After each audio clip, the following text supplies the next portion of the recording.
trying to understand. It's alright. It gets easier with time. How are you? Are you ever coming back? I have changed, and I've realized I was wrong. I was wrong.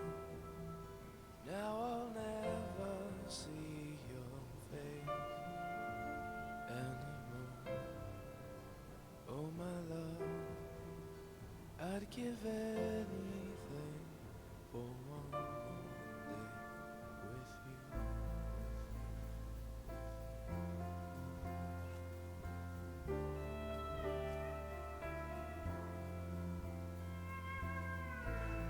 I'm getting through.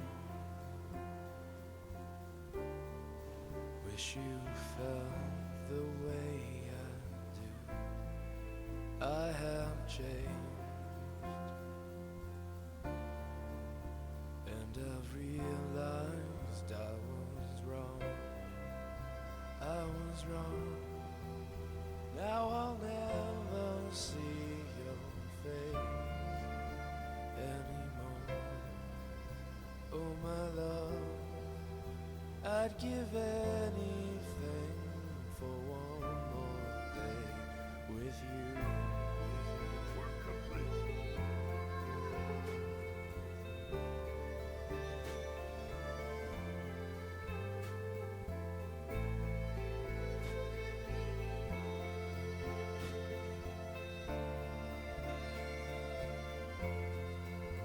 I was wrong, I was wrong. Now I'll never see your face anymore. Oh my love, I'd do anything for one more day with you. I'd do anything for one more day.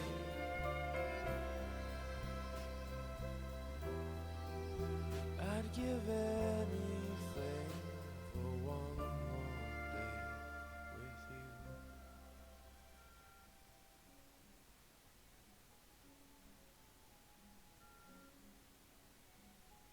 Talk to me. Hail.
an interesting development on the general election front. There's now been a slate of polls that have come out that show Biden is leading again. So do you have the numbers in front of you? You want to walk through that? So what's noteworthy to me is not even so much Biden leading, but that in this series of recent polls, there's been a positive shift in his direction since January or February. These are all national polls, not battleground polls, but you've got Emerson that went from +1 Trump to +2 Biden. You've got, what do you say, TIPP, whatever, +2 Trump to +2 Biden, Ipsos tied to +2 Biden, KFF +4 to +4 Trump to +3 Biden, Civics tied to +1 Biden, and FAU, that's Florida Atlantic University, +4 Trump to +2 Biden. That last one was a likely voter screen versus all registered voters. All the rest of them were registered voters. But, you know, it appears like there may be a little bit of a trend in the making of Biden picking up a little bit of ground. You also had this week, Kyle, the primaries, which surprisingly, even though Nikki Haley is out of the race, she's still got like a significant amount of the vote, like 18% roughly in a couple of states this week, which I think you also have to take as a bit of a warning sign for Trump, that someone would go out, even after Nikki Haley's out of the race, and Trump is the official presumptive nominee, and still be like, nah, fuck this dude, I'm going to vote for somebody else, I think is also, you know, something to take note of. So some of them are mail-in votes, which were mailed back when she was running, but some of them also aren't. And to make the apples-to-apples comparison, on the Biden side, now granted, he had a primary, it was a much less competitive primary, and then there were some states that were trying to make it so there was no primary at all. Like, you guys know all the backstory, but Biden is kind of consistently getting around that 90% number when it comes to these races. To your point, yeah, with Nikki Haley dropping out, there are some states Trump only got 75%, 78%, 82%, and people are looking at this like, that really is not a good sign for the general election for him, because as much as he has a base that loves him and adores him and would never leave him, there's also now a decent number of Republicans who are like, I'm never going to vote for him.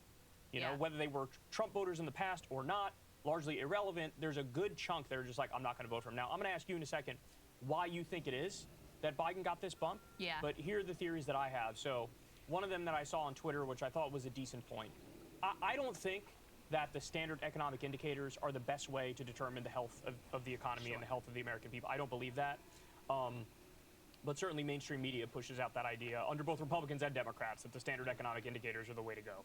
Well, we have had very low unemployment for a while now, and we have had the market performing well. Yeah. And somebody said on Twitter that their theory was like, it lags a couple quarters before those good numbers will be reflected in the polling. Yeah. And while I don't think those indicators are the creme de la creme, at the same time, I do think that's kind of a fair point, because Biden's approval rating was so low that it's like, with an unemployment rate like this and the market doing as well as it is, maybe he should be at 40%, 43%, but the fact he was all the way down at 33%, it did seem a little anomalous. And you could pin that off to the fact that he's so old that he wasn't getting credit for those things, etc. But so that's one theory as to why he had this little bounce back. And by the way, when I say little, I do mean little. Most of these polls where he's leading is 2 points, 1 point. There was one Ipsos poll that just came out that ended with a 5-point lead. That's the biggest poll I've seen. Yeah. Biggest there lead for him I've seen. Seltzer poll that came out that and had Trump +7. Yeah. So basically, we're at the point now where it's like flip a freaking coin. That's where we are. But that's one theory as to why, he got this bump. The other one, of course, is just the State of the Union speech being a little more visible. He was able to hold it together better than most people thought, and so that could lead to a bump. And then the third thing is, Trump in the news all the time now. It seems like it revolves around his crimes, whether it's the various civil cases, the $83.3 million defamation thing with E. Jean Carroll, now the $454 million or $464 million, whatever it is, fraud case in New York, business fraud, insurance fraud, tax fraud, can't secure a bond for that. They may seize his properties. So now, all the headlines, it's like either him at a rally saying crazy shit, or it's criminal, criminal, criminal, criminal, criminal. Here's how he's a criminal. After a while, people the laws of political reality apply less to Trump than to most, but they still apply to some extent. Yeah. Right? So that could be it. What's your theory as to why Biden's? Those are my three theories as well. Those are nice. Yeah, those are my three theories.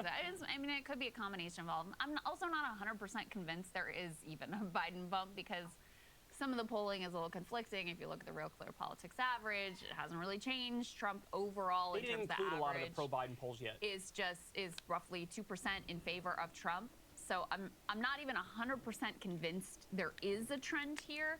But if there is, those are exactly the things that I would potentially attribute it to. You know, on the economic front, it's not just unemployment's low and the stock market is up. There's also consumer sentiment has improved significantly. And you have had, you know, for a while now, wages increasing and outpacing inflation.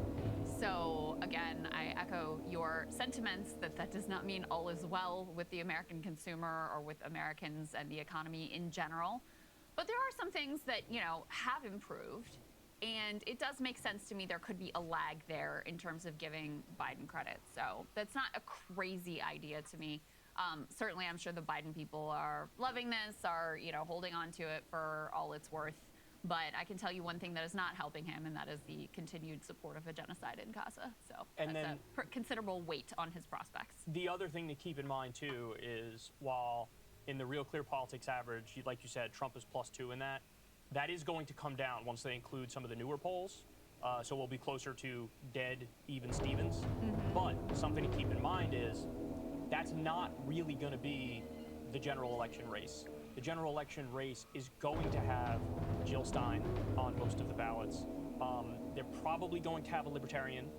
And then it's an open question as to how many ballots RFK will get on, Cornel West will get on. RFK will probably get on more ballots than Cornel West. Yeah. He's already gotten on like 3 or 4 or Got more something money like that. behind him. So, and when you do just when you look at it, Biden, Trump, and RFK, you go from Trump +2 to Trump +4.3. That's a good point. So it's like, you know, it is way, way, way too close for comfort. But as we always point out when discussing this, it really is a fucking race to the bottom with this stuff. It's like Absolutely. the absolute insane dictatorial criminal or the man who's half asleep who's funding a genocide and also cut out those pandemic social safety net programs, Yeah, which that's were right. a lifeline to a tremendous number of people. So I'm not doing a full false equivalence here and saying they're equal. They're definitely not equal.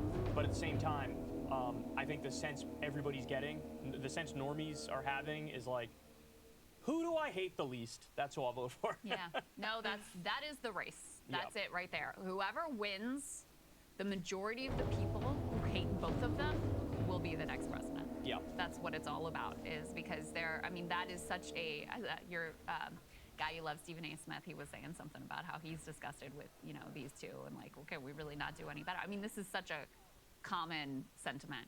You can almost talk to anyone, no matter their political ideology, and find a lot of common ground being like, what are we doing here? It's the race no one wants, and yet somehow we ended up with exactly the race that Americans dread the most. So in any case, we'll see if the trends continue and what to attribute them to. And then the last thing that I'll add to this in terms of the numbers, there's some really interesting, if you dig into some of these polls, data points around people who typically don't vote but who are saying they're going to vote in this time around versus people who routinely vote. Those people who were like 2022 voters and they were 2020 voters and they show up every time, they tend to favor Joe Biden. Trump has a huge lead. The last one I saw was like 23 points among people who haven't voted before. So that's going to be another big determining factor of like, you know, are Democrats able to succeed because the most reliable voters have now shifted over into being largely in the Democratic camp versus Republicans relying on these infrequent voters. That's kind of their cope about why they're doing so poorly in the special elections, but it's going to be different in a presidential election because they say, oh, well, those people will turn up when it's a presidential year. But that's the other big question mark is like, who even should these pollsters be talking to? What is the universe that's actually going to turn out? It's such a crapshoot. It's such a crapshoot. It really 'Cause is. On the Democratic side, you got uncommitted. You got those devastatingly bad polls with young people. And in battleground states, the numbers still look really bad. So all that is legit. But what's also legit is there is a real large chunk of conservative Republicans and independents who lean right who are just like, I'm not gonna fucking vote for Trump. I'm not doing it. Yeah. So and it's Trump like, has really leaned into some very insane, like actual Nazi, like poisoning the blood of America about immigrants rhetoric that plays great in a Republican primary. Terrible in a general. But terrible in a Terrible general. in a gen- And and when also- that is the head along with the criminal charges, and you're seeing like week after week this just absolute insanity coming from him. It is a real reminder of like, oh yeah, that's what it was like when he was president. And also the 2020 election denialism stuff. He's still going full speed on Yes, that. he is. And there is no doubt that was a huge factor in the Republicans massively underperforming in the midterms. Yeah. 55% of their candidates that they were running were election deniers. And they did the worst. And this is the guy. He's the head of the election denying thing. And it's like, I'm sure there's plenty of conservatives looking at that like, shut the fuck up. Just shut up. And Can you not talk about that? Or abortion, please? And they're also nominating like a bunch of psychos. And You saw the North Carolina guy is a total psycho, literal Holocaust denier type. Yeah. And then who was the other? Oh, the Ohio guy. Now this one is kind of a okay. So there's the thing about I don't remember the details. He set up the account on Loves sucking dick. allegedly. Let the man they live. say it was an intern. He wants to suck a dick every now and then, But right? he also seemed to come out in favor of a national abortion ban with no exceptions, which may even be really the bigger problem for him. It was the Democrats put millions behind boosting this guy, by the way, in the primary. I don't know if you know that. Chuck Schumer's PAC spent like $2.9 million or something. They always do guy. this, yeah. So they really feel good about their prospects versus him. He has taken he's this, self-made businessman. He's taken these sort of like more populist positions. So it's not entirely clear to me they made the right play there, but I just think when you are nominating these candidates who are far out of the mainstream, it's a problem not just for those candidates, but it taints the entire Republican Party as a bunch of insane fringe wackos. I think in the aggregate, this actually is a smart move from the Democrats, but, and there's a big but, every now and then one of those fuckers is going to win, right? You're not going to win every one against them. But, they beat Carrie Lake, they beat Herschel Walker, they beat Doug Mastriano. Like, you can go down the list of, like, psycho, psycho, psycho, loss, loss, loss. But every now and then, there's going to be one. And then you're like, but Marjorie Taylor Greene, she is a member of Congress. Lauren Boebert, right? Like, and this guy, to your point, classic Republican, says anti-gay stuff, and they found out that an email tied to him from, like, 2009 or something was on, like, adult gay friend finder. Yeah, when he said something like, looking for young guys for a good time or something like that. The second these anti-gay conservatives think nobody's looking, they're like, oh, it is a law of nature. It really nature. is like clockwork. It's a incredible. law of nature. Now, this guy, apparently he has made a big, like, Trump-era pivot. So he, in 2016, sort of like J.D. Vance, he was very against Trump, and he said, he's abhorrent or whatever he said about him then. And now that he sees the writing on the wall, he's gone full MAGA, like saying whatever he needs to say to the Republican base in order to get elected. So anyway, Trump is on such top a of sucker, everything, man. he also apparently doesn't really believe anything. Trump is such a sucker. You can say 99 things that are, like, viciously critical of him, and then the second you make that pivot, you're like, actually, I changed my mind. I think he's awesome. He's like, welcome to MAGA. You're on my side. We love you. He Amazing also person. bowed out of the Senate race last time around to try to boost J.D. Vance. So there was also a bit of like, oh, well, it's his turn because he did the thing we wanted him to last time. He backed that. He took the anti-abortion side of that ballot initiative that they did in the state of Ohio, which I think also will be a problem for That's him. going to be a huge. And he's running against Sherrod Brown. Wildly unpopular. And Sherrod Brown Sherrod's a great politician. He's very solid. I mean, look, he's been representing Ohio, which is now legit a red state. He's been repping Ohio as a Democrat for a really long time. So it's sort of like the Manchin effect in West Virginia, where he usually pulls it off, and you're like, how the fuck did this guy win again? Yeah. As a Democrat in West Virginia, that's Sherrod Brown in Ohio. Yeah. So this guy's got an uphill battle. He should probably go suck some more dicks. He might be happier in the long run. I definitely In the think he short would be. and the long run. Hey y'all, do me a favor and like and subscribe. It helps out big time in the algorithm. Click the bell as well for notifications when videos drop, and watch that video on screen right now. You know you want to.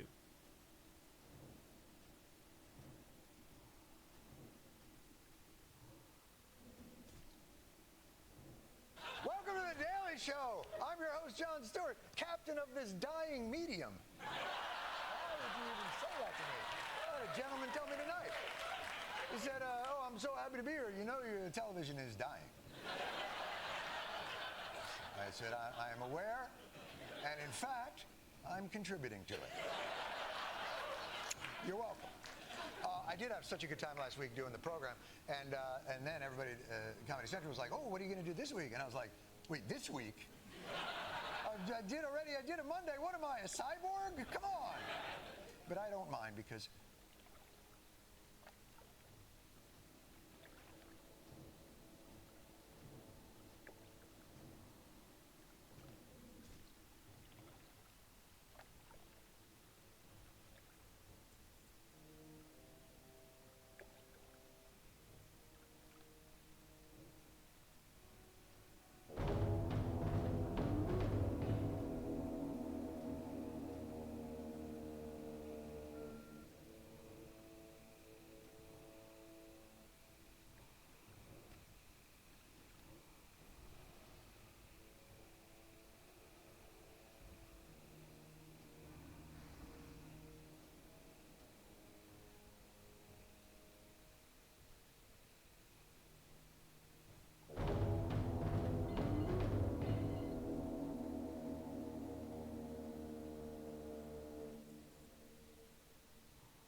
talk, but you don't even know me. And all these guys, I think they wanna fight me. And all these girls, I know that they don't like me. I hear them laugh, they do it just to spite me. And me and crowd, none of them are like me. But I don't care what you say, I don't need you anyway. I'll just go about my day. But anyway, you go out on Friday night. I'll stay in, but that's alright. 'Cause I found a trick to call my own.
Speak, friend. For the whole.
you looking for?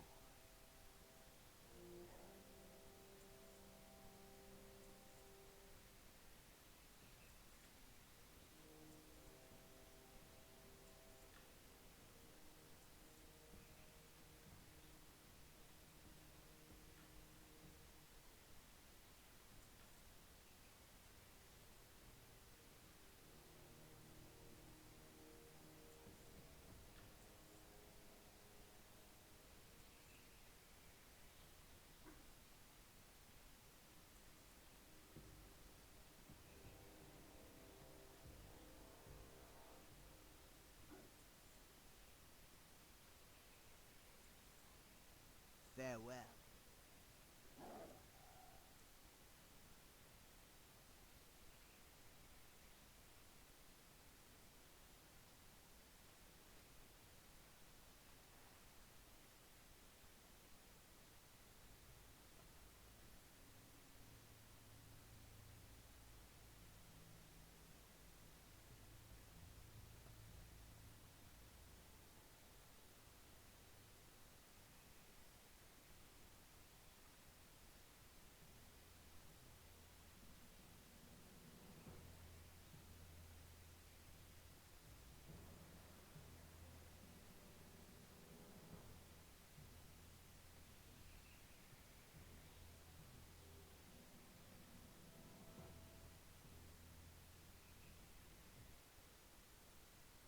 Hey, brother! Shoot dang, y'all. Earlier this week, we went on a deep dive on items from the Wizarding World. We discovered that so many magical objects and creatures are actually sourced from English folklore and not necessarily, like, from the Potter saga itself. We hit on stuff like boggarts, house elves, velas, red caps, tiki pumps, the Philosopher's Stone itself, and so much more. And one find in particular stood out because it's arguably the central villain of an entire book. It's the Basilisk. It turns out this existed in the mythos long before any of us ever met the boy in the cupboard under the stairs. But no, I'm just kidding. The Basilisk isn't truly even the villain of that story. It's the Basilisk's master. I mean, who knows? Maybe a Basilisk could be quite friendly if it was just always wore a pair of sunglasses and had a master who wanted to do good in the world. But in this particular case, the Basilisk master is the subject in question, the one and only Mr. Big Bad himself, Voldemort, aka Tom Riddle. Now, to be fair, you certainly can't nail down his source material perfectly, as there are at least a few different avenues you could draw inspiration from, which we'll aim to cover today. But Voldemort has a few critical unique traits that make the inspiration for his character crystal clear. So today we will discuss, where did Voldemort come from? Hey, brother! So first things first, let's just look at the names themselves, Tom Riddle and Voldemort. The name Tom Riddle does have a reasonably interesting backstory in that it was actually taken from a tombstone located in Greyfriars Kirkyard, a cemetery in Edinburgh. Edinburgh? I feel like every single time I say that word, I'm like, I'm taking a leap of faith over here. It's not Edinburgh. I know that much. This same cemetery is actually potentially home to a couple of other iconic wizarding names, including Scrimgeour and Crookshanks, but the most notable has to be Tom Riddle's, which is slightly modified from Thomas Riddell. That's Thomas Riddell, pronounced Riddell. See the difference? I can see the difference. I see how it's spelled, but you know. That change in spelling is pretty interesting, but I'll come back to that in just one second. We know that Tom hated his muggle name, believing it to be far more common, and chose a far more menacing moniker, Voldemort. I guess it's technically supposed to be pronounced Voldemort. Whatever. I'm getting cheese fries. The name of Voldemort has French origins and is perfect given the Big Baddy's key aim of immortality. V-O-L or Vol means flight or theft, D means of or from, and Mort means death. So Voldemort translates to fight or theft of death. Pretty on the nose, or lack thereof, if you get the meaning. The interesting thing, though, is we know that Voldemort despised the name that reflected that of his muggle father, Tom Riddle Sr., the handsome muggle that was unwillingly ensnared by a love potion at the hands of Merope Gaunt. But he still obviously worked with what he was given in the name of having a super sweet anagram for unsuspecting 12-year-olds. Actually, if I'm being totally honest with you guys, as a kid, one of the biggest mind-blowing moments came when Tom Riddle from the diary writes Tom Marvolo Riddle in the air and then switches his wand and has it respell out, I am Lord Voldemort. Like, that being said, though, this wordplay proved to be a challenge as the story has been translated into 87 different languages, which, fun fact, most of those languages also got their own respective book covers, and some of them are just flat out hilarious. We'll video by clicking through them. But you can quickly see how differences in the language would throw a wrench in Diary Tom Riddle's cool party trick. And as a result, we get slightly different variations on his name depending on what language the book has been translated into. For example, in Spanish, he goes by Tom Sorvolo Riddle, a relatively light modification, and allows for Soy Lord Voldemort. Actually, on this exact note, though, I also thought I struck gold with the Spanish translation because I heard a rumor that instead of the Dark Lord, his followers refer to him as Señor Tenebroso, which supposedly translated back into Mr. Spooky, but unfortunately that was just a bad translation and it's closer to like Sir Darkness. But you know what? He'll always be Mr. Spooky to me, though. But also moving on, in German, there's Tom Volorst Riddle, which translates to Ist Lord Voldemort, or the respelling, which is not bad either. Apologies in advance because I'm butchering every language right now. My absolute favorite, though, had to be the French translation, though, where it's Tom Elvis Judasaur, which turns into Je suis Voldemort. Oh, thank you very much. Je suis Voldemort. Je suis Voldemort. Je suis Voldemort. Je suis Voldemort. I don't even know what I'm doing right now. Making a fool of myself is what. Honestly, I'm not sure what I was dreading more after writing that joke, like the light French or an Elvis impersonation. I don't know how I did. Anyway, though, moving on from his name, let's talk about Voldemort as a character, because I always sort of felt like his inspiration was a little bit obvious, and for that matter, maybe it just totally is. The parallel that struck me almost immediately upon reading the series had to be Adolf Hitler, which, to be fair, isn't a massive reach. Both Voldemort and Hitler are depicted as ruthless dictators who seek power and dominance over others. They both have followers who are fiercely loyal to them and are willing to commit acts of violence and oppression in their name. They've also both got this supremacist ideology, believing in the superiority of their own group, pure-blood wizards in Voldemort's case, and the Aryan race in Hitler's, and in seeking to eliminate those they deem inferior and even rounding them up to do so. The only thing that ever struck me as slightly odd is the fact that in the very first book we learned about how Dumbledore defeated the Dark Wizard Grindelwald in 1945, which happens to to be the same year a Hitler-led Germany surrendered in World War II. I personally always found this to be slightly odd, but at that point in the writing, maybe the nod to 1945 at all was just supposed to be a small hint to the overarching parallel. That being said, though, I recently stumbled across a character that I actually think fits Voldemort in a completely different way, and in this case, the inspiration predates the 20th century by a lot. Let's zoom back to Greek mythology and the character known as Sisyphus. Who is Sisyphus? Chances are, if you know none of the particulars, you have heard of his eternal struggle with the boulder. Yeah, he's that guy. It's not just a boulder, it's a rock. But if you don't know anything, then I'll give you the cliff notes. After his death, Sisyphus was condemned by the gods to push a large boulder to the top of a hill, only for the boulder to roll back down every single time he reached the top. By its very definition, it is an unwinnable task, an incompletable goal. You may have even heard the phrase Sisyphean to describe tasks that feel impossible, like getting all of the laundry done. No matter how much laundry you fold, the clothes that you are wearing are still in the act of becoming more laundry. It never ends that way too. But have you ever wondered why Sisyphus got stuck pushing the boulder up the hill? Like, what did he do that led him to this eternal struggle? Unsurprisingly, given his punishment in death, it turns out that Sisyphus was not a great dude while he was alive. He was a king and founder of the city of Thera, but not a very good king. He had a real knack for disrespecting and upsetting the gods, and is famed for being the craftiest or most cunning of men. Oh, so he's known for being cunning and ambitious. Well, that sounds familiar, doesn't it? His initial claim to infame was his pleasure in breaking down what was known at the times as xenia, or guest obligations. This is the exact opposite of xenophobia. It's a Greek concept that you had a moral obligation to treat foreigners and guests with hospitality, and in doing so, honor Zeus. Sisyphus had a different approach, though. Instead of treating his guests and travelers to his city with food or a welcome or even just a warm handshake, he would instead kill them, to demonstrate how powerful he was, to create fear and maintain his iron-fisted rule. Now, not only is this considered extremely poor manners, but it made Zeus, super mad. I mean, as it should. But hey, why just disrespect the king of the gods when you could also go behind his back? Personally, I would fear eternal damnation. Spoilers, but Sisyphus believed himself cleverer than the gods and did not fear them. Good question. Asking for a friend, is cleverer a word? So he made a deal with the river god, Aesopus. Sisyphus agreed to reveal to Aesopus the location of his daughter Aegina, whom Zeus had carried off, if Aesopus caused a spring to flow on the Acropolis of his city. Translation, he wanted water to flow near his city for trade reasons. Money. For money. Always money. Speaking of money, we need to give a huge shout out to today's sponsor, Bespoke Post, where in regards to money, you can actually save some on super cool stuff. Yo, I don't want to brag, but I'm like a Bespoke Post OG. I joined back in 2014 and accumulated dozens of boxes of awesome in that time. Which, in case you're unaware, the box of awesome is filled with carefully chosen gear from the best small brands around the world. And one of my all-time favorites has got to be the smoked box, which comes with a torch, smoking chips, and glass dome for making your own restaurant-grade smoked cocktails. This one is always such a fun party trick, and the smoky flavor is spot on. Good. But this month I received the Turbo Box with amazing craft coffee from around the globe. Yo, know that we love coffee, and trust me, this stuff does not disappoint. Beyond that, though, with each box of awesome, you're supporting a small business. 90% of everything that comes in your box of awesome is from a small and up-and-coming brand. And right now, you can get a free mystery gift with your first monthly shipment when you sign up at boxofawesome.com and enter the code SUPER at checkout. That's boxofawesome.com, code SUPER, for a free mystery gift with your first monthly shipment. Boxofawesome.com, code SUPER, link in the description down below. Basically, he gave up one of Zeus' secrets for extra wealth, and this was apparently the last straw for Zeus, who ordered Thanatos, or death, to chain up Sisyphus in Tartarus. Don't worry, this is the first time I've ever said all of these words in the same sentence before, so if it's like, phew, what's your do? If you don't know, Tartarus is a giant abyss that is used like a dungeon to imprison and torture the Titans. I think in the movie Hercules, this is like that lightning bolt great thing underneath the sea, maybe, possibly, I don't know. I'm told Hercules was incredibly accurate in all ways. I'm an action figure! It wasn't? Oh, I'm lost. But Sisyphus was so clever that he was able to trick Thanatos into the chains himself and managed to escape death, and since he had trapped death, it also meant that nobody on Earth could die. Thanatos? Doing great today, y'all. I waded into these waters, and now I just have to bathe in them. Which, on the one hand, nobody being able to die, that doesn't sound like the worst, but it stopped those who were sick and suffering and old from dying, and stopped anyone from being able to make sacrifices to the gods. So, yeah, they didn't like that part of it very much either. That part, maybe I'm more okay with. I don't know how much we need to be doing sacrifices, I'm not pro-sacrifice, unless you're Harry. That was a specific situation, and he came out, what I mean. He was fine. Unable to kill him, though, the gods threatened to make his life so miserable he'd wished he were dead. Spoilers. At which point, Sisyphus finally released death. But he wasn't done cheating death yet, as when he finally actually died himself, he instructed his wife, Merope, to not follow proper death rituals, but instead cast his naked body into the middle of the town. But is this going back to the laundry thing from before? Naked, no clothes, nothing to get dirty? And we called it a Sisyphean task. This allowed him to bargain in the underworld with Persephone and convince her that the gods had been disrespected and he should go back up there and deal with his wife. But naturally, after he got back out, he just stayed until being forcibly dragged back down by Hermes, where at long last he died and was doled out punishment by Hades for his crimes. Game. Set. Match. See, Hercules, totally accurate. This is when Sisyphus would finally be forced to push a boulder up a hill for eternity. It's happening still, right now, out there, somewhere, pushing, boulder, hill. So what does any of this have to do with Voldemort? Well, you guys are smart, so I bet you picked up on a lot of it along the way, but they have quite a lot in common, and maybe in ways you didn't totally realize. First of all, Voldemort himself is quite a terrible tyrant. He enjoys killing people to induce fear and maintain his own iron grip. And I honestly don't feel like this gets enough attention in the story at all, but he kills a lot of people. So many off-screen muggles, that entire lake full of Inferi, the Death Eaters don't even know that he's making Horcruxes. So that whole project is a secret personal pet project of his to protect the locket. Meaning he killed all of those people personally. Jeez. People just skate by this one. This is like the area where I feel like Umbridge is worse than Voldemort. Like, no, nothing's worse than that. But don't get me wrong, Umbridge is the worst. Just not the worst. You get it.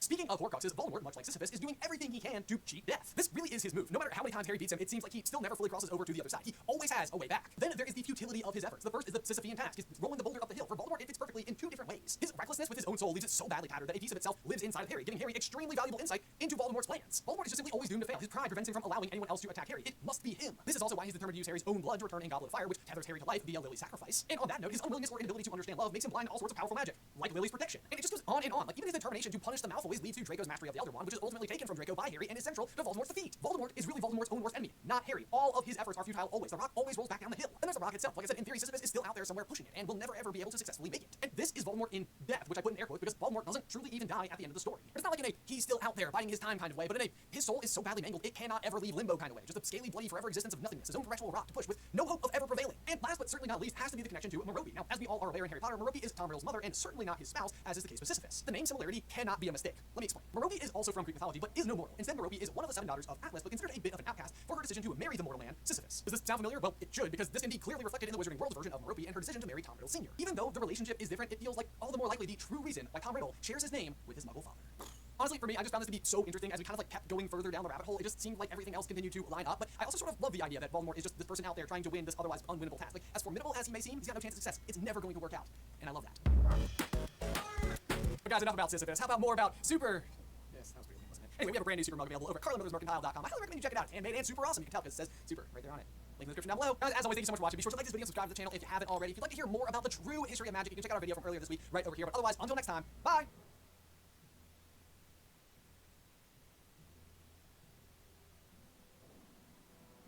What are you looking for?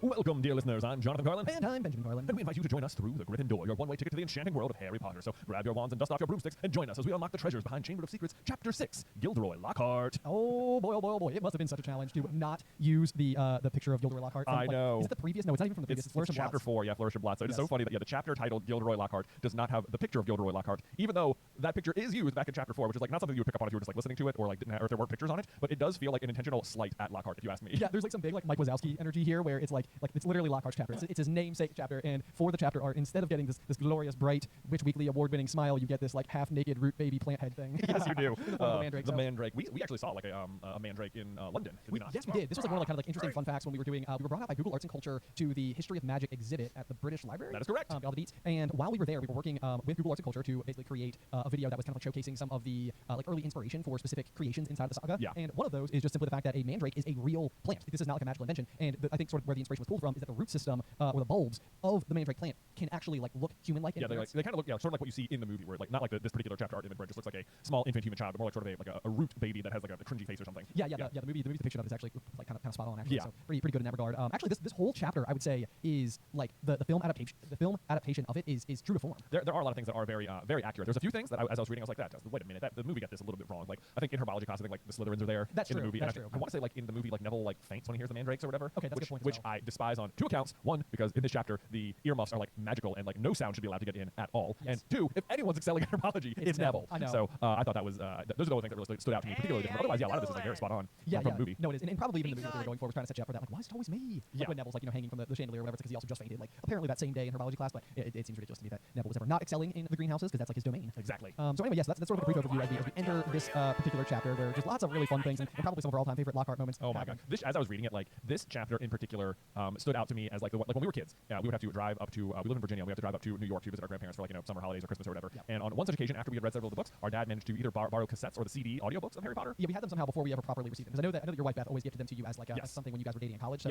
clearly we didn't have those CDs in our possession yet, but we did somehow have the Jim Dale audiobooks earlier for brief stints. Yeah, and it was great. And there, we would listen to it, and like so we like listened. The whole family would listen to it, and it was like every time we got in the car, like everyone be quiet, we're listening. Jeez. Yes. But there was one particular line by Jim Dale that just became like the family inside joke, and that because he says it, there's like 3 occasions where he says it, and it's always hilarious. But it's every time Lockhart shows up to Harry, he just goes Harry, Harry, Harry. It's like why is he? It's so funny the way he reads it in the audiobook. And it really is, and it's like comical because on like one page there's like 2 paragraphs back to back where he does it, and it's like I mean this chapter in particular is even one as well where you might need to like wonder if Lockhart has told his own lies for so long that he has started to believe them. That almost has to be the case because like they're like right when we meet him for the first time in this chapter, he is like boasting about how he has met several Whomping Willows in his past and knows so much about them, and was just giving Professor Sprout some tips. And I don't want to indicate that I'm better at herbology than her or anything. And it's just like, dude, you are surprisingly eager to put yourself like front and center of this like easily disproven lie. Like, yes, that's exactly it. It's like the thing that makes the least amount of sense. I mean, lots of like Lockhart is like ridiculous, but you would think that someone who has made such a career out of being a successful con man that he would be much more cognizant of like showcasing his ineptitude in front of people who actually know. I know. It's like, why are you going up? Like, don't go out of your way to prove to someone who definitely knows about Whomping Willows to be like, I'm so good at this. Especially because like it sounds like he was out there helping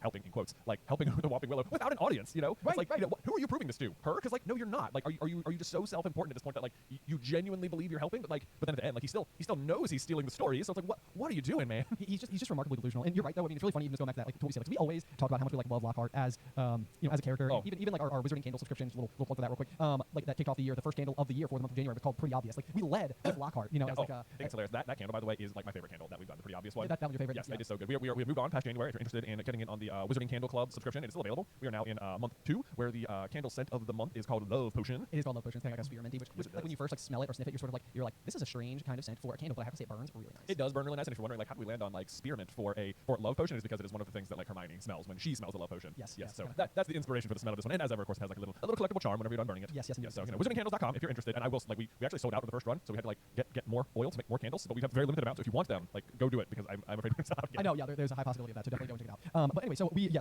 was going to say, though, is that for, like, this chapter in particular is one that our family quotes all the time. It is. And Lockhart, is like one of these characters, he's such like a buffoon. But, like, as I'm actually reading this chapter, like, page by page, I'm like, I hate this guy. Oh, like, I mean, yes, that's, like, he's terrible. Like, he's funny to laugh at as a character, but as a person, he's the worst. He's just the worst. Yeah. Yes, no, and it's really interesting as well, because we talked a little bit last chapter about the like the Dumbledore's Big Plan connotations here, where like Dumbledore has hired Lockhart to demonstrate to Harry the dangers of, like, fame and all that type of stuff. And so when Harry arrives on the flying car, to kick off this school year, there's a line from the previous chapter that says, Harry's whole body went numb. Dumbledore was looking unusually grave. And this is like when he enters the room to kind of like dole out punishment or hear their side of the story for, like, what they were thinking. Yeah. And so our big thing here is that, like, Dumbledore's like, no, like, man, you had 1 year of success at school and then you immediately let it get to your head. Like, yeah. And so that was sort of like our mind-blowing moment from the last chapter. But then even in this chapter, when Lockhart comes over to him, he's like saying, like Lockhart himself is commenting on, like, oh, that's such a me move, isn't it? Like, trying to get front page, then you got a taste of it, and now you need more. Right. It's like exactly what Dumbledore is worried is happening is matching what Lockhart assumes happened based on his own influence over. Yeah, based on what he would do. Yes, exactly. So it's like, so I definitely think that is like what is happening confirmed. Yeah, in terms of, like, how Dumbledore's feeling. Yes, definitely. I absolutely agree with you. I know. I also thought, well, we'll come back to it. Okay. As we get there. I suppose we could just go do our come through. Exactly. Yeah. Let's just dive into it. So we start with Harry's first day at school. He heads down to breakfast, where I thought this was funny. He just, like, I always love when there's a list of food at the Great Hall, because it always makes me so hungry. Yes, but on this particular morning, there's, like, porridge and kippers and toast and eggs and bacon. And then before the end of the paragraph, it's like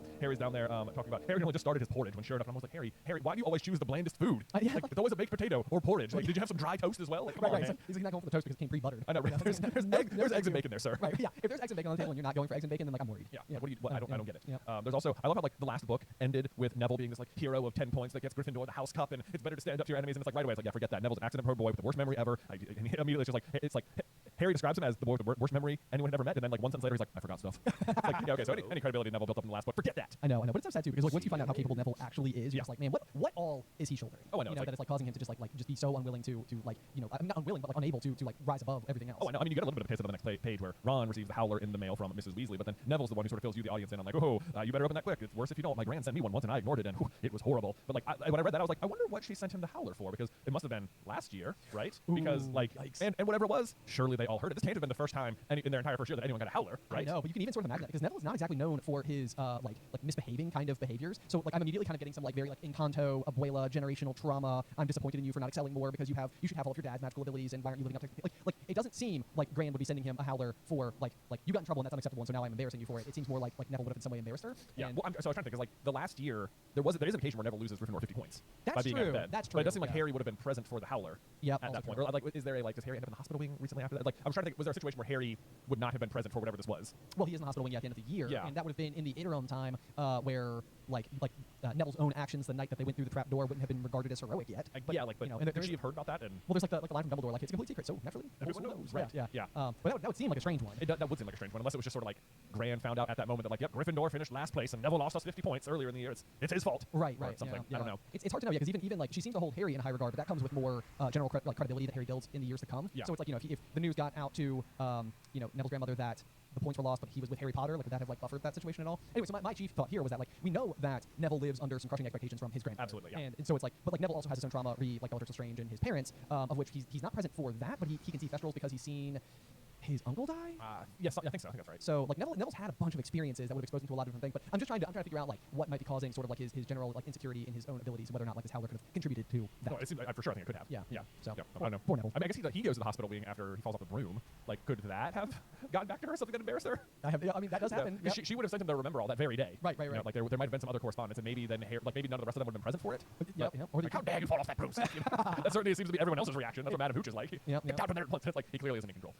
this is all an accident. You know, he's not trying to show off. Yeah. I suppose it's possible it didn't arrive at school and it just happened over the breaks or something, or like as a child. But it seems like he'd be with her. It does seem like, you know, if he's been largely raised by her, then when would he have received it? If not at school, and if at school, then why wouldn't the rest of the school have known about it? Exactly. So anyway. what did he do? Right. And to be absolutely crystal clear for anybody who's like, guys, they're just introducing Howler. This is the first time it's ever been like, you know, created, and so we need some exposition to explain. We know. But like we also need to like take 40 steps backwards and be like, no. It's not. It's like it's not a plot hole. There's an explanation. This is why you guys are listening, right? Come on. No, just a full disclosure for those folks who are like, come on, y'all. We get it. Anyway, but yeah. So anyway, this is like one of those things where you can only imagine the kind of you know, despair that Harry's going through as the Weasleys have so kindly taken him in over the summer and, you know, provided him with so much attention and food and all the rest. You know, common things that adult parents who are supervising your existence are supposed to do. But either which way, I can only imagine the racking guilt that Harry feels over Arthur getting in trouble and all the rest that kind of comes through with his Howler. Oh my gosh, I know. It's like his insides are burning with guilt. Mr. Weasley's facing an inquiry at work. It was like, oh gosh, that would be that'd be a lot to take in for people who've done so much for you. This is something though where like I'm trying to like as a parent in reading about the Howler situation and all the information that comes inside of the Howler, I'm like forced to wonder to myself if this is a parenting decision that I also would ever make, because I feel like it's not. You know, like it feels like this only spreads all of like the negativity to even more ears than would have known otherwise. Okay, so this is interesting. As we're talking about like Dumbledore's big plan and like his like potential like fear that Harry has gone the way of fame, like in the Howler, it mentions letter from Dumbledore last night. I thought your father would die of shame. It's like whatever Dumbledore sent, because Dumbledore like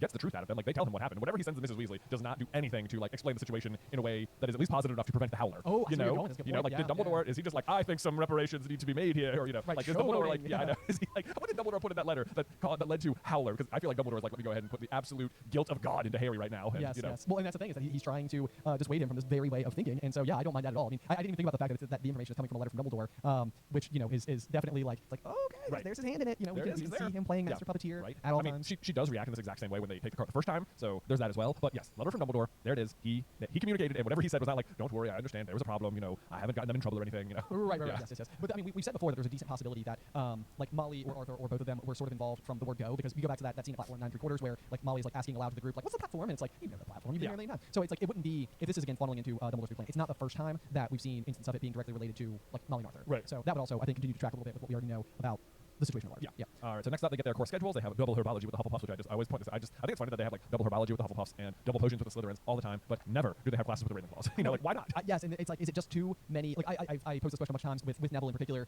from the first book where they what is it? Not the Venomous Tentacular. What is the plant they fall on when they go through the trapdoor? Oh my gosh, the Devil Snare. Devil Snare. Thank you. I always get those two confused. Similarly with Justin Finch Fletchley, who we're about to meet. JFF. Yeah, and Ernie McMillan. But it kind of goes back to that thought where I've suggested before that I think that like Neville was maybe supposed to be tapped to be part of what is otherwise what we always refer to as the Golden Trio. This is like one of those where it's like, was it just too much to imagine like having an additional dynamic coming from the Ravenclaws? So it's like you have but Luna's there. Luna's there. I know that's true. And maybe that was the way to be like, okay, we don't have nearly enough Ravenclaw representation. Even the fact that Cho Chang eventually is the Ravenclaw like seeker, like gives a little bit more for that house to do. That is like otherwise largely unsung for like the first few installments. Oh, I know. Like especially because like you could point out like I think Quirrell and Lockhart are both Ravenclaws as well. Okay. Like, yep. You can do some like extracurricular reading and can like confirm their houses. So like they have sort of had some spotlight action here, at least as the bad guys for the first two books. Right. But also it's not brought up that they're from Ravenclaw. Sure. So like even though they were like they may as well not have been. All you did was read the book. Yeah, that's true as well. And I mean that's the other thing. I mean the Ravenclaws would be difficult to illustrate, I think, a little bit in text or in this capacity like a double class, just simply because like the Hufflepuffs feel like the mildly empathetic to Gryffindor house, whereas it seems like the Ravenclaws could like the mildly empathetic or like to the Slytherin side of things. Like where if you're gonna have like the Gryffindor Slytherin be the opposite end of the spectrum, I would say Hufflepuff seems like the house close to Gryffindor, Ravenclaw seems like the house close to Slytherin. And so I don't know if like maybe like I guess Zacharias Smith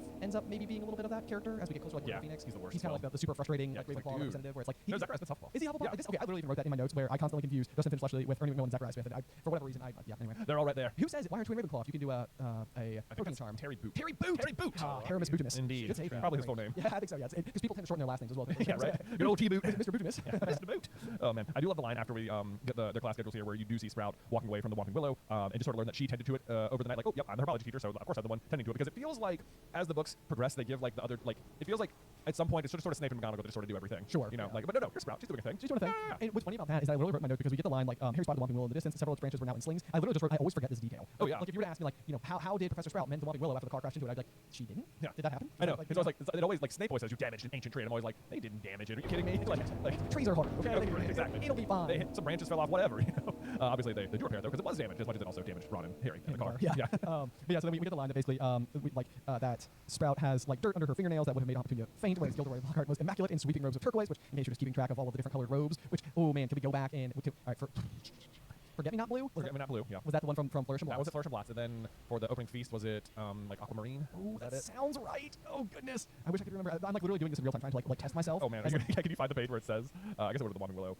chapter. Oh, my gosh. Can we find it? Hold. Aquamarine. Aquamarine. I got it. Amazing. Man. Way to go, team. Many shades of blue so far. Yes, it must go. Well, I guess the Ravenclaw could be sort of like. I guess so, yeah. He can add a little bit through that as well with his flowing locks, his golden hair, possibly. But anyway, yeah, so he's wearing the robes of turquoise. But they're just clearly that he was doing nothing inside of the repair of the tree, and Professor Sprout was basically doing all of it. Absolutely. Which seems obvious to Harry, at least right away, that like, yo, you didn't do anything. I think it's interesting though. So then, of course, we have his famous line of Harry. Just being old chums, which he gets in there 3 times in a row. He has Harry. But I always think it is interesting that like he specifically spots Harry and like pulls him aside to like give him a stern talking to or whatever. But like what he says, like I understand, Nashford wanted a bit more once you had that first taste, and I blame myself for giving that to you because it was bound to go to your head. But see here, young man, you can't start flying cars and trying to get yourself noticed. Like he says, like just calm down, all right? It's almost like he's sort of giving him good advice a little bit. Like it sounds like he's more concerned about him than you'd expect. Yes, I understand what you're saying here. The question, or like the tone of voice that you read it in, is whether or not like Lockhart is worried about being like showed up by Harry. Okay, yes. Like, actually, I have 2 notes. I said oddly concerned for Harry, and then afraid of being outshowed himself. Yes, yeah. I feel like with his overflowing vanity, there's no ability for me to see it any other way. Yeah. That being exactly what happened. But then even in the same piece of dialogue we get, but when I was 12, I was just as much of a nobody as you are now. And I wrote wrong. Yeah. In fact, I'd say I was even more of a nobody. And I wrote correct. I know that he says like all that business with he who must not be named. He says, I know. It's not quite as good as winning Which Weekly's most charming smile award 5 times in a row as I have, but it's a start, Harry. It's a start. It's like, are you comparing defeating Voldemort to winning your dumb magazine award and saying that yours is better? Yes, it's like you are massive. Like you are downplaying the situation so ridiculously that it is almost like you must be like lost inside of your own lies and think that you've been like triumphing over like challenges of like that are like comparable to Voldemort. Right. Because it is just so not the case. It is just so not the case. Yeah. Even if all the things that he had done were true, they would still not stack up to I know. Voldemort, so. Yes, that is the thing. You're right. Like even if he wasn't a liar and all the things he had done were actually true, he would still not be as famous as Harry. Yes, yeah, no, not even the slightest. Yeah. So. Which, for the record, is the situation most people believe to be true. Right, Yeah. yes, yeah. No, including Hermione, which is like one of those things as we continue in the chapter. I'm just sort of like, because it seems like anybody who actually knows anything would be able to tell that he's a fraud in no time flat, and Hermione knows things. Exactly. Well, that's sort of maybe like the true danger of his like branding, I guess. Maybe so. It's like he's done such a good job of it that even like perfectly smart people want it to be true so bad that they just ignore the truth. Yes, yeah, no, that's fair. So we'll circle back to that in just a couple minutes because now the next thing I want to talk about is the mandrakes, Yes. which is what's happening inside of the first lesson for herbology. This is like one of those things I was curious if you had any thoughts about Dumbledore's pre-planned implications because like obviously Dumbledore does not know that the Chamber of Secrets is going to be open, that petrifications are going to be happening, nor that the mandrakes would be vital. But I do always find it to be just a little convenient. They happen to be working with the exact plant that is also relevant to the curing of. There is that. This whole book's plot. My interpretation is that it's always just sort of been that like second years always start with mandrakes, and so it's just conveniently the fact that we also will need those exact things later that year. What I found kind of interesting about it is that like Hermione says it's used to return people who've been transfigured or cursed to their original state. So like obviously they're going to use it to heal the people who have been petrified later on this year. However, prior to that, Hermione is going to be transfigured in the wrong way via the Polyjuice potion when she drinks it with the cat. And it sounds like mandrakes are what she would need to be healed, but like for some reason she's healed from like they're able to heal Hermione from that pretty quickly. Like even though they can't restore the people who've been petrified yet, so it's like I don't know, maybe there just is a different way to cure her from the cat transformation. But like what she says seems like it would apply. It does. I mean, I suppose there's some possibility that this is like a like there's some amount. I mean, like 'cause again, to your point, if every year does this particular lesson, then maybe they have like medium stores of it that could have been available like when Hermione is turned into a cat. Because I mean, it is pretty interesting. Like it is used to return people who have been transfigured or cursed their original state. Like I'm almost curious if like this is something like if you're even attempting to become like an animagus, if it would not be vitally important in like your training. Because you do have to keep some kind of leaf in your mouth for an entire month. Is it a mandrake? Is it a mandrake leaf? Oh my gosh, we would have to fact check that. But if that was true, that would be so interesting. Oh man, because yeah, like the process there's like in the Pottermore archives like a deep dive into like what you need to do in order to become an animagus, and one of them is keeping a particular leaf under your mouth from like one full moon to the next or something like that. Some weird amount of time. It is a weird amount of time. Like how on earth would you not chew the leaf the entire time? I know. Like, it's like how would you not swallow it? Like what are the magical properties of this leaf that it's not dissolving in your spit over 30 days worth of time in your mouth, where apparently you can't take it out at all? How are you eating in this time? I don't know. That has always been interesting. So while you look that up, I will also point out that I was wondering. So because they're making a potion, right, that they're going to like give to the petrified people, is that right? Yep, so, yep. But they can't like drink it because they're petrified. So it's more like a mist kind of thing, right? I'm so sorry to interrupt you. It is to carry a single mandrake leaf in your mouth. That is so cool. Bam. Man. Okay. Confirmed. Bam. Well, there you go. Maybe that's where it's return people who have been transfigured to their original state. So it's almost like whatever properties of the mandrake leaf are at work. It's almost like you're like permanently integrating that into your body, probably as the way to retransform from animal back into human. It's almost like setting your like transfiguration compass to like point north or something. Right. Like where is the home position intended to be? That's but so. Even that's kind of curious because then like when Sirius is a dog, like he says that like James even suggested like making the change permanent. Like it'd almost be curious if you could do the same thing in reverse and it would like Like if you went through the whole Animagus process again, but like the other stayed way. as a dog the whole time. Yeah. Oh, that's interesting. I have no idea. Okay, the other thing I thought was interesting is that like so it must be some sort of more like topical potion rather than like an ingestible one. Oh sure. Because okay. like you can't like I don't know maybe it's possible, but there must be a topical version of it because obviously the petrified people can't drink anything. Right. So it also reminded me whatever potion it is. I wonder if that is what the thief's downfall actually is in Gringotts, because it is used to return people who have been transfigured or cursed to their original state. And like when they go through the thief's downfall, it untransforms Hermione, it untransfigures Ron, and it releases the Imperius curse from the Goblin. Yep. They quickly re-put the curse on him, but like all of those things happen. Yeah. No, I totally think so. Yeah. So do they just have like I'm imagining like an aquarium like filtration system where just sort of making the waterfall over and over and over. Right. But it's just this potion. Yes, it's what a clever little creation. Yeah. No, I totally. I mean, in some way, shape, or form, it would have to be infused with mandrake. Right. It's so heavily attached to transfiguration. So no, I love that. That's super cool, super interesting, neat continuity, or at least headcanon Continuity. Yeah. continuity. Okay, very cool. Yes. Then for answering this question, Sprout gives Hermione 10 points to Gryffindor, which is like whoa, scaling much here with the points. Yeah. So this again goes back to what we said in book 1, which was basically the sentiment of like it seems like they're giving out like take a point for Gryffindor. It's like 1 point. One, yeah. It seems so slow, like so few. And the curiosity we've suggested before is like maybe you can earn more points the further into your schooling you are, because like it is a lot more difficult to successfully get like a question right, but then like stakes are also then available like higher. Right. So like you can have more points. So like it'd be interesting if like in your 7th year all of a sudden it was like you get a question right in one of your classes. It's like wow, that was impressive. That's 50 points. Right. It's like okay, all right, let's go. And it would also prevent first years from coming in and just like ruining your house cup chances, because Yeah. like, they can contribute a little and detract a little, but harder for them to contribute a lot or detract a lot. Right. But it does seem like it sort of like levels out around here. Like 10 points seems like a much more common number like for the rest of the time they're at Hogwarts. It totally so does. it's also possible then that maybe for first years it's just like, all right, first years like of course you can play in the House Cup, but like yeah, it's a training wheels program. It's like a training wheels program. You'll earn tiny points, you'll lose tiny points. Like you won't be a huge liability to the 7th years who are like really trying hard here. But like second year you're in the full game. You're in. Training wheels are off. Training wheels are off. Yep, let's go. Or it just became easier to say 10 points instead of 1 at a time. That's also true. Let's see. We learned the cry of the Mandrake is fatal to anyone who hears it, which is, to me I was like, wow, 12-year-olds are dealing with potentially fatal creatures here. That's wow. Okay. Yeah, the only thing I would really reiterate that, Sprout. Like really. Yes, yeah. The only thing standing between you and death right now is potentially a fluffy pink pair of earmuffs. Right. Yeah. Magically enhanced, hopefully. Magically enhanced, yes. So anyway, then we get the earmuffs, which do seem to be magically enhanced, so that you don't hear anything, which just makes me bother so much more that Neville faints in the books because like they shouldn't be able to hear anything because magic. Right. So what faints in the movie? Sorry. There's no mention of Neville being good or bad about the Mandrakes in the books, which is just another slap that it happens in the movie because it's not like, oh yeah, it happened in the books. Right. Yeah. Or that even Neville was relevant to the scene. Yeah, Neville's really not at all. So I feel like there could have been a line in here that would have been like, oh, Neville finished potting his Mandrake immediately or whatever, something like that. But it doesn't matter. Apparently, also we say fatal, but apparently these are babies, so they won't kill you yet. But they'll just I guess make you pass out or something. Right. Then yeah, we get to meet good old JFF, Justin Finch Fletchley. Yes. Yeah. Who's like a bit of a character. He seems like at least Muggleborn from one side of the family because he says that my name was down for Eton. This is always like one of those things that probably makes a lot more sense if you live in the UK. But here in America, I always was curious if like Eton was like another wizarding school somewhere or like it didn't occur to me that this was like I don't know it as like a known boarding school otherwise. Oh, right. But I do think that Eton is like a fairly highly prestigious Muggle boarding school. There you go. I think specifically for boys, but I don't know. I didn't get that far into my fact checking, but I think that is the case. Okay. Otherwise, he seems to similarly kind of be like fascinated with everything to do with Lockhart's antics. He's got the line here that says, "I'd have died of fear if I'd been cornered in a telephone booth by a werewolf, but he stayed cool and zap, just fantastic." Yeah. Okay, bro. Yeah. Yes, it totally sold on it. It's surprising. He says, of course, her mother was slightly disappointed, but since I made her read Lockhart's books, I think she's going to see how useful it will be to have a fully trained wizard in the family, which to me is interesting because they're in year 2. So like he went through his whole first year and his mom was still like, I don't know about this. Not sold. Are we sure? I mean, it kind of feels like how the Dursleys might be if like Dudley had been accepted, where it would be sort of like they'd be at war between being like honored that their child had been accepted and also like I don't know if I like this. Of course, I have to imagine after like is he still around? No, he is. He continues to go to Hogwarts. Who's that? Justin Finch Fletchley. He's in the Dumbledore's army. I think so. Yeah. Which is almost surprising because it's like apparently his mom is on the fence and all that sells her is the Lockhart books. But then 1, this year her son is going to be attacked by a basilisk, and 2, it's going to turn out that Lockhart was a fraud. So you should be like, Justin, you're still at Eton. Let's go. Yeah, turns out this year has not been saved. The one person I was able to look up to is a fraud. So we're not doing good. No, you're not going back there. You know what's interesting though is I even wrote the note and I mentioned it before that he reminds me of Ernie Macmillan, but even his first ever introduction reminds me of Ernie. Like me and you always joke there's this like line in Half-Blood Prince where Ernie like catches up with Harry, Ron, Hermione. He's like assault DA lags. Yeah. You know, it's sort of like oh we go way back to last year. Several months ago. Also, you're like 16, bro. So cool it. But anyway, so like his intro is just about as friendly as you could ask of anybody. I mean, he's immediately just like, no, you are of course the famous Harry Potter, and you're Hermione Granger, always topping everything. And even throws Ron a bone and says, wasn't it you in the flying car? Yeah. Like I mean, Ron's not super like pleased that this is coming up in this particular occasion, but at bare minimum, this is somebody attempting to be like, hey, I know all of your names and I know a thing about each of you. Right. Which is not the worst way to like make friends. I know. I mean, he's doing good. I mean, maybe you should go for the chess game, but maybe so. Yeah, that's a good point. Yeah. Like read the room, dude. Didn't you hear the Howler? Or it should be like, look, Ron. Clearly, everyone's already forgotten about the Howler. Like, chill your bones, man. Yeah, also true. Yeah. People thought it was cool. People thought it was funny. Like, do you think does that make it worse? Apparently, Ron is so embarrassed by the Howler that he refuses to even ask for a fixed wand for the rest of the year. Yeah. Like, it must be so evident that he cannot do magic. You know, like what does he think? The fact that he goes the whole year without asking for a new wand is like bananas to me. It is bananas, and this feels another one of those sort of writing challenges where maybe you come up with the idea that like of having Lockhart's wand backfire at some point in time, and so like the Howler is almost an installment so that we are able to like understand Mrs. Weasley's frustration is at such a high level that Ron doesn't even find like enough comfort in asking for a new wand, and is otherwise like then at wizard school with one arm tied behind his back because he doesn't have the most essential tool for doing wizard stuff. Yeah. So it's like it almost feels like you're like if you're going to commit to like the backfiring Ron wand later, you have to find a way to pre-solve the question that is why does Ron just have a new wand. I know, and right. it's like, this is as close as we get to an answer. This is as close as we He's get. too afraid to ask his Too parents. afraid to ask, and he's got spello tape. You know, that'll fix it. Yeah, right? this reminds me so much of we watched like Rugrats growing up a lot, and like Stu Pickles is a big inventor, and solves problems with rubber bands, bubblegum, and Scotch tape, and such, duct tape. Yeah, and this feels like just Stu Pickles. Just tape back together. This is also like a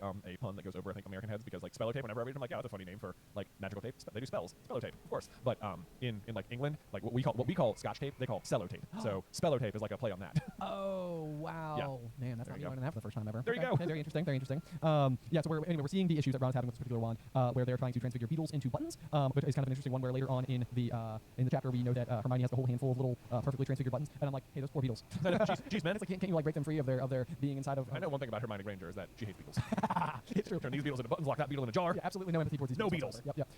So maybe that's just a little. I'm joking, but maybe it's foreshadowing. Yeah, maybe that's right. Rita Skeeter to come in book 4. Something to look out This for. is like when Rita Skeeter in like book 4 starts being such a problem. It's like why? It's like it seems like she would be problematic the first 3 years too. Like certainly she's like writing articles and stuff. Now, yes, that is a good point. you know, where's the Rita Skeeter articles about Sirius Black? Like certainly she had things to say about that. Almost what a bungling the ministry is doing, or something or other. Wow, yeah, good. I'm gonna put a headline. Exactly. I can see it already. What a bungling. What a bungling. Yeah, I agree. I mean, it definitely seems like Rita should be showing up, but maybe they're just not like relevant stories to what they're dealing with. And so like they're just not like making the headlines. And like for most of the series, like through like the series, like there could be all sorts of headlines about him. They could be like super incriminating stuff, but like none of them really have like any empathy towards Sirius. So they're not like, wow, can you believe what this person's what writing? Rita Skeeter says. Yeah. So I guess in the wider Wizarding World things are just pretty calm right now. Yes. Yeah. So next thing we get though is we get to meet the boy that Harry saw at the Sorting Hat ceremony the night before, which happens to be the one and only Colin Creevey, which is maybe possibly like an indication that like Harry himself is just cursed with bad luck because in an entire year's worth of schooling where the primary objective is to not lean into his fame, there happens to be a new kid in his house who is all about emphasizing Harry's fame. Oh yeah. I thought this is he just immediately comes up like, take a picture, we sign it. Yeah, that's pretty fun. Also he says like someone in his dormitory said if I develop the film the right potion position, the pictures will move, which is just interesting because it means that like the fact that the pictures move has something to do with the development of the film. Where I always thought it maybe had more to do with the camera, because whenever you see the cameras like in the movies, or I think even in the book, it like describes them as being like smoking and looking like very old-fashioned cameras. Yeah, we were seeing. Yeah, you're right. We were seeing that during Flourish and Blotch chapter, where the photographer was taking photos. But they're like much more modern film cameras. You know, like even in the 90s, like our dad had a camera that shot on film. Yeah. You know, like it doesn't have to be some giant flashbulb smoking thing to get like a film picture. If it's just the potion that makes it move. I know. I wonder if maybe the possible difference here is that he's using a Muggle camera, and so like maybe because it's a Muggle camera versus like a wizarding camera, like you have to use a potion that is then influencing the Muggle film, and you're almost getting like a live photo. I suppose. So you think like a wizard camera would? There are wizard. Okay. I see what you mean. Yeah. Like wizard cameras would just automatically have moving pictures. Exactly. I see. Yeah. This is more because it seems like he's Muggle-born, and you know, his dad's a milkman. Does it say that in this one? Yes. He's a milkman. He can believe it. Yeah. So taking loads of pictures and send home to him. Honestly, really adorable. I mean, like, you know, for any 11-year-old, be like, I can't wait to send photos back home to mom and dad. It's like, if like now being a parent, if there was a world where Addie at 11 is somewhere and she wants to send me photos from there, like that would just fill my heart with sheer joy. Oh, I know, right? It's like also, it's just I feel a little bad for Colin here because if he just like managed to catch Harry like in the common room or something like at night, like I'm sure Harry would have just been like, oh, sure, that's fine. Yeah, I mean, Harry's a nice enough human being. Like the problem is that again, going back to Harry being cursed, is that Draco Malfoy shows up inside of this conversation, followed by Gilderoy Lockhart. Like, are you kidding me right now, bro? It's like the worst two possible people to show up while signed photos are being discussed. But I do love this one particular line from Colin, who we know ends up being quite a brave character. He's a member of Dumbledore's army. He dies at the Battle of Hogwarts. But Malfoy, who is now going to be like, you know, his upperclassman, it sounds like Colin's kind of a small kid anyway, stands up for Harry to Malfoy and says, "You're just jealous, Piper." Colin, whose entire body was about as thick as Crab's neck. You know, but honestly, I find that to be like pretty admirable. Like, he's clearly in the right house. He's definitely in the right house, and it is pretty brave of him to do it. And also, not for nothing, he's 1,000% correct. Yes. Yeah. Oh yeah. Absolutely. Malfoy's like jealous, and it's like, yes, you're so jealous. Yeah, that is exactly what is happening right now. And this Muggle kid just caught you in one. Just caught you in one. He's like, who? Yeah. What does he say? Of what? I don't know. I don't want a foul scar right across my head. Thanks. It's like, yeah, but you do want all the attention that it gets you. So. Not to mention, it's a pretty baller scar. Pretty baller. I know. It's like lightning bolt shaped. Yeah, dude. seriously. Yeah. So yeah, then what Ron threatens him to eat slugs, which is of course later a spell he's actually going to try and cast at Malfoy, which will backfire and hit himself and make himself eat slugs. Yeah. Gross. Yep. Trying his best though. But yes, then of course, like I just mentioned, Lockhart stumbles into the situation and once again just has more advice, you know, for Harry about how like you're not quite at this stage of your career. It isn't sensible. Looks a tad big-headed. Is what Lockhart says to him. And this is like one of those lines like where he specifically says at this stage of your career, and this is such like projecting Lockhart's own like beliefs, intentions, and values onto Harry that he is assuming that Harry is developing his own fame-based career like as a 12-year-old. Yeah, like all this is very intentional. Yes, of course. I want to say like there is a thing I think there in whatever like the ebook chapter about Lockhart where like even as a student, like I guess because is he Muggle-born? Is that right? I want to say. I can't remember.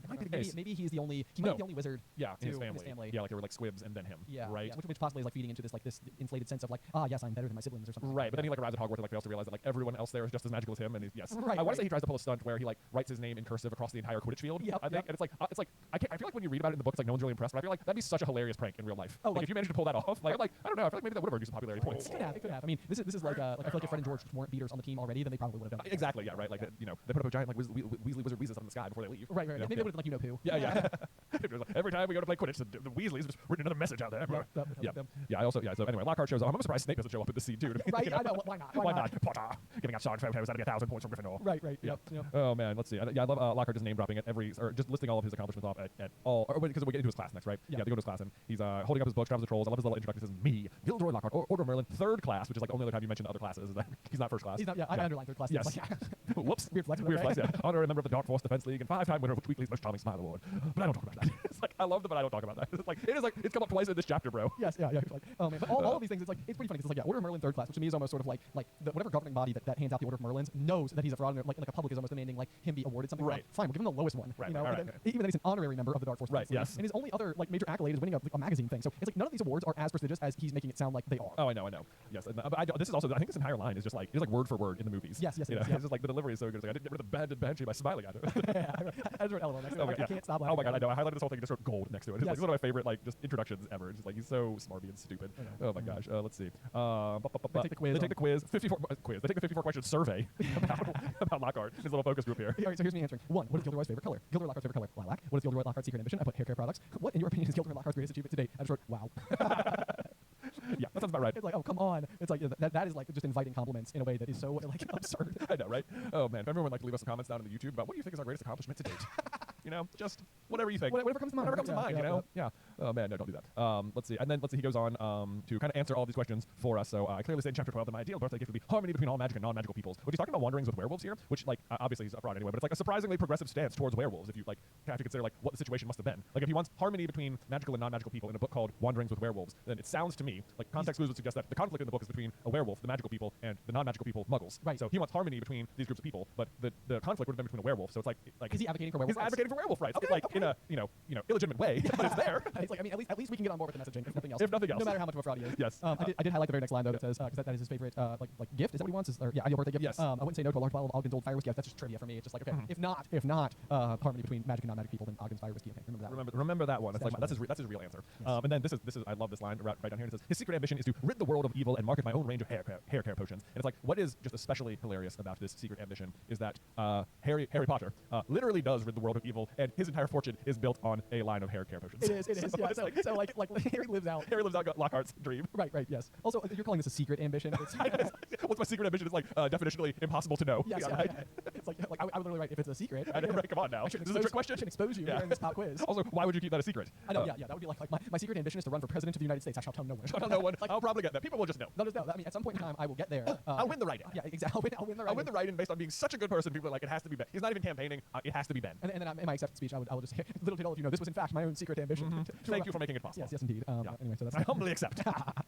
Oh man. Oh my gosh. Then he dives into what feels like could be a decent opener for like a Defense Against the Dark Arts professor. He says, "Now be warned. It's my job to arm you against the foulest creatures known to wizard kind. You may find yourselves facing your worst fears in this room. Know only that no harm can befall you whilst I'm here. All I ask is that you remain calm." So I mean, kind of hilariously is like, I mean, if Lupin had said this before the Boggart lesson, it would be just dead true. Yeah, like, right. Because like he says, you may be facing your worst fears in this room. Like in year 3, at least in the years we can tell, based on like in Fantastic Beasts, Dumbledore's also teaching Defense Against the Dark Arts and is also doing the Boggart lesson. Yeah. It would suggest that like later, possibly this week, he would be teaching the Boggart lesson through the 3rd year. Yeah. So it's kind of like You'd think. Yeah. Also, like there is a bit of like in spite of himself, Harry leaned around his pile of books for a better look at the cage. It's like Harry has pretty much I think already decided that Lockhart is a fraud, but it's like I think it's a great demonstration of like Lockhart's showmanship. And like Harry's like, wait, what do you have here?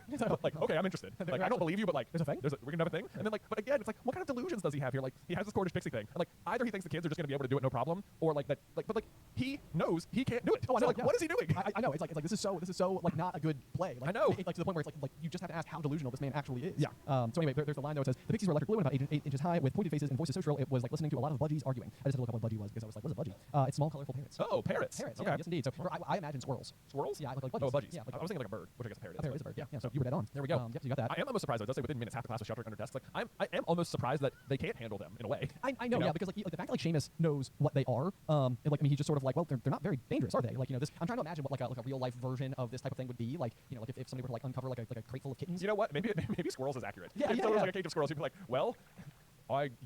Worst fears confirmed. But if someone had a giant cage of like 50 squirrels and was like, let's see what you make of them, I'd be like, whoa, okay, hold on. There are so many squirrels right now. So many squirrels. I guess you know what? That's a pretty fair comparison because I don't think I would know what to do. That's a good point. And squirrels are otherwise like I mean, it's really funny to me that you could like walk down the street and a squirrel right next to you, and you in no way, shape, or form panic at all. I know. But if there were 50 squirrels in your classroom, it'd be like, this is too many squirrels. This is a lot of squirrels. This is a lot of squirrels. How did you get them in the cage? Did you get them in the cage? Why are they out of the cage? Yep, Yeah, that's okay. really funny. The next thing is so obviously everybody's having a really difficult time. Neville's being lifted into the air by his ears, which sounds just incredibly painful. I think so then Lockhart is like, okay, come on now, they're only pixies, and he bellows into the air, pesky, pisky, pester, no me, which I think is it's sort of like a Mad Gabs almost of just like pesky pixies, pester. No me. Yes. Like no me. Like don't pester me anymore. Right. These pesky pixies pester me no more. It's like he's trying to like morph English words into sounding Latin. Yeah. You know, which is like what most of the spells are like based in. Right. It's like but all you did was just sort of mispronounce a bunch of English words rather than say magic words. It's a lot more similar to Ron's spell 2 turns Gabber's yellow on the train. Yeah. It's like in that vein. And sure enough, it had absolutely no effect. Yeah. So it does nothing at all. And at this point in time, the bell rings. Does the bell always ring? That was like one of those where I was like, the bell. I think so. Is there a bell? Okay. Yeah. Sure enough, that's fine then. But yeah, so then Lockhart runs out the door and catches sight of Harry, Ron, and Hermione, and is just basically like, well, I'll just leave it to you three and get the rest of them back in their cage. This is because his wand has been taken by the pixies and thrown out the window, which I find to be kind of hilarious because I'm pretty sure, actually I fact-checked it before we did this, when they are recruiting Lockhart to come and like go into the Chamber of Secrets with them, it says Lockhart was blasted backwards, falling over his throne. His wand flew into the air. Ron caught it and flung it out the open window. And I was like, this comes back to haunt him later. It's like, hey, my wand went out that same window again. Ron's getting a lot of ideas. He's like, oh, wand out the window, got it. I'll use that later. Eat slugs, got it. I'll use that later. Yes, yeah. We're like, lots of setup for Ron for the rest of the story.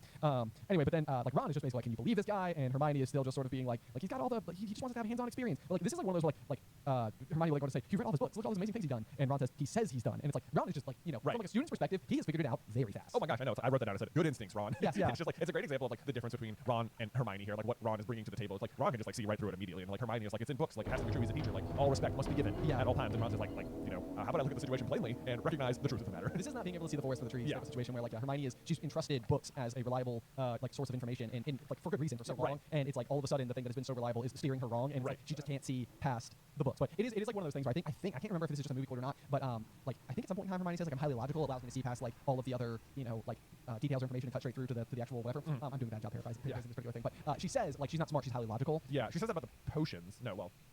Well, she describes the potions as a logic puzzle. Okay, yeah, right, yeah. But this seems like she has let logic be thrown out the window. Yeah, right, in the name of being enamored by Gilderoy. Yes, indeed. So. Anyway, but that does bring us to the end of Chamber of Secrets, Chapter 6. Do we have a review for today? We do have a review for the day from W. Gill 628. Hey! Here we go. All right. So it says, absolutely love the podcast. It's so fun to listen to the stories with such a fine-tooth comb focus on each chapter. The theories that are discussed are so fascinating too. My husband asked me these questions while we were listening, and I wasn't sure of the answer. Okay, so this is the question they have for us then. Could it be possible that Scabbers was a real rat when he was with Percy in the first 2 books? Then when Sirius escapes, Peter Pettigrew kills the rat and takes his place in the Weasley household. Is Scabbers missing his toe mentioned before book 3? This could be a bit of an explanation for why Fern and George never questioned Peter Pettigrew being in Harry and Ron's dorm, since it didn't happen until the 3rd year.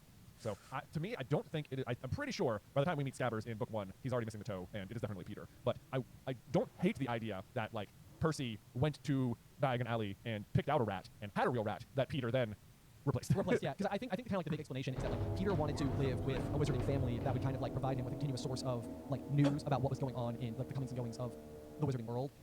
So I feel like it makes the most sense. The other thing too, I think, is that there's like sort of like the unusually long lifespan of Scabbers, which I guess could still come with some amount of replacement. But yeah, it would have to be that a bit of a coincidence that like if that's true, then the coincidence would have to be that the very year Percy got a rat, like Peter came in and just like replaced himself as the rat right away. Because I think there is a line where like Ron says like Scabbers been in my family for, and Sirius interrupted. He's like, oh yes, give me a long life first. Come on. Yeah.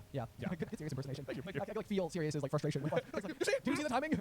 Awfully fortunate, is it not? Yeah. No, that is super funny. It's a great question though. And it would bring me a lot of comfort versus the scenario where like, because that's the other thing too, is that like Peter just like, I mean, it seems like such an abysmal existence, like to subject yourself to. Yeah. To just being someone's pet for so long. It does. Like, you know, in this particular capacity, and to be kind of like a sucky pet too. Like, yeah. Oh, I know. Yeah. There is. So I don't think. I'm pretty sure as long as we've known Scabbers, as long as Harry knows Scabbers, he's Peter the whole time. As for your question about what, like, could that explain why Fred and George don't see Peter on the map? Our theory there is that the Marauders don't show up on the map except to the other Marauders. Yes, and it would sort. I mean, this is sort of the theory just simply because it would be a way for, like, if the map were to fall into the wrong hands, it would protect specifically the Marauders from anybody attempting to use it against them. Right, like Snape or something. Right. Which the map specifically insults, and that's like I guess we don't know for sure whether the map will only insult Snape in particular because the 4 of them just openly dislike him, or if it would insult anyone who read it, but we just don't ever see it do it again. Yeah.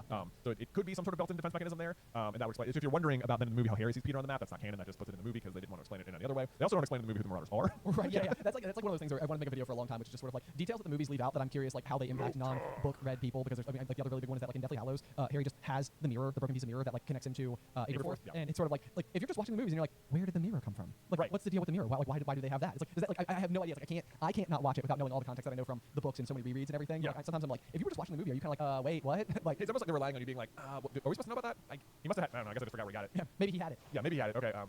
It's been like a year since I saw the last one, so whatever. No big deal. It'll be fine. And then, or else they're just like, anyone who doesn't know, they'll be there with someone who knows, and they'll be like, what's that mirror? And they'll be like, Sirius gave it to him in year 5. Yeah, exactly. Yeah. So, okay, I don't remember that, but I believe you. Good deal. I'm on board. Yeah. So it'll be interesting to see if they ever do subsequent variations, which it sounds like they're going to.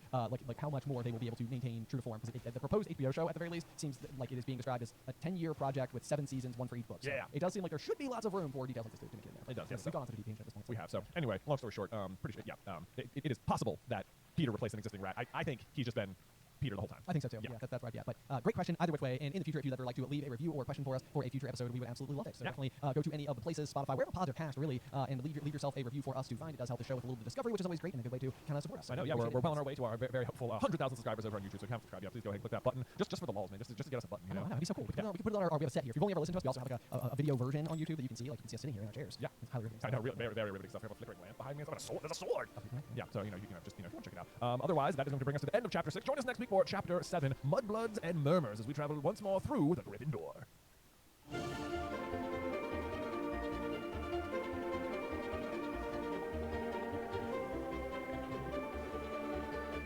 Welcome, dear listeners. I'm Jonathan Carlin. And I'm Benjamin Carlin. And we invite you to join us through the Gryffindor, your one-way ticket to the enchanting world of Harry Potter. So grab your wands and dust off your broomsticks and join us as we unlock the treasures behind Chamber of Secrets, Chapter 7, Mudbloods and Murmurs. Sorry to throw such nasty language into the title there. I really couldn't avoid it. I know. There's really no two ways around it. This is honestly, I know what the Murmurs are. Yep. I'm surprised that without being referred to as murmurs, that they're chapter title worthy. I agree. It really just sort of happens like right there at the end, and they're not called murmurs, but perhaps the fact that it is like in the chapter title should like clue you in, like that's like extra important. Like notice that, please. Yeah. Not that it doesn't really stand on its own, but it feels like maybe the chapter title was chosen for its alliterative properties. There's always that. Yeah. And I do always love a good alliteration. But I remember stepping into this chapter. So, for reference, for anybody who hasn't just like read this particular chapter and doesn't have it like totally top of mind, the murmurs are going to be in reference to Harry's detention hours with Gilderoy Lockhart, where people first hear Slytherin's monster letting out murmurs into the castle a little bit there. So that's what it's in reference to. As I entered the chapter, I was like, like, what are the murmurs?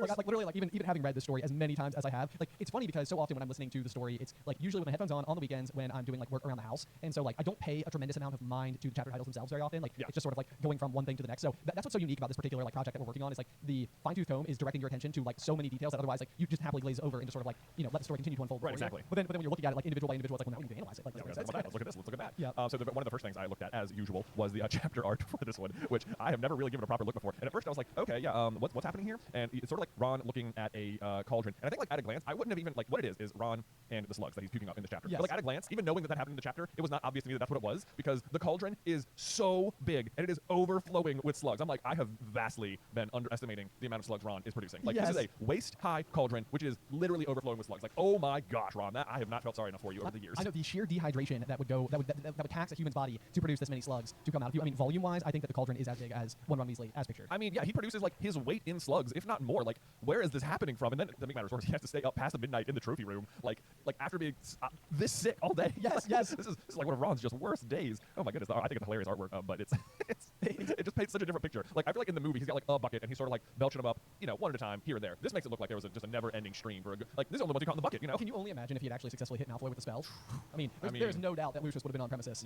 For this amount of slugs, he produced like one Draco Malfoy's worth of slugs here. That's way too many. It's like not for nothing though. I think it speaks to just how powerful Ron is. Like this is according to Hagrid later in the chapter, this is a tricky curse at its best. And Ron hits like a 12 out of 10 in terms of execution. Yes.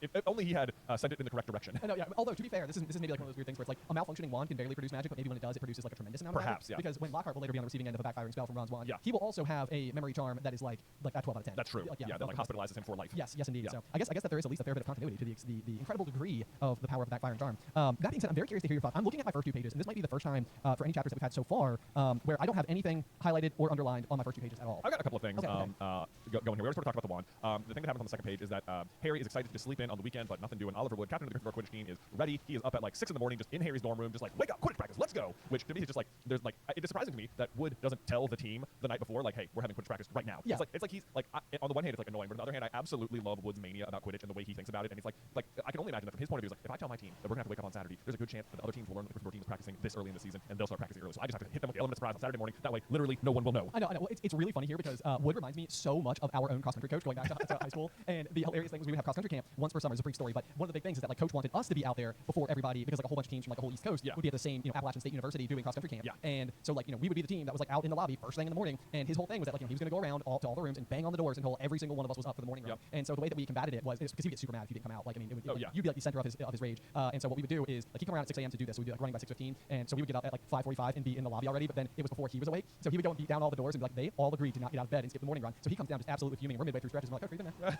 I did not know that. I missed that one. Did you miss that one? one? That must have been after I graduated. That's hilarious. It was so good. It was so good. So anyway, as I was reading this, it was reminding me of our own cross-country coach who definitely had a similar level of tenacity. Just like we are going to be running, we're getting ahead of the game here. Yes. But what is I did notice something. It's like Wood obviously has not told any of the team that this is going to be the case, and yet all of the girls have managed to make it down as well. And I'm wondering, how did Wood awaken the girls? Because as you know, if the boys try and go up the staircase to the girls' dormitories, like a loud alarm blares. Yes. Which, as I'm saying, maybe that's just what he did. Yeah, right. Wake up, ladies. Well, he was apparently being loud enough. I mean, the other thing that's supposed to happen is the stairs are supposed to like fold into like a slide, so Yes. that you're unable to walk up. So don't know if maybe like Wood just came prepared for that or had his broomstick and just blew or something. I don't know. What a workaround. I know, yeah. But it seems like Wood was not taking any chances on his team not waking up because one Colin Creevy was able to be roused by this morning call as well, and is just like, okay, I'm going to be involved as well, and I'm totally coming to Quidditch practice. That's totally it. I'm coming out there. I guess it's possible Wood like invited in some sort of other non-Quidditch player, female, to be like, all right, wake up. I'm going to need you to wake up early to go surprise the other girls, but do not tell them. Do not tell them. Yeah. Until the moment. Right. The other thing I sort of got from Wood in this was a very like almost Percy energy, but like about Quidditch, which I don't know if this is like one of those things where it's like somehow it makes it more like admirable or agreeable or like less grating than like Percy's like absolute like his like total commitment is to like rule following and like being like studious or something, which obviously is nothing wrong with being studious, but it's like when Percy does it seems to come across a different way, but like even like Wood does seem to be like in like an overbearing level of like intensity without doing this to the point where I'm like you could potentially be squandering like the effort that your team is putting forth because they're not like in it on the same level as you. Yeah, I mean, I think he's just trying to hope that it,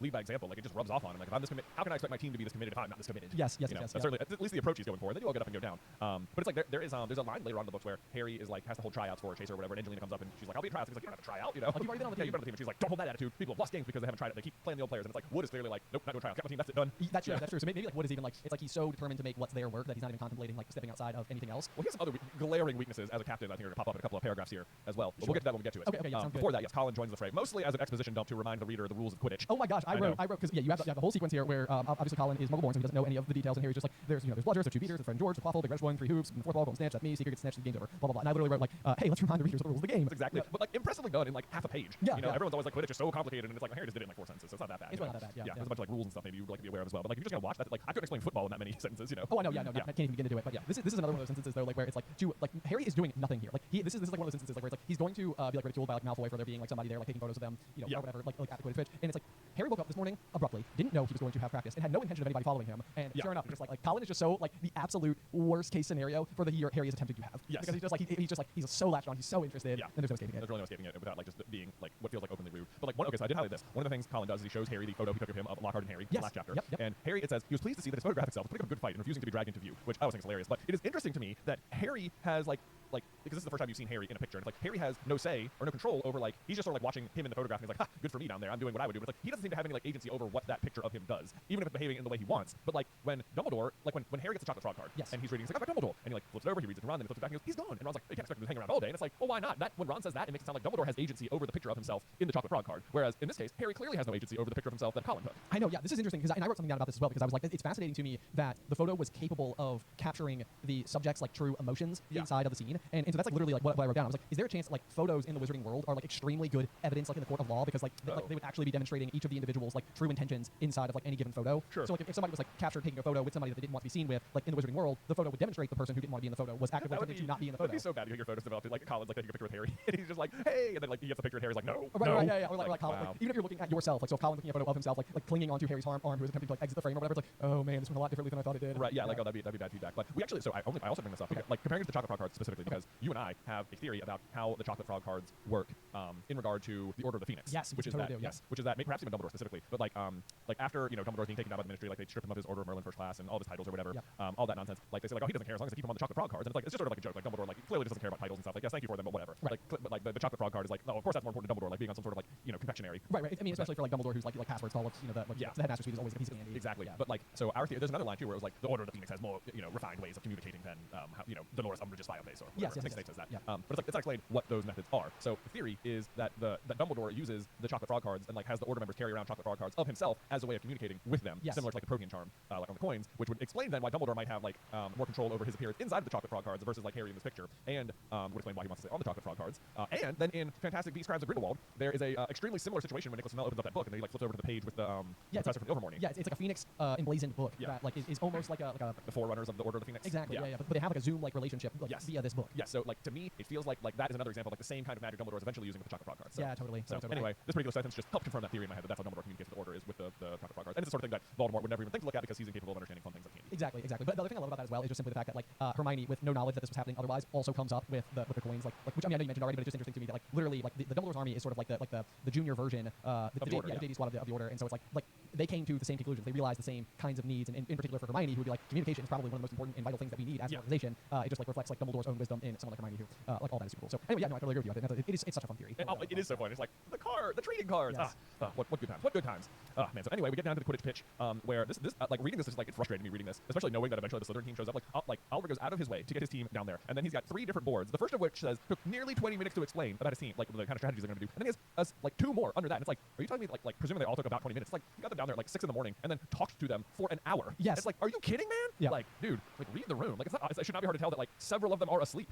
Like get in the air first or something. I don't know. Yeah, get them back in the air, get them back excited, just sort of like get their toe back in, because that's the thing too, is that like Harry like there's like a whole like sentiment like, oh, it's just my home. It's like that is where Harry is like at his happiest, and he's just had like a rough first week of school, and even Quidditch, which like is arguably like his favorite thing to do, like his favorite recreational activity, also doesn't sound very fun right about now. Oh my gosh, no. Like, man, I don't like a world where Quidditch isn't fun for Harry, because it's like at the end of the day what everybody's fighting for, like for all reasons all the time, is like so that people can go and enjoy themselves the way that they see fit. Right. It's like oh my gosh, Quidditch needs to be fun. Oh, I know. It doesn't seem very fun. I know. And then like especially right here, which I was like, Wood, catch him a break, man. He says, now listen here, you lot. We should have won that Quidditch Cup last year. We're easily the best team, but unfortunately, owing to circumstances beyond our control, but they don't win the Quidditch Cup in Harry's first year. And what he means is, owing to circumstances beyond our control, is that Harry was passed out in the hospital wing because he defeated Voldemort and stopped him from stealing the Philosopher's Stone and coming back and conquering the Wizarding world. But and then the next sentence is Harry shifted guiltily in his seat. Like, guilty? What do you have to feel guilty for, sir? This is it's exactly like last chapter where Lockhart's totally downplaying or attempting to match his own accomplishments to that of Harry's, and it's sort of like, why is everybody underselling the utter importance of Harry taking down the darkest wizard who has ever lived twice? I know, especially because according to Dumbledore, like whatever happened down there was a complete secret. So naturally, actually everyone knows. And if everyone knows, then why is everyone like freaking out in here? And then like also just I love how Woods like the reality of the situation and Woods like interpretation of it just do not match at all, because he says like we're easily the best team, but then also apparently without Harry, Gryffindor had been a player short and had suffered their worst defeat in 300 years. I'm like, dude, you know what? The best team, even a player short, wouldn't suffer the worst defeat in 300 years. I know, yeah, and I wrote the exact same thing. I literally wrote a note, highlighted it, and said this seems absurd. And because when it comes down to it, it's like even if they had not played any Seeker at all, it's like surely in the past 300 years, Gryffindor has just lost a game ever, which would just mean like in the Seeker only scores via the snitch. Yeah. So it's like you would just assume that the outcome of this game should be very similar to that of any other game where Gryffindor just didn't secure the snitch. I know. First. So like the rest of the points are just still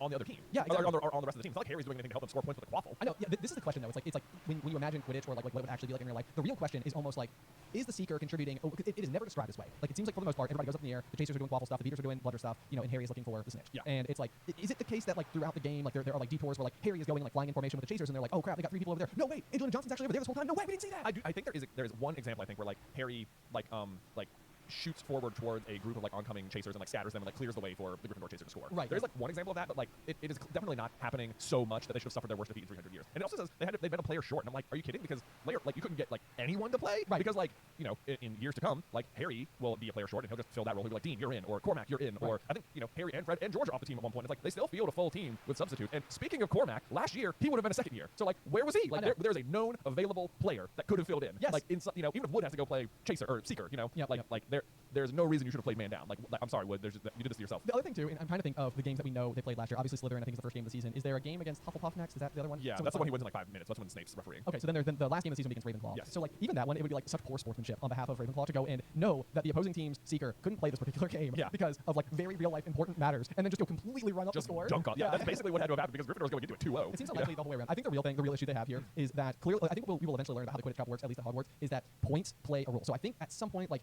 when Cedric beats Harry in Prisoner, like they're still not out as long as they can beat Ravenclaw by like a certain margin. Yeah, exactly. So I think what must have happened in year one is that like you don't want to give Gryffindor both the Quidditch Cup and the House Cup, and so it's like you want to like make the reader work for that as time goes on. Like this is something like a carrot on a stick. We can still lob out into the future. We can still desire it. We can still covet it. We'll like work our way towards achieving this particular like accomplishment on behalf of Harry, but not this year. And so the big thing is almost like, okay, so they basically came in and beat Slytherin right away, and then they pretty much came and stomped Hufflepuff. So it's like they pretty much, in order to have like they would have had 2 wins out of 3 games that they would play. In order to not win, they would have to lose atrociously. Yeah, that's basically the only explanation. That's basically it. So like I wonder who did win then, because we know at least Hufflepuff and Slytherin suffer losses, and it's like Ravenclaw wins against Gryffindor. So like did like Ravenclaw win the Quidditch Cup last year? That's a good question. I mean, feels likely. It does feel likely. I mean, if they would have put up so many points on, unless Ravenclaw lost to both Slytherin and Hufflepuff and only beat Gryffindor, which would also seem, I don't know. Yeah. And it does seem like if it was the worst defeat in 300 years, it feels like they were like, you know what? If we just put up points, we can steal this thing. I know. Yeah. Maybe that's exactly it. So maybe Ravenclaw came in, otherwise undefeated, and we're just like, okay, we gotta do it. That's gotta do it. Okay, we worked our way for a reasonable explanation for it. But either way, I still think it seems absurd. Yes, that Harry feels guilty at all, or that Wood is like shaming him for not playing is absurd. Yeah. We can get the line. The last defeat was clearly still torturing him. I mean, to be fair, Wood, keeper, you probably let through something like 350. I know. That's true. That's true. Yeah, maybe Wood should be beating himself up a little bit. That's true, because like to be their worst defeat, if someone just caught the snitch, like within 1 minute, like right away, it's like that will always happen. You can almost erase 150 points off every score. Yes. That's always there. So for it to be the worst defeat ever, it's like he had to be the one letting the goals. Because certainly, unless he was playing Seeker instead of Keeper or something. That seems possible. I guess so. That would be terrible logic. Yeah. Like if they just like don't feel the Keepers and like run a Seeker instead. It's like you can win. Even, I mean, that's the whole. Ireland win become catches the snake. Exactly. Yeah. It's like you're capable of winning the game. Like otherwise. Yeah. Just if you're apparently the best team out there and you're scoring at will, otherwise just score as fast as you can and don't let their Seeker have a chance. That should have been a strategy. Also, field 7 player. Yeah, just do that. Yeah. Anyone. Yeah. Anyone put Neville out there. Right. Maybe they'll just hit him. Exactly. Like just park him in front of 1 goalpost and that's it. That's it. He can't score here. Yep. Anyway.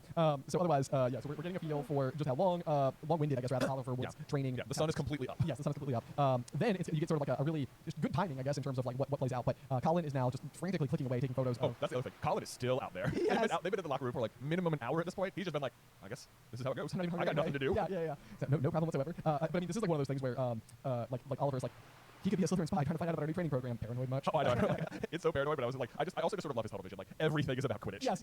Why is that person taking pictures? It's probably a Slytherin spy. It's like, dude, that shouldn't be your first guess. Right. But the timing, though, in Slytherin's study spy, Oliver said, George, what makes you say that's Wood testily? Because they're here in person. Said George, pointing. Several green robes walking on the field, broomsticks in their hands. Oh, man. This is another one of those things where it's just like, the circumstances don't make sense to me based on just like how professional teachers should or could operate. But basically what we have going on here is the Slytherins, owing to the need to train their new Seeker. Snape is being such a Snape right now. He absolutely is. It's like, okay, it's the first week of school. Every Quidditch team is probably needing to train That is exactly what I wrote. I said this would have been true of any team. This is such dumb reasoning. I know, yes. Owing to the need to train their new Seeker. Like, what So what if the Gryffindors had a new secret? Be like, oh no, we can't impede on that. But because it's the same 7, it's okay to double book it. No, this is the type of thing where it's like in my mind there could be a scene, and like this is like whenever I imagine a much more drawn out version, like TV show version of this, where we can get like a lot more perspectives of more characters. Like even if it's happening in the background of a scene, having something after this sequence where McGonagall is just absolutely ripping Snape a new one, like Hall, because because Snape is overriding one of his colleagues in order to do this. Oh, basically, someone is like mad. there's clearly like, hey, go sign up. If you're a Quidditch captain, here's the sign up sheet for the field. And clearly, like Flint was like, well, they booked it. I need to take this to Snape right now. Yes, exactly. Because that's the other thing too, is that like Wood must have put it somewhere public enough that Flint could know. To go back to your idea that like Wood was trying to keep it a secret, or whatever, because he didn't tell his own team that practice was happening. Yeah, Flint knows. He knows enough to go get a note. Right. Yeah, it's like your team doesn't know you have practice today, but the Slytherin team, maybe he's correct to be worried about spies. There you go. Paranoid concern. I would love a subplot in the TV show where it's just like Wood versus Flint on the side and just complete like. Oh, that would be incredible. Yeah, like if you just got this like other plot entirely that it's just like they're like in class antics and rivalry and like everything that they're doing, like pulling strings and stuff. Yeah, I love that. That seems like a blast. That'd be super fun. Also, I also love though when so Draco steps out and Fred says, "Aren't you Lucius Malfoy's son?" Which I think is a fantastic reading because Draco thinks of himself as like so popular and like but like I love how in this situation his reputation does not precede him. You know? He's like, "Who are you? I've never seen you before." It's like, and now our grand reveal, Draco Malfoy. You're like, wait, who? Are you Lucius Malfoy's kid? Yeah, never seen you before. Sorry. Never heard of you. Never heard of you. So I like Fred's sort of, I don't know if it's better if Fred genuinely doesn't know who he is or he's doing it on purpose. But I like to think, I think the way it reads is that he doesn't know who he is, but I like to think that he did it on purpose. Yeah, exactly. Okay, so there you go. I'll take that as interpretation. Then we, of course, learned that for some reason in the year 1993, they've gone from the Nimbus 2000 to the Nimbus 2001, where the entire Slytherin team has all of their fancy new broomsticks. Yep. Sweeps the board with them. Again, I think it's just worth pointing out that when these books were coming out, it was like, when the time period in question, the in-canon year is, what, 1992? Right? So. Oh, yeah, I guess you're right. I guess it would be 92 right now. The in-universe year is 1992. So the fact that they came out with the Nimbus 2000 and went straight to 2001, which when the books were coming out in the real world was happening like at the turn of the century, so around 2000 and 2001. Yes, exactly, it is just silly that this is their naming convention for the brooms at this point in time. Yes, but whatever, not important. Yep. Let's see. Draco goes on to list off some sick burns. He could raffle off those clean sweep 5s. I expect the museum would bid for them. I was like, that's pretty funny. Oh, really? Oh my gosh, it's so funny because I literally think it says the Slytherin team howled with laughter, and I wrote, really not that funny. That's really hilarious. But our interpretations were exactly opposite. Because it's like, I don't know that I've ever said anything in front of a group of people where it made the entire group of people howl with laughter. Yeah. So I think maybe it's because like we read, maybe it was the Shooting Stars or whatever broomstick we were reading about Ron, where he was like being outstripped by butterflies or something. Yeah. And it's like they were genuinely super old brooms. I was like, oh, he's probably right. Yeah, that's true. That's true. Then Hermione totally zings one back with the, she does. At least no one on the Gryffindor team had to buy their way in. Yeah. They got in on pure talent. Yeah, I also wrote sick burn next to that. Yeah, So. I put boom. Boom. I love it because this is like, and I even like the fact that it says the smug look on Malfoy's face flickered. It's like yeah, Malfoy. Mm-hmm. Yep. He's like, that's exactly what happened. But and then it's not like he goes on to like win many games either that I'm aware of. That's true. Yeah, That's true. I mean, we know he can fly. We know he can fly. Then of course that way kind of takes a turn for the worse, as sometimes things do in high school, where Malfoy just takes it way too far and calls Hermione a filthy little mudblood, which is like one of those things where it's like I feel like I will say it the one time necessary to describe what he says, but even saying it out loud, I'm like, I just don't like saying it. You know, it's such a mean thing to say. So we need the context, but that's the end of that. So anyway, yeah. So just a horrifically mean thing, and even if you don't know the context, which I think sort of is what's happening a little bit like with Harry and Hermione themselves, it's like you can tell like what he just said wasn't a good thing. Oh yeah, absolutely, you can tell, and obviously the team reacts in such like a visceral way. Yes. Like it's like, all right, that's it, time to bust out some wands. Yep. And you know, Ron of course busts his out, and we sort of talked about this earlier. Apparently he hits him with just the world's greatest slug belching curse known to man, except it hits himself. But Ron also in this moment does not under an incantation, right? So not only does he perform what Hagrid would describe as a very tricky curse, but he does it very powerfully and non-verbally. I know. Like don't skate over Ron here. Well, and that was another one. Like as I was reading the chapter, I was like, he's not going to say eat slugs again, is he? Yeah, like it's like I'm pretty sure just last you chapter. just said that, man. It's like you got to pick something else. Yeah. You know. But you're right, and it's also interesting that it's a jet of green light that shoots out the wrong end of Ron's wand. Yeah. Which I was kind of like, man, jet of green light. Like we know what a jet of green light typically is. I know, right? No, that's the same color as Avada Kedavra. It is indeed, yes. There's that, and then I think there's this chapter just thought was very funny. So Ron starts belching up the slugs. Colin shows up to just make matters worse. He's like beating away. He goes, ooh, fascinating, raising his camera. Can you hold him still, Harry? I literally read. Like, Colin, read the room, man. I wrote, read the pitch, Colin. That is so funny. I know. It's like, can you hold him still? It's like, oh yeah, I'm just vomiting up slugs over here. Don't worry. Yeah, take a picture. It's like Colin, those are our rivals, man. Stop it. Oh man. I know, that was really funny. Anyway, there we go. So they bring Ron to Hagrid's hut, where of course Gilderoy Lockhart has just inserted himself into the situation, wearing robes of palest mauve today. Mauve? Pale purple. Oh, is it? Okay. Yeah. So he's deviated ever so slightly from his green looks, yeah, or blue looks. Yeah. Can we remember our last batches of God, colors? it was no, turquoise. Was that it last time? No, it was Forget-Me-Not blue and then turquoise and then some other aquamarine. Is it aquamarine? I think aquamarine sounds right. He has had aquamarine at some point as well. And then Forget-Me-Not blue, I think, is at the. Yeah, what's he teaching class in? No, that's the question. Oh goodness gracious! You'd think that we're putting so much energy into this particular. I know, to remind and me we're of it. still so bad at it. I know. I just want to overcome this problem. Yet I'm immediately seeing why it's such a challenge. So anyway, he's wearing pale mauve, and he comes striding out. I'm curious how many like cases he needs to bring with him to school. It sounds like a lot. Yes. Either which way though, we get another instance of like Hagrid clearly like just plainly saying like this guy doesn't know what he's talking about. Oh, I know. Yes. Yes, and specifically about how to get kelpies out of a well, which I put 3 question marks next to. I said, really, aren't like kelpies like huge? So I mean, isn't a kelpie what we see? Like the horse, like a water horse type like creature? I think you're right. Like flimpies, you know. Yeah, because out of a well. Also, like, do we even know of Hagrid having a well? Or like, I'm trying to imagine what prompted Lockhart to go down there. He just like woke up and was like, I think I'll have a chat with Hagrid about how to remove kelpies from a well. Yes. I know. Yes.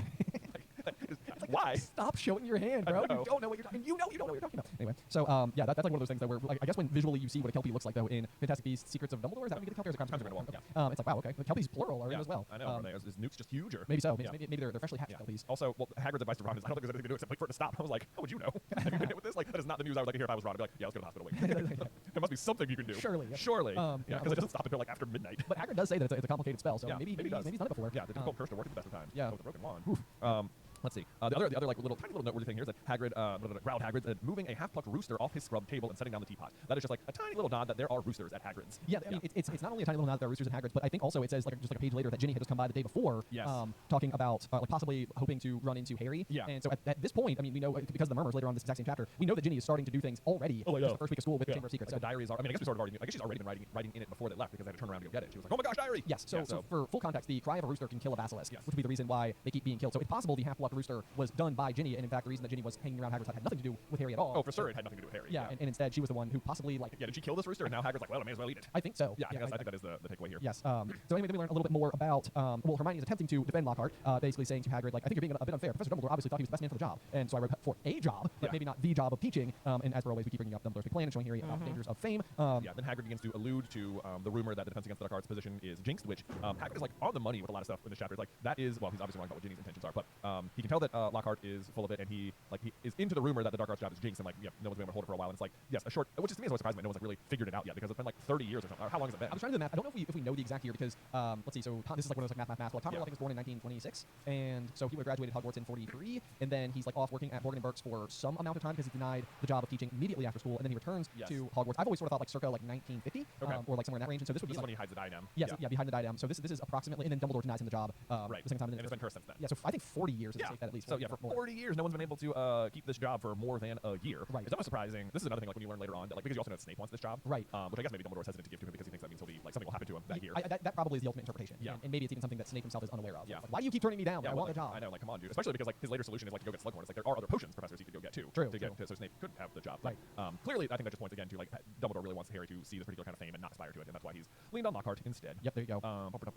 Also, it's ridiculous though that like by the time Order of the Phoenix rolls around, that he can't find someone to fill the job because he literally has the Order of the Phoenix at his disposal, and it's like why you can just make someone do it now. I know. You don't even you don't have to like ask for a hire. Right. No, I know. It's like at this point in time, just have Tonks come teach. It would be super interesting and way more fun. Although it's like Umbridge is like one of those things where like, you desperately want it to not have happened, but I think that's like part of like a morbid appeal of Umbridge eventually, which we'll talk about a lot when we get there. But it's like every reader seems to have like a visceral dislike of this particular character, and that's accomplishing something. Yeah. Is it like is there any chance that Dumbledore like wants her there for the same reason, just to like make sure Harry will not trust the establishment? I think there's something to that. Yeah. I mean, because she would be like everything that would be wrong with the establishment, where it's just blind faith in what's going on. I mean, it's actually kind of similarly to like what Hermione has with the Gilderoy Lockhart books right now. Right. Ironically, which is just basically that she's always trusted books, so she just assumes that they can't possibly be lying to her. And Umbridge basically just always trusted the establishment, and therefore it must be correct. And anybody who's standing in opposition must be wrong. Exactly. Yeah. All right. So let's see. They tell Hagrid more about what it was. I love how like just how upset Ron continues to be, even though he's like doing this. Like it was bad. It was about the most insulting thing you could think of. Like manages to explain it. Which I love that Ron gives this explanation here, like in the book, because like this is something that they switch who does this in the movie, where Hermione is the one giving away this information, and it's just like one of those things where like they steal from Ron's importance in the movies. Where it's like this is the sort of thing he's good at. Like he's lived in the wizarding world, so he knows like what these racial slurs mean in a way that like Hermione doesn't. Exactly. Yeah. And I think you're right. Like it's interesting in the movies the frequency of, like there's like little things like that kind of get tossed around. And it's like I mean maybe contextually like I don't know like it could work for some other reason that is harder to see. But like I agree with you where it's like the key thing that Ron is usually able to provide the group that both Hermione and Harry don't have is a lifelong history inside the wizarding world, and therefore just kind of like this general wealth of knowledge that's hard to know any other way than having lived it. Yes. So of course he knows it. Then I think some really great Hagrid moments. He says like basically like Hagrid's sort of like coming to Hermione's defense and says, and have an invention spell our Hermione can't do. And he said Hagrid proudly making Hermione go a brilliant shade of magenta. Love that. That's just like one of those things where like Hagrid just like totally doting on her. And I love as we scroll down a little bit. Well, then he gives some like good wisdom about like it's probably a good thing you didn't actually hit him. I suspect Lucius Malfoy would have come marching up here and you would have been in a lot of trouble for that. But then he shifts his attention to Harry. And I think this is the funniest thing. He says, got a bone to pick with you. I hear you've been giving out signed photos. How come I haven't got one? Oh man, I did the same thing. Yeah. I just said how off you were Hagrid. I know. He just knows exactly how to poke him right here. It's like this is like one of those things where like, Hagrid is not always like the most like socially conscientious person we've ever met, but this is like one of those where he's understanding the layers of the situation well enough to know like Harry's gonna hate this. I know, yeah. It's like it is funny. He's like actually trolling him right here. He is a little bit. And he totally gets him too. Yes. Oh my gosh, only joking. You're more famous than him without trying. He says he said that too, but he didn't like that. I don't think he did. I mean, there's something so as someone who is like a textbook people pleaser in life, this whole exchange here to me is something that like I aspire to, where it's just sort of like yeah, said something he didn't really like that much. It's like oh well. Like too bad for him. Too bad for him. Sucks to suck. Yep. Oh man, so we continue on to Hagrid's here. You get a little bit of a little reminder. He'd been expelled from Hogwarts in his third year, but Harry never found out why. And it's like it's one of those things like you don't even realize that the mystery of the Chamber of Secrets was starting to be set up in year 1 back in like the House in the Hut or whatever. It's like oh yeah, so it's like but because it was brought up then and not resolved, it's sort of like you have no idea that it's like when it's going to be resolved. Like certainly eventually you'll learn, but it's like it's telling you, it's reminding you of it in this book, but you're not like because it was set up in the last book, you're not aware that it is going to be like a central cog in this this book. Exactly. Yep. And Hagrid is otherwise so like positive and jovial. I mean, it's definitely one of those things where you would never assume that he would have like a direct connection to what is eventually going to be going on at the castle. Yeah. So let's see here. Then he does drop the line about Ginny. He said, "That's what your little sister said. Met her just yesterday. Said she was just looking around the grounds." Which is like, even if you look into just that, the way he phrases this, it was like she didn't go to visit Hagrid. Like Hagrid does meet with her and talk with her, but it's not like Ginny specifically went to visit Hagrid. She's just like wandering around by herself, which you just sort of like. And then it's like there's such a good diversion here. It's like I reckon she was hoping she might run into someone else, and it's like, but that's not even that doesn't really make sense, Because what is this? This is like Friday afternoon that she's doing this. Yes. Like where the place Harry's most likely to be is like in the Gryffindor common room, where she also has access. Where she has, it's like not hard to run into Harry. Exactly. Yeah. At this point in time, this is like one of those things where it's like it always feels like there's this like kind of blurry illusion going on, as if there's like way more students at the school, but like you have like maybe 70 students total in your house. Like that is not that many people. You would know 70 people by name in 2 weeks. Yeah. And especially if like the person that you want to talk to happens to be your older brother's best friend. Yeah. You're absolutely crossing paths. Yeah. But especially because earlier in this chapter it was revealed that apparently Colin Creevey's already memorized Harry's schedule, and it's like Ginny's already obsessed with Harry, so probably she could have done that if she wanted. Yeah, probably so. But like so obviously she's out being not obviously being suspicious, but like that is what she's doing. But it's a good misdirect. This is another one of those things where it's like you would never think twice about it or have any reason to think twice about it because it's been so reinforced that Ginny has kind of got this like crush on Harry from afar. And so it's like if you're reading this the first time, you could read this chapter of this page and there's nothing about it that would stand out in such a way that you're like, ooh, that seems suspicious, or even like a rooster. But then once you know, you're like, oh, I know exactly what was actually happening. Exactly. Yep. Sneaky. Very sneaky. All right, what's the last thing? Well, let's see. Then they go back upstairs and they have detention, right? That's what happens next? Yep, pretty much go back to the school. McGonagall lets them know that there's going to be 2 sets of detentions that are going to be separate, that Ron is going to be polishing silver in the trophy room with Mr. Filch, and with no magic, just elbow grease, which like totally, like that's like one of those things where like if I were to have to go into it, I would just assume that I would do it with elbow grease. Right, so it's like funny that that's an extra layer of punishment right. For Ron. But then, of course, Harry is going to be helping Professor Lockhart answer his fan mail. Yeah. No, Professor, can I do the trophy room too? Certainly not. Oh, man, so then they go there. Harry eats something a little less bland for dinner. He has a shepherd's pie. Hey, way to go, Harry. Branching out. I know. I love when he gets into Lockhart's room. He goes, here's the scallywag. The scallywag. Of course, the guy. Lockhart, he's just so silly. I love how he has countless framed photographs of himself in the room. I just were like, can you imagine? I wrote the same thing. I was like, imagine having signed frame photos of yourself. I know. It's like, oh my gosh, man. Dude, it's like what are you doing? The vanity. The next page, we see that Lockhart generously is allowing Harry the opportunity to address the envelopes. I know. He's really under the impression this is like he saved Harry from a detention. It's what a treat. Just come help me address envelopes. That'll do it. The first one is to Gladys Gudgeon, bless her, huge fan of mine, which fact she is. She is indeed. Yes. She continues to be a huge fan, even to when you fast forward. That's like one of those fun little callbacks way after the fact. In Order of the Phoenix, when it's Christmas on the closed board and you're getting to run into Lockhart again for the first time since Chamber, and I think it is also the case that Gladys Gudgeon in that chapter is still writing to Lockhart. She reminds me of Madame Marsh. She was always on the night bus. Yes, like, indeed. This person's associated with this thing and just creates these like little continuities between characters and objects or whatever. I know. I love it. So that's pretty fun. And so I love. Also, I mean, how long does he say it takes? It's like 4. It says it's after midnight at some point when they eventually leave. Yes, he says.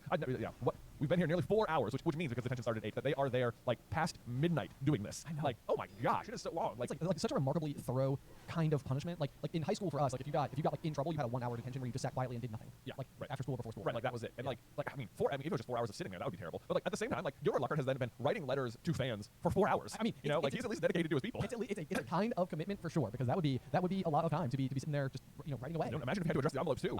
Goodness me. But apparently this also just makes you think though, like exactly. But like when the owls are delivering the letters to Harry, the envelopes are always addressed so humorously, and it's like it just feels like they're sort of like magically addressed. You're right. It's like, when do they ever have to address? Like, why do you have to address the envelope? Are you using regular mail? Isn't it just going to be like, take this one to Gladys Gudgeon? Owl. That's a good point. Like, why do they have to address it at all? I don't know. I mean, maybe this is more like one of those things like where because like Harry has like affinity for Hedwig and Hedwig knows the people that Harry knows, and there's like direct instructions. But like maybe if like Lockhart has to go and take what I have to assume is like 200 pieces of fan mail up to the Owlry, like there needs to be like some associated direction for the I guess so. Maybe that's the case. Yeah, like he's just going to drop them at the post office and be like, send all these. Exactly. But like even then, it just seems like you could just like write Gladys Gudgeon on it and they'd be like, here, take this to Gladys. Yeah, exactly. By addressing the envelopes, you mean like just writing her name on it? Or right. Maybe he isn't that hard. Yeah, it's not that bad. Because otherwise, how does Lockhart know all their addresses? Also impressive. Also impressive. Like, maybe there's like a return mail thing on all the fan mail itself, so they can do that. Either which way though, there's a couple of other like deeply important things that happen here, which is that for the first time we get the basilisk. Yes, the ice cold venom voice that says, "Come to me, let me rip you, let me tear you, let me kill you." Which this has never really stood out to me before, but it's sort of like violent for a snake that like is primarily like its primary dangerous characteristic is its eyes. Yeah. You know, so like I mean, I guess it also has basilisk venom, which as far as we know is one of the most powerfully toxic materials in all the wizarding world. But, it doesn't seem like the tearing and ripping and stuff. It's just a little dramatic. I know. It's like I love this. Just sort of the snake's inner monologue. He's just like slithering around and like, I'm gonna kill you. I'm gonna rip you up. If this basilisk hung out with other basilisks, they're like, did you do the thing again? And like, what thing? It's like, did you patrol saying all the things that you're going to do? Also, this isn't in the basilisk's mind. Sorry, I said inner monologue. He's talking. The basilisk is talking to itself out loud to nobody. Yes, right? yes. And presumably, like that's the other thing too, is that like nobody can understand snakes, but people should still hear a noise. You think, right? Yeah. Like but either way, it's fine. But yeah, so I do remember as a kid reading this particular page for the first time, and it terrifying me. Oh, really? Like, yeah, this was definitely like very scary. Like oh man, like like what is it? What could it be? So yeah, that's I mean I remember that as a kid. It's definitely like a good way to like take the tone of the story that's been sort of just like it had like some like bummer type of moments so far, but like nothing like dark. And now we're definitely like okay, this is pretty intense all of a sudden. This is maybe like a little bit scary. Yeah. But Lockhart obviously doesn't hear the voice, and so that can be like a little bit jarring. Finally, they get back to the Gryffindor common room where Harry runs into Ron, where interestingly, there's also like another clue as to what's happening from like what Ron's been doing, because he had to polish the award for special services to the school. Right, which ends up being a fairly important little piece of information they get there. Since it's specifically for Tom Riddle, for finding who was believed to have opened the Chamber of Secrets, which was, of course, Hagrid. Yeah. So a couple, like lots of little seeds are being planted. There really are. Chapter. There's just like a little possible continuity error here where it says 14 times to maybe buff up that Quidditch cup before he was satisfied, which is interesting just because I think later on McGonagall says like she can't stand the sight of the Quidditch cup in Snape's office or something, or like she would like to bring it back to her office or something like that. Like it makes it sound like there is but a singular Quidditch cup that changes location based on the last year's season champion or whatever. Yeah. So it's like shouldn't the Quidditch cup be wherever whoever won last year is? Why is it in the trophy room? I mean, yeah, that's like an easy one to like just sort of like miss on because it's like it's a trophy room, it's a trophy. Why wouldn't it be? Like, yeah. But it's like you're right. There does seem to be like a very like I think the Stanley Cup in hockey is that way. Right. Yeah. There's a single trophy. Right. Yeah. Like it's not like a Super Bowl where there's like a trophy that goes to like each year's winning team. Like the Stanley Cup is the same Stanley Cup and it just goes from like team to team. Right. Like while you have it, But then you better win again or we're gonna take it. We're gonna take it. Yeah. So we're gonna go to the next. So anyway, that pretty much wraps off our chapter for us. It does. Which honestly, this was kind of funny because coming into the chapter today, I was sort of like, I don't know. I was like, was there enough to really like put together like a really like firm? Because a lot of the chapter is sort of like explaining the rules of Quidditch, which of course everybody like who is listening to this podcast already knows. Yes. So there's a little bit like exposition type stuff that's going on, but then there is enough important stuff going on as well that like you gotta go through and sort of like dial in all those details. That was really fun.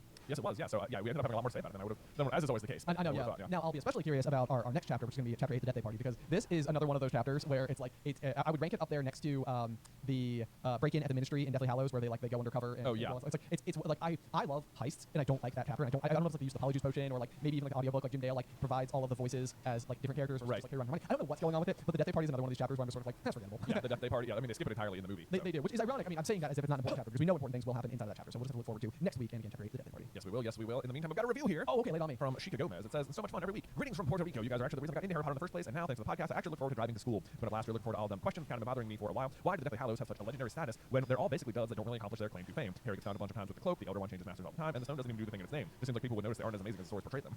I think that there is absolutely a fair amount of truth to that. I mean, I think the Elder Wand by creation is kind of paradoxical, where it's like it's the most powerful wand that ever existed, but then because you become the target of other powerful wizards, it's sort of like it continues to bolster its reputation for greatness, but also continues to paint the target on the back of he who yields it or she who yields it in a way that is very much like it's a blessing and a curse, sort of like, if you've got it, then people want it, and that becomes like a Game of Thrones type of situation. It really is, yeah. And it's like it doesn't even seem like, I think we recently made a theory that like maybe the Elder Wand has only ever had like two masters maybe. That Dumbledore and Harry are the only people to like ever have been like true masters of the Elder Wand, and everyone else just it's like its reputation is what's doing most of its work. Yes, yeah. Like it is the most powerful if you are its master, but like most people just aren't, and it's just a wand, and they're just powerful because they seek power, and that's like partially because they're already powerful, so they get the wand, and it looks powerful because they're powerful, but that's about it. Yeah. So I mean, and that's the thing. Yeah. I mean, of course, it continuously performs extraordinary magic because it's always in the hands of extraordinary people. The thing that Harry does in particular, and we would suggest that Dumbledore does, is repair another wand in a way that actually successfully repairs it, which is what we know Harry does with Tally Wand at the end of Deathly Hallows. And what we assume Dumbledore has done for Hagrid. Yes, exactly. Because Hagrid's wand is supposedly what we'll learn in this very book is eventually snapped in half, or maybe even is described in the first book. I think it is. Maybe it's snapped in half.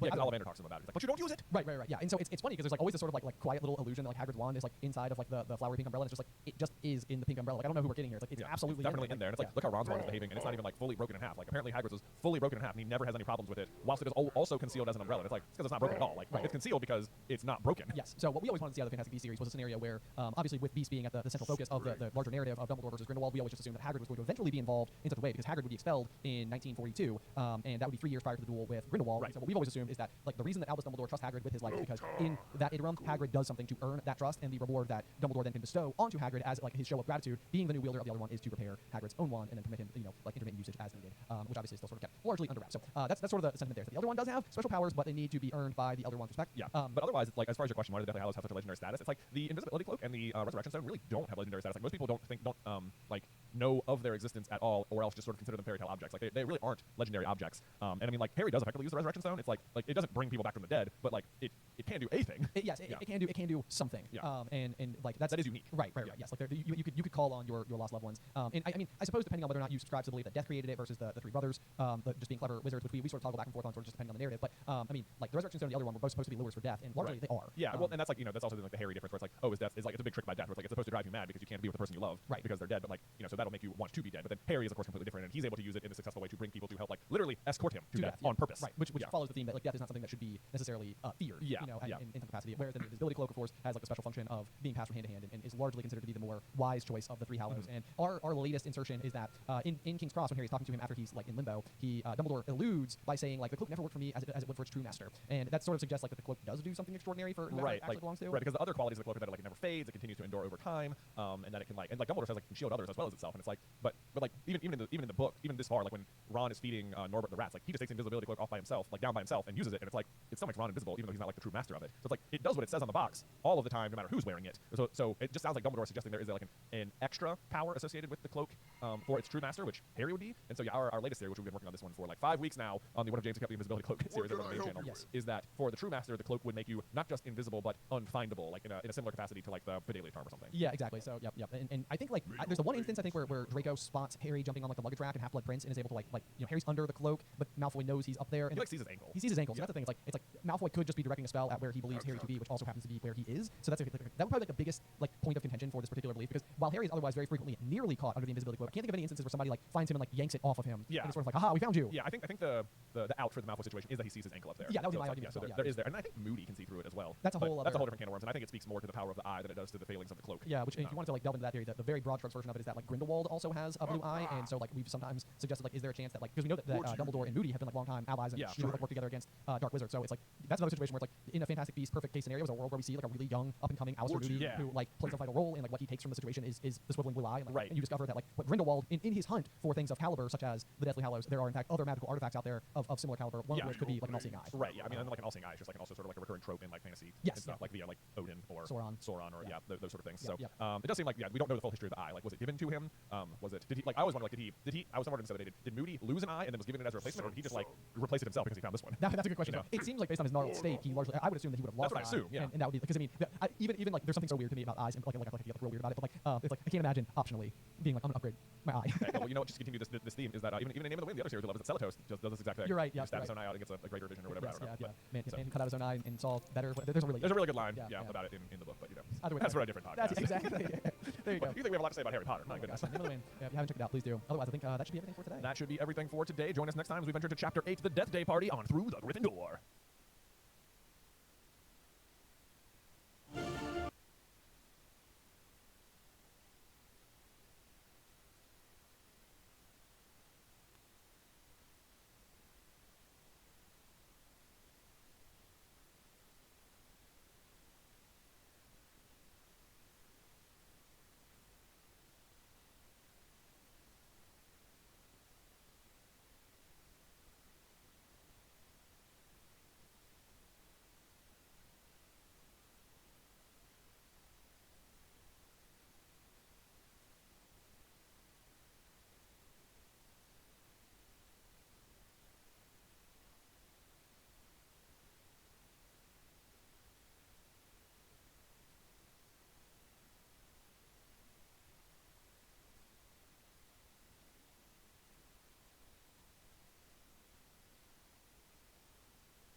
I think it is time to try our almighty hand lock. So what is the idea of this deck?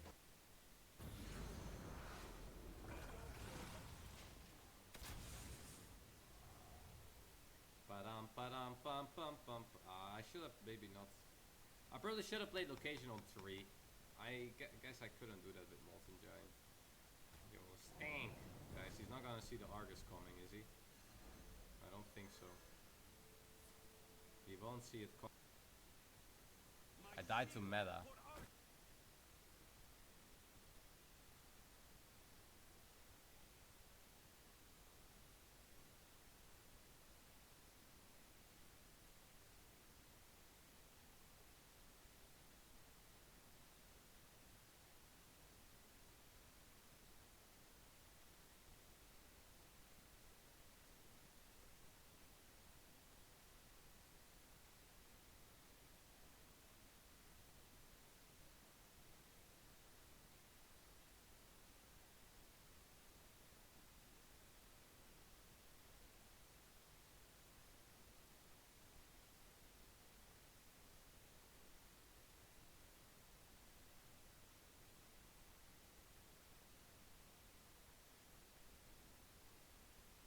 The United States put forward a resolution before the United Nations today, sort of somewhat pretending to call for a ceasefire. It was a major shift from the Biden administration, though it's far short of what people are demanding. To analyze this, we're joined by Trita Parsi, who is the Executive Vice President over at the Quincy Institute. This morning, he published a piece over at the Responsible Statecraft. I'm going to put this up on the screen here, titled Why U.S. Ceasefire Proposal Failed at UNSC. So go check that piece out over at Responsible Statecraft.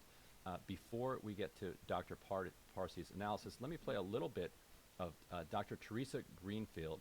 This is the U.S. ambassador to the United Nations, who's kind of lambasting China and Russia for vetoing this resolution. After consulting with all council members and after multiple rounds of edits, the vast majority of this council voted in favor of this resolution. How you doing? But unfortunately, Russia and China decided to exercise its veto. And now, Russia and China will give you all sorts of explanations for its obstruction. But whether or not it will admit it, there are two deeply, deeply cynical reasons behind its votes. First, Russia and China still could not bring itself to condemn Hamas's terrorist attacks on October 7th. Can we just pause on that for a moment? Russia and China refuses to condemn Hamas for burning people alive, for gunning down innocent civilians at a concert, for raping women and girls, for taking hundreds of people hostage. This was the deadliest single attack on Jews since the Holocaust. And a permanent member of this council can't even condemn it. I'm sorry, it's really outrageous, and it's below the dignity of this body. The second reason behind this veto is not just cynical, it's also petty. Russia and China simply did not want to vote for a resolution that was penned by the United States because it would rather see us fail than to see this council succeed.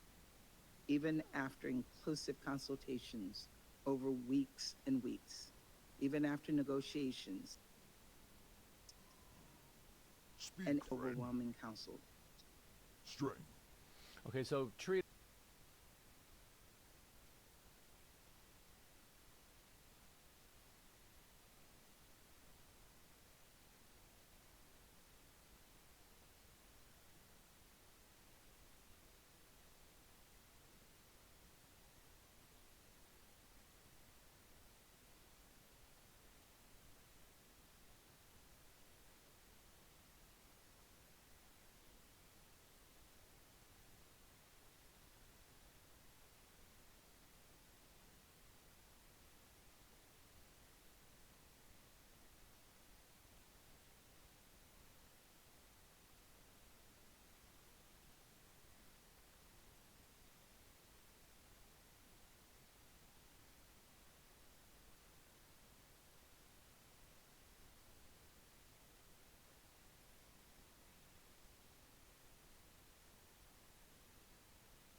Rita, what did the resolution after all of these drafts literally call for? So the operative clause in this resolution is an unnecessarily complicated and convoluted one, which I think has characterized the manner in which the Biden administration has been approaching Gaza from day one. It does not call directly for or demand a ceasefire. It says that a ceasefire is imperative, and then it calls on supporting the process that the U.S. is leading for a ceasefire. And that process is one that the U.S. or the Biden administration has tried to make sure is following parameters that are acceptable to Israel. So it's not a ceasefire per se, it's the American effort for its desired version of ceasefire that this resolution calls to. Moreover, sorry, but yeah, the language says that Security Council, quote, determines the imperative of an immediate and sustained ceasefire.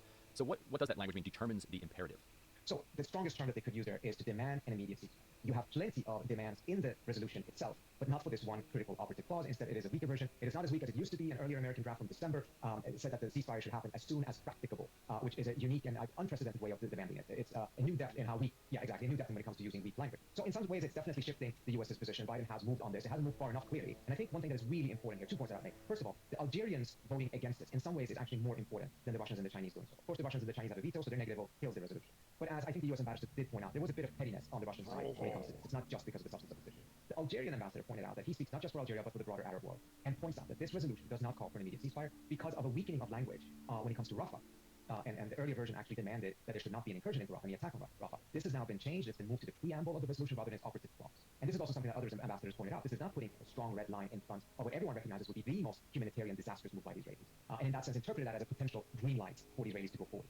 And the new resolution, as you point out in your piece, expresses, quote, concern that a ground offensive into Rafah would result in further harm to civilians, which that's nice of them to express concern, but as you say, that's quite different than an earlier version, which had demanded an invasion not happen. How did it come to pass that the ceasefire language got slightly tightened by the Biden administration, while at the same time the language that would actually matter around the invasion of Rafah got weakened? What's your sense of internally why the United States moved that way? I'm not entirely clear, but I'll say one thing, though. What we've seen from the Biden administration's approach to these issues is that it wants the Security Council to be a step behind the American co-led process of negotiations. So, for instance, earlier efforts to veto resolutions was very much because the U.S. didn't believe that the negotiations were at the point where they wanted them to be, and they didn't want the Security Council to put pressure on the Israelis to move in the direction of an agreement. The U.S. wants the Security Council to follow what the U.S. has already managed to achieve or not achieve. So as a result of that, I think these changes may reflect essentially that the U.S. is now more confident in terms of where it can land on a ceasefire, given the latest round of diplomacy that is taking place, but not so much when it comes to Rafah, and as a result, that may explain it. But I think there's another thing that's really critical here in what the U.S. ambassador said. She issued a clear warning in her comments to the Russian position, in which she said that if another resolution is put forward that does not endorse the diplomacy on the ground, then that will ensure that the Council remains deadlocked, meaning the U.S. will veto. So essentially saying, if the Russians put forward a resolution that calls for an immediate ceasefire, but it is not tied to the diplomacy on the ground, meaning the one that the U.S. is leading, the one that the U.S. is ensuring is fitting with what the Israelis want, then the U.S. will veto it. And I think this is the crux of the matter. This was not a resolution about a ceasefire. This was a resolution essentially trying to endorse what the Biden administration is doing on the ground in terms of its so far completely unsuccessful and ineffective diplomacy. Well, unsuccessful if we believe that they're trying to bring an end to the conflict. But it seems it puts the U.S. in a tricky diplomatic position internationally because they have, Russia and China accused the U.S. of kind of deliberately misleading the international community by saying that this was an immediate ceasefire resolution. Then you look at the actual text of it, and it's much watered down. But by kind of misleading the world that the U.S. now supports an immediate ceasefire, it does seem that if Russia or China or somebody else puts forward this immediate ceasefire resolution, it does put the United States in a tricky spot.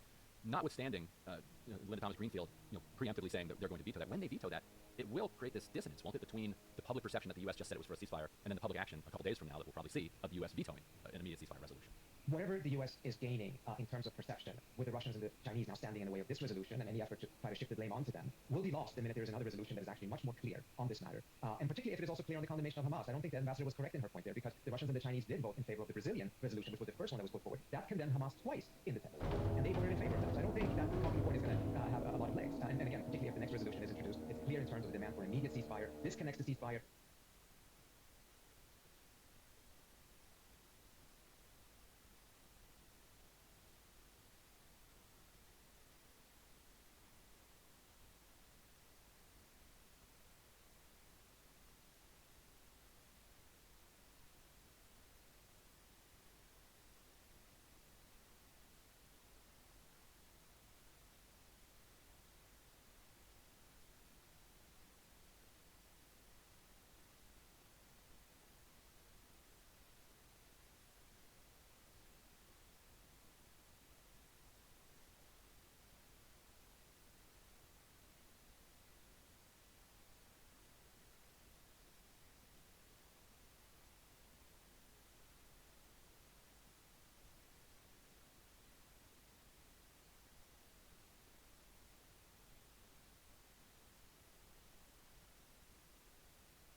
from the hostage release. That's the other thing that is very clear in this text, in which it says that all hostages need to be released, but it's connected to the ceasefire. I think the Ambassador Diana gave quite a fantastic statement there, pointing out that both of these things are unconditional. There should be an unconditional release of the hostages, and there should be an unconditional ceasefire. They should not be connected to each other, because if you do, and as I point out in my text, you're essentially taking 2.1 or 3 million Gazan civilians as hostages as well, and that would be equally unfair. So again, your point is quite fair. If it comes to another resolution, whatever short-lived benefit and political points that can be scored with Washington pointing out that the Russians have not put in a veto will be lost a week or two from now. Last question, setting aside the weakness and the hypocrisy of the resolution, what does it say that the administration did shift in this direction and feels like it needs to do this sort of global PR campaign at this moment? I think that's where you're going to see the greatest political mileage that the administration is going to try to get out of this. You're going to hear a lot in the American context, in which the argument will be Biden put forward a ceasefire resolution, the Russians vetoed it, and use that for domestic political purposes here to make sure that the momentum and the pressure that has been steadily growing, pressing the administration to get serious about a ceasefire, will be dampened because of this policy. So that's where I think the biggest benefit the administration is looking for is coming. It's not what's actually happening in Gaza. All right, we'll treat it. Thank you so much for joining us, as always. Really appreciate it. Again, that was Dr. Treat Parsi, co-founder and executive vice president over at the Quincy Institute for Responsible Statecraft. Thanks so much, everybody, and we'll see you soon.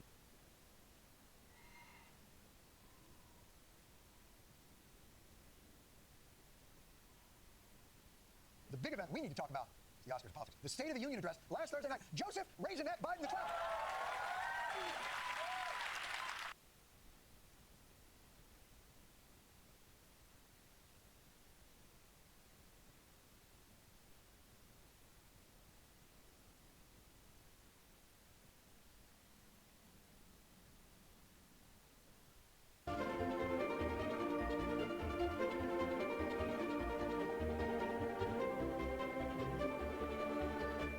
Welcome, dear listeners. I'm Jonathan Carlin. And I'm Benjamin Carlin. And we invite you to join us through the Griffin Door, your one-way ticket to the enchanting world of Harry Potter. So grab your wands, dust off your broomsticks, and join us as we unlock the treasures behind Chamber of Secrets, Chapter 8, The Death Day Party. Oh man, oh man, oh man. Okay, so let me just say right out of the gate, right up there with the heist to steal the locket in Book 7 from the Ministry. This has got to be one of my lesser favorite events of the entirety of the saga. The Death Day Party. The Death Day Party. I will say that like we ended Chapter 7, and I saw the chapter art, and I saw the Chapter 8, and I saw the title, and I was like, oh, You have a great day now.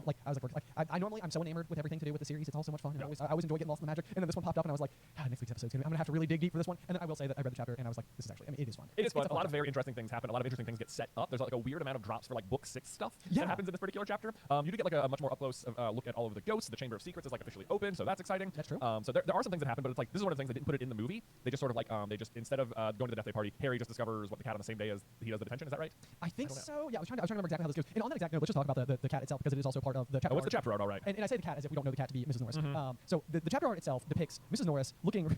I mean, and I mean this in the most loving way per the internet and memes possible, but rather cat derpish. Yeah, it's pretty derpy. I think there's even like maybe I think it's a little bit of like a tongue sticking out. Yes, and like definitely. some frayed whiskers coming off of poor Mrs. Norris there. It actually gives much more of like a potentially empathetic feeling towards a cat that otherwise is generally regarded as being like the worst. Yeah, well, I mean, it is the worst, but it's like you probably still don't want her dead. No, of course not. Yeah, never. But I'm just saying, I feel like maybe like a tick more endearing per the chapter art than I usually feel towards the character itself. The one thing that I'm most curious about is what Mrs. Norris was doing with her tail wrapped around this torch. Do you know, that is an interesting note, because I was going to say, well, clearly Ginny just hangs her on the torch post-petrification. That's dark. It is dark, but also maybe impossible, right? Because if you're petrified, the tail wouldn't bend? It wouldn't bend, yeah, for right. sure. So you would almost need like the tail to already be like pre-curled. Pre-curled. It's like, I don't really know, because the other thing too, at least in the chapter art, depicts like a flaming torch. Yeah. So like you can imagine a world where maybe Mrs. Norris would be like posted up, like parked on top of like a lantern or something, like mounted on the side of the wall, and like just sort of like swung down and sort of like dangling. But I do feel like the compromise position that we find Mrs. Norris in doesn't work quite as well as it does for the rest of the characters in the ways in which we find them per their petrification. Yeah. If that tracks. I guess there's water on the ground, so maybe she jumped up on the torch to avoid the water, because she's supposed to have seen it in the reflection. Yeah, that's a good point. I guess that's possible, but it still doesn't seem like she would wrap her tail around it. Not necessarily. I mean, it doesn't feel completely broken to me. Like I know the cats do sort of like, you know, they're always having an activity with their tail. Yeah.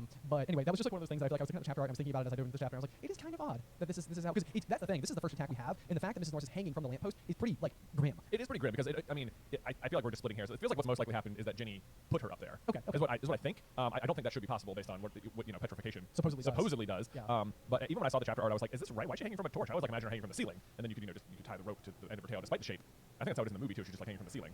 Is that right? Am I remembering this so completely wrong? I don't know. Maybe not. I don't know. I haven't watched Chamber of Secrets in a while. But in this chapter, it does actually say Mrs. Norris, the caretaker's cat, was hanging by her tail from the torch bracket. So the chapter art is in fact correct. In fact, correct per the canon. There we go. When in doubt, count the books, not the movies. Yes. Sound good? Sound good. Sounds good. Okay. So the other kind of interesting thing about this particular chapter, as like an overarching theme, is something always happens on Halloween. Oh yes, absolutely. You know, which is kind of interesting, just because it's like we know about the Defense Against the Dark Art position being cursed and like no teachers able to like last for more than a year. Yeah. But it's also like in last year, in year 1, this is like when Quirrell lets the troll in year 2, you know, it's the Death Day Party, but it's also the first attack within the Chamber of Secrets. Right. In Prisoner of Azkaban, technically what's actually happening is Sirius Black is breaking into the castle. Right. So it's like that's not well. I guess I don't know. It's like it's perceived in the moment as a bad thing that happened. Right. Because everyone considers him a convicted murderer, and he is breaking into the castle to murder someone. It's just not who you think. Yeah. And it's for much more understandable reasons. Yeah, also, yes, indeed. But there's some curiosity in my mind as like whether or not Halloween itself was also cursed, like in some weird way, like when Voldemort's backfiring of Avada Kedavra. Right, because it's the same night that Harry is attacked as a baby is on Halloween. Yes. However, to that end, Sir Nicholas de Minzy-Porrington was also murdered or was also beheaded on Halloween. Yes. So it's like maybe it's more to do with like the Gryffindor-Slytherin split than with Voldemort specifically. Oh, that's kind of fascinating. Right. He is the ghost of Gryffindor. He is the ghost of Gryffindor. And then the night. Okay, let's think this through for a second because that's interesting. So then the night of Voldemort's attack, you would have Slytherin attacking Gryffindors. So that is an easy one to solve. Yeah. Lily and James both being Gryffindors. Right. Yes. Tom Riddle being Slytherin. Yes. And then I guess technically in year 1 you would have the troll attacking Harry, Ron, and Hermione, who are Gryffindors on behalf. I mean, it's Quirrell who's a Ravenclaw. Yeah. I mean, Voldemort is on the back of his head at that point. Yes. So Influencing him. yes. So that would count as Slytherin. I think that would count as Slytherin. He attacks the castle in some way. Yes. Yes, indeed. Chamber, pretty abrupt Slytherin attack. Yes. It's literally on the wall. Right. Yes. But at the hands even of a Gryffindor in the way of Ginny. Yeah. Like who's writing on the wall. Yeah. Yeah. And then you have, I suppose, Prisoner gets a little trickier because you have like a Gryffindor attacking a Gryffindor, but a Gryffindor who has betrayed themselves to Voldemort. Also true. Yes. Yeah. Right, In a way that was so specific that you had a group of Gryffindors who were all friends, and the one who betrayed was betraying on behalf of the Slytherin. So there's, right. there's a little bit of that. You could count that, I suppose. Then Goblet of Fire. You have Barty Crouch Jr. putting Harry's name in the goblet. Do we know Barty Crouch Jr.'s house? It must be Slytherin. It must be Slytherin. Yeah. I Okay. just wonder what Barty Crouch Sr.'s house was. That is also very. Yeah. I guess we don't know. I'm assuming it's Slytherin. Yeah. But so that happened because his name comes out of the goblet on Halloween. Right. And then what happens in order? I know. I was trying to think. Like of what happens? Something. Surely something happens. Something by this. It must be really obvious. We're like, guys, come on. I know. Yeah. And I'm like, Big whenever one. Mr. Weasley gets attacked at Christmas. I know. But anyway, something with Umbridge. I don't know. This feels like a really fun thing to count to me as part of the lore. Like maybe the divide, because what we've always said when we go back to the Founders saga in our head is that like what you're going to watch is like the most contagious and fun and like exciting friendship between Salazar and Godric. Yeah. To the point where it's like everybody wants that friendship. Like Yeah. it has to be the best in every way. Right. So that when it fractures, it's the utterly worst. heartbreaking. It's terrible. Yeah. But I like the idea that it would happen on Halloween. Yeah. And then every Halloween there's like a notable event that happens that demonstrates a fracture between the houses. Right. Yes. That is exactly. I think. So I can see that being like a thing where it's like it's just the like Hogwarts has been cursed this whole time. Yeah. On Halloween, something always happens. I don't know. Right. Yeah. No, that's so. Or maybe it wouldn't happen every time, but it's like when Voldemort's there, then it's more like Slytherin himself is in the castle. Also, things. yeah, I mean, you can't discount the fact that as the actual heir of Slytherin, Yeah. which even that, I mean, could easily play into it because we're not ever told anything about Salazar's own family, Yeah. Which I think is kind of interesting because he must have had at least like offspring of one kind. He must have had offspring of some kind. Yes. Which, yeah, I mean, the curiosity would be like what happened there or why or whatever. Right, and I guess you're supposed to eventually marry into the Gaunts at Eventually, some point down the line, and somewhere in there is the Cadmus Peverell line gets mixed in with the Slytherin line. Arguably before or yeah, we don't know whether it's before or after. I've tried to look it up so many times and people are like, it's hard to say because everyone tries to cite the date on the grave in the movie for the Peverells, and it's like that's not necessarily canon. Yeah, that's like that puts too much power to like the prop designer, which well done on the prop, but Yeah. but it's like it's one of those things where it's like we can't let that be the dictating force behind what we consider it like to be. So we also don't know when Hogwarts was founded. But that's okay. So this is the other. I know we're way off the rails. I'm so sorry about that. But I feel like the thing that I would love about the Peverells predating the Founders is that it provides opportunity for even the Founders to be dealing with powerful magical artifacts. Right. But like for the most part, you think of the Founders as kind of being like the dawn, if you will, of like wizard kind. Right. But in reality, they're just the ones who form like the first official like communities. I feel like within the wizarding world. Right. But that doesn't mean that there can't be cool, powerful, dark. Oh, for sure. I mean, they make powerful objects themselves. They do indeed. They each have their own. It's kind of interesting in that way. It's like you have like Voldemort. That's the collection Voldemort's going for. He's not looking for like the Deathly Hallows. He's looking for like the Hogwarts Hallows or something. The Hogwarts Hallows. Right, yeah. Oh man, Halloween. Oh my gosh, you're right. Yeah. Yeah. I guess that makes sense because it's like Death's Day or whatever. Death's Day. Yeah. But Hallow means like holy object or something. Yeah, so there's something to that. There is. That's You're right. pretty good. Yeah. Okay. Okay. Well, we haven't even gotten one sentence into this. I know. Well, we had to sidetrack. But anyway, Well, of course we always do. The first paragraph I love. It is so good. It is talking about how like October arrives and spreads a damp chill over the grounds and everyone gets a cold and it's like as an example of how that was affecting people. Ginny Weasley, who'd been looking pale, was bullied into taking some by Percy. Like what a great sentence all around. Because one, it is actually telling you that Ginny is pale, which you're supposed to assume is because of the cold weather, which it's not. It's because she's opening the chamber. Yes. And then in the same sentence, she is bullied by Percy into taking some potion. So it's like in one sentence, not only are you told who the culprit is, but you are dissuaded away from that person and meant to look at Percy, who I guess is supposed to be the red herring, as like this jerk brother. I know. This could be its own video essay. Is the failure of the creation of Percy as the red herring in this book. Yeah. It's just like it's there. It is there consistently. It's just I can't take Percy seriously enough to I think it's know. him. I just like I know people told me they thought it was Percy. I was like, I don't like. I believe you, and as I read it, it's like there's lots of stuff throwing shade at him, but it's just like it doesn't feel like throwing shade. It just feels like it's in character. It's just in character. Yeah. Absolutely. So then we scroll down. We get like this is one of those chapters I think is also jam packed with like lots of like little factoids that can totally trip us up during like Jay versus Ben episodes. Oh, this was there were so many things I circled. I was like, that's trivia. Right. Like this is like one of those where like how large or what were Hagrid's pumpkins compared to in the Death Day Party and Chamber of Secrets? And it's like, okay, how big could a pumpkin conceivably be? Let me look like a Volkswagen Beetle or something. Like what are we talking about? I just read this and I don't even know what it is. You don't even remember? No. It's garden sheds. Garden sheds. I remember it said sheds. three people could sit inside of They one. could indeed. Just like in a garden shed. It's like more. I could fit more than 3 people in a garden shed. What kind of garden shed do you have? I don't know. I'm thinking about like the shed next to Mama Scott's house. our childhood neighbor. Our childhood neighbor's my babysitter. You know, like a shed you like see sitting in the parking lot at Lowe's. We're like, we'll just deliver this to your house. Dude, I actually covet one of those Yeah. sheds. I need places for my lawnmower. But anyway, not the point. But yeah, so this is one of those. It's like a small house. It is like a small house. Yeah, a she shed. Yeah, a she shed. Yeah, exactly. Yeah. For you and your 2 best friends. What I'm saying, yeah, but you could fit more than 2. Right, yeah, I got Right, it. Yeah. But then we scroll down a little bit. This is like one of those things that I think really lit the fire underneath us under the theory that Filch is in fact a poltergeist. Oh, yeah. Which is probably like this chapter. I was like, this is the chapter that really breaks our Filch is a poltergeist theory. No, it does not. It doesn't at all. I thought it did. It helps I was like, I thought for sure, and I won't get to it. I won't spoil it right now. But basically, what happens is Harry has been having to deal with this colder, rainy weather in a way that is slightly unique because Oliver Wood is still like all about his training sessions for Quidditch. I highlighted that Oliver Wood's enthusiasm for regular training session, however, was not dampened. I just said never. Oliver Wood's like tunnel vision for Quidditch is amazing. I never realized how present it was. Yes, yeah. Like he cares about nothing else. Also, before you get to whatever you're gonna say, I also love that like 2 sentences later, it says, Fred and George have been spying on the Slytherin team. She's like, oh, like Oliver's so concerned about spies because he does it. Oh yeah. This is like the classic. What is it, like deflecting or whatever? Where it's like if you're engaging in some kind of like specific behavior where you're being like sneaky about something, then you think everybody else is being sneaky. And it's like, no, you're just like reflecting your own behaviors back onto other people. And so that's exactly that's why Wood paranoid, because it's exactly the kind of thing Wood would do. Yeah. Which is hilarious. But what I was gonna say is that so the from all these extra Quidditch training sessions, Harry keeps entering the castle splattered with mud, which is it's always kind of like one of those funny things for a couple of reasons. The first is that like Quidditch is a sport played in the air, so it doesn't feel like there should be that much. There much mud. It might be extremely wet, and I suppose you have to walk from somewhere. Although this is even one of those where in my head, I'm like, oh, they probably land in the middle of the pitch and then have to walk over to the locker rooms to change. I'm like, why would they land in the middle of the pitch instead of just like landing on like the little like walkway to the locker room? Yeah, like fly. It's like Harry's money from practice, from the walk to the castle. Right. Not from practice, actually. It's like actually practice had no mud whatsoever, but also we're Superman because we have to walk across the property to get there. Right. Even though we could fly to the front door. You could fly to the front door. Yes. So the thing that's always stood out to us about this particular thing, I may be jumping ahead a little bit though, is just that it makes Filch so upset because he has to clean up the mud. That apparently Harry, who has now entered the castle by himself, where's the rest of the team? Where is the rest of the team? You know, it's like he's like about to get like detention for walking around being muddy, doing a like school sanctioned sport that at least 6 other people and possibly 2 Slytherin spies should also be returning from. Exactly. I know. No mention of the Slytherin spies who were clearly out there watching the Gryffindors. Almost certainly, yeah. So, but anyway, the point is that like Filch is like, oh my god, it's gonna take me forever to clean up, and it's like, why is it gonna take you so long? It should not take you that long, dude. Like, I think like especially because it's like he says it's like an extra hour of scrubbing for me, and it's like in Order of the Phoenix, Fred and George unleash their portable swamp into one of the corridors. Yes. And it's like Umbridge can't figure out how to get rid of it, but like when she finally leaves Flitwick, I think it says Flitwick like gets rid of it with like a wave of his wand. Yes. Like he does it like instantly. Yes. It's like Filch's whole job. Like part of Filch's whole job is keeping the castle clean. And it's like he should be one of the best people at magic. I know he can't do magic, so it doesn't really matter. Yeah, right. But it's like the point is that cleaning up enormous swamp-sized messes for wizards is as easy as waving your wand once. Yes. Especially like maybe not every single wizard would know how to do that, but if your job is keeping the castle clean, then you should be able to do that. Like the person whose job it is to clean the castle in a magical place should be someone who can do magical cleaning spells well. You'd expect them to be adept in this particular field. Right. On the other hand, though, in a completely non-natural world, it does seem like the task of keeping a castle clean sounds like an oxymoron. It does. I can't imagine trying to keep an entire structure built of stone clean. Especially by yourself. Like not only he's like the caretaker, so it's like he's supposed to, is he in charge? Is he like the custodian and the security guard? Oh, but don't forget, there are also house elves. Oh, that's right. There are house elves at the castle. Like why is Filch doing it? Why is it his job to clean it? I have no idea. House elves clean the Gryffindor common room every night. And it seems like house elves are exceptional in this regard. Yeah. And they like it. Right. And can do it magically. Right. Oh, no, I know. None of it Not that they should have to. No, of course. Right, no, yeah. but that is how it is in here. And like, why is Filch doing anything? Nothing about Filch makes sense. The only thing that makes sense is that he is a poltergeist, and like this is his lot in life. Yes, which I feel like is just going to be like reinforced multiple times as the chapter unfolds. But anyway, so important details to keep an eye on. Harry tracks Mud into the castle. Yeah. From there, he runs into nearly headless Nick, who I believe is kind of like staring emotionally out the window at the rain or something.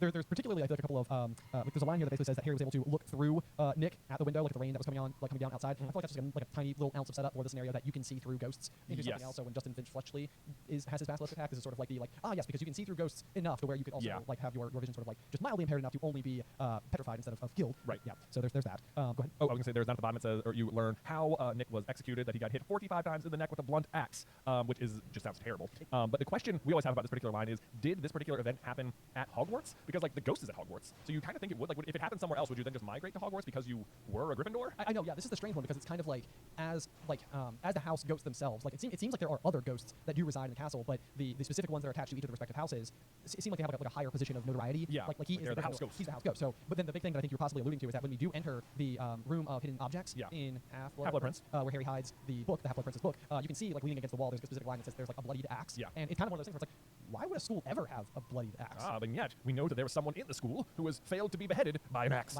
So so it does seem like maybe it happened at the school. I guess we know that the Grey Lady and the Bloody Baron didn't die at the school, and they're still back there. They didn't die at the school, but they are both very significantly tied to the school. Like the Grey Lady is a Ravenclaw. Is a Ravenclaw.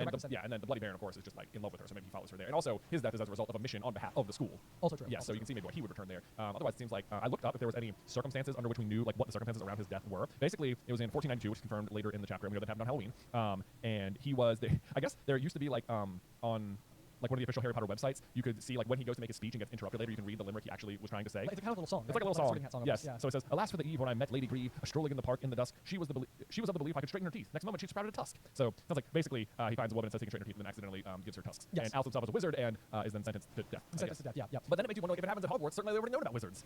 You know, like it's a wizarding place. That's a really good point as well. Yeah. The other thing though is that I never really considered this that much, but like his name is Sir Nicholas, which means he was knighted at some point. Sure. Right. Which I thought was kind of cool. When he must have been knighted then by King Henry VII, because he was the King of England at the time. We looked at this little factoid, but I find it to be kind of strange because I'm pretty sure King Henry VII is followed by King Henry VIII, who is notable for specifically his beheadings of his wives. Right. And so it's kind of interesting, like to choose the 500-year mark for a couple of reasons. In fact, because I think this is the first time throughout the series that we're ever given the date at which the story is taking place. Oh yeah. So we've talked a little bit about like the Nimbus 2000, the Nimbus 2001, and the fact that these books would have been released in 1997, 1998 range. Right. So you could easily imagine a world where somebody would be using a naming convention attached to the year that everything was taking place within. However, once we discover that he was killed killed 500 years prior, it's like, okay, now the story is taking place in 1992. Right. Now that is a confirmed fact that has been like added to the overall canon. Right. So it really, this is the first time that the naming convention for the Nemesis has been proven. Yeah, it doesn't make sense. Yeah, so I suppose as you're reading Sorcerer's Stone, it just was the Nimbus 2000, and you'd have been like, oh, okay, I get it. Yeah, 2000, the year coming up. Right. That's probably when the story's taking place. But no, Sir Nicholas Demimsy Porpington's 500 Death Day Party confirms the year is 1992. But the other odd thing about it, well, I mean, to me, is just simply the selection of the year 1492 for him to have been killed during.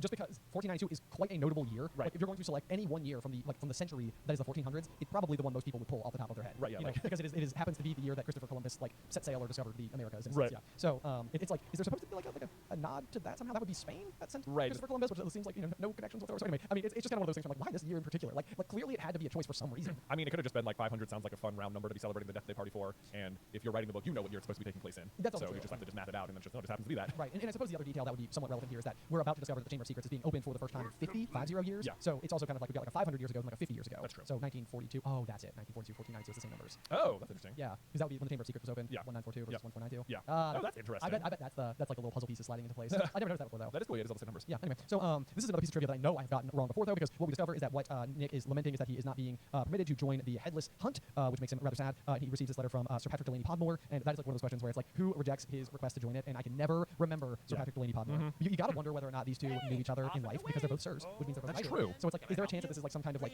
rivalry, or was it Lady Grieve from the song? Lady Grieve, yeah. Lady Grieve. So like, I wonder if like maybe like Sir Patrick Delaney Podmore was a suitor, and, right. as was Sir Nicholas de Mimsy Porpington. Right. Yes. Yeah. They were caught together and trying to win her affections, and he was like, "Well, I'll straighten your teeth," and she's like, "Oh my God!" Yeah, exactly. I mean, was that like an actual reenactment? That was I probably mean, I yeah. felt That's how it probably went down. I felt like I was Do you think you were watching Bridgerton for a second? for one hot second, Yeah. I sure did. Yeah. Man. A little less heavy breathing, but I feel like I got it. Yeah. Oh my goodness! So we learned that Nick is rejected from the Headless Hunt by so properly decapitated Podmore. I just love that title. He's like so petty about it. Yes, indeed. And then we get introduced for the first time in this book to Mrs. Norris as a reminder that she exists because of course she's about to get petrified. Yes, yep. So this is like one of those things because I think this chapter in particular does this a little bit where it's like, let me tell you some things that you need to know that are going to be relevant as the story unfolds. Like even as the Death Day Party, like as we get there, we get our first ever introduction to Moaning Myrtle, and that's one of those things where obviously we know that like Myrtle is going to be very important to the overall story. And I wonder if there's like a struggle where it's like I need to find a way to have them meet Myrtle before being in the first floor girls' bathroom. Right. You know, and so it's like one of those things where it's like I need an event that would bring ghosts into one place. This could be the thing. Because the other thing that always stands out to me is that like the Death Day Party, it makes so many massive assumptions with all like absolutely like disgusting kinds of food and stuff. Like it feels like the type of thing that would belong at a haunted house, but possibly disregard the fact that these were all just human people who would have like regular human appetites. Right. And I don't understand. Like I guess the idea that they suggest is that like the more disgustinger the food is, the closer they could potentially be to tasting it. I know, but it still says like, can you taste it? And he says almost. So no. So no. It's like but so why? Your palate wouldn't change. You wouldn't all of a sudden like I don't think in death all of a sudden you'd be like there's nothing more than I want than a giant bowl of larva. Oh, I know, right? That part is so gross. It just seems like it doesn't make sense. Like you actually still can't taste it, so there seems like there's no point to go to the trouble. And also, who set it up? Like they can't handle objects. I know. You I wonder exactly. So this is something where I was like, this feels like this to me feels like it's got Dumbledore written all over it. But it would be like Dumbledore, out of respect for ghost culture, would permit the house elves to prepare foods on behalf of the ghosts. Like that, to me, that's what I would read it as. Yeah, I mean something like that had to. They needed mortal help getting the party set up. Exactly. Yeah. This can't be done without that. Without the aid. I suppose the other function here is that not only does it introduce Harry, Ron, and Hermione to Myrtle ahead of time, and also the audience to her, but it removes her from the scene of the crime with Mrs. Norris later. Also because otherwise maybe you just immediately ask her, but now you won't because she wasn't there. But of course, if anyone had asked her in the last 50 years, we could have solved this. That's the other thing. Nobody asked Myrtle about her death. I know. In 50 years. I can't tell if this is just supposed to be playing into like the trope that is like Myrtle's like feeling like as someone who feels like they're being like overlooked. Is the joke supposed to be like, yeah, Myrtle was so overlooked that even when we found her dead in a bathroom, nobody asked her what happened. Right. Like, it's like surely they would. Surely. I know. It's like yeah. Even the staff. Right. Someone must care. Like what happened here? Also, there's like a bit of a like I don't know. This is like a tricky I feel like problem for Myrtle and how the basilisk petrifies people. Wherein if you see it through a reflection or through a mirror or through a camera or whatever, the basilisk will only petrify you. But like, it always seems to me like glasses should count as like a form of protection because you're looking through something else. Like Justin Finch Fletchley sees the basilisk through nearly headless Nick, so through something else. Yes. And like glasses are through something else. It know? is technically a barrier. It's like it would be so interesting because it would be like such an easy way just to protect all students. It's like, hey guys, everybody just wear shades. Everyone just wear some shades. Like you won't die then. Right. But it's like clearly like it is. I mean, if it fixes you with its there, it's supposed to kill you. So I mean, clearly glasses don't work because otherwise Harry would be so protected. That's also true. But I mean, I guess I don't know if it's a difference between like a no, it's not just a reflection. I was gonna try and make an excuse for the camera. Like when you look through a camera, you're actually looking through mirrors. But like there is like the ghost seeing through Nick seems the same. If anything less. If anything less, because he is not physical. He's not a physical wall or object or anything. Like he's like an ethereal mist. Yeah. Well, the point is Myrtle wears glasses. The point is Myrtle wears glasses. The other big question there is that it also possibly is the case that because I think we know that Tom Riddle creates the diary Horcrux with Myrtle's death. Yes. Which also means that the person creating the Horcrux does not need to be the one to actually like perform the murder. Even if the basilisk is like an extension of him or like acting on his orders is good enough. Right. To rip his soul. Yes. Because he orders the basilisk to do it. It is allowing his soul to rip. Yes. Yeah. Must be the case. Yeah. But I mean, it's just interesting because it feels overall less intimate to me. Yeah. To have it be done that way versus like you know what though? That exact trope carries forward to Deathly Hallows, where Snape is still in a bikini. But even then, Nagini still has a piece of Voldemort inside of her. Is the belief in that's true? Nagini's a Horcrux already. Is the argument at all because Snape I'm sorry, it's not because Voldemort believes that Snape is the master of the Elder Wands, that it would be foolish to use the Elder Wand to then attack Snape? I think that is the reasoning. If you're wondering, like, why didn't he just Avada Kedavra him? Yes, exactly. Yeah, I think that is the reasoning for why he doesn't do that. Has Nagini do it instead. And it obviously in his mind counts as him killing someone else because the Basilisk kills Myrtle. That's the argument right there. Right. Yeah. That works. But Nagini would count even more so because she's a Horcrux. Because she's a Horcrux. Yeah. But it is the case because I mean he's literally talking to Snape and he's like, this is really unfortunate that I have to do this because I need to be the master and you're currently the master, so I need to be the one to kill you. So Nagini, step up, please. Yeah.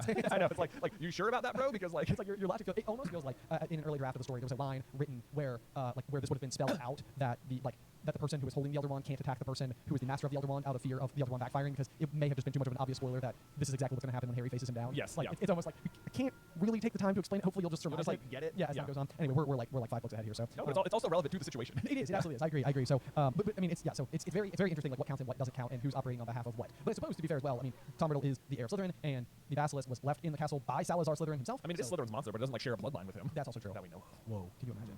Even if that was the case, it's not the same. It's just like, oh yeah, your dad killed someone, so you killed someone. Yeah. You know, and this would be like your great grandfather or something. Right. Yeah. Like 15 as a giant snake. As a giant snake. Yeah. Anyway, as we move forward and we try to ask distinctions about things, the next thing that is kind of interesting is that we literally led this chapter, that first sentence that you were talking about with Madame Pomfrey keeping everybody healthy from their colds thanks to the pepper up potion. We then learned from Nick that Filch has been in a bad mood because he's got the flu. Yeah, right. And it's like one of those things where it's like, does the pepper up potion not work on poltergeists? I know. You know. It seems like this is like one of those questions where it's like if he's a squib, then the question would be like, does magical healing not work on non-magical beings? Seems like it still would. That's the question. Yeah, I guess that's a good question. I don't know. Like, are they like different from like an anatomy standpoint? Yeah, like can you not use magical cures on non-magical people? I don't know. It's a good question. But either way, I think it personally alludes to the fact that Filch is just not real. The big one is what on the next page here, where Mrs. Norris like summons Filch to the situation where it says drawn to the spot by the mysterious power that seemed to connect him with his foul cat. And it's like, first of all, that mysterious power is never explained. But in this chapter, it is explained that Filch doesn't have any magical powers. Yes. So how can he not have magical powers and have a mysterious connection with his cat? Like, math ain't math, y'all. Math ain't math. No, I agree with you totally. I highlighted the exact same thing. Yeah. It's just like this. Like, how does this happen? Why does this happen? Why do we never learn? I know. Because it does seem like it's the case. Like if Mrs. Norris is spotting something, then it seems like Filch is also somehow seeing it at the same time, and is just always arriving on scene. Yeah, because they're actually just one. They're like a shared being. A shared being of a poltergeist. Yes. You know, Yeah. split in two. So when Mrs. Norris goes down, he's really losing part of himself. I mean, he's angry enough about it. Yeah, yes indeed. You know what? Even that tracks like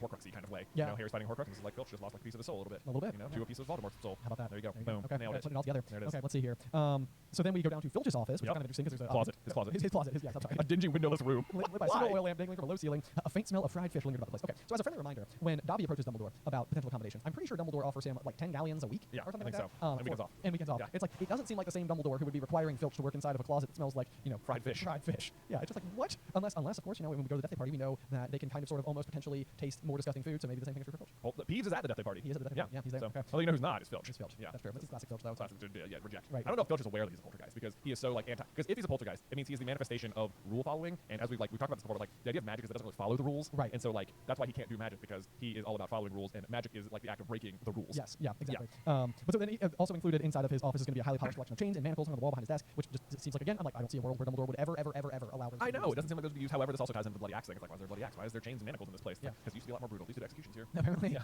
Apparently, someone needs to ask Nick about how he died. Okay, so here's the question. Yeah, because if they're beheading Nick, I'm going back to that.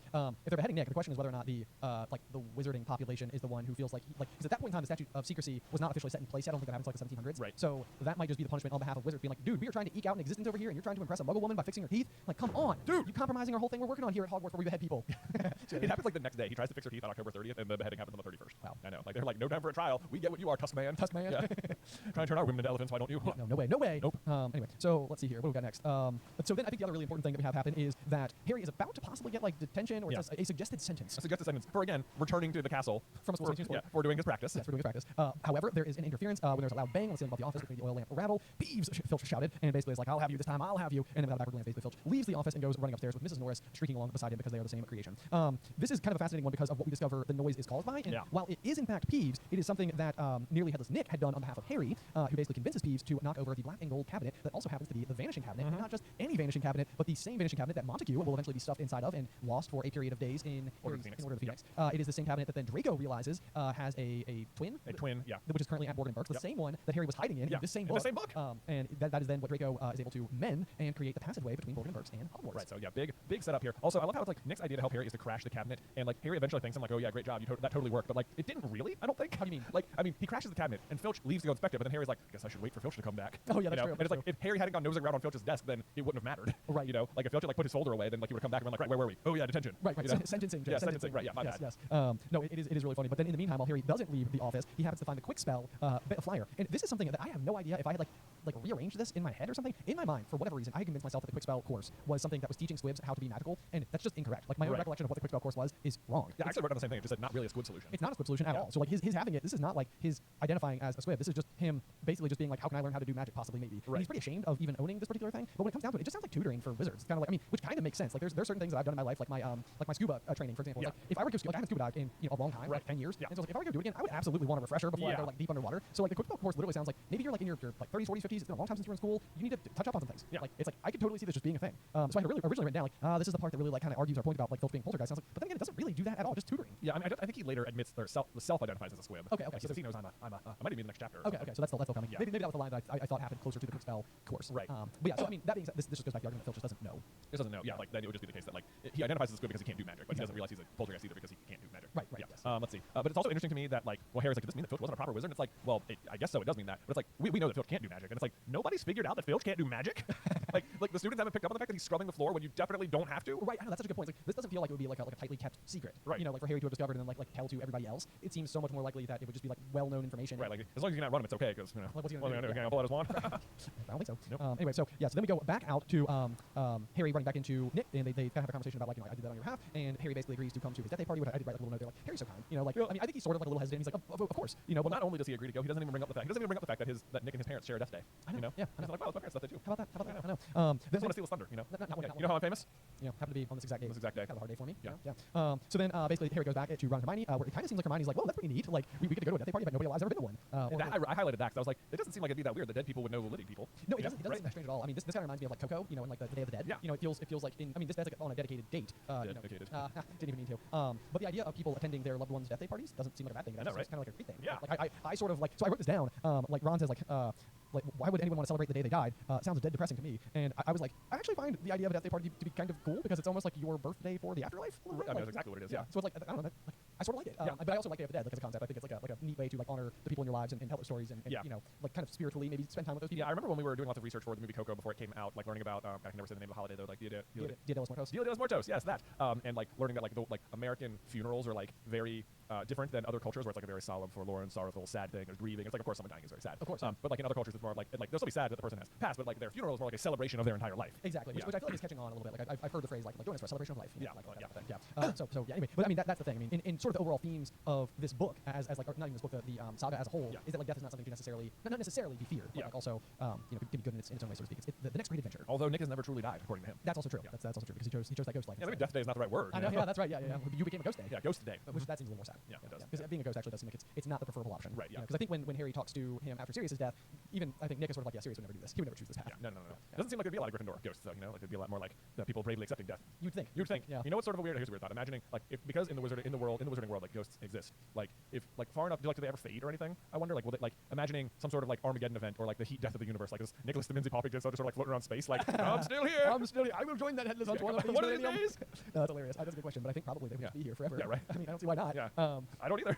That was really a good reason not to be a ghost. I know. Yeah. It seems like just I mean, that's honestly I always think this about villains. I'm like everybody's always going for like immortality, and I'm like immortality sounds exhausting. Right. Because here's what you don't want is a situation where everyone else is dead and you're not. Exactly. Right. And it's like you don't want to be more immortal than the Earth itself because you're gonna have a real lonely existence for most of your life at that point. Yes. Even if you make it like another 20,000 years, if we're being real generous, before all the people are gone, like guess what?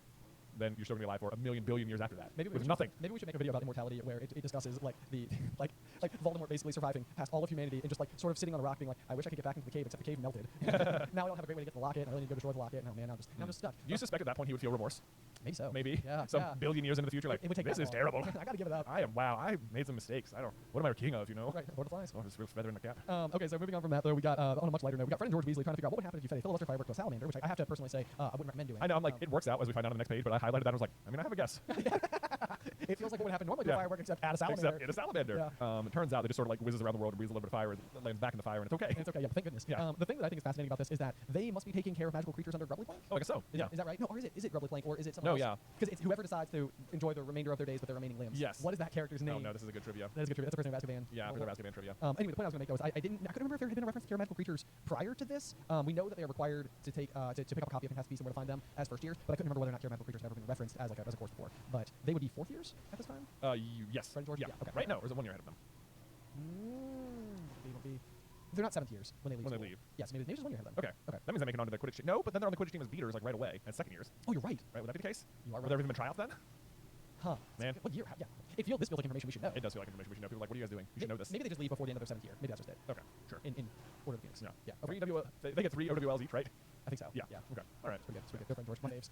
Anyway, so as we move forward, there's a description of what the Golden Trio is missing out on in the version of the form of the Halloween feast, which includes just a variety of different things. I highlighted this because they are always details that I feel like again could be asked in trivia. But decorated with the usual live bats, Hagrid's vast pumpkins have been carved into lanterns large enough for 3 men to sit in, and there were rumors that Dumbledore had booked a troupe of dancing skeletons for entertainment. This is another one of those where I think in Goblet of Fire there's a rumor that Dumbledore had like purchased like 1,000 barrels of mead. I know, like, the rumors about Dumbledore's party planning are amazing. I know, like Dumbledore must throw some absolute like some real bangers. Yes, absolutely. Yeah. I know. I was like, we don't get confirmation about whether or not he did get the dancing skeletons. I was like, oh yeah, did you? I know. I mean, it seems very non-Dumbledore to do that. 'Cause that seems like raising the dead or something. It does feel a little raising the dead. It also feels like there's no suggestion that skeletons would dance of their own accord. So it seems mostly like you would just be able to bewitch the skeletons themselves to dance. Which I'm sure Dumbledore could do. Which he could definitely do. Yeah. But then the question is like, are they real skeletons? Are they real skeletons? Because that seems disrespectful. Yeah, because we got like dance forms. Dance dead body.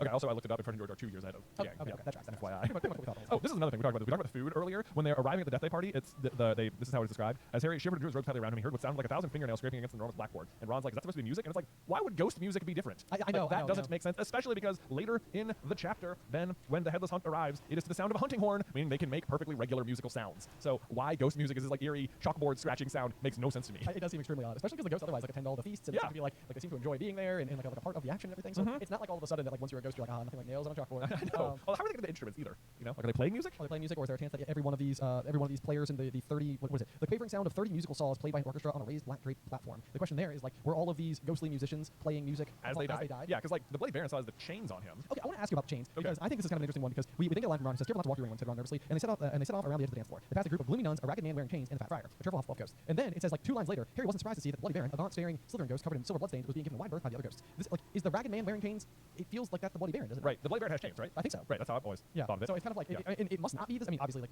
hey, look, more than one ghost slot have chains. Yeah, you know? obviously. It's like just be your own unique self as a ghost. Right. However it is you would die because that's probably the condition your legend. But yeah, I don't know. I always that was kind of interesting to me. I was like, oh, ragged man wearing chains, that's the Bloody Baron. And I got like one sentence later, I was like, no, the Bloody Baron is over there. I did the same exact thing. I was like, oh, that must have been him. Yeah. Yeah. But obviously, there's just 2 ghosts wearing chains. Maybe that's the ghost of Christmas past. Why not? Why not? Just at the party, you know? Yep. We'll take it. And then we get Moaning Myrtle. Then we get Moaning Myrtle. Here. We talked about that a little bit. And this is sort of like my theory here is that like this whole chapter is just sort of designed to be a way to get you like a little bit more acquainted with ghosts, but also to introduce Myrtle to the trio. Absolutely. That's sort of my thinking there. Then we get sort of like the whole food conversation, rotten fish laid on a handsome silver platter, cakes burned charcoal black. Just sounds. I mean, who made the food? I don't really know. Where do you just get Maggoty Haggis? I don't know if there's anything more unpleasant sounding than Maggoty Haggis. Pretty bad. But it also sounds like it could be a nursery rhyme. Now everybody, let's sing Maggoty Haggis. Maggoty Haggis. Yeah. Maybe I'm going for like a Raggedy Ann type. Raggedy Ann and Maggoty Haggis, her best friend. Yeah. Either which way though, this is sort of the setup as the trio was able to then go and sort of exchange a little bit of time with the rest of the ghosts. But mostly I think the big thing is that it has taken the trio away from where they would have been otherwise, so that when Harry starts hearing the voice, the rip, tear, kill, it makes them look really, really, really guilty when the rest of the Great Hall is released from the feast. Right. And they are now discovered right next to blood-written words on the wall that says the Chamber of Secrets has been opened. Enemies of the air beware. But I sort of went Hagrid. You kind of did there, yeah. I didn't need to. So that's the other thing too is that sort of like you can't really have Harry, Ron, and Hermione placed in a compromised position if they're just otherwise with the feast. Yeah. The other thing, what I always think is kind of interesting about the Basilisk is like his inner monologue. It's just rip, tear, kill. So hungry for so long, and it's like it sounds like he's just absolutely going to eviscerate somebody and like eat them. And it's like he's got the giant fangs, and he's like, it's not like you couldn't have eaten Mrs. Norris, you know? That's true. Like, what is he doing? Why is he eating the people? I don't know. Like, oh, I'm so hungry. You're dead. I'll see ya. I best be off now. Back to the pipes. Back to ripping and tearing. Like he doesn't rip or tear anyone. No, not even at all. Not even at all. No. He's very capable of such things. I know. He doesn't do it. The question I ask is, how is it alive? Because it says so hungry for so long. It's like we're talking about a literal millennium that has gone on since the creation. Like I think when they get down there, it says like it's eating. There's like a bunch of like dead rat bones and stuff. So it's like surviving on stuff like that. Yeah, so but it's like, what do you mean so hungry for so long? You're eating plenty of rats. I know, he's like, it's been 12 hours since this morning. It's so long. I'm so bored. I'm so bored. Oh man. It does sound like a rather miserable existence. It does. Yeah. So anyway, let's see here. There we get like the description of Mrs. Norris, like hanging from her tail. Oh, go ahead. Yes, we do. You're right. So you're right. Harry, Ron, and Hermione are like found at the scene of the crime and are unable to escape it because of this sentence. It says, from either end of the corridor where they stood came the sound of hundreds of feet climbing the stairs and the loud happy talk of well-fed people. Next moment, students were crashing into the passage from both ends. Like, why? Where could be the destination of all these students that they're arriving from both sides? I know. Like everyone is like, oh, we meant to go right, and all the other people are like, well, we meant to go left. Like, are we all about to like just cross each other in the hallway? Why did you go the other way to start? It feels like an awfully like field goal post shaped set of hallway systems where like everybody leaves the Great Hall either to the left and the right, and then you either like go forward and take a right, or go forward and take a left, and then we'll convene at like whatever the corridor. The bathroom. Everyone heading for the bathroom right now. Man, that feast. Woo! Too much fiber in the pumpkin juice. I know. Got to pee. Let's go. All right. Yeah, okay. Oh my God, is that Harry and a dead cat? No way, and blood on the wall. What? It was him for sure. It's definitely. Although that's here's my other thing. This is my other big note. So it's a really bad position to be in for the trio, to be found essentially at the scene of the crime in a way that is like pretty darn gruesome. Not the least of which is again Mrs. Norris hanging in such a weird way, good way. But then like you're watching all this happen, and I feel like a lot of people tend to think like, oh, it's probably Harry who did it. But then Draco comes out of like the crowd and goes, "Enemies of the air beware! You'll be next, mudbloods." It was Draco Malfoy. He pushed the front of the crowd, his cold eyes alive, his usually bloodless face flushed as he grinned at the sight of the hanging immobile cat. It's like, dude, students of Hogwarts, were about that kid. I know. Come on. That second year, that 12-year-old who just pushed his way to the front of the whole school. Right, he's like, what boldness. Extreme boldness. I know. It's like, I'm sorry, guys, but like, I have to permit enough grace to the students of Hogwarts to where everybody's looking at the situation. It's like, dang, Harry, Ron, and Hermione were here, but that kid seems sus. There is, I think, a situation with who is the other Hufflepuff. Not Justin Finch. Maybe it is Justin. One of the Hufflepuffs is talking to them later, and he's like, that Draco Malfoy, he seems like a real problem. And they're like, it's not him. Shut up. Jeez, Hufflepuff kid. Come on. We already did that. Have a more memorable name next time. Ernie McMillan, I'm pretty sure that's what it is. That's old DA. Exactly. I also like how when Draco amidst the other just the 7 other Gryffindor Quidditch players calls Hermione a mudblood, it causes such a kerfuffle as to like blows are exchanged, and now here he is, 12-year-old little brat, just shouting mudblood to the entire school, and everyone's like, yeah, all right. Like not quite the same reaction, was it? No, that's the thing. It's like you can't just go shouting racial slurs in front of an entire school. I know. And feel like, oh, this will be fine. Yeah. Like it's like no. So wait, Harry, it was probably him. People are more decent than that. You know how last year he fended off Voldemort? It was probably him. It was probably him. Let's all point fingers. Yeah. Anyway, just a tough overall night. Bad positioning as per always with Harry. He's just cursed with a little bit of bad luck there. But that does bring us to the end of the Death Day party. And I gotta say, like I said, coming into the chapter, I didn't know that this was going to be something. I was kind of like, this is the Death Day, and we have to. I knew we'd have to do it from the onset of this project. I actually had quite a bit of fun with it. So yeah. Anyway, there is that. Do you have a review for us? Well, then I sure do. This is from Hufflepuff Surprise. Wow, I'm completely shocked. I know. The title of their reviews is so much macho, which is a joke from our What If series. What if James had kept the invisibility cloak? Yes. Hufflepuff Surprise says, I've listened since the beginning of the podcast. It took me ages to do it on my podcast app. If you don't know about the title, don't ask. Question: what would happen if Ron didn't immediately tell Harry not to tell anyone about the murmurs, and Harry just told Dumbledore? Like, so if Ron wasn't like, it's not good to hear things, Harry, don't tell anyone. Yeah, that's a good question. That's a good question. Okay, so I mean, this is always sort of like one of those things where I feel like I don't know at this point in the story if Dumbledore, in access to Dumbledore, seems much more limited. Like I don't even know if like Dumbledore is intentionally trying to not spend more time with Harry in particular to permit him that opportunity to have the childhood that he kind of was deprived of otherwise. I suppose. We know that Dumbledore specifically is withholding information on this exact basis on some level. Right. But this is like a threat that is like very like endangering the other students. It is endangering the other students. Like this is something Dumbledore should step in on. Yes. Yeah. It's not like the stone where he's like, Quirrell can't get it no matter what. I'm not actually concerned. Right. So I'm trying to think. Okay, so let's just imagine for a second that Harry is able to get to Dumbledore. He tells Dumbledore what's going on. Dumbledore is like, oh man, this happened like 50 years ago, and that was a huge problem. Okay, so do you have a situation where together they discover the Chamber of Secrets and go down? I have to say I still kind of doubt it because like the thing is, it is known to be Slytherin's monster, and Slytherin is already known to be a Parselmouth and known to be associated with snakes, and like the Basilisk is known to be able to petrify people, and it's like there's petrified people and Slytherin's monster, and it's like that's all you really should need to be able to connect the dots to Basilisk. I know, especially when you consider the fact that like Dumbledore is otherwise apparently best friends with Newt Scamander, who wrote the book, and like Hagrid literally barges into Dumbledore's office with a dead rooster. Which is like another known like symptom of the Basilisk, and like you should even know about Aragog. There's no reason Dumbledore shouldn't be able to figure out that it's a Basilisk. No, there's not, because that's the thing. Like the writing is literally on the walls. Literally. But like this is one of those where us, the reader, is being given information in such a like a limited capacity, and we don't know all of the existing lore surrounding like Basilisk in particular. But as somebody who exists inside of this world and is otherwise one of the most clever wizards of all time, it seems like he should be able to reverse engineer what the heck's going on pretty easily. I mean, if you buy the book Fantastic Beasts and Where to Find Them, like Basilisks are one of the beasts in the book. Right. It's not like hidden from the book. Like some of the creatures that you see in the story are not in there, surprisingly, but like the Basilisk is in there. So I don't, and like Hermione figures it out, even though. Okay, but let me back you up. Okay. Because the other thing I think is interesting. Let's just say here he goes, talks to Dumbledore, they figure it out. All it takes is the cry of a rooster to kill the Basilisk. So it could be the case that because this is what I think is interesting. It could be the case that Dumbledore's like, I know what to do. Let's just, Harry, where are you hearing it? Like, okay, we will track down the location. Let's assume they get in there. They can bring a rooster down there, kill the Basilisk. Yeah. So Slytherin's monster taken care of, attacks all clear. The problem is that Tom Riddle can probably still come back. Oh. The Basilisk is playing no role. Right, it's just sort of carrying out a different mission. It is carrying out a different mission. The Horcrux mission. is still able to accomplish. It's like it has two goals. Yes. One is like come back. One is purge the school, but like they're not really related. It's just sort of like a symptom of the diary being back. Exactly. So if you basically destroy the threat and nobody ever discovers that Ginny's been talking to Tom Riddle in the diary, then probably Ginny just goes down to the Chamber of Secrets herself and just has her life force drained and does in fact die, and Tom Riddle, as his younger form, comes back to life. You know what? This could be another what if. Is like, what if Tom Riddle didn't tell everyone he took Ginny into the chamber? Like, why does he write it on the wall? Oh yeah. What if you just what if she just sort of like disappeared that night and no one really noticed, and then the next morning like, oh, I'm back. She was in an unfindable room. Right. Yeah. Even if you noticed, what are you gonna do? Exactly.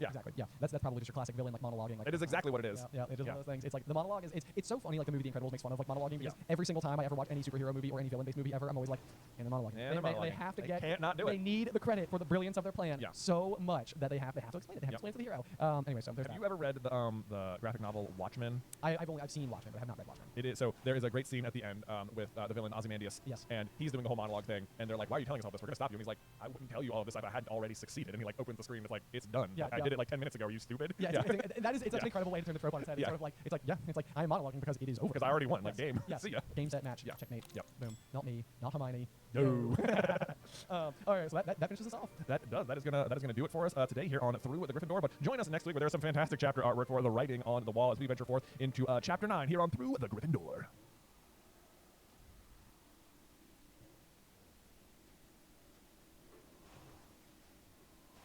Guys, before we dive on into today's episode, we have a special announcement. Yeah, in case you missed the announcement earlier this week, Through the Gryffindor is going on tour. We're calling it Through the Griffin Tour. Yes, it's going to be just like the episodes that you see every single week here on the main show, but we're going to be doing it live with a studio audience. Is that how you describe it? Will there be a laugh track? I mean, I don't know if it's like a studio, but there'll be a live audience, like a theater audience. Ooh, even better. It's going to be so much fun, you guys. We're going to be doing the main episode recording. We're also going to have a Q&A and some trivia baked in there as well. It's going to be such a good time. If you want to go and buy tickets, you can do so by going to the show notes and going to each of the respective venues. We've got one for Boston, New York City, Philadelphia, and DC. Yeah, it's going to be super good. It's happening this June. So I'll throw some dates in there for you as well. It's going to be Boston on Sunday, June 2nd, New York, Monday, June 3rd, Philadelphia, Wednesday, June 5th, and Washington, D.C., Thursday, June 13th. So mark your calendars. Yes, we hope to see you there, and on with the episode.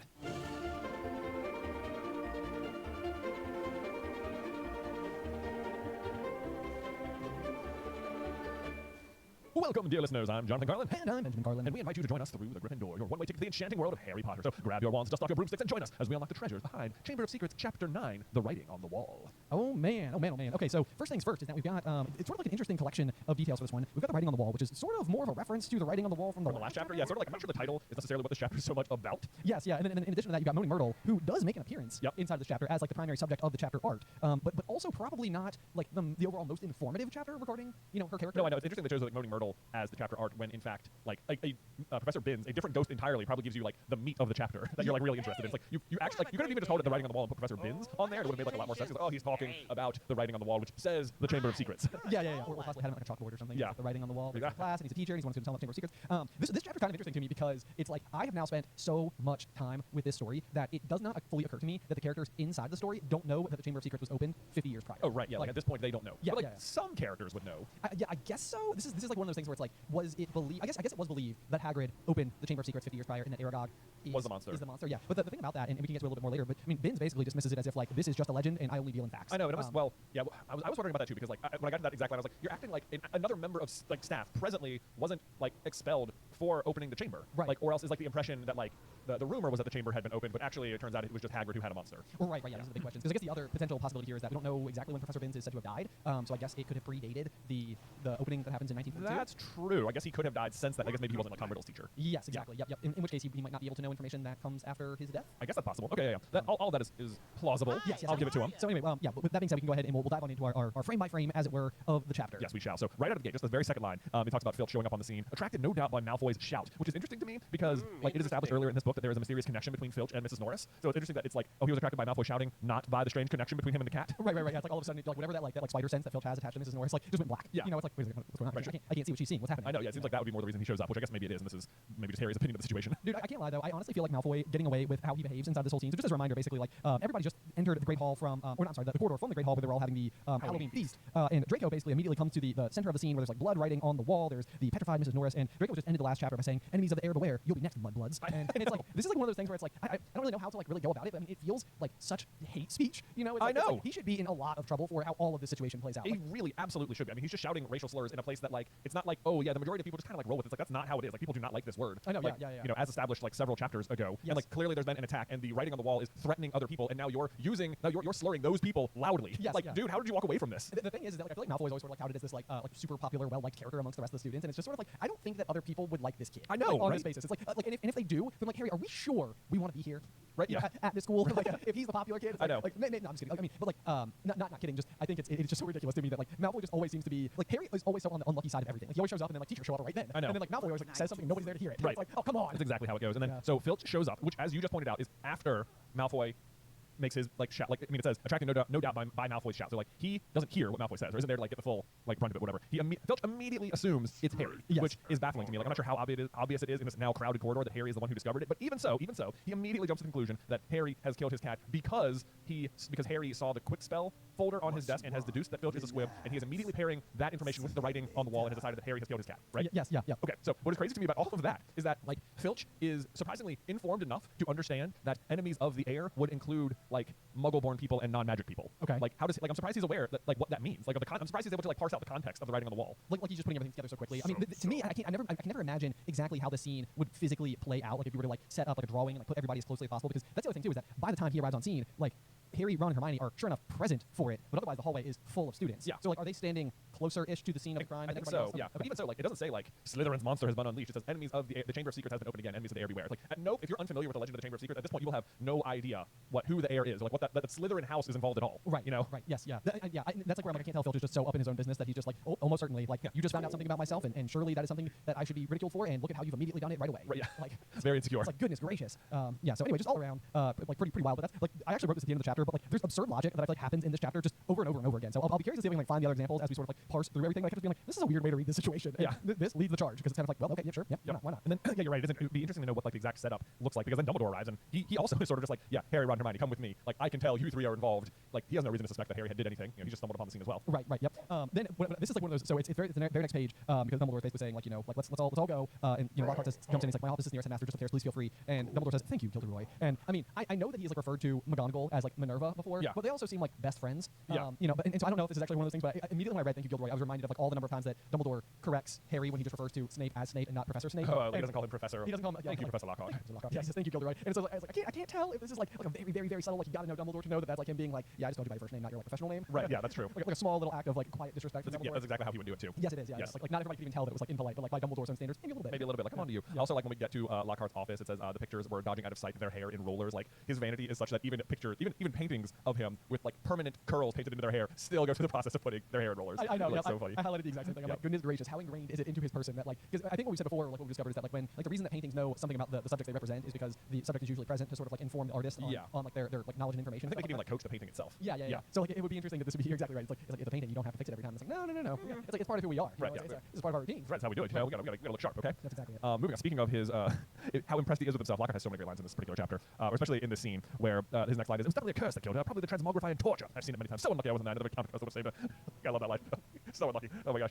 But so anyway, what I think is interesting, what's interesting here is that he mentions the transmogrify and torture. Where I was like, I wonder if that's real. Like, I doubt he knows the counter curse and has definitely never seen it. But no one is like, excuse me, what on earth did you just say? Right, so like to me, I think the transmography and torture must be a real thing. And it sounds like I was trying to look it up. Like, is it mentioned anywhere else? And it sounds like this is basically the lone time it's mentioned. But because no one bucks at it, it's like it sounds like it is a real thing, which would involve torturing people by some sort of like transfiguration or like altering their appearance or something like that. Okay. And obviously it seems, and in this moment he's assuming that she's dead. So it also seems like the transmography and torture is a deadly curse of kinds, which means that it is a curse that would torture you and then kill you. So it's almost like a combination of the Cruciatus curse and Avada Kedavra. Oh yeah. Right. So However, I know it does sound pretty awful, and it sounds like, well, then why wouldn't it be an unforgivable curse? And I think he says that as well. It's like there's a counter curse for which there aren't for the unforgivable curses. So I think that seems like the line that's separating it from unforgivable is that it can be countered. Yeah. And this is I kind of noted something else because I do think it's interesting you pointed that out as well. Like I think almost like in order to be a good liar for Lockhart, it's almost like he has to be pretty well informed so he can sound like he knows what he's talking about, even if he can't actually execute the proper things. Right. Because like I think on the next couple of pages or so, they're talking about how Mrs. Norris is in fact just petrified, and Dumbledore basically reassures Filch that Professor Sprout has recently managed to procure some mandrakes, and as soon as they've reached their full size, we'll have a potion made that can revive Mrs. Norris. And Lockhart immediately pops in and says, "I'll make it. I must have done 100 times. I can whip up a mandrake restorative draft in my sleep." And so it's like,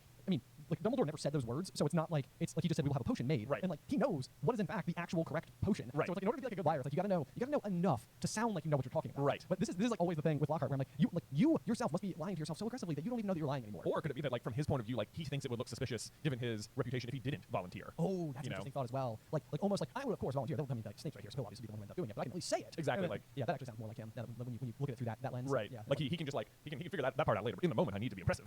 Yeah. That's like, I'm obviously not going to make it. I have no idea how to do that. Right. Yes. And that's exactly. Because he's around qualified people who know better. Right. It's like you're only going to get away with this for so far. Like right. You know, they're going to figure it out. He just keeps volunteering for stuff. He does. It's just ridiculous. Let's see. Then Dumbledore immediately proves him wrong, and let's see. He says something about Wagadugu, right? Yes. Dumbledore was not muttering strange words under his breath, having Mrs. North as one, but nothing happened. She continued to look as though she had recently slept. I remember something very similar happening in Wagadugu, said Lockhart. A series of attacks, which is just him marketing his own book to the other people. And he says he clears that with various amulets, which is interesting because amulet is not something that comes up again ever in Harry Potter, or certainly not something anyone makes use of. Yes. I feel like at some point in time, Mungus Fletcher is like the type of like person who like might be selling such things to ward off. I feel like, you know, like dark spell detectors or something like that. It's all just a bunch of exactly. It's a bunch of like fake stuff. It's just fake. Yeah. Which it's so interesting. Like within the story, so many like magical things you know of are like oh yeah, those are real trolls, those are real vampires. Yeah, those are real. But like amulets, don't be ridiculous. Those are a farce. Yeah. You know, that's one step too far. But like there's never like rituals or anything either in Harry Potter. Oh sure. You know, like which I always like really appreciate. That's always like a thing whenever I'm watching like a fantasy show and it's always like, oh yes, we have to do a ritual and sit in a circle and do a thing. I'm always like, you've lost me. I don't buy it. It's very interesting as well because I feel like when I was first presented with this story overall and like the idea of like witches and wizards and stuff, that was almost immediately what what came to mind. Right. Like it was almost like the like Philosopher's Stone, the first book read through. Like its chief mission was to prove to me that it wasn't going to be that. Right. Because that was something where I was like, I don't know if I'm going to like that as much, and then obviously it ends up not really being not in there. super relevant. You've said it a couple of times with total confidence. Ouagadougou. Ouagadougou. Okay. Yeah. Real place. Ouagadougou is a real place. And the reason I'm pronouncing it correctly is because I looked it up because I thought perhaps that what he was referencing was Ouagadougou, which is the wizarding school of Uganda. Okay. But he is not. And then Ouagadougou, what he is talking about, is just another place in Africa. So they sound similar, but they are not actually the same place at all. Although this is just also, as I was looking up Ouagadougou, I just read a little article about it. Apparently, they do a lot of wandless magic there. That's like their big thing. Okay. And then also the way they are told they're coming to the school is by like dreams, like visitors or something. Like in their sleep, they are visited in their dream and told that they are allowed to come to school, and then they wake up with like a token in their hand or something. Whoa. I was like, whoa, I have not heard about this kind of magic before. So that was wild to me. That is super wild. Okay, that was the exact reason I also highlighted that. I was like, is this a reference to the African School of Magic? And so it sounds like while they maybe sound similar, they are not necessarily connected. They're so, not. Okay, sounds good. But yeah, so then from there we get the clarification from Dumbledore basically saying that she is not dead, Argus, and Lockhart immediately he says she's been petrified to Dumbledore. I thought so, said Lockhart. Like, dude, 1 sentence ago you said she was dead and that you knew the curse, and so unlucky you went for that. I know. I literally wrote next to it, how do they not punch him? I know. Like, it's gotta be, because inside of this situation, like, this is one of those things where it's like, I mean, as teachers who must all realize that he doesn't actually know what he's talking about all the time, it must be so incredibly frustrating, because this is an actual high-stress situation where he's just blurting random crap out. Yes. You know, and I think if it was me, like, dude, we are trying to do something over here. Can you just go, like play with blocks in the corner or something? Like, I don't know. Like, there must be somewhere else he can go. Like, it's gotta be so distracting, because otherwise, like, a very high-stress situation for the rest of the people involved. Yes, it is. I don't know. Yeah, it's like, please just go stand over there. Can you go get me something? Yes, I have a very important task for you, Gilderoy. Why don't you go untangle these earbuds?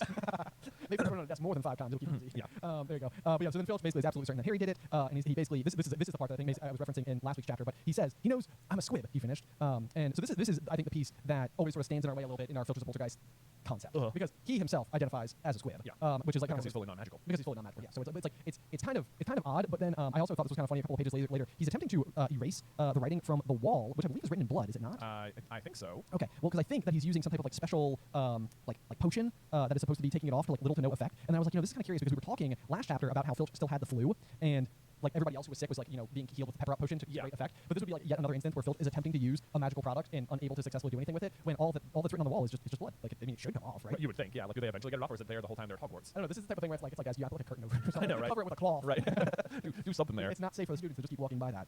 Anyway, but yeah, so his insecurity about being non-magical is definitely coming out, and he is certain that Harry would have done this simply because he saw the quick spell letter, which, as a reminder again, is not really a course for squibs. Right. It's more for people trying to like brush up on their actual like magical abilities. Right. So it's kind of one of those things. Like, what do you think the quick spell is going to do? Yeah, nothing. You can't do magic. It's not a matter of understanding. Right. So there's that. And then Snape comes in with his interrogations where he seems to be coming to their defense at first. Potter and his friends may have simply been in the wrong place at the wrong time, which I always read. I'm like, I don't even feel like Snape would say that. But then he asks like, why wasn't he in the upstairs corridor at all? Why wasn't he at the Halloween feast? And it's like, to me, I think this is like almost a silly question. Like they weren't standing outside of a bathroom, Oh, like, sure. Yeah. Maybe they just went to the bathroom. And was there a bathroom off the Great Hall? I don't know. We don't know. Right. Yeah. Maybe. Yeah. I mean, I think that totally makes sense. It's also like one of those things where like, is it bad to skip a feast? Could you not just do that? I know. Certainly, every single student was in there right then. Right. Yeah. I don't know. And then there's this like big like hinge. The whole story could have gone a whole different way right here. It seems like maybe this was like we talked about in the comments or the review last week from one of the questions. But it's they asked Harry like why go up to that corridor, and Harry says something told him it would sound very far fetched if he told them he'd been led there by a bodiless voice, no one but him could hear. And it's like actually that would have been super helpful information. Like if you had just spoken up right here, the whole plot goes a different way. This is like one of those situations where it's like I need to have Harry not just go ahead and give them all the information because we could pretty much solve it right away. I know. Yeah. This is like one of those moments too, though, where it's like you can't tell if Snape is almost as bad as Filch, where he just got like his own, not Filch rather, but his Lockhart, where he just kind of like got his own agenda inside of the situation. Because Harry just like ends that with like, because we were tired, we wanted to go to bed, he said. And Snape kind of has this like without any supper with like a triumphant smile flickering across his gaunt face. Like this is one of those moments where like Snape can read his mind. Yeah. Like, it's like he knows he's lying, but like the thing that he's lying about, it's like, oh wait a second, that's pretty serious. But instead it seems like this really weird situation where like Snape is sort of like, I'm pretty sure we should kick him off the Gryffindor Quidditch team. That would do the trick, wouldn't it? And it's like Right. It's like he becomes really petty at the end. Yeah, it's like, and like even McGonagall sort of like responds with like, really, Severus, I see no reason to stop a boy from playing Quidditch. The cat wasn't hit over the head with a broomstick. It is sort of like, it's like, what is Snape doing in this situation? Like, because especially in the long term, it's like that Snape is just a good guy anyway. Yeah. So it's like if you just read Harry's mind in that situation, it's like, oh man, okay, there's some heavy stuff going on in there. Okay. Meanwhile, it seems like Dumbledore is doing exactly that. So Dumbledore is giving Harry a searching look. His twinkling light blue gaze made Harry feel as though he was being X-rayed. And it's like, is he reading his mind? He's like, oh, Harry can hear things on the walls. That's interesting. Yeah, that's like one of those where, so to your exact point, that's like this becomes like a Dumbledore's big plan type of question, Right. where it's like all of a sudden Dumbledore most likely does have some more vital information to go off of, and like he has such a big picture in his mind for like what Harry is doing and where Harry's supposed to be and like how he's supposed to be like learning all this type of stuff. So that would sort of suggest that it's almost like going through the trap door in book 1, where it's like Harry says, I think that Dumbledore thought that I should have a chance to go after it if I wanted to. Right. This is almost one where it's kind of like, okay, Dumbledore kind of knows. Right. Something's up. Yeah, like Harry can hear the voice. Right. Right. Yes. But doesn't he say later that he does think it's like the question is not because I think when Lucius Malfoy comes in, he says something along the lines of like, oh, it's the same person who did last time. The question is how or something. Like so maybe he already thinks it's Voldemort in some way. Did he say that? I do think he does. I feel like I at the very least remember that from the film. It's a good question to know if he actually says it in the book. Right. guess we'll get to it at some point. Yeah, we'll have to circle back on that. It's a good question, though. Something to look for. But then, sure enough, a page later, like Harry confirms like that he shouldn't have said anything with Ron. Do you think I should have told him I heard the voice in my head? And says, no, hearing voices no one else can hear is a good sign. Even in the wizarding world, it's like, yeah, okay, Ron. Like, this is like it's like that throwaway sentence that like stops them from getting help from the adults, but it's also like, oh yeah, no, that oh, you guys heard a voice that was saying it's gonna kill somebody, and then you found a nearly dead cat at like a scene of a crime. Like that probably wasn't important or related at all. Like, this phrasing is almost like a magic trick because it says like no, said Ron without hesitation. Like hearing voices, like that's not a good sign. But like change the word from no to yes, and it makes the sentence make even more sense. It's like, do you think I should have told them about the voice I heard? Yes, said Ron without hesitation. Hearing voices no one else can hear isn't a good sign, even in the wizarding world. Right. It's like, doesn't that like immediately make way more sense? It's like, yeah, Harry, that's pretty serious, man. Like this would be like not feeling well, taking your temperature and realizing you have 105-degree fever. Right. And it's like, do you think I should tell anybody? It's like, no, that's pretty severe even for humans. Right. It's like, okay, good call. I won't call the. I won't tell anyone. Yeah. Yeah.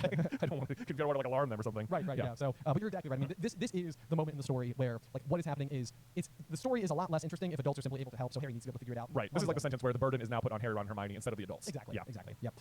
So either way, then we move on down and. Ron explains what a squid is. Yes. Which even his delivery is kind of interesting. He says, well, it's not funny really, but has its Filch. A squid is someone who was born with the wizarding family, but hasn't got any magic powers. I actually do sort of appreciate this, but because I feel like Ron is like Filch is kind of like a pain himself. Right. Like in general, like this is not really something you like make fun of. Like right. Which I think is good for House Weasley a little bit because I feel like once again this is an instance where like Arthur and Molly will have like ingrained into their children like it's like this is not something to like be hard on somebody about or something. It's like, isn't there someone in the wizarding family like, oh, he's an accountant? We don't really talk about him. I do think there's a line, something like that. But he also gives us another qualification. Well, I mean, he says born into a wizarding family, which just made me think like, well, do we know anything about Filch's family? It's like, nope, not that I'm aware of. No, none whatsoever. Yeah. So maybe he's still not squibbing it. All poltergeists all the time. Actually, then speaking of Filch, though, the next page they sort of talk about the day, or there's what happens in the aftermath, and Filch is like staking out the scene of the crime as though he thought the attacker might come back, and it was like I just highlighted that as like that's probably actually pretty effective. Right. Yeah. Like because like that is where the entrance is, and like nothing happens while he's doing it. So right. Yeah. Good point. Yeah. Here we go. This is what he's been doing though. Harry had seen him scrubbing the message on the wall with Mrs. Scour's all-purpose magical mess remover, but to no effect. The word still gleamed as brightly as ever on the stone. Yeah. It does seem like that probably should work. Like what could Ginny have done to make it like so permanent? I know. Yeah. Good question. I don't know either. And do they ever get it off? Also a good question. Yeah. Surely at some point. This feels like another one of those like the Weasley twins swamp, the portable swamp, like get rid of it like a flip of his wand. Although it does seem odd that they wouldn't just do that. Yeah, like when they do it right away. Yeah. Don't let the students continue to be like horrified by it. Right. Yeah. But then the next thing we get is a bit more of that lean where like once you know the full story, everything makes a bit more sense. But like Ginny Weasley seemed very disturbed, and this is Mrs. Norris's fate. According to Ron, she was a great cat lover. Yeah. And it's a very light way to sort of be like oh yeah, no, she just likes cats. So like that's what it would be. I mean, every time there's like here's everything that's happening in the castle now. It'll always mention Ginny, and it'll always like actually throw shade at her, but appear to do the exact opposite. Yes. Yeah. Exactly. So even in the last chapter, I think it was like the flu. It's like Ginny Weasley was looking pale lately, but probably the flu that's going around. Right. Because everyone else has it, and it's like it's not the flu. So it's funny how it's like you keep noticing that something's wrong with Ginny, and maybe that was like the big thing. Is that like why would nobody notice that Ginny was having like a super rough year? It's like oh no, they were noticing. They just kept thinking they kept just missing it. They kept dismissing it. Yes. Yeah. I love that Ron tells her like stuff like this doesn't often happen at Hogwarts. And I was just like yes, it does. So just like only like every single year. Like every year you've been there, basically. Whatever. Right. No big deal. Last year at about this time, you had just fought off a mountain troll, had you not? Right. In a bathroom, nonetheless. What is it with the bathrooms? I don't know. Yeah. Big place for action there at Hogwarts. Yep. Moving on to the next page, I thought this was just sort of kind of like interesting, but they're talking a little bit about like the homework that they're doing, which is something for Professor Binns, the Medieval Assembly of European Wizards. I always think it's interesting that they describe the assignments as like length of scroll, I guess, or parchment. So a 3-foot long composition is what they've been writing. And then Ron says, "I'm still 8 inches short," said Ron furiously, letting go of his parchment, which brings back into a roll. And it says that Hermione's already done 4 feet 7 inches. And then on the very next page, though, it's like he asks Hermione for help, and she says, "No, I won't," said Hermione severely. "You've had 10 days to finish it. I only need another 2 inches. Come on." I'm like, what? Dude, you've only said 3 sentences. You filled up 6 inches? Or is this just Ron lying? No. Like what is the interpretation of what's going on there? Is he like he's like, "I'm 8 inches short. If I can just read Hermione's, I'll be able to get the rest of it." It's like I only need 2 inches. Yeah. So maybe some real lock. I'm imagining him doing some sort of like Photoshop magic where he's like drawing like a big box around his text and he's like stretch or something. Right. No, it reminds me of when I was in high school and college. I think one of the things that I would do is like you would go through and do the find all of the periods. And, you could like, enlarge every single like period from like size 12 point font to like size 13 point font. Right. And it would add like an extra like millimeter to like every single time there was a period. And like you get maybe 1 or 2 extra lines there. You can combine those 5 pages. So nice. Or if you could, the other one was you could use the font Courier New, which was much wider text. That would make every single letter bigger. I don't know. Maybe your class pioneered this, and then mine followed through because I feel like it was always Times New Roman. That was like a requirement. Oh, maybe. Yeah. Sometimes they would say it, sometimes they didn't. And it would be like, oh, if you didn't say it, then no big deal, right? No big deal. Or you could do a change the line spacing from like 1.1 inches or something instead of like 1 inch. Oh, sorry. No, we're about to write 5 pages. Never. I want to know if any teachers out there whether or not they're like just always on the look for these particular like tricks. Yeah. Because it feels like a type of thing where I feel like the teacher could be like I know exactly what you did to get 5 pages. So what would have been like a 94, it's a 93 now. Right. Yeah. Maybe I found another out of place comma. That was the other worst thing is if you got like you had like a 5-page paper and all the information was great, but you just lost points for like grammar things, and it was like, but is that really what? Yeah. Oh no, I know what you mean exactly. It's like the content I wrote was pretty good. Right. I clearly had a grasp of the material. Right. I passed grammar in a different class altogether, but this isn't grammar. I know. Anyway, this is now we're getting off topic. A total side rant. So then we move on though to Professor Binns' class, which we basically get a description of as being just like the most remarkably boring thing ever. Yes. Sort of an interesting thing that happens here is that Hermione raises her hand, which is not the unusual bit, but it's instead to answer a question. It is to ask a question. I know. In Professor Binns' class. In Professor Binns, so apparently nobody has like ever raised a hand before. Yeah. Right. Yeah. Something that had never happened before is what they describe it as. This is another one of those where it's like maybe Professor Binns can't learn that much because he gets everybody's name wrong for the next page. Like Hermione immediately says he says Miss and she says Granger, Professor, and then like 2 sentences later he says Miss Grant, and so it's like clearly he's like not picking up on new information very well. I think what's also interesting even before they get to class is that Hermione is going to the library to try and check out a copy of History of Hogwarts history. Is that what it is? Yeah.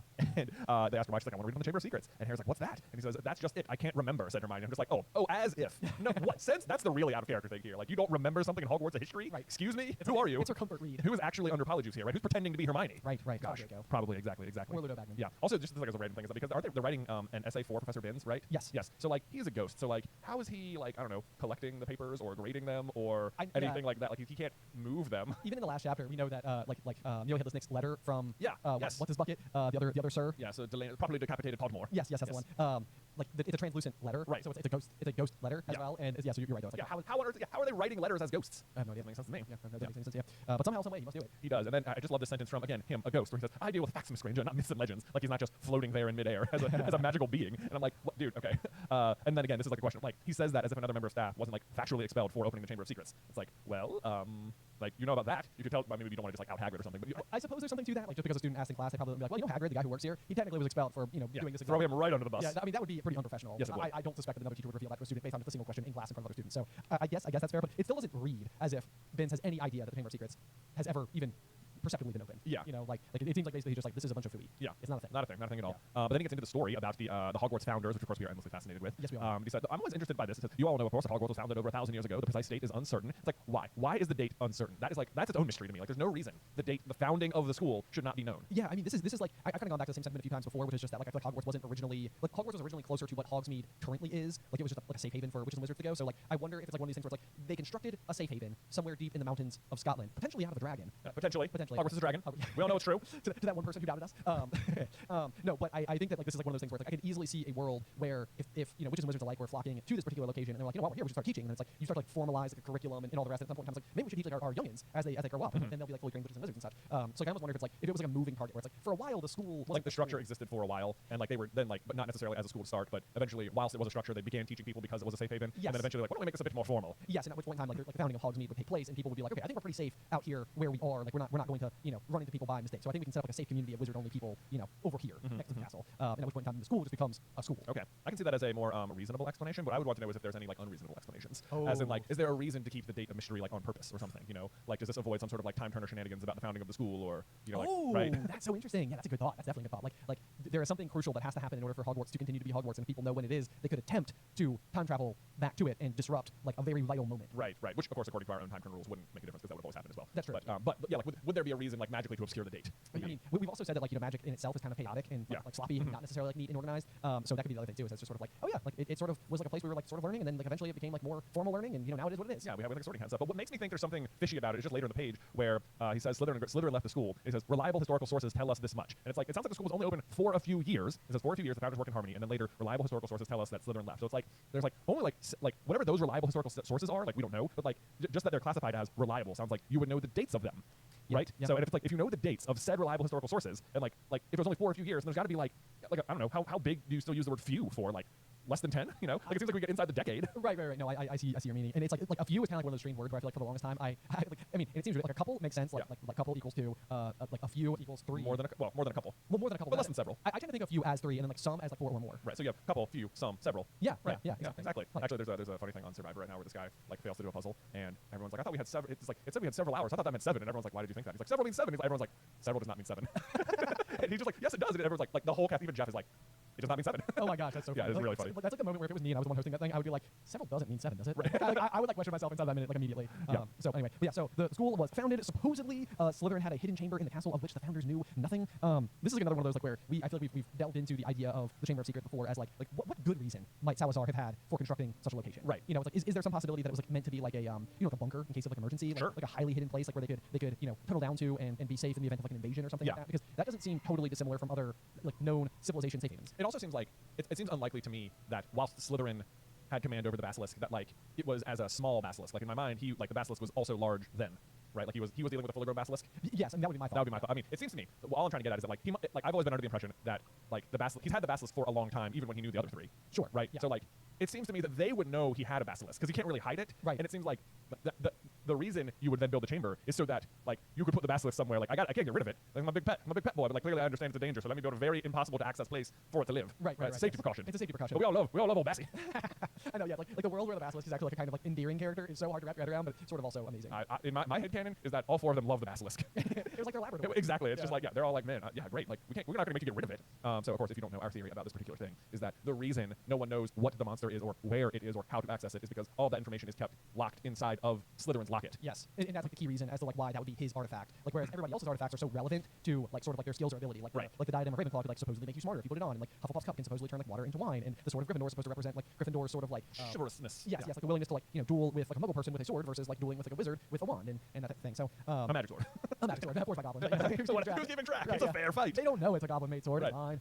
No, like what additional abilities that grants it, who knows? But yeah, so the thought there would be that like the major thing that we know that Slytherin had at school was the Chamber of Secrets, and then the locket is sort of like it's kind of fascinating because oftentimes lockets are used to like hold information about loved ones, which is also kind of an interesting thing because in order to have an heir, Slytherin would need to have a loved one, right? Presumably, Yes, right? Or even just offspring who could be the loved one themselves. Exactly.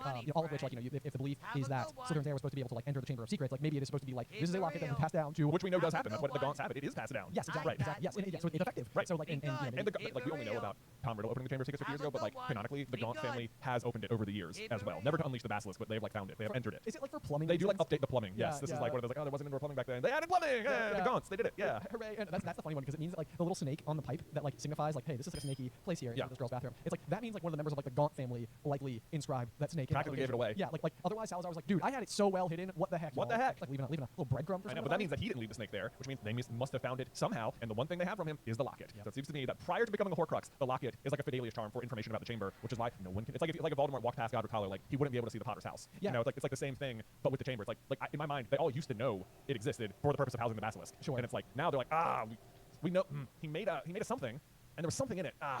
What? What was it? Like, yeah, but now that information's like locked off because it's in the locket. So. Well, we even know in Deathly Hallows as well that like before Ron destroys the locket with the Sword of Gryffindor, like Harry actually uses Parseltongue to open. Right, it's the same way. You open it the same way. Right, yeah. So it's like that's the other thing too. You could always ensure that only your heir would be the one who would be accessing the locket because the only way to open the locket is through Parseltongue. And if you're thinking, oh, then how on earth could Harry have done it? And the answer is because Harry has a piece of Voldemort in him and is effectively acting as the heir when he opens it as well. So it still works. It still works. It all still works. Yeah, no, anyway, there you go. That's our theory for the locket and what it actually did. Yes, indeed. Yes, indeed. So anyway, but then, yeah. So I feel like I do think that this entire exchange with Professor Binns is kind of interesting because for someone who was so boring, he's telling a pretty fascinating story or backstory. Like he can be interesting. He can be interesting. Yes. By sort of like explaining everything that he knows about the Legend of the Chamber of Secrets. Yeah.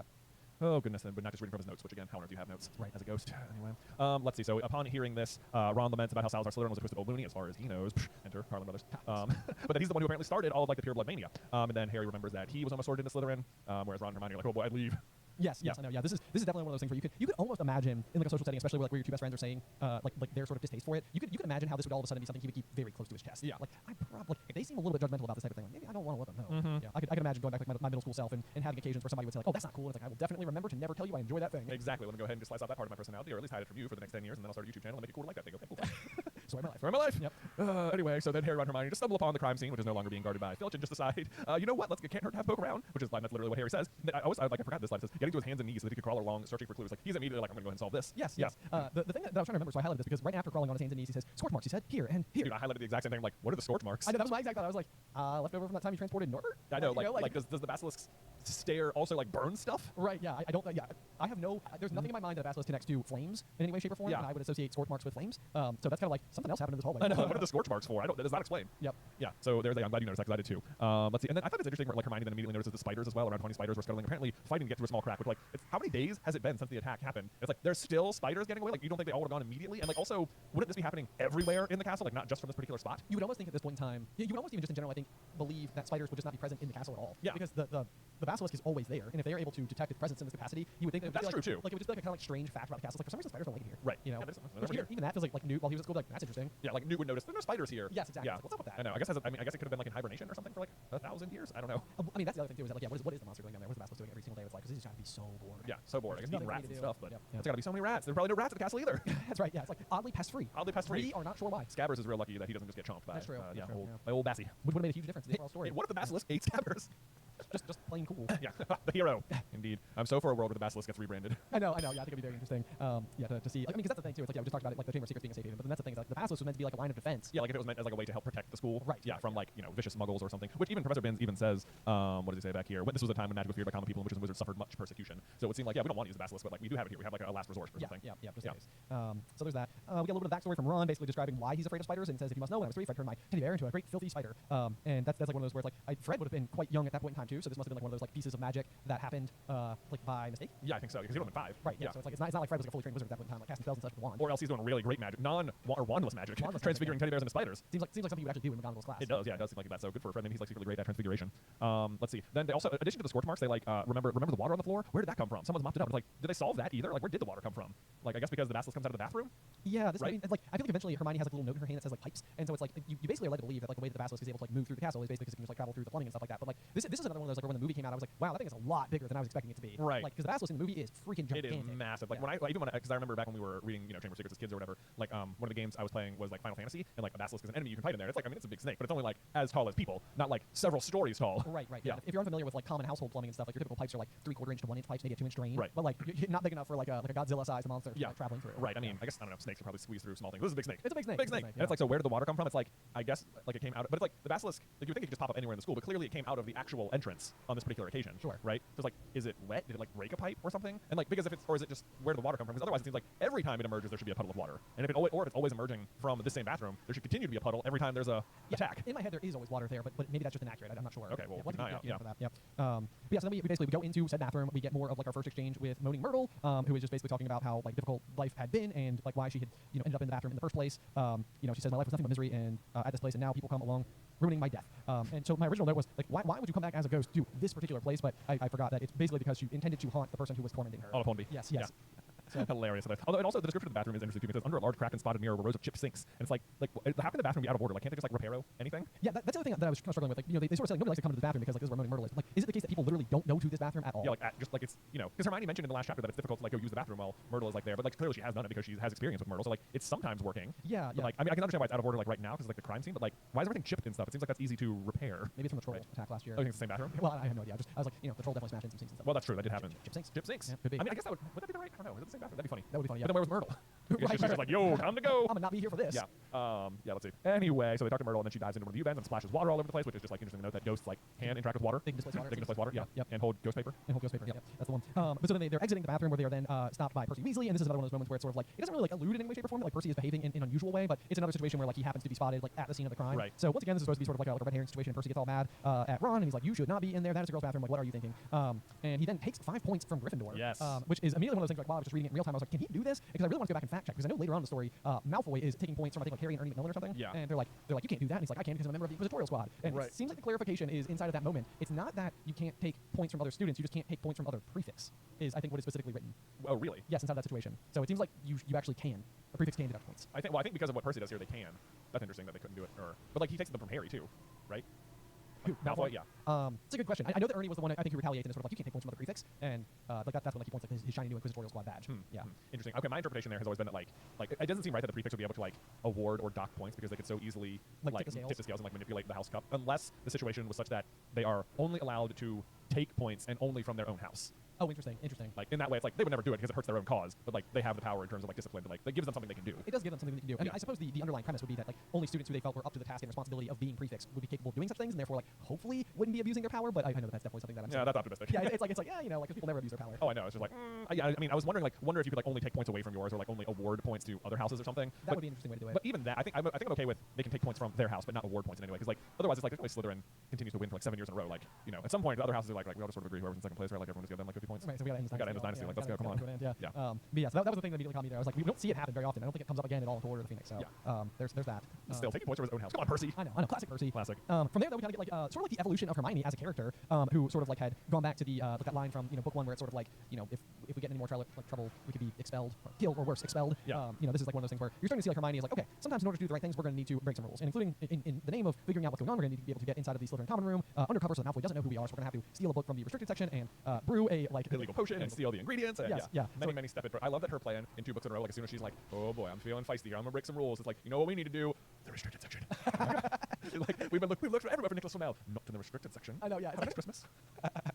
They're like her dastardly plans are like, what if we get different books. Right, right, yes, yeah. Very Hermione way of thinking. Right, this would be like going to like your favorite restaurant and like, hold on now, I'm gonna switch it up. I'm gonna order something different today. It's like, what? No way! Yeah, like, exactly. Stepping out from your favorite menu. Also, like not for nothing. I don't want to like rag on Hermione here too much because I enjoy her rule breakingness, but like her plan as it is to get into the Slytherin common room where she's positive that Malfoy's probably boasting about it in the Slytherin common room right now. If only we could hear him.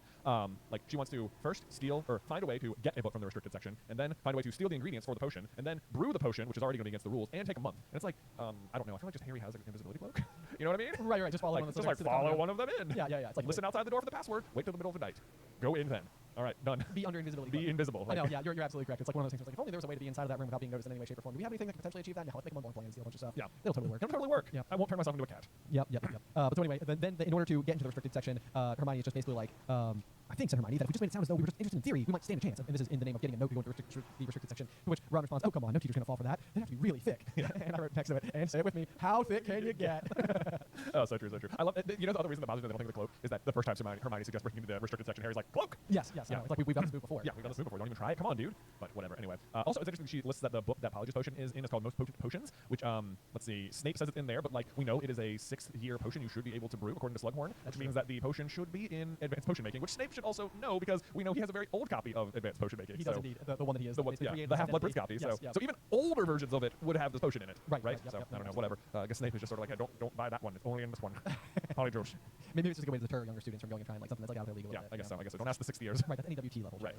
Yep. Anyway, so that should round us off for chapter 9. Looking forward to chapter 10, the Rogue Bludger, which means we're back at Quidditch. I'm excited about that. Wonderful chapter out of the Rogue Bludger. Absolutely glorious. Do you have a review to close us out for the day? Well, but of course I do, Ben. All right, so this is from No Need to Call Me Sir, Professor. Fantastic. That's so good. Great one. That's the best podcast since the pop. Well, thank you so much. I love this podcast so much. It's something I've always wanted but never knew I did. I've been with you guys since year 1, and it's awesome to see your growth. My question is this: do you see a scenario where Harry keeps the stone and uses it to let the families of everyone who died at the Battle of Hogwarts say their final goodbyes? Maybe he would even hold on to it for long enough so that when Teddy is old enough, he can meet his parents. Oh, goodness gracious. I know. I was like, well, now that, what an interesting thing. Here's the thing, is that, like, I love the sentiment, and I love the idea. However, my argument would be that Harry, as the Master of Death, would understand that, like, that is not actually that helpful. I think that you're correct, and I think, like, while I love the sentiment expressed, by There's No Need to Call Me Sir. Yeah, that's her name. That's her name. Yeah, it does devastate me to think that, like, inside of the Battle of Hogwarts, both Lupin and Tonks die, basically leaving Teddy as like an orphan, which is like sort of then like somebody that Harry is going to look after in a capacity, as we know, like going to the epilogue and everything. It's really sad because like, we also started the story with an orphan, and now this is sort of like almost like the baton being passed in a way that you don't want to have happen. Right. Like that really is like difficult. And I've even contemplated this a lot. Like, I was wondering if there was like a really good reason why all of the Marauders like I was wondering if there was a reason you could explain why all the Marauders needed to die before Harry could complete his mission, because basically what you end up with, I mean, Peter obviously doesn't show up with Resurrection Stone, but otherwise James, Sirius, and Lupin all do. Yeah. And if you want to call Lily like an honorary member of the Marauders by proximity or James' spouse, it's sort of like an interesting one that they're all there to then like walk him into the forest. But I do think that like so much of what's happening inside that scene is like Harry is doing the thing that everybody else who has sought the Deathly Hallows was attempting to overcome, which is he was going to face death like on purpose. Like that was his goal, which I think is otherwise largely contrary to people who were attempting to seek these objects.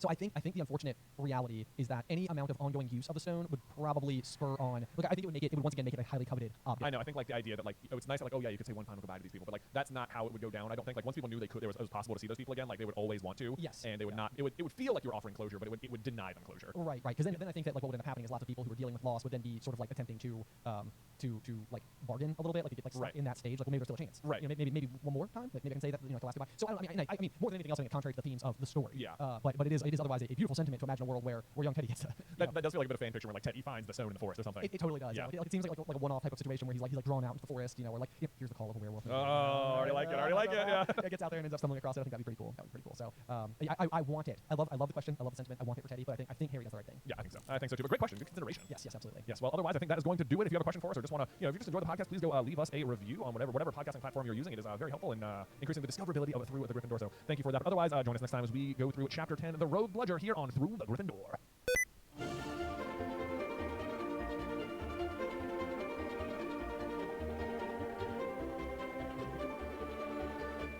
Welcome, dear listeners. I'm Jonathan Carlin. And I'm Benjamin Carlin. And we invite you to join us through the Gryffindor, your one-way ticket to the enchanting world of Harry Potter. So grab your wands and dust off your broomsticks and join us as we unlock the treasures behind Chamber of Secrets, Chapter 5, The Whomping Willow. Oh, man. Oh, yeah. What I love is that the Whomping Willow plays almost no role in this particular book at all, and yet it gets an entire like chapter title and art and introduction, and you're just sort of like, yeah, the Whomping Willow, that's at Hogwarts. But it's like it's actually much more of like a book 3 thing. You don't learn the secret about the Whomping Willow until like a whole book later. No, I feel the exact same way, and I think that if I were to be quizzed about which book this chapter exists within, like if somebody was like, if we were doing Dave versus Ben, and the question was like, which book is the Whomping Willow in? I would be like, Prisoner of Azkaban. Like, obviously, the one where it's relevant. Yeah. The kind of ironic thing with that particular note in mind is it's sort of like it's like a very slow play setup for a huge plot point 1 full year later. In the meantime, though, I think the overall like inclusion and way that the Ford Anglia is set up in this story is very well done. I kept writing it down. It was just like this chapter more than anyone like really made me appreciate so much like how everything in this story is so well connected. Like every action leads to like another consequence, which like informs the next thing, which is the next thing. Because like there's a point in this book that for a very long time I always just sort of felt like it was like it felt like a Deus Ex Machina situation, like when the Ford English shows up to save Ron and Harry from the spiders. Yeah. Like it always just felt like, oh, that's convenient. Like, oh, this is the whole reason the car was written in. And it's like, no, that is not the case. Like it is all very serendipitous. The reason Harry and Ron and Aragog and the Anglia are in the woods at the same time is like they're all there because 50 years ago Tom Riddle opened the Chamber of Secrets. Like it is all connected. In like it's like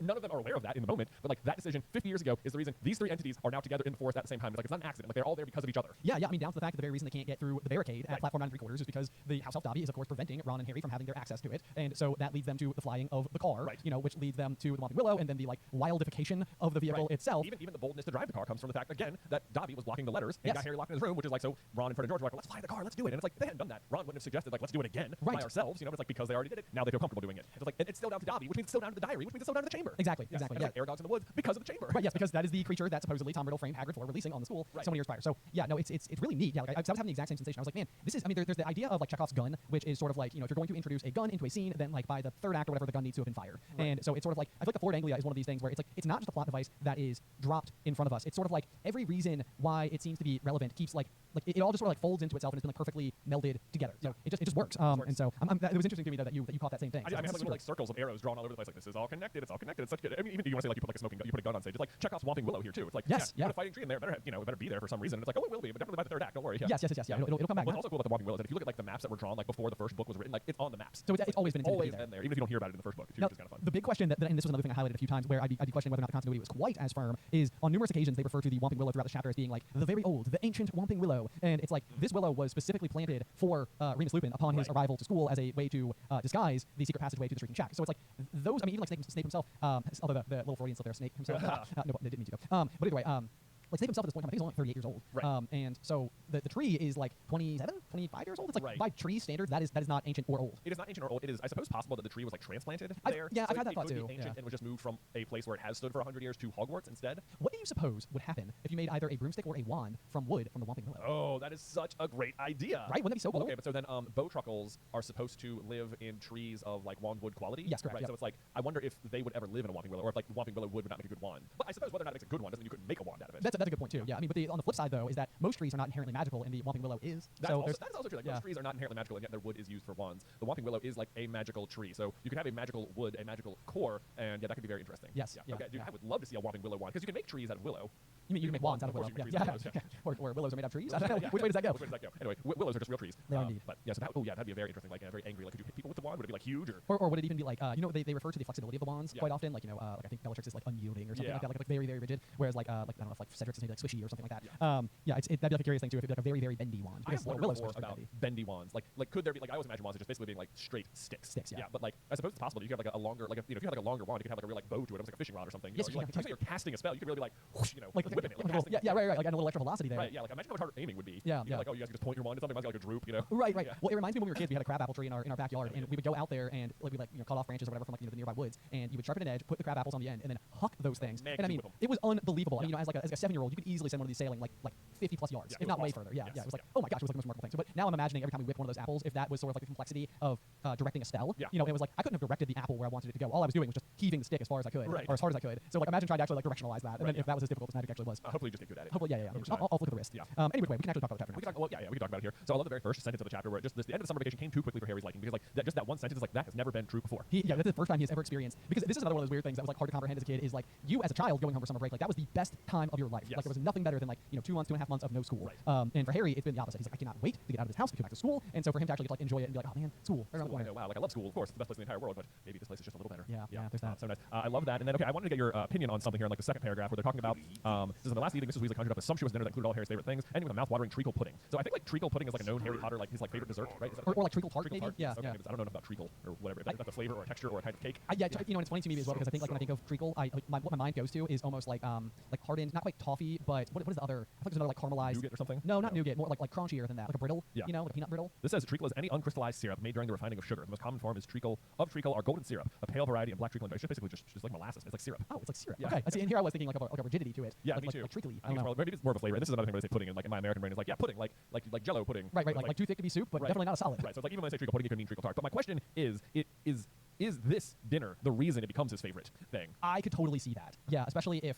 on some level, like, because I think treacle tart is one of the things that Harry eventually smells in the Amortentia potion. Is it? Yes, That's amazing. I think it is. Yeah. Oh my gosh. Well, it's very much one of those like there's no place like home kind of things. It's like you can go out in the wide world and try 5-star restaurants, and somehow it's never better than mom's cooking. And it's just like, yes. is this that for him? Yes, yeah, exactly. Oh, you had to say mom, and it always kills me. I mean, I know I've talked about it before, but the relationship between Harry and Mrs. Weasley just absolutely like both warms and breaks my heart at the same time in the best possible way. So anyway, but yeah, so it sounds like what is otherwise just a really great evening. Another one of these instances where it's like, I mean, it's just so obvious that like if you want to call the Weasleys poor, it's just purely in the things that don't matter, because otherwise it sounds like they just have like a really happy, full, warm household. Right. It's like it sounds like just the best evening ever. Yes, it does indeed. Yes. Going on to the next page, though, I think that we're getting ready for leaving the Burrow and making our way to platform 9 3/4. I love the description of how everyone's getting ready. It's like even though everyone seemed ready the night before, like no one was ready at all the morning of. It's like that is just so the way of it. It totally is. This gets me every single time. Like I so often will find myself like just this past weekend, you and I and our younger brother Tyler were going on a ski weekend, and it was the type of thing where we were leaving Friday after work, and it was Thursday evening, and I was just so tired from like the day that I had, and actually wasn't feeling well last weekend. So it's like it's like Thursday night at 9 o'clock. I haven't packed. I'm like the right thing for me to do right now is to go to bed. I'll wake up early and I'll put all my stuff in the truck tomorrow. It'll be fine. And it was like the worst decision ever. So then you wake up and you're like, where are my socks? I actually did the same thing. I have like normally when I take Luke to school in the morning, I have to drop him off at like 7:30. Okay. And then typically I go to the gym at like 7:45. There's only 2 days a week. And so the other 3 days of the week, I normally just go to work and have like an extra hour of just like alone time at the office. So on this particular occasion, I was like, I'm going to use that hour. I'm going to go home and pack during that time. Nice. And it just worked out very nicely. Oh wow, okay. Well, that's not how it's supposed to go. You're supposed to be missing socks and stuff. I know. Well, you know, or possibly almost breaking your neck tripping over a stray chicken. Jeez, almost broke his neck. My goodness. Which is something that happens to Mr. Weasley.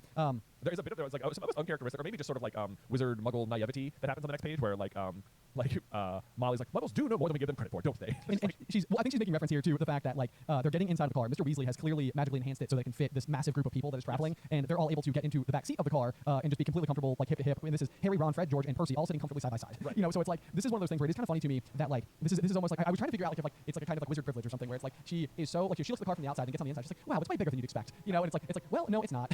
It's not. Yeah, but like it doesn't even occur to her to like to kind of like do the math and be like, how could it be this big inside? It is, I guess there is. Okay, I guess maybe there's more of like a benefit to the doubt kind of situation here, where it's like her assumption is that muggles are smarter than she gives them credit for, rather than it's been magically enhanced. Yes, exactly. Yeah.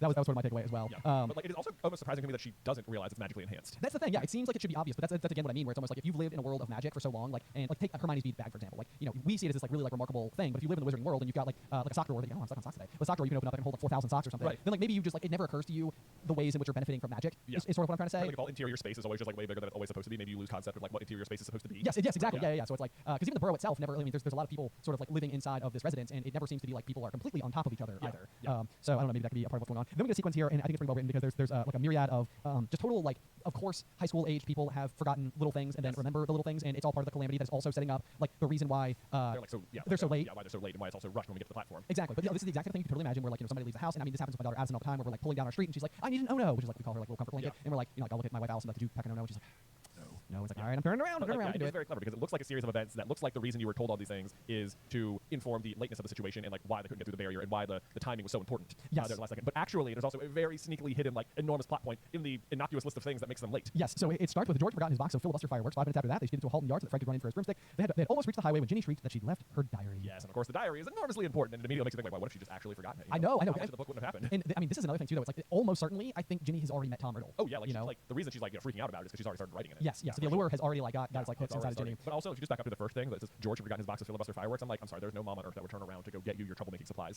Like, oh mom, hold on, I gotta bring my fireworks to school. No, okay, but if we go to the next page, you know who might? Who? Arthur Weasley. So I'm starting to think that there's a possibility that Fred and George take after their dad more than any other of the Weasleys. You think he was like a class clown? Like I don't know that he was a class clown, but I think his unfailing enthusiasm towards Muggle artifacts and like his tinkering rubs off on them in such a huge way. Because they get in the car and Mr. Weasley, he's like, oh my gosh, we're running late. And he says, Molly dear, no Arthur, no one would see it. This little button right here is an invisibility booster I installed. If we get us up in the air, then we fly above the clouds, we'd be there in 10 minutes and no one would be any wiser. It's like this is such Fred and George diet light, calorie free thinking. Yeah. Because it's like it's just a little bit of like lighthearted rule breaking. It's like we're not actually out to like cause harm or to like point, this I mean he's in the misuse of Muggle artifacts department. And this is a misuse of Muggle artifacts. He's breaking his own laws in the process. But the other thing is that the specific function that he has here is the invisibility booster, which immediately had me thinking about the vanishing head hats that Fred and George eventually create. Yeah, like true. is there any possibility that they're like using the same spell that Arthur used on the Ford Anglia? Like because it's something that Hermione again remarks at like the brilliance of. Yeah, I think it's a disillusionment charm that they're able to like extend past the object. Okay, yeah, maybe that's what it is. But like that's very tricky magic. Right. But so I wonder if anyway, I mean we sort of made the mention of like eventually how they'll have like the Muggle playing cards, Weasley's Wizard Visas. Like I think maybe there's some possibility that like the boys just sort of can't help themselves, but they're directing it more towards like at causing laughs, whereas like Arthur's coming more from a place of like just utter fascination. Right, sure, I can see it. Yeah. It does. There is some like taking after dad kindness there, but then there's just a bunch of jokes there at the same time. So yes, that's true. Yeah.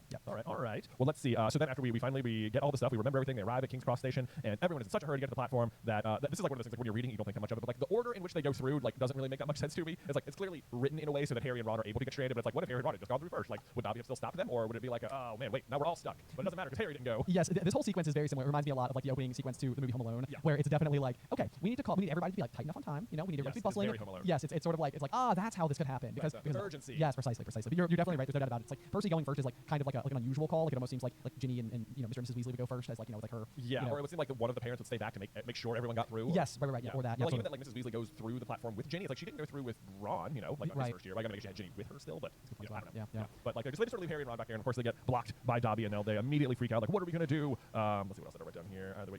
Dobby is there. Well, how often is Dobby? This is the other thing. Is that Dobby is there. Like, how often is Dobby watching Harry? Like he's at King's Cross Station. Yeah, no, he is. This is a.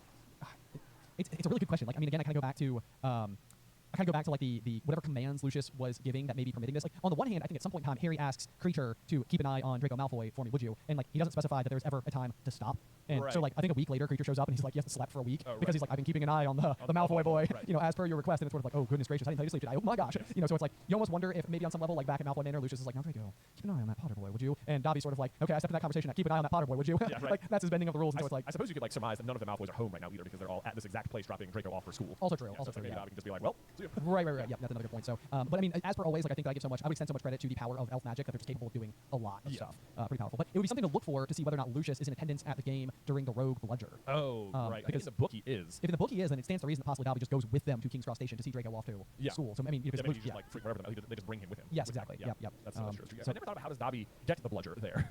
I always just assumed that Dobby was just manipulating a bludger that was otherwise inside of the box. Gotcha. Yeah. That's been my interpretation of it. But the next thing that sort of happens is this is another one of those where it's like it's a little bit of a leap in terms of like reasonable reaction for two 12-year-olds. But basically, like they're not able to get through. Ron looks around wildly and just immediately gets to the conclusion of we're gonna miss the train. I don't understand why the gateway sealed itself. And this is like one of those, and like Harry looks at the clock and like all of a sudden we're counting down like 10 seconds, 9 seconds, 2 seconds, 3 seconds, 1 second. Yeah, I did that wrong. 3, 2, 1, and it's gone. And this is like one of those things where like at this point in time, Arthur and Molly would certainly be like waving as the train pulls out and then immediately walking back through the platform. As would so many other wizards. Yes, it's like the fact that they're like, hey, you know what, we should probably solve this before Mom and Dad get back. Yeah, like they're gonna be mad at us. Yeah, it's like that's pretty unlikely because otherwise, the honest truth would just be like, we don't know what happened. We couldn't get through. Look at Hedwig; she's clearly upset. Like, we don't want to miss the train. We've all been hurrying all morning. Like, none of it would make sense that they were like unable to pass through. Exactly. Yeah. So it's like this is one of those where, especially for me as a 12-year-old, like I would still be at that age where like when I have an issue, it's usually like go ask an adult to solve it for you, not like, hey, let me try to solve this on my own. So I'm not inconveniencing anybody. I'll probably steal their car. They won't care. Right. I think just after it's not gonna be a big deal to them. They won't care that I stole the car because they'll understand I needed to get to school. Right. Yeah.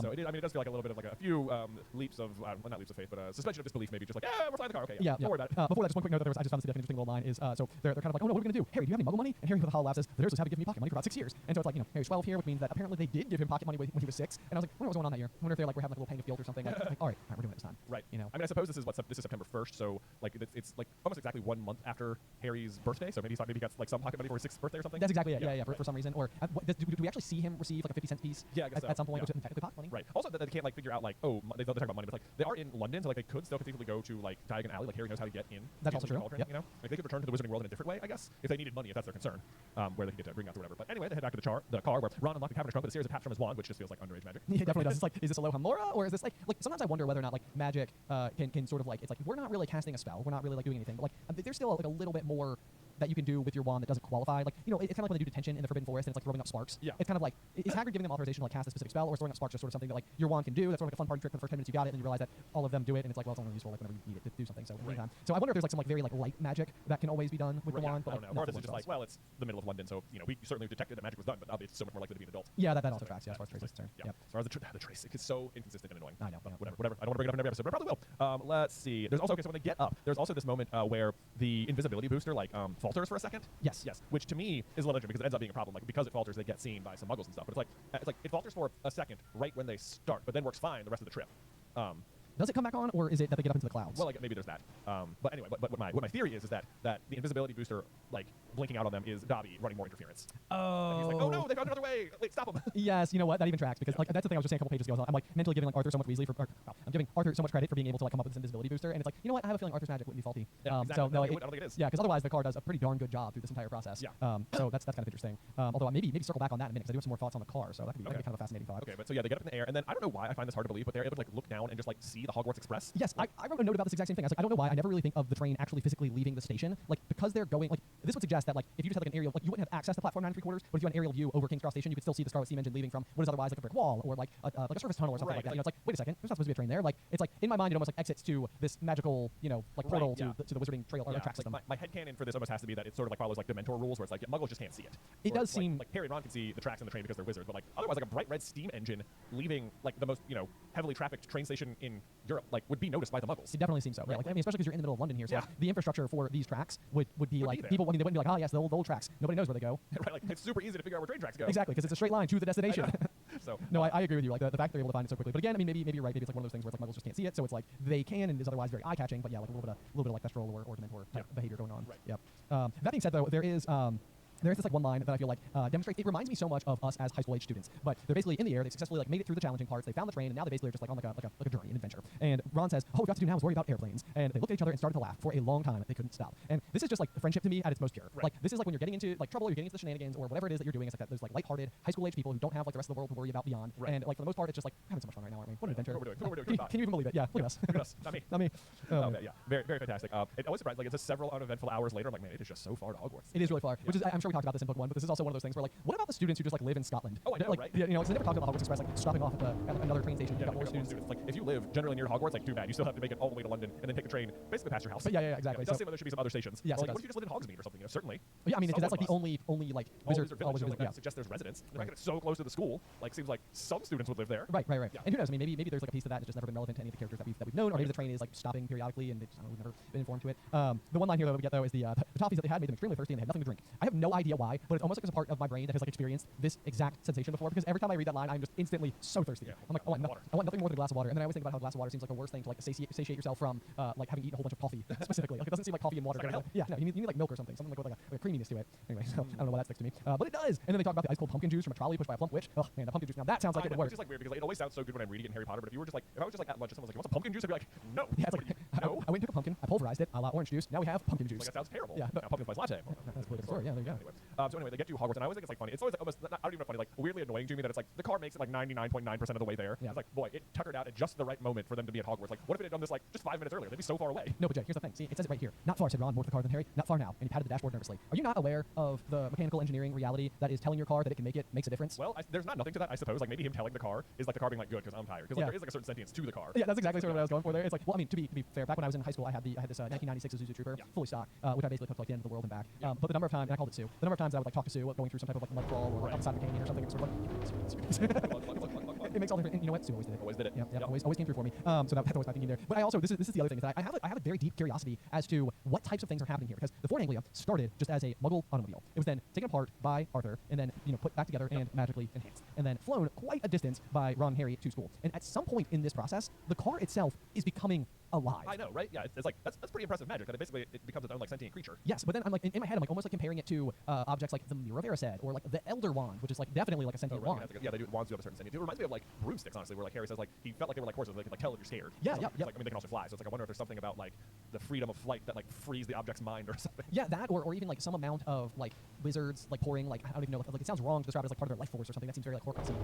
But like I almost wonder if as time goes on, this is almost something like where like all magical objects can sort of become like have a life of their own, because it even seems like the suits of armor at Hogwarts are kind of in like a similar capacity, like where they can sort of kind of come to life. The portraits work is like it's not just because you painted a picture of someone now who has all those memories. Like the person who it's a portrait of can like coach that portrait to like be more like themselves. Yeah. So like, but to that end, if you just did have a painting that was magical and you didn't like do a ton of coaching for it, it seems like over time the things it was exposed to could like inform its personality, because there is a lot of the different things in the Wizarding world have like their own like even the mirrors always are sort of like short and scruffy. Yes, yeah, just last chapter. Yeah, just last chapter. Yeah. It's like I don't know. The car does seem to like take it the extra mile. That's hilarious. And become like truly sentient. Yes, indeed. Which will obviously a huge plot point later on in the story, as it eventually will save our boys. Oh, even then another big thing happens here. Ron breaks his wand here, which like even the setup for this is so good, because it's like it seems so unthinkable to send Ron to a magic school where he's going to mostly be learning how to do stuff with his wand with a broken wand. But it's like it's a huge plot point, because eventually this is why Gilderoy Lockhart's like memory charm backfires, because he picks up Ron's wand. But like it's like the reason it's not repaired is because Mrs. Weasley is so mad at him for stealing the car. Yes, yep, absolutely. So this is another area like where you're exactly right. They've like woven the story together in such a way where it's like you're not feeling like, oh, you just set that up so that later on this could be relevant to that. It's like, okay, so like the Ford was first used to save Harry from this particular instance, and it was used for this other instance, and then during that particular instance the wand broke, and then because of the fact that they had taken the car from Ron's parents, that means that they were upset with him and unwilling to replace the wand, which means the wand continues to go like broken throughout the rest of the year, when otherwise maybe it would have been repaired. It's like man, it's like no one of these details specifically feels like it was fed into the story just simply to allow this other thing to happen. It's all just very connected. Yes, yeah, exactly. Again, it's like Ron wouldn't have broken his wand if Tom Riddle didn't open the chamber 50 years ago. Right. Yes. Like it all comes back to Voldemort at the end of the day, which is just very sneaky. And then there's another just like fun tidbit about Ron's wand, about like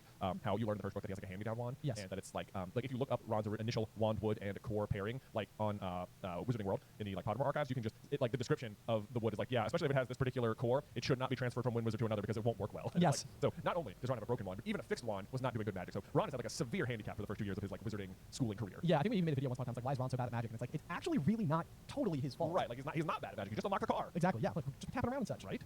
Let's see. What else do we have here? We already sort of talked about how we introduced the Willow like a book early, which is just really fun here.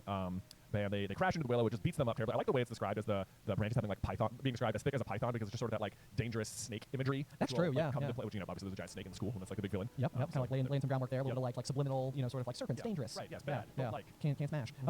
Then there's this other kind of interesting thing that I think happens, and I suspect that the reason, I mean, you could do it a couple of different ways from like a writing standpoint, but it does seem like for a beat, Harry is going to consistently miss the start of your feast. Yeah. And it's like you're not really sure if it's like was it just really difficult to write the Sorting Hat songs That in a is way what I always think, that was sort of like meaningful, or like is it difficult to just like and they went to the sorting ceremony and we met these new characters, and it's like all of a sudden you got to like break off, rattle off like 40 new potential classmates and like where they went and all that type of thing. Right. So, like realistically, Ginny's in Gryffindor, and that's about all you need to know. yeah, and Colin Creevy. Colin Creevy. Yeah. Everyone else, nah. Right, yeah, not a big deal.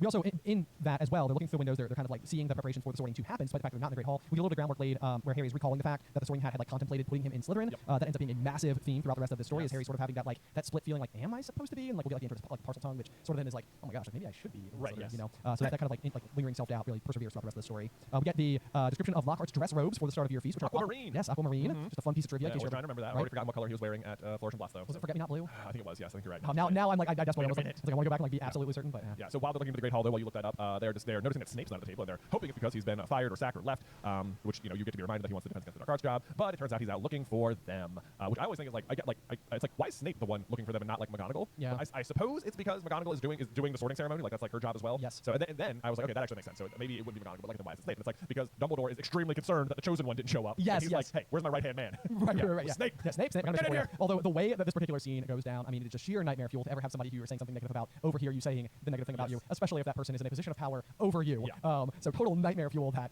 Ron basically is just finished saying, or maybe he's been sacked, said Ron enthusiastically. Everyone hates him. Or maybe. Very He cool must voice. have noticed he hasn't got any friends. Ron is so Ron, bad. I know. Like, Ron, just look around, man. Like, Look man, around. your surroundings. Yes, before you go talking about people, man. Or even better yet, just don't gossip. Just a good general rule of life. Yeah, So anyway, this is like one of those situations. Once again, we kind of come back to the thing I've said before, which is that like this idea of expulsion is definitely being held over our heads. We discovered that the boys were of course seen in the Flying Fort Anglia, which is like one of those things where it's like, did they really catch the like make and model of the flying car? It's like, I know. It's like, what is that? Flying Fort Anglia? I know, like everyone's got it. There's also this great line where it says Ron Gulp. This wasn't the first time Snape had given Harry the impression of being able to read minds. Oh, It's yes. like, which is immediately then like you're like, oh, that'd be scary. But then it's like your suspicions are immediately assuaged by the intro. He's like, I've got the Evening Prophet here. And like, oh, that's how we knew. But it's like, no, but he can read minds. He can read minds. It almost certainly was. That is definitely a thing that is also going on Yeah. for certainly. Yeah. But I think Dumbledore can also do it. Absolutely, Dumbledore can do it, and I feel like actually there is the very next like 2 pages later it says for some reason Harry's talking about when Dumbledore's in there. It says for some reason he was unable to look Dumbledore in the eyes and spoke instead to his knees. And it's almost like Dumbledore is like desperately trying to make eye contact with Harry so he can get like the truth of the matter. Yes. What actually happened? And Harry's like so distraught. He's like, I can't look Dumbledore in the eye. It's like if only he could have, then maybe Dumbledore would have gotten the full story just through his mind. I mean, he may be getting it anyway because I mean, it says like they told Dumbledore everything except that Mr. Weasley owned the witch car. Making it sound as though he and Ron had happened upon a flying car outside of the station. He knew Dumbledore would see through this at once, but Dumbledore asked no questions about the car. And I mean, that could be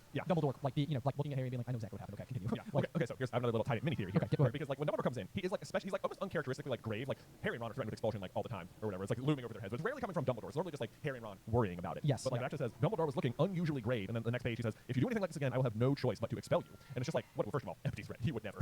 Harry, my Maybe boy. Ron. but I think he is being intentionally scary here, and he's looking unusually grave because like I think why he really wants to know like the truth, like what the truth of the matter is, like were you actually blocked? Did you like need to take the car or not? Because like again, the reason he's hired Gilderoy Lockhart is to demonstrate to Harry very specifically the dangers of fame and like how not to be famous, basically. And it's like what Snape lays out, I think might be exactly what Dumbledore is worried about right here. It's like, oh, you wanted a fancy, like exciting, famous arrival in a car. It's like Dumbledore might be saying like, Harry Potter, do not you dare be letting the fame go to your head if you do anything like this again. Like I have a stupid idiot here to teach you how not to do this, and you're already ahead of it. Yes. You know? Oh, and it's so true. And I mean, and the honest fact too is that like Dumbledore, he could have that grave look on his face because he may even be aware, like when they go back up to the common room 2 pages later, they're greeted like with applause. Yes, it is well received by everyone. Yes. So I mean, it really. Oh, that's so true. Right, I really like that. I think that's why Dumbledore is like actually upset because he's like, this is what I was afraid of. Do not be like Lockhart. Right. Do not do it. You're already kind of showing signs of it. Like you. Right. Because he the year on such a high note. Like. Oh, I know. Yeah. Because that's the thing too. He would have come in so humble for his first year, but then he wins the House Cup for Gryffindor, like to kind of close out the season. So it's sort of like, Harry, what happened to you over the summer? Like, did you let that get to you? Did you need to come in on some type of like glorious? Yeah. Like, you try to be all famous and showy now. Right. Yeah, Oh man. Like, stop that out. I will expel you. I would never, but I will. Wink. A flutter of a wink. After that, though, there's kind of like an uncharacteristic piece of kindness, maybe, from Professor McGonagall, where basically it's like Snape is like, well, if you were in my house, blah blah blah, but it'll be up to Professor McGonagall to decide what these. What hot garbage too? If they were in his house, he'd love it. He'd love the idea that James Potter's son was in his house. Yes, I know. I got him. It would be. I feel like he'd be at war with himself all the time between being like, super excited. Yeah, he is. But the line that actually kind of gives me like a little bit like, it always makes me happy just because I also can't imagine anybody other than Maggie Smith, so I can just picture her doing this exact thing. But it's like Professor McGonagall gave him a piercing look, but he was sure she had almost smiled. And this is like in reaction to like them making the argument to not take points off for Gryffindor because the term had not technically started yet. And I think that what is really funny about that is that it's like I think Professor McGonagall appreciates the logic that's being applied. Yeah. It like fits her way of thinking so very well. It's like You just gave me an out. You were absolutely correct. I know. I think it's like last year, like when she catches him out of bed, she's like, I would have thought Gryffindor house meant more to you than that or whatever. Right. And it's like their immediate concern is like, please no, not Gryffindor. Don't do it to Gryffindor. Right. It's not. No, it was our fault. Don't blame the rest of them. Right. And she's like, you do care about Gryffindor. You do care. Yeah, You do care. yeah. Yeah. Which is also good in sharp contrast with like it's like right there being established how much Harry is a Gryffindor like from the start as well. Yes, also versus, true. Like, his Yep. concern about being a Slytherin later on. Yep. But anyway, from there, I mean, they basically have sandwiches in the in Snape's office. Yeah, there's like a certain amount of like Gamp's law happening here, where like Ron later on is like, my mother can make good food appear in thin air, and it's like this is like sort of what McGonagall does, and it's like it must not be. I know this is like one of those where I have to imagine that because basically McGonagall summons a plate of sandwiches that like will instantly refill itself as it's being consumed. It feels like she must like connect it to the kitchens or something. And that's what I think as well. Yeah, and I suspect that within the walls of Hogwarts, especially, this would work a lot better because like the infrastructure is almost like designed for it. There's a place to draw from. I wonder if every teacher's office just has like a place setting where they're just like, I'm hungry. I know, yeah. It reminds me a little bit of like Bruno's plate from Encanto, like inside the wall, where it's almost like, oh, look, I'm a little place setting, so my food can show up here too. It's all good, all good. From there, we make it up to the dormitory where they run to Hermione. We get the Waddle Bird. I literally circled that. I was like, I will never remember this. That's just one of the passwords. I'm like, Waddle Bird. Did you say so? What a throwaway. I'm pretty sure we got this question on Day vs. Ben in the past month, and I had already forgotten it and was like, I'll try to remember Waddle Bird. I'll do my very best. So if you see me ever out in real life, like, hey Ben, what's the password beginning of tier 2? And if I get it, we'll exchange high fives. It'll be great. This is one of those that where poor Hermione has absolutely been in the dark, where her two best friends did not show up on the train at all, and were not at the feast, and all of a sudden show up, and they're pretty much like, you know what, I'm gonna go to bed. I'm pretty tired. And if I was Hermione, I would be like, what? Like, no, you are sitting down right now. You're explaining everything that just happened. There's rumors you were flying a car. It's like, no, we were. Well, we were. We're pretty awesome like that. Maybe you noticed the party waiting for us inside. Yep. No big deal. There is a quick shade thrown at Percy, who's like visibly mad at them for like I guess arriving with the car, and he's like, oh, everyone else is happy for you, but not me. I'm angry. I'm definitely the bad guy in this book, but not really. Once again, this is just like one of those where it's like, I know Percy's supposed to be the red herring for the whole book, and I just like it couldn't be Percy. I know. It's like, I can't extend him that kind of credit, which is pretty hilarious. But anyway, that will round off a very fun and whimsical chapter 5. I mean, a rather memorable and iconic chapter. Lots of good setup happening in this chapter for sure. Yes, indeed. And then let's see. I do have a review here. Okay, lay it on me. Left for us by just a series of emojis. So it's left for us by unicorn, dog, butterfly, rose, pig, panda, cat. Hey, you know what? I'm pretty sure I know them. Rolls off the tongue. Yeah, it does. Yeah. They said, love it. Love Super Crowd's YouTube channel. I was super excited to listen to the podcast. Love Harry Potter books and anything to do with the series. And listening to your theories and just what you think of everything is so interesting. It makes me think of the books in a whole new way. So thank you for making your videos on this incredible podcast. My question is, why does Dumbledore and Voldemort trust Snape? I mean, both of them knows that one of them is going to get screwed, right? I think you hit the nail on the head. It's just like, yep, both of them is positive that one of them is going to get screwed, and both of them is positive that it's the other one. Yep. No, I think that is exactly it. And I think that really this is like the thing that Dumbledore, the ace in the hole that he has on his side is love, and it is the primary thing that Voldemort cannot understand. Yes. And I think like in this way, it gives Dumbledore an edge over Voldemort in terms of this trust, because Dumbledore knows something about Snape to be absolutely true and verified. And like I think that this is why like I suspect that Dumbledore had his worries. Yeah, you know, I think he does. And it's like this is like the thing he has to go back to and lean on, because he's like, the reason I trust Snape is because of love. So if I can't trust Snape, then I can't trust my entire cause. Yes. Because like that is what it's built on. And if that's not true, then I'm doomed to lose. Precisely. Yeah. Yep. And I think on some level, when you reach high enough stakes, you have to invest your efforts, your energy, your belief, not only in the facts that you know, but also in the foundation of your principles. And I think that's probably where, on some level, both of them reside. Yep, yeah, I think so. So there you go. Great question. There's your answer. But otherwise, we'll be looking forward to Chapter 6, Gilderoy Lockhart, which has humorously off chapter art, which we'll talk about when we get to it. Yes. But I love it. And we'll get to it. There we go. But otherwise, I thank you so much for listening, and we'll see you next time through the Gryffindor.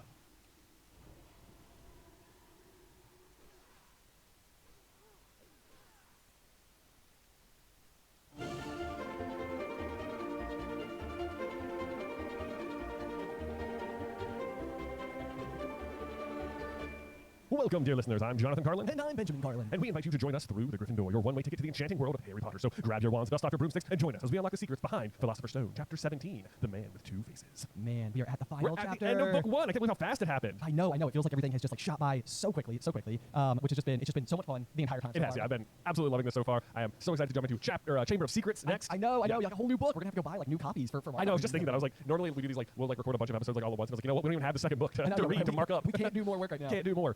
I will say though that heading into Chamber of Secrets, I do want to make an announcement here as part of the start of the finale episode of book 1. Is that as of here, January 2024, Happy New Year, we have just launched a brand new project called our Wizarding Candle Club. Yes, the Wizarding Candle subscription. Yes, is now available. Yeah, so we've been working on this for a while, and the way it's going to work is that we have just basically a monthly candle subscription, and so every month you'll get a brand new mystery, magically scented candle, something inspired by the Wizarding world. So month 1, since we're heading into Chamber of Secrets right now, we thought there was a pretty obvious first candle that we should do, and it's just called Pretty Obvious, and it smells like lilac. And what's really cool about the candles is that as you burn them, not only are they magically scented, but there's a little bit of magic inside them as well. Yes, indeed. So as the candle burns down, you will slowly reveal a hidden and collectible charm inside of the candle itself. Yeah, so each candle has its own unique collectible charm on the inside that you can collect after you burn down the candle. So something to look forward to whilst you enjoy the smell. Those are available to sign up. You can sign up to buy individually or sign up for the whole year, just a few months at a time if you want, whatever. But they're available over at wizardingcandles.com. Yes. Oh my gosh, I was so excited. We secured a domain name. Yeah, that made it feel so real. I know. I was like, wow, this is so neat. This is so fun. Yeah, so wizardingcandles.com. They're all hand-poured soy candles. They burn for 2 weeks, and I believe the burn time is about 130 hours. Yeah, so, they go. Absolutely enjoy. Be sure you want to check us out, wizardingcandles.com. But without any further ado, let's step into Chapter 17, The Man with Two Faces, where arguably I think the first major occasion of my entire life, age, what would I have been, like age 8 or 9 years old, probably one of the biggest mind-blown moments. I know that it wasn't Snape. That it wasn't That Snape. is Quirrell. That was Quirrell. Yeah. Yes. I mean, the book sets you up so hard to be Snape, like almost like openly misdirecting you. I mean, most books that have a twist ending are trying to misdirect you. This one, even when you go back and you know what the twist is, it's like, boy, no, they're really pointing you in the wrong direction here. It's funny you say that actually, because I was thinking like, as a kid, when I read the book, or then like when I got like further away from it, I was like, I bet it was super obvious that it was like Quirrell the whole time. And then like as you go through, it's amazing to me how situated he is in each of the instances, Yeah. but how he is just like the wallpaper of the scene. You know, it's like nobody's really paying attention to like what's going on back there. Like, you know, oh, Quirrell fell over when Hermione was trying to light Snape's robes on fire or whatever. It's like, you know, literally, you just don't think twice about it. Then once you know to look, you're like, oh my gosh. Yes. And he's there, and then he meets him at the Leaky Cauldron the day that the stone is stolen, and you know, just over and over and over again, like all throughout the story. It's just so much fun. It's so cool to like once you know, like spot it. I mean, he is there, so there are clues, but like, yeah, the way Snape is positioned too, though, it's like it is a really good reveal when you find out that it's Quirrell. It's like, what? Yes. So, what do you think of the chapter art here for the Man with Two Faces? I like the chapter art. We have in office there is an amazing illustration that was done back like I think when Think Geek was a company. We would order these posters of each of the various like I think they only ended up doing books 1 through 4, possibly either before the artist decided not to continue doing it or the company went out of business, or I don't know what happened. Yeah, but there's only 4 of them. Yes, but the imagery that is used depicts the scene that Harry's currently walking into, and I love it because it's basically like a Quirrell standing before like the mirror but facing Harry, but then you can see the reflection of Voldemort in the mirror itself. And I really love that imagery. So I could have stood for more Mirror of Erised imagery inside of this rather than what we're getting instead, which is just Quirrell sort of like unwrapping his turban.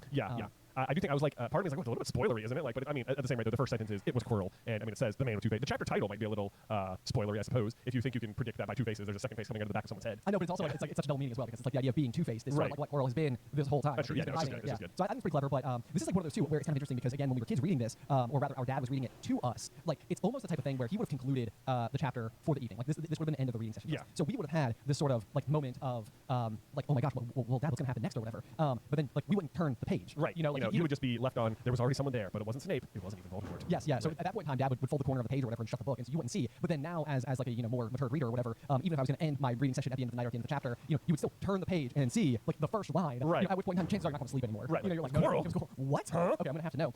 In fact, including the line in the last, or including the phrase, it wasn't even Voldemort, really throws you off because then you might think, oh, well, the Voldemort's not there. Right. That's true. That's true. Yeah. So which isn't totally correct. It's just not. He just hasn't realized that Voldemort is there. Yeah. So there's that. The other interesting thing I have to say real quick before we dive into all the nitty-gritty details is the just astonishing fact that this is the last chapter of the book. Just simply because this is literally like him walking into the climax of the story. So like, I mean, sure, it's like the last major thing that happens, but it never ceases to amaze me that he enters the chamber and discovers it's Quirrell on page 1, and then the last exchange has to do with the Dursleys back in London. Right. Like so inside the same chapter, he fights Voldemort and reunites with the Dursleys. I mean, yeah, it's like wait, no, surely that's the same chapter. Yeah, surely like the number of things that happen in this chapter. Like Harry discovers it was Quirrell, comes face to back of the face with Voldemort, gets the stone out of the mirror, kills Quirrell, wakes up at the hospital wing, has the whole end of book breakdown with Dumbledore, has the end of book breakdown with Ron and Hermione, goes to the feast, wins the House Cup, and then takes a train ride home. Like all of that is in this chapter. Yes. It's remarkable. It's like it's jam packed. I mean, it's probably a case study in using words intentionally. This is some very concise writing. Yes, exactly. Like in order to fit all that in there without it feeling extraordinarily rushed, which again, I never even realized was the case. So kind of impressive on that front. But anyway, so basically we get Harry's just utter amazement that the person that he's actually facing is Quirrell, and even like of course I'm listening and reading to each chapter to kind of get like both vibes a little bit. But like the voice used for Quirrell just sort of like without the stutter, just like me, he said calmly, I wondered whether I'd be meeting you here, Potter. It's like all of a sudden Quirrell does seem like a lot more formidable. Right. Like, right away. Right. You know, you're like, like because you're simultaneously realizing that he's been the villain the whole time and that he has been like faking the stutter. Like it has all been such an act that like everything you thought about him was a lie, which means the opposite must be true. That like, oh, if he's not cowering and like nervous, then he must actually be really dangerous. Yeah, I mean, this is sort of like a thing that I don't know how to translate exactly to people you know out there in the real world, but I mean, it's like so weird if you thought like something that was a cornerstone of somebody who you know personally, like if you're like, this is like the main thing I know about you, and then to have that like dissolved, it's sort of like, wait a second, I don't know you at all. Exactly. Like everything that I thought I knew, now I have to like revisit every conversation. I have to reimagine every like instance, every impulse. Like, you know, what does this change about everything I thought I knew? So I did write a note here that I wish I could relive this moment again for the first time, just because I do remember the absolute state of shock. The other thing that I think is kind of interesting is just the sentiment I just said out loud, which is I wonder whether or not I'd be meeting you here, Potter. This is something in my head that again, like whenever I like recall the story without thinking of the specific details, in my head it almost seems like Voldemort like intends to encounter Harry at the end. Yeah. But it's like that's not explicitly true. Like I mean, on some level it's a little bit of like a coincidence that they both happen to be in there. And otherwise, Quirrell is just in the chamber that night, and he's just like he's just going to fail at getting the stone. He's just going to try again a different day. Right. Or if he can even get out, you know, like that's the other part of it. Like if like there's a weird thing at the end of the chapter where it seems like Harry believes that Dumbledore like intended for him to try and go down and stop Quirrell / Voldemort. Right. Right. Which is an interesting thought because at the same rate, like if Quirrell tries to go down there and steal the stone like by himself, like he's not going to be able to get it. Like there's no need for Harry. Like he'll just fail because he can't get it out of the mirror. And he's like never going to be able to get it out of the mirror. So it's like and then the fact that Harry is like uniquely capable of getting the stone out of the mirror. Like if Dumbledore intended for Harry to go down there but hid the stone in a mirror that he knows Harry alone is going to be able to get the stone out of, it's like you had a perfect system, but you like sort of introduced this glaring weakness to the problem. And here's the thing, because this is like the big question. So Ethan, our editor, was chatting with us after I think last week's episode. He was like, you guys might need to explain Dumbledore's big plan a little bit more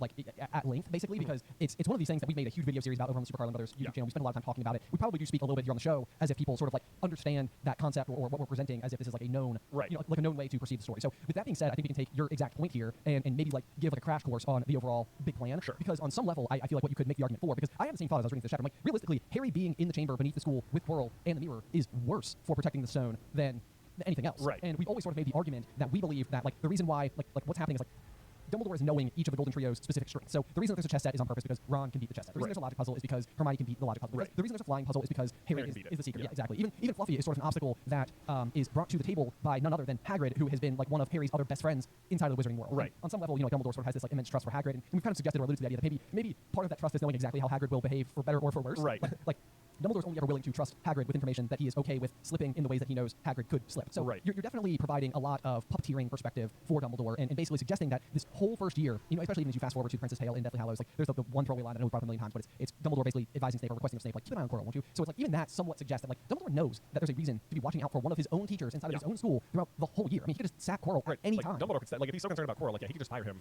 at any point that he wants. Right. So my rough argument here, on some level, would be that I think that Dumbledore feels very in control this whole first year of all of the players. I think he kind of knows just about where everybody is on the map. Yeah. And I think that like a lot of what he's doing is like watching events unfold and attempting to learn more about not just Harry and Voldemort, but what their relationship might be like with one another. And in the grand scheme of things, like what does it mean for Harry to be the one capable of defeating the Dark Lord? Because going into this year of school, even the Death Eaters, like part of the reason Malfoy extended the hand of friendship to Harry is because the Death Eaters believe that Harry could be the second coming of the Dark Lord. Right, like that's how he was able to defeat Voldemort, because he's an even darker, more powerful wizard. Exactly. Yeah. So for Harry to be the one capable of defeating Voldemort isn't explicitly saying it's for the good. Right, I mean, sure. That might just be suggesting that like this guy can beat him, but he's your bigger problem. Right, yeah. So to me, my interpretation, my suggestion that I would lob out into the ether would basically be that what we're getting here is Dumbledore's attempting to understand who Harry is at his core. What does this person stand for? Well, that's probably why he lets him find the mirror. Yeah, precisely. Yeah. I mean, and I think that's a big step. He gives him the invisibility cloak. He gives it to him over Christmas. He has the mirror planted out in the middle of the school, available in a classroom to be entered. Yeah. Where's the stone at that point? Right. I mean, it's like precisely. Like from this point on, Dumbledore's just like, no, it's not really a risk. Like that's not the problem. Right. Yeah. So that's like the grand facade of his whole book is that Dumbledore cares at all if Voldemort gets the stone. Like the whole thing is a big like no, that's really not important here. It's Right. Like this, I don't even if he gets it, I don't care. That's not a big deal. That's not what I'm testing here. It's like a bit of a farce. Like Right. it's almost like maybe even like, and again, like I said, like he knows like all the players on the map and everything. It's like maybe even Dumbledore knows it's like you're not actually going to be able to do what you think you're going to be able to do with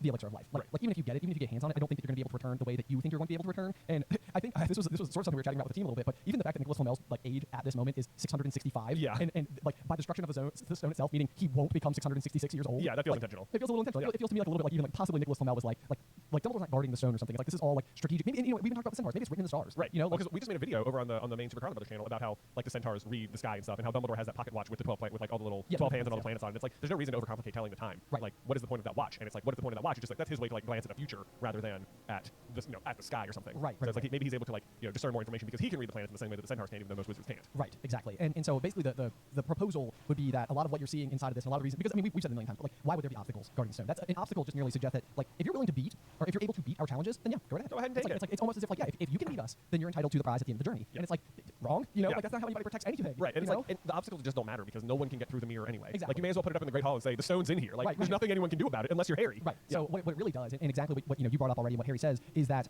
let's see here, I'm going to get the exact line from Harry, but it's basically when he's telling Ron and Hermione that he thinks that Dumbledore pretty much was giving them the opportunity to take a stab at it if they so desired. But I also, so he's a funny man, Dumbledore. I think he sort of wanted to give me a chance. I think he knows more or less everything that goes on here, I think I reckon he had a pretty good idea we were going to try, and instead of stopping us, he just taught us enough to help. I don't think it was an accident. He let me find out how the mirror worked. It's almost like he thought I had the right to face Voldemort if I could. But the thing is that I just don't see a world where Dumbledore is actually, did you highlight that? The whole paragraph, yeah. The thing is that I just don't think that Dumbledore would actively send a lamb in for slaughter. No, well, that's the thing is that either he doesn't really think that like Voldemort getting the stone is that big a deal, or having seen what Harry saw in the mirror, he's confident that it doesn't matter if Harry gets the stone out while Quirrell is there with Voldemort. Like they can't beat Harry. Like he already has enough faith in him. Yes. Like it's of no concern. Like Harry will already beat you. Right. And so I think, and then what we ultimately know as well is that like when Dumbledore is talking about Harry's greatness, when they're in limbo in King's Cross Station after Harry has faced death, in the Forbidden Forest at the hands of Voldemort, one of the first things that Dumbledore brings up is like, how few people could have seen what you saw in that mirror. Like he is talking about Harry's just innate uniqueness, his unique nobility, which even the moment that Harry wakes up in the hospital wing, I feel like there's a couple of really interesting tidbits there. One of which is that when Harry first wakes up, he sees something gold glinting just above him, the snitch. He tried to catch it, but his arms were too heavy. He blinked. It wasn't a snitch at all. It was a pair of glasses. How strange. I think it's so interesting to me that like Harry's effectively coming up from darkness and is mistaking what he's seeing, which is the kind eyes of Albus Dumbledore, as a snitch, when also eventually Dumbledore will give him a golden snitch, specifically so that he's able to go in reverse order and accept death. Right. Like, it's like the scene just plays itself out in the other direction. That's very, you're right. I did not interpret it that way, but I do really like that that reading of it. Yes, but then even Harry's immediate reaction upon waking up is that his immediate concern is for the stone itself. Right. And over and over again, Dumbledore's attempting to explain to him like what's happened, and instead of ever being concerned about like his own health, what happened to me, what happened, it's like he's like Voldemort has a stone, Voldemort has a stone. Right. Yeah. Like, I need to warn you. Like, come on, hold on, listen. Yes. And so they're going back and forth, and Dumbledore says 3 days, Mr. Ronald Weasley and Mrs. Strange will be most relieved you have come around. They've been extremely worried. But sir, the stone. I see you are not to be distracted. Very well, the stone. Professor Quirrell did not manage to take it from you. I have time to prevent that. So I mean, it's just like even in like, and I mean, this is Harry through and through. Like this is like the innate goodness, the innate bravery that this soul is capable of possessing. Is that he's just like he doesn't have false intentions. He's not seeking glory. He's just literally trying to do the right thing. Yeah.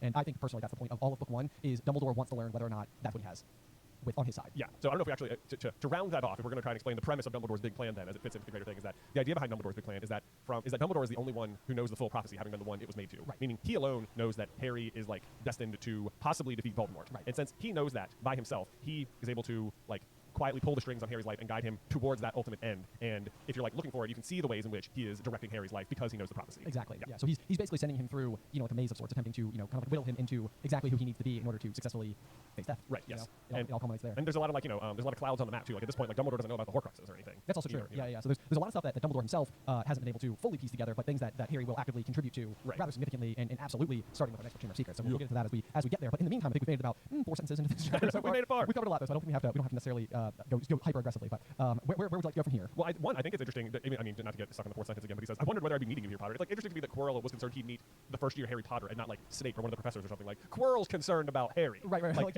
he hasn't actually been that meddlesome, but he does say like, no, I tried to kill you. I'm like, even then, I'm like, why were you trying to kill Harry? Like, what had he done to that point that was like, I gotta get rid of that 11-year-old. He is gonna mess up my plans. Right. Well, like, do you not think at this point in time that Voldemort has just been being like, hey, that's the one, that's the kid we don't like? I mean, I guess that's probably it. I guess he talks about how Hermione broke his eye contact. I'm like, that's just never how jinxes are described again for the rest of the book, the rest of the series. So that's interesting. There's another one of those where just a couple paragraphs later we get Quirrell snapped his fingers, rope sprang out of thin air, and wrapped himself tightly around Harry. That's some pretty impressive. Yeah, some pretty impressive nonverbal. Wandless and nonverbal magic. Yeah, like whoops, that's crazy. I mean, I guess again, Voldemort maybe he's teaching him some tricks and stuff. Could be, yeah, absolutely. I love where he says like, why do you think Snape wanted to referee your next match?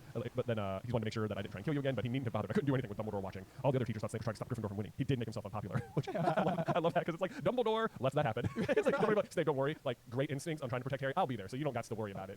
Everything's gonna be just fine. But I will be delated to watch you fly around and try to do this. Go ahead and get up there. Make yourself unpopular. Right. Like I think there's like a foul that he presents to the other team. Maybe Snape is just out of his depth. He's like, it's not even picking on Gryffindor. He just doesn't know how to play the rules again. That'd be so funny. Oh man, that's I like that. That's good if he just doesn't know how to do it at all. Yep.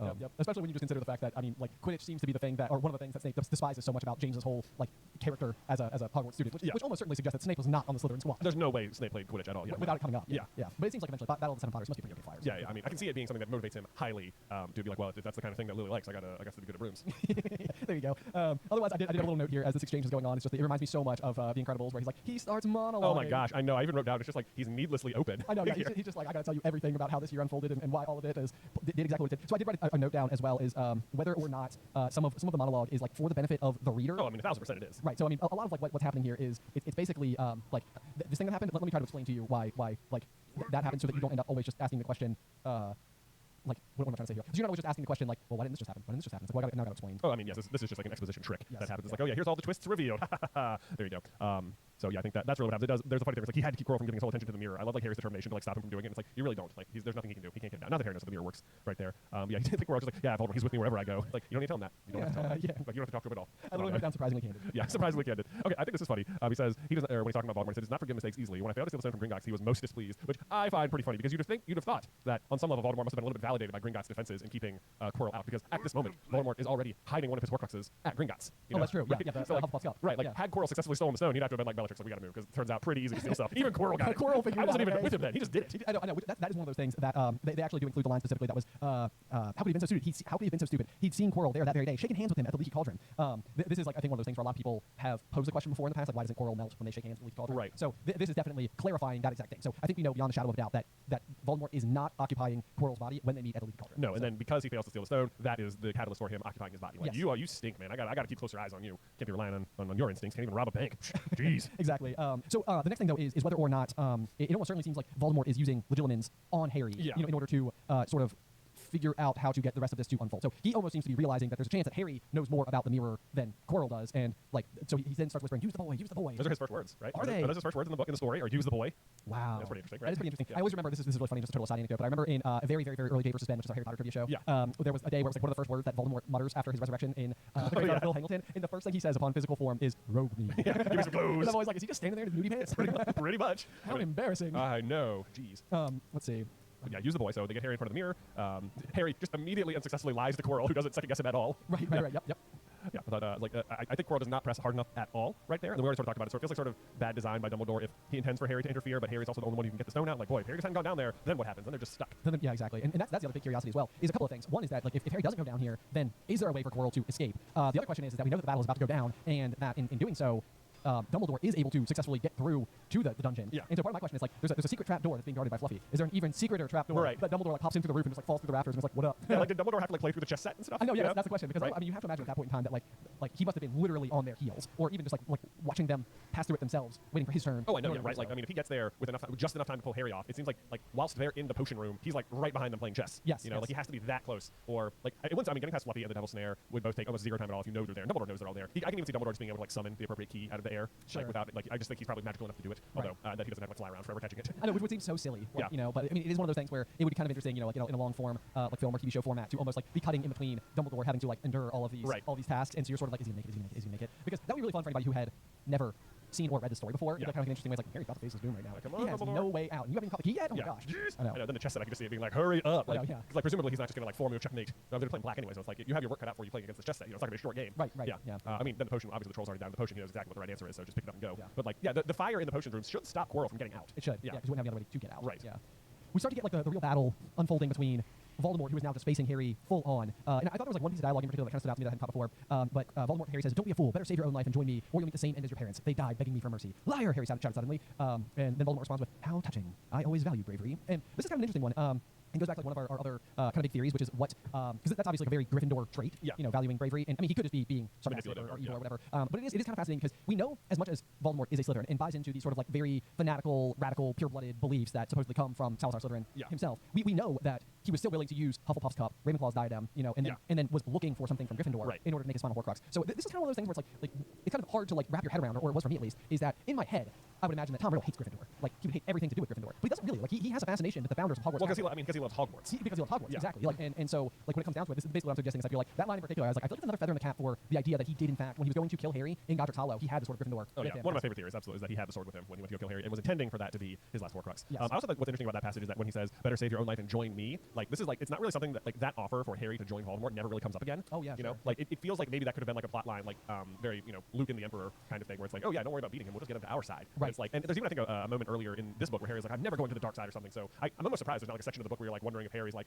going down the wrong path. He's getting a little darker. I know. Like it's like he says he's never going to do it. He refuses him here, and Voldemort's like, all right, good enough for me. This kid's solid. Yeah, he's like ironclad. Ironclad. He is surely in extreme opposition to me. Yeah. But it's also kind of interesting that you would even extend that offer of joining him because at this point in time, at least Voldemort himself knows enough of the prophecy to know that neither can live while the other survives. Right. So it's like you would never benefit from having even Harry on your side, even if he was willing to do it. Oh well, I mean, even the offer I feel like is a lie. Yeah, Like it's just he just wants Harry to join him to get the stone, and then I think he'd kill him no matter what. He Almost doesn't certainly. genuinely want an ally. Right. But it's like he never goes for this tact ever again. Yeah. Yeah. This was a weird question, and I literally, I mean, this is like half baked at best, but it was when I was wondering about like if he got the stone and he was going to use it. Like I sort of imagine like Quirrell either like touching the stone to like this like vaporeal mist that he's existing at. I was like, would that then like transmute the mist into like a physical body? And if so, would it be gold? Oh, I think it turns metal into gold. I mean, it does turn metal into gold. That's a good point. Yeah. So the mist really isn't metal, so probably not that. But I was like, it'd be so interesting if somehow we had like a really tanned, Yeah, right. like just bronze or something. Right. Because he's always described as so like pale or almost like semi-translucent. Yeah. And he was just like shining. Yeah.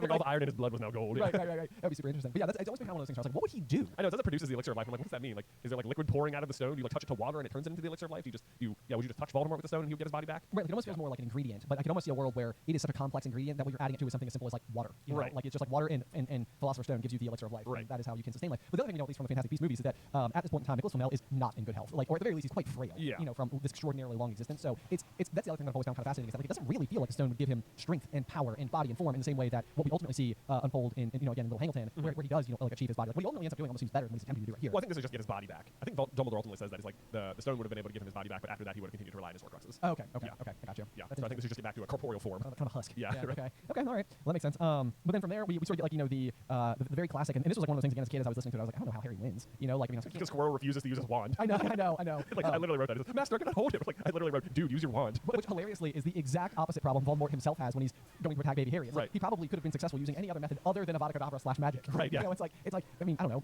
So it's I don't know. Do you think he would have been? Yeah, I mean, in my mind, I feel like what Harry is most protected by is by magic, and this is another one of those like Voldemort could not be Voldemort if he was capable of loving. Like if Voldemort's capable of using a non-magical method of attacking Harry, then that could work. I think because he kills Lily with Avada Kedavra, it's like Lily's spell is protecting Harry like specifically from Voldemort. I think. Yeah. Right. So what do you think I'm saying? So I think if he had like stabbed Lily, if he managed to kill her without magic, or something, stabbed. Nice. yeah, or whatever the case. I think if he Avada Kedavra, if everything else is the same, but then he pulls out a knife and tries to like stab Harry, then like that knife still doesn't work. Okay. Yeah. So you think he's protected from Voldemort basically no matter what? Yeah. Like it would just like ping off him. I think so. Okay. I don't know. That's an interesting one. I feel like that's like some room for conversation. It does seem like that could be. On like the other hand, like if there had been like someone else in the room and they had just done the spell, like yeah, then Harry's doomed. Right. This is constantly his problem. Just let someone else do it, man. I know. But that means that's the other question as well, though, is that if the prophecy is at work, and if you subscribe to the prophecy at all, then was Harry safe of all other physical maladies forever and for always? So like when he falls off his broomstick in Prisoner, and falls like hundreds of feet, Dumbledore catches him at the last second, but Dumbledore was always going to catch him. Somebody was always going to catch him at the last second because he was never going to die that way. I don't think so. I think he could have died from other means. It's not like the prophecy is like glowing bright blue every time Harry nears death. It's like, what makes something happen? Like, we need to interject. Whoa. Yeah. That's okay. That's a big question. How much is like the path laid out before you kind of thing? Yeah. I think it's just that Voldemort puts so much stock by the prophecy that like he believes in it so much that no matter what, he is going to continue to hunt Harry, which guarantees that one of them will kill the other. Okay. Because even if Harry's like, I don't believe in the prophecy, like it doesn't matter because Voldemort does, so he will always try and kill Harry. So Right, Harry so- will always have to defend himself. Yes, yeah, or just let him win. Yeah, or just let him win, which is what he does. To Voldemort's dismay. To Voldemort's dismay. There we go. But so then this is the other big question is that there's always a little bit of like a dark thing, especially with the film, because Harry does ultimately end up defending himself using his hands, which ultimately melts Quirrell into like a form of ash or something. It's absolutely in self-defense, no matter what. But this is one of those where it almost seems like the way that it's phrased possibly could be sparing Harry from having been the one who does actually kill him. Which I think Dumbledore says, like, I arrived just in time, to pull Quirrell off of you. Yeah. Which we know that Quirrell ends up not surviving the exchange because he's not anywhere else. But it also might mean that Harry was not the one to, like, snuff him out. So to speak. Right. Yeah. You know, It's so- like, I don't think Harry gets credit for having killed Quirrell. Right. Yeah. So I don't really know what ultimately does take him, or if he's just so weakened by the exchange that he just. Yeah. What does it say? I feel like maybe it's something to do with like Voldemort exiting his body is what maybe kills him. Like he can't touch Harry without enduring the pain, but then like when because like I think that's why Quirrell has to drink the unicorn blood because like as long Voldemort's basically like a big parasite on him. He's Right, like exactly weakening he's actually him, sort of weakening him, and then like when he's like, all right, see ya, like then that's it. Right. Yeah. And I think that even when you delve into like when he's talking about his return again in Goblet of Fire, I think he says he was able to like occupy like snakes and rats, but like his presence was too much for most of them as well. So I suppose it stands to reason that like a human in the form of Quirrell could handle it for longer than a snake or a rat could. Yeah. But eventually it was still going to be Still gonna get too there. much. So I think you could easily make the argument that Voldemort is the one as a parasite that kills. Yeah, because there's just something where like Dumbledore shows just as little concern for his like allies as he does his enemies. Where is that line in this chapter? I feel like I just read it. He left Quirrell to die. Okay. Yeah. Okay. He shows just as little mercy to his followers as his enemies. There you go. Yeah. Okay. So there's I think Voldemort leaving Quirrell is what kills Quirrell. Okay. So we can spare Harry Right. of collecting his first kill at Exactly. 8, 11. Well, that's the thing is like we know Harry doesn't have a split soul, so I don't think. Right. Yeah. Right. I mean, that's sort of like one of those like, is it in doing it in self-defense? Does that matter? Like, would that still split your soul if you killed someone in self-defense? I mean, yeah, that's some whole other. Yeah, like, that feels like another layers of magic. yeah, so that's a completely different moral debate. But I mean, it seems to me as though it would be different. Yeah. It feels that way. Yeah. Just like this premeditated. Ooh, I just thought of something. Is that like interestingly, Harry passes out, so he doesn't actually witness Quirrell die either, which means the Thestrals remain invisible to him as well. So I mean, this is always a question as well when it comes to that is. Does he witness his mother's death? Oh right, yeah, that's another weird one, right? Because it's like clear. It's like he seems like he was awake and he has memories of it, Yes. and he continues to remember more and more of it. Right. So that's more of a question of is he actively remembering, or like was the magical reverberations kind of similar to that of like a vinyl record being able to store music through like vibrations? Right. It's almost like is he more like imprinted of the event based on all of the intensity that existed in the room? Right. So it's like he can hear these like echoes of what happened even if he doesn't have like an actual memory of it. Right, because he like remembers the green light and he can hear the screaming. He can even hear like the dialogue at some point after the Dementors get closer. Yes. Yeah. Like but Lily pleading for his yeah, life. it clearly never ends up counting for the Thestrals. It's not until Cedric. Not until Cedric, and even then, it barely takes time to process because Cedric dies and then they like leave for the summer and he can't see the Thestrals when they go down to the train at the end of 4, which honestly feels like more of a mistake if you ask me. It does feel a little bit like that. It's supposed to be about 5 things, so Yeah, but it's not like that. I he hasn't processed Cedric's death yet. Right. Yeah, that's exactly it. I do think we have an entire video about that somewhere. Where I feel like we found some nugget or some morsel that was like, see, now is when it happened. Like this is the moment where he's like fully. I think I want to say there's maybe like Harry's eyes are like described as being closed when Cedric dies. Like maybe he didn't see him die or something, which would be even worse. But yeah. So yeah, but then But then how can you see him? We're getting way too far ahead. Way too far. Talking about festivals at the end of book 1. Okay, so what else do we have here in this chapter to close out? So we made it out of the chamber. We get back to the conversation with Dumbledore, who is now kind of like willing to provide the lightest bit of context. Yeah, just a little bit. So it's kind of interesting because Dumbledore is in a very strange position because Harry has now quite literally put his life on the line. Like Harry's got like skin in the game, so to speak. And from Dumbledore's perspective, he's faced with his own ethical quandary a little bit, which is like, to what extent do you provide or allow Harry to have some semblance of a childhood? Yeah. Some semblance of what life was supposed to be like. The thing that largely has been robbed from him for most of his life under like the roof of the Dursleys, through his family being like ripped apart just as a baby. So it's like Dumbledore is he says here that like I can't tell you everything, but I also promise not to lie to you. He says, let's see here. The truth, Dumbledore's side, it was a beautiful and terrible thing, and should therefore be treated with great caution, which I think is a really, really spectacular sentence. However, I shall answer questions unless I have a very good reason not to, in which case I beg you'll forgive me. I shall not, of course, lie.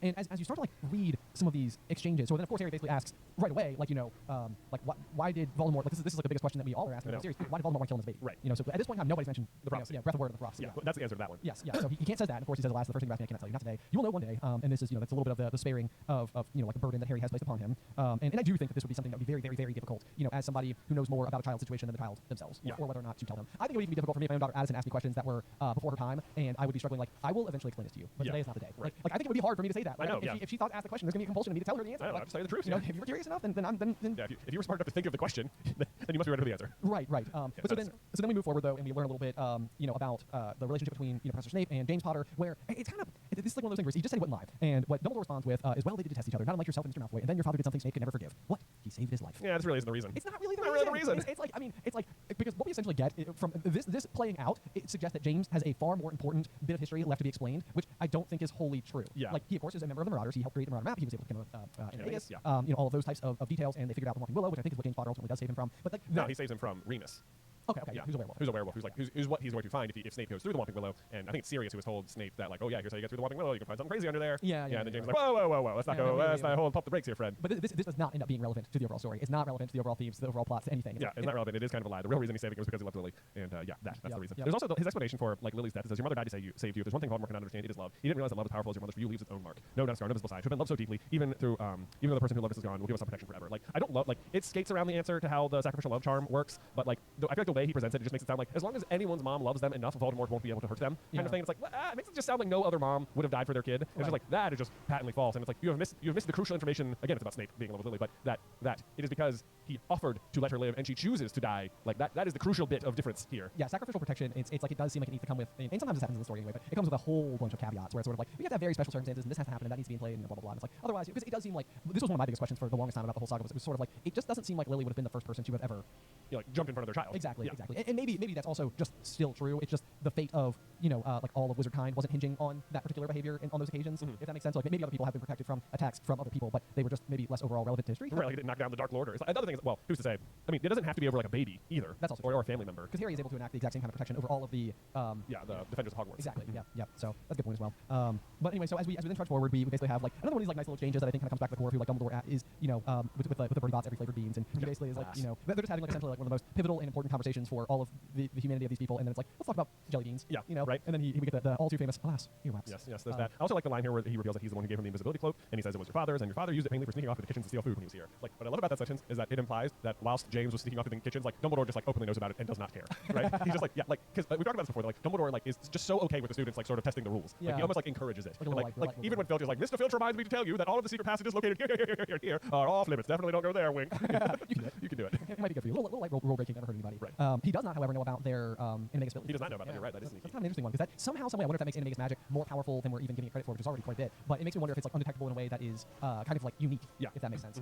Because if he knows about like the invisibility cloak, it feels like he would certainly know that like all of these guys are running around. Especially when he specifically sets up the Whomping Willow and the Shrieking Shack for Remus. For the same reason why the rest of them are Animagus. Yeah. Right. So, But like him not knowing is a crucial bit of information because then he would know how Sirius is getting in and out of the castle. Also true. Right, so like he definitely does not know. Yeah. Also, Harry asked the question, how did I get the stone out of the mirror, which I love the answer to. But my question is always, how did he get the stone in the mirror? I know. Yeah. Which I want to say there was a stab at answering in the Fantastic Beasts: Secrets of Dumbledore movie where him and Dumbledore and Credence have this like fight inside of like a mirror-verse sort of thing, and it's like, oh, Dumbledore did a thing with a mirror again, and he like uses the Deluminator to like go upside down or something, but we don't really have an answer for that. Yeah, I know, and we've talked a lot before about how Dumbledore has a particular fascination with the Resurrection Stone because he of course wants to be able to bring back his family. Part of like what he sees inside of the Mirror of Erised, almost certainly. I mean, we know what in younger years he sees Grindelwald, who he loved, but then I think later in life he would have seen again his family happy and whole is pretty much the argument. And then the Illuminator has sort of like the unique ability that we see with Ron, which is effectively that it can allow you to return to people you love if they say your name. Yeah. And supposedly the Illuminator is an invention of Dumbledore's own, which may suggest that what he was attempting to create was the ability to travel from wherever he was to the place of his loved ones, which in his particular case is going to be beyond the grave, and therefore they are then unable to ever speak his name. So it's like Dumbledore may not even be sure whether or not the Illuminator works the way that he thinks it does because he's never been able to successfully use it. All of this to say though is that part of the reason, because we also know again, thanks to the Fantastic Beasts, that Dumbledore has had the mirror himself for quite a long time. Yeah, over 50 years. So I think that there's a very, very, very reasonable possibility that Dumbledore is probably on scale with the talents and abilities of at least the second Peverell brother, who supposedly invented the Resurrection Stone. Yeah. And probably with that same level of ability, probably in study over these devices, or the stone, the mirror, the Illuminator, all of which, in my opinion, kind of are attempting to achieve similar outcomes, that maybe he's able to unlock certain potentials or abilities of the mirror that I would argue no one else was capable of. Yeah, I think you're right. So that's how I would piece all that together. Okay. That answers that question. Great. Okay, moving on. Hermione and Ron come in and get the whole breakdown from Harry as well. This is just a fun little thing. Ron reveals that Gryffindor was steamrolled by Ravenclaw without you, which I think means Cho won a game? Possibly. I know, I wondered about this as well. Was she playing as a second year? Was she as a senior yet? I don't know. Because she's just 1 year ahead. The only thing I thought was ridiculous about this... I guess that would make her second year, right? It would make her second year, yeah. So it's possible. Yeah, almost the youngest player in the century. That'd be so funny. I mean, Draco's right there in year 2 as well. Also true. But he's away on the team. Yeah, but he's still there. It would still count for the record books. History's not going to have that asterisk next to it. Probably not. The thing that I find ridiculous about this is that it means that they've already taken their final exams, which means they haven't played the final Quidditch match yet, which just seems unlikely. Yeah, right. Like, it's just like, really, you mean to tell me that they play the last game of the season in like the last 3 days of the year? Yeah, right. Which I suppose is possible, but I want to fact check it with every other book and see if this also holds. Yeah, right. How much time is left after they win the Quidditch World Cup and the House Cup? Yeah. After they win the Quidditch Cup before the end of the year. Yeah, I was mixing all my words there. That's okay. Yeah, no, you're right. We're going to keep an eye on that because you're right. It's weird that it happens in the last week of the year after classes have ended. Yes. Also, speaking of classes ending, there's like this thing where they get the grades back, which you never hear about. And they've all made it the second year. Even Goyle? Even Goyle, which just to me is just like, all right, guys. How much are we overemphasizing the end of your exams? Because like if Goyle's passing, they just can't be that hard. They just can't be.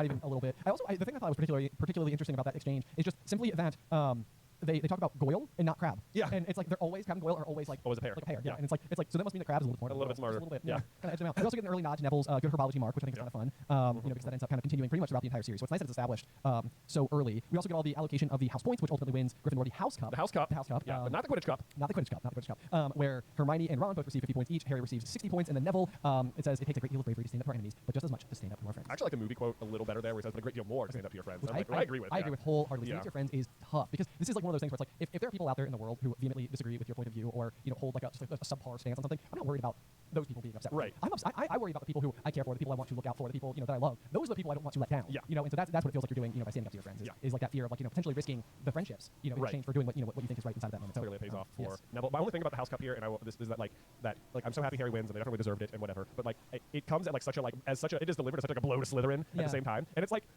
Draco is being a little jerk throughout this whole book, but he's the only Slytherin to be a total to be a jerk. Right. The rest of them are maybe a little mean spirited, but they're not at the top of the House Cup for no reason. Exactly. They did still outcompete the other two. Exactly. A significant margin. Yeah, it's not even close. Yeah. I do feel a little bad for the Slytherins because they didn't do anything wrong in this book. Right. Other than what you know about Draco, but even with Draco, he loses points and stuff at certain points, and it's they're still winning by a wide margin. So I'm always I feel like the book is a little rude to Slytherin here because they definitely earned it. I know this is. I always think this is kind of funny because it's when I was a kid, just a tangent outside of the Wizarding World for just one quick second. I remember we were big fans of the Virginia Tech Hokies. Yeah. And so in my mind, as a small child, their main rivals, the University of Virginia Cavaliers. Yeah. It was I always saw them as not only our opposition, our rivals, our foes, or whatever, but probably unethical people. Yeah. Who are doing terrible things in the world, which deserve all the bad things that happen to them. but obviously don't. It's like one of those things as I got older and I was a college student myself, and I was like, oh, these are all just hardworking individuals who are out there who are excited to have excelled at their sport and are they're not mean people. They're just the opposition. That's what it is. Slytherin's not cheating their way to the top of the House Cup. The teachers are the ones giving out the points. Exactly. Yeah. So it's a little bit dicey, and you do feel a little bit bad for Slytherin kind of getting overtaken there. The thing I do always kind of credit back to the Gryffindors though, who are currently in 4th place, is that they did lose 150 points for helping out Hagrid. Yeah. So it feels like maybe a couple points for helping out an old friend. Yeah, sure. Could count towards something, but they're basically recovering most of that, and then an extra 30 points on top. Right. So, is that 20 right? points on top. Yeah. So nothing. So basically they're winning 20 points. They're winning 20 points for beating Voldemort. Yeah. And when you put it like that, it seems like maybe not enough. Maybe not enough. It's like Gerard Weasley 200 points. Hermione 200 points. That is what happens at the end of next year. Harry and Ron both get 200 points each. I know. Yeah. Dumbledore's just whatever. Gryffindor wins. Who cares? Back of the napkin math. I can figure this out. No big deal. This one he's let me make it really close. Let me just be wow, they just barely edged him out. Okay. Wow, what a close one. The next year he's who? I don't want to do the math. Okay. What? 400 points done. Yeah, sure. Surely that's enough. I don't need to even fact check it. We'll be fine. So anyway, that basically though does bring us to the end of book 1. Yes, it does. How exciting! What a fun first book. The end of book is our first big milestone for the podcast. I know. There's a huge part of me that wonders because I as a listener, podcast myself, I feel like there's a decent possibility that I would have been hesitant to start until there was an end, so that I knew I could go through a full season. I could go the whole season. Now you can. And so now you can. Now in fact we have made it through one whole book. Hopefully you guys have enjoyed the whole ride with us. We have had an absolute blast getting to dissect the story on such a minuscule basis. I was looking. I think it takes about 9 hours at standard speed to listen to all of Harry Potter and the Sorcerer's Stone on Audible, and we have over 20 hours of discussion on this particular book at this point in time. So wow. we have quite literally double the length of time it would just take to listen to the book at regular speed. There you go. So there you go. Hope you guys have enjoyed. Looking forward to next week's episode, which will be Chapter 1, The Worst Birthday. Oh yeah, join us next time through the Gryffindor.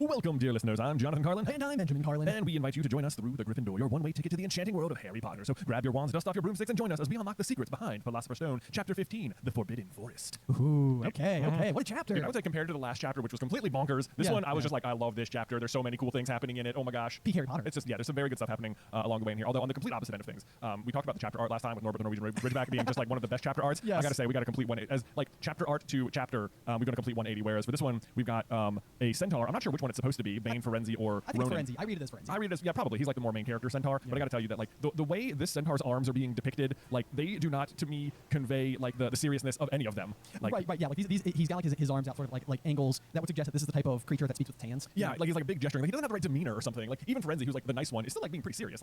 He's taking a lot of courage to stand up to the other two and go against the stars and stuff. Right. They seem more stoic. This seems more like a creature that may have popped out of the woods with a set of pipes and started Yeah, right. It looks breaking out a tune or something. Right. It looks more like a half satyr, half horse. Yeah. That's what you're going for. So yeah, unfortunately, maybe not the best artwork, but otherwise a pretty good, if not a little bit hypocritical chapter. Oh my gosh, the number of times in this one where it's boy, Hagrid, you sure are lucky that Harry blames himself, because Harry is basically not at fault at all. And if he wanted to throw you under the bus, I don't even think it would be throwing under the bus. Just quite literally, can I please explain the situation? Can I explain the situation? And the fact that Hagrid, you know what? Harry does not say Hagrid had a dragon, but you know what Hagrid doesn't do? Say, Professor, it was me, I had a dragon. I know. And then he's a little bit still all very authoritative. I know. So, let's give everybody that. So the Forbidden Forest, in case you have forgotten, is a chapter that basically delves into the detention that Harry, Hermione, Neville, and Draco all have to go on together as per being found out in the middle of the castle in the middle of the night, the evening that they attempted to send Norbert off with Ron's brother Charlie's good mates. Yes. And so this is the punishment, of which the overlying extreme irony is that they are in trouble for being caught out in the middle middle of the castle in the middle of the night and how dangerous that could be. And their punishment is to meet at 11 o'clock at night, where they are to go into a place referred to as the Forbidden Forest. I know. With the very person that Harry is like in trouble for helping. Yes, exactly. Oh my god, it is ridiculous. And the fact that at the very end of the chapter, Dumbledore sends back the invisibility cloak to Harry is just like, yeah, I knew. Absolutely, he knows. Like to me, that is like one of those things where I maybe even written it down somewhere along the way where I was like, does Dumbledore like know that the reason that that like what am I trying to say here? Does Dumbledore know that the reason why they're in trouble is because Harry was trying to do the right thing and help somebody? Got to. I mean, there's no way that Dumbledore knows that Voldemort is that Quirrell is working with Voldemort, but doesn't know that Hagrid has a dragon. Yes, you know what I mean? Right, no, exactly. And so here's the thing too is that like so they get in trouble for doing this particular thing where we literally just witnessed McGonagall capturing Draco in the act of being out in the middle of the night, where she takes 20 points. 20 points from Draco, and then she finds Neville, who is out in the middle of the night looking for Harry and Hermione, and takes 50 points each from them. Like, why doesn't Draco also lose 50? Right. This is like one of those chapters where I'm like, I feel like what's actually going on here is that McGonagall basically is super upset that her students have behaved poorly and is almost more upset with them being extensions of House Gryffindor than she is with Draco, who is not under her like per diem, so to speak. Maybe more upset with herself. Maybe. Look what first years I have brought up here. But to me, this feels like the exact opposite of what I think Snape might do in similar circumstances. So it's also like, is this the actual reason that like Slytherin is always winning? Because like McGonagall's like at the end of the day, like, of course I want to win the House Cup, but like also I want to ingrain into you behaviors that will help you as you progress and are representatives of this fine house for all of the future. Right. Like in the real world, you don't get out of jail free cards. And Snape's like, yes, but I do have these get out of jail free cards. And you know what? In the real world, if you know the right people, sometimes you do get them. So right. And Snape seems like he would have had the kind of schooling where maybe he would have coveted peaking in high school a little bit, and so maybe he was like attempting to give that to his Slytherins. It's like, yes, you answered that question correctly. Probably 50 points is more than enough. 50 points. There you go. Well done, Crab. Yes. Yeah. Right. Exactly. The other thing that I think to keep in mind about this taking of the 50 points is that everybody loves the whole like, Dumbledore totally loves Gryffindors and he totally calculates the exact number of points that they need in order to win the House Cup. Oh yeah. But like, what's really happening is that the ending is being set up for the House victory. Yes. Yeah. It feels like that's exactly what's going on. Like Gryffindor needs to be winning all throughout. This is exactly like the Rocky movies. If you've ever tuned into any of those recruitment movies, it's like you always have to have the main boxer somehow simultaneously be the reigning champ and the underdog. Right. And it's like how is the reigning champ the underdog in all these battles? And it's like because you want to be cheering for the underdog, you can't have like the reigning champ going in there just like beating somebody up. Right. Exactly. So I feel like that's exactly what's happening here. It's like you need Gryffindor to be excelling, you need Harry to be good at Quidditch and consistently earning points and doing all of the right things, and you still need a reason for them to need to come from behind. Exactly. But also, is there any party that's just sort of like maybe Dumbledore is like by the end of it, he's just kind of like, look, I need an excuse to give some of these points back because really on especially Hermione and Harry, like they were helping somehow. Right. Like I know the full story here. They really shouldn't have lost those 150 points. Right. You know, like we'll make up for it. It's cool. You know what? Draco lost those 20 points. When he gives those 20 points back to Slytherin, it's cool. Harry gets 60. Neville gets 10. There's 10. There's 20. Yeah, we got it. We're good. Math. You know, we just got a piece of parchment up there. Yeah. Like, scribble on carry the 3. So anyway, so that's the premise for chapter 15. Do you want to start with our page by page? Oh my gosh, absolutely. I love the very first sentence here. His things couldn't have been worse. And by the end of the the end of the page, it's like things are worse.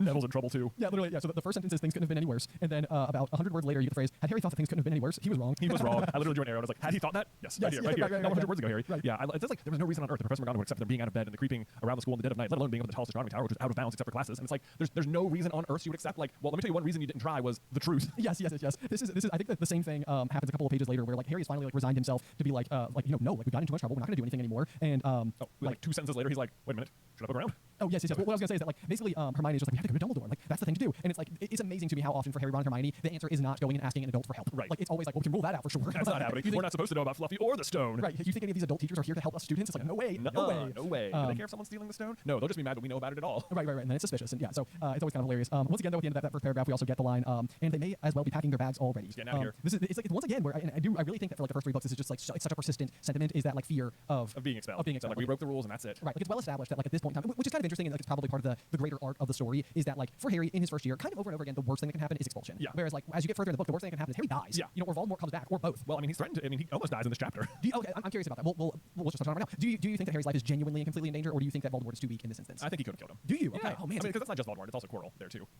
Yeah, I guess so. This is like one of those where I feel like if they were powerful enough between the two of them, Quirrell and Voldemort, to kill Harry in this moment, it almost doesn't seem like Firenze should have been able to like falter them back. Well, I guess they're not like super strong. They are drinking the unicorn blood, which will only keep you alive if you're an inch from life, right, or whatever. Yes. So they aren't super strong. But the way Bane talks about it, it's like Firenze shouldn't have interfered because Harry was going to die. See, but my bigger thought here is that like especially when you get to that last page in the Return of the Invisibility Cloak. So like basically like the clear example, especially for it to be on this night of all nights, like the night that he has to like go and serve his attention. To me, it all feels like part of that like Dumbledore's big plan. Like Dumbledore's like, look, McGonagall, the only like we can't do this because we have to set a good example. Like you can't just like allow certain students to be out in bed at night, no matter how much they are the chosen one. So like yes, we have to give them attention. Yes, we should have them serve. What we should probably have them do is go and get like, a little bit more of an idea about what's going on. So why not just send them out with Hagrid, who is why they're in trouble in the first place. He won't really be in any danger, but he might be able to like gather a bit more about what's going on and what's at play here. Like that, in my mind, it's almost like why else would because they're being punished for being out in the middle of the night, which is supposedly super dangerous. Why send them into something that's even more dangerous? Oh, I know.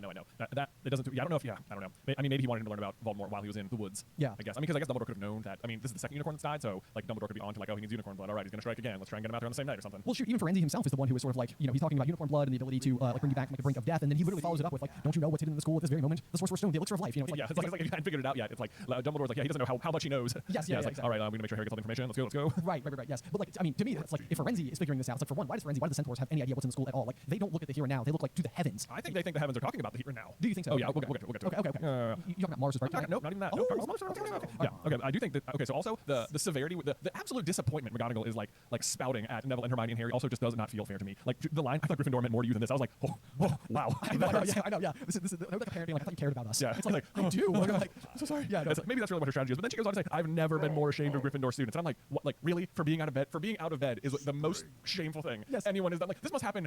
I don't know, nightly in this castle. Oh my like gosh. there are students out of bed all the time. That is like the nature of it, you know? Oh yeah, I mean, and literally, when she says 4 students out of bed in one night, I've never heard of such a thing before. Baloney. I was like, the Marauders? I mean, she doesn't know. They don't get caught. They use the map of the cloak appropriately. So incredibly effectively. And yet, but how effectively could it be? Because of like hundreds of detentions. Also, yes, right. Yes, also true. And then the other one we have is we know that Molly and Arthur Weasley would also, despite being in the same house, would go out in the middle of the night for like late night strolls and stuff. Yeah. It's sort of like, okay, McGonagall, I think she's like, just chill. Maybe just being like, possibly she's just being like overprotective and she's just trying to like really make a point. Yeah, you know, I mean, that's what happening. I even think to an extent sometimes like when Filch is walking them down, I'm like, is Filch just trying to scare them? Is he like being straight up malicious here? Like, because like when he's talking about like, oh yeah, I keep the chains oiled, like that sounds mean, and I believe him that he thinks that should exist. But then he's like, I'll come back for what's left of them. It's like, are you like under the impression that they're about to die? Like, is that what you're telling them? Like, you're probably gonna die. There's no way you're coming out unharmed. Like, it's like that. You can't possibly think that's justifiable punishment for having been out of bed. Right. Which again, to be clear, because that's the other thing too. He says, I'll come back at dawn. At for dawn. what's left of them. So it's like from 11 o'clock at night until apparently the sun rises. Yes. Is how long they're intended to be serving detention out in, again, what is referred to as the Forbidden Forest. Right. It's like, yeah, like, what if they've been caught leaving the Gryffindor common room to go meet Filch in the entrance hall? You know? Right. Yeah. Like, what are you doing in bed? I'm supposed to be out of bed. Why? I have detention. Why? For being out of bed. It's like, that's detention. We'll see you again next It's just week. like Snape's just like waiting there like a lawn chair. Like, well, look who's back. Oh my god, I love the thought of Snape in like a super colorful lawn chair, like his black robe, sitting like super stiffly, but also like possibly has a drink with like a little like, umbrella. Hello, Potter. Yeah. I will say though to Neville's credit, like this is like one of those things where the fact that like Neville is out there once again, it's like he is trying so hard. He is. You know, like I feel like I have a lot of empathy for Neville and like what he's going through in this particular year because you never really get the vibe going forward that Neville is particularly like Dean and Seamus seem like they're best buds. Yeah. And then you've got Harry and Ron who are super tight. And there are 5 boys in the Gryffindor common room. Right. So like I have to imagine that like Neville has basically come to this boarding school where he's kind of struggling with the coursework. He's not making a ton of friends, and every single time he puts himself out there to try to do the right thing, something really bad happens. I know. It's just like he meets a 3-headed dog or falls off his broomstick or yes, exactly. It's like I mean the fact that he even had enough courage to get out of bed to try and go and like warn Hermione and Harry that Draco was boasting about like being able to catch him in the middle of the night. It's like this guy's like I don't know. He's just doing his best. He's doing his best. I empathize with Getting people. caught, losing points. Yeah, zooming out. So anyway, but the other thing that I always do find particularly interesting about this particular set of circumstances is I know going back to one of the earliest J versus Ben's, there was a question that was quite literally like who serves detention in the Forbidden Forest, and of course we were like Harry, Ron, Hermione, Draco, and like the question was like, oh, is Neville there? You know, and I mean this is it had just been like a period of time since we had like last read books or something like that, but like it is shocking to me that like that even given the last chapter and like how Ron going to the hospital wing because he's bit by Norbert is the reason that Draco is able to go and collect the book so that Draco knows to be out in the middle of the night so that you can have this particular group of people. It's like it's very convoluted, but it is also strange to me that the decision was made to exclude Ron from this excursion. I know, like Neville is in there instead of Ron this time around. Yes. So this is like another one of those where it's like Neville doesn't. I mean, it could be the case. Like maybe I'll pick up on it more as like we're leafing through the book so methodically for this particular read through. But like I think Neville seems to really be more prominent than I always remember in book 1, and then sort of seem to like fade into the shadows a little bit until like book 5, like, when the DA starts. comes about. Yeah, and then he's a very prominent character in sort of like like Luna's Tower and stuff. So anyway, just so yeah, I think that's like one of those big things. Where I'm like, man, like the further I get in the book, the more likely I think it is that I will forget that Neville goes on this excursion, not Ron. Yeah, right. It does. Yeah, it's like, and he doesn't make a big impact really, other than that Draco scares him, and so Draco ends up with Harry. And even that doesn't super matter. It's just that Hermione probably wouldn't have like run when Voldemort shows up, and Draco does. Yeah, right. Yeah. I think it's just a little bit Harry's bravery. So, yeah, just sort of isolates Harry like one-on-one. Yeah. Well, speaking of isolating Harry, there's another thing that we get in this chapter that Harry is destined to face quite a bit of, which is the phrase that from being one of the most popular and admired people at school, Harry was suddenly the most hated. This is like a really weird thing that seems to follow. This is almost exactly the Rocky analogy over again, or Creed if you've seen any of those movies, where once again Harry's like remarkably famous and important and keeps foiling the Dark Lord, and also is like not really ever able to achieve proper popularity for like a long time. Like even when he's the Triwizard Champion, people are just mad that he's the Triwizard Champion. Right, because he's not old enough. Yeah, exactly. Yeah. So it's like this is one of those where like Harry is extremely well known. You get to know why he's the center of attention. Also, most of the time people don't like him for it. Yeah. Which is like that's like one of those things where it's like it's hard to imagine in real life a world where someone like Harry just isn't a lot more beloved, almost regardless of what happens, because people know his story. Yeah. You know. I mean, it's like I wonder how much of it's just like Harry's point of view too, where like oh my god, everyone hates me for this or something. That's a really good point. I think Harry is pretty popular for the most part. I mean, he's like Quidditch captain, and he goes out with like the apparently asks Parvati Patel, the best-looking Gryffindor girl, to the Yule Ball, and then otherwise dates Ginny and Cho, the other 2 most popular girls at school or whatever. This is true. Like he's not doing so bad. It actually is extremely funny, even just speaking from my own personal experience, because I think a lot of people have this in high school. Like I often wonder if anyone, like you think about like the air quotes like popular kids you went to school with, and the big question is like, did any of them see themselves in that regard? Right. All like captain of the football team, whatever. Like that guy still has to go home and like climb in bed at night, and like has like his interaction with his family, and like there's all this like other stuff going on. Yeah. But you always see the gloss. Right. You don't see like the inner workings. I always just think this is interesting because I often know like what my own personal high school experience felt like, and then even the editor of this very podcast went to our high school, was in the same grade as our younger brother, and still with him. And I feel like whenever he talks about his perception of me in high school, it's always like, I wish I saw me the way you apparently saw me in high school. So you're right. Like maybe that's one of those things where like Harry is extremely hard on himself, and then is perceiving this negative attention being like magnified in a way where it's like a lot of these kids probably are like a little frustrated you lost like points and might give you like a look because of that, but they're also preoccupied with their own studies and have their own things going on, their own social lives. Right. Yeah. They're not constantly facing a dark Lord. I can't imagine that like every 5th and 6th and 7th year Gryffindor at this point, like their main concern is the House Cup anymore. That's also true. Yeah. Like that's a good point. Yeah. Is, like, even right now as I'm like trying to like make this case in my head, it's like, dude, the House Cup is like live or die, man. Oh, I mean, hey, I like to think that it is and that they take it very seriously. Right. But right. who's to say? Yes. Who's to say? It does seem like you could. By the time you're like a second year, you're like, who cares? Yeah, or maybe that's when you care the most, because our other theory is that the point scale, that like, first years aren't able to earn as many points as like 7th years or something. Well, at a time. Except they can lose them in spades. Yeah, in 50-point swaths. Yeah, any which way. Not so good, not so good. Oh man. So anyway, moving on. We have Harry make his vow to not poke his nose anywhere that he's not supposed to, and then like a page later, he's like, about the week before the exams were due to start, Harry's new resolution not to interfere in anything that didn't concern him was put to an unexpected test. He immediately starts eavesdropping, and overhears Quirrell saying, "No, no, not again, please." And it sounds like someone's threatening Quirrell, and then he like agrees to it. Harry doesn't see who it is, assumes it's Snape. But what I think is crazy here is that he just catches Voldemort talking to Quirrell, basically. No, this is extremely true, and it's like it seems so much more likely that Quirrell would go somewhere like further from prying eyes. So it is kind of curious, like what type of like recklessness is going on with this duo here, especially because at this point in time you would think, I'm trying to get my timetable right, but you would think that they would have already been out and consuming the unicorn blood, right? Or no?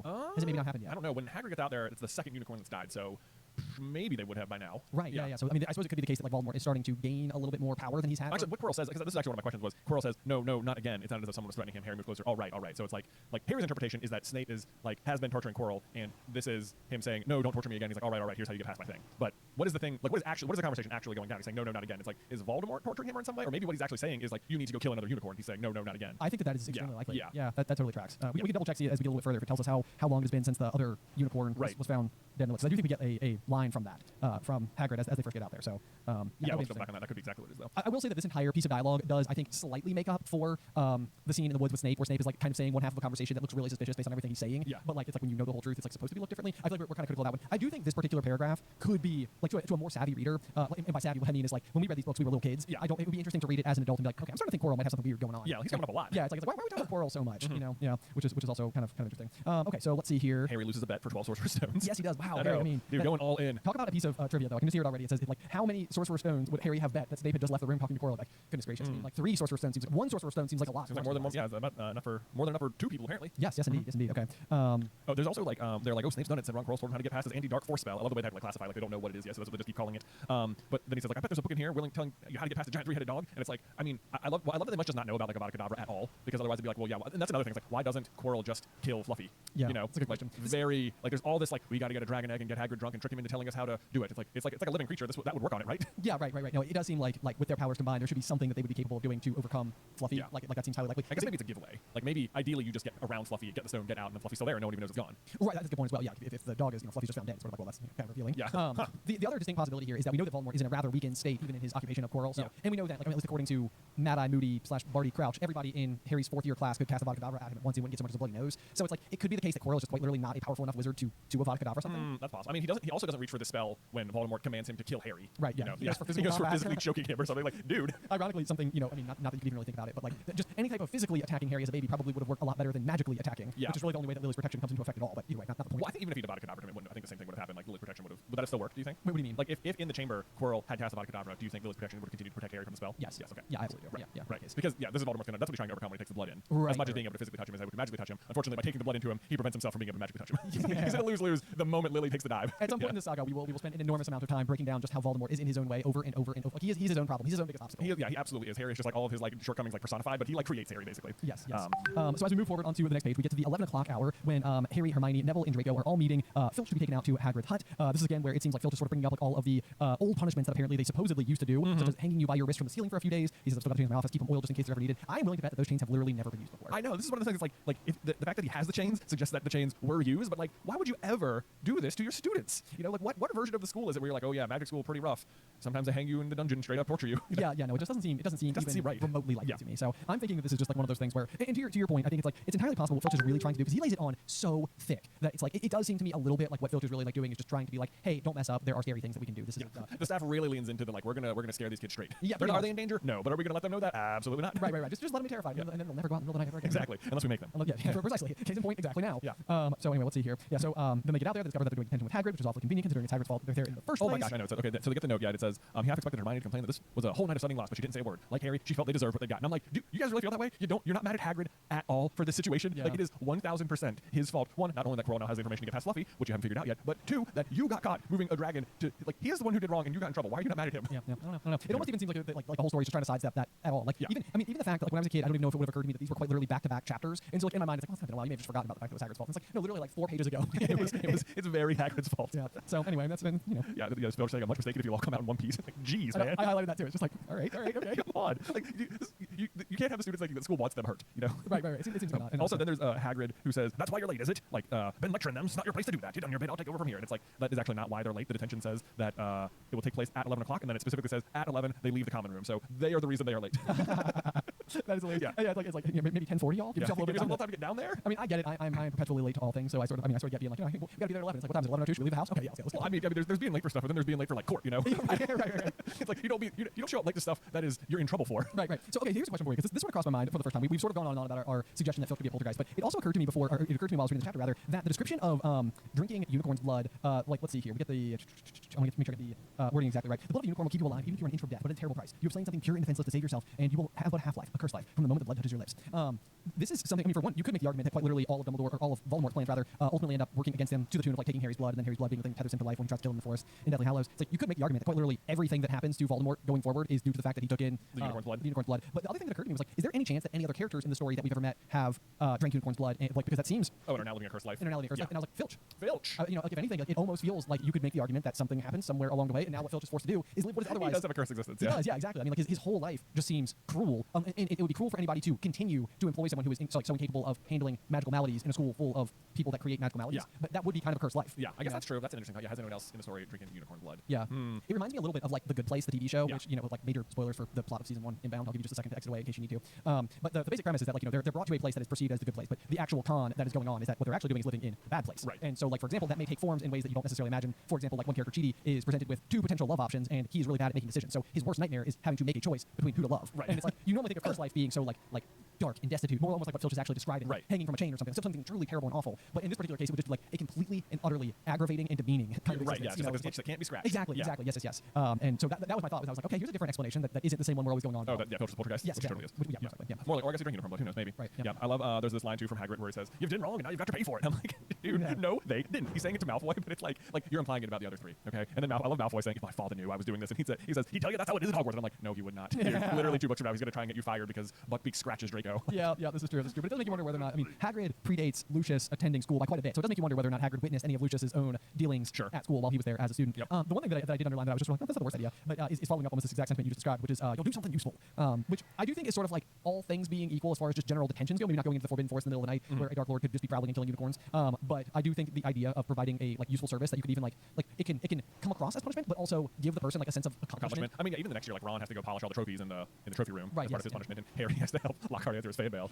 I'm saying useful stuff. Yeah, very useful. But things got done. Harry can put that. He can put a peacock feather in his cap, probably. Yeah, no kidding. But I also like it. Harry says, "Copying lines. What's that's good to anyone?" It's like it's so funny that he specifically says copying lines because that's exactly like that. It's so pointless because it's exactly what Umbridge makes everyone do is copy lines. Yes. And it's like with their own blood. With their own blood. Yeah. Hers is like not useful to anyone and quite painful. Yes. Okay. So here we go. Here's the line that we're looking for. So they reach the edge of the Forbidden Forest. They haven't even, I think, entered yet when Hagrid is already able to spot the unicorn blood. He says, "Look there, Hagrid. See that shiny stuff on the ground, silvery stuff? That's unicorn blood. There's a unicorn in there, been hurt badly by Summit. This is the second time in a week. I found one dead last Wednesday. We're gonna try and find the 4th thing. So last Wednesday. How long has it been? Let's see. This is still pre-exams, I believe. Right. And when he hears Quirrell talking to Voldemort, it is about a week before the exams were due to start. So, yeah, if this is about a week before they were due to start, and they go into the forest before the exams, that means it's less than a week's worth of time. So, last Wednesday would have been before the conversation with Quirrell. Okay, in that case, then in my mind, the pleading that Quirrell has with Voldemort inside his own head, no, not again, please, is almost certainly about killing another unicorn. Yes. Okay, I think that makes sense to me too. Which I don't think I've ever fully connected those dots in the past. No, me neither. Maybe that's one of those things that was just very evident, but it never occurred to me. So, okay, we'll take that. Let's see, what do we have next then? So, they go into the woods, they split up. Malfoy wants to go with Fang, so it's Malfoy, Fang, and Neville, which just seems like a recipe for disaster. It does. It's another bit of hypocrisy as well there because Hagrid first says, "There's nothing that lives in the forest that'll hurt you if you're with me or Fang." And Draco's like, "Fine, I want Fang." And Hagrid's like, "Fine, but he's useless."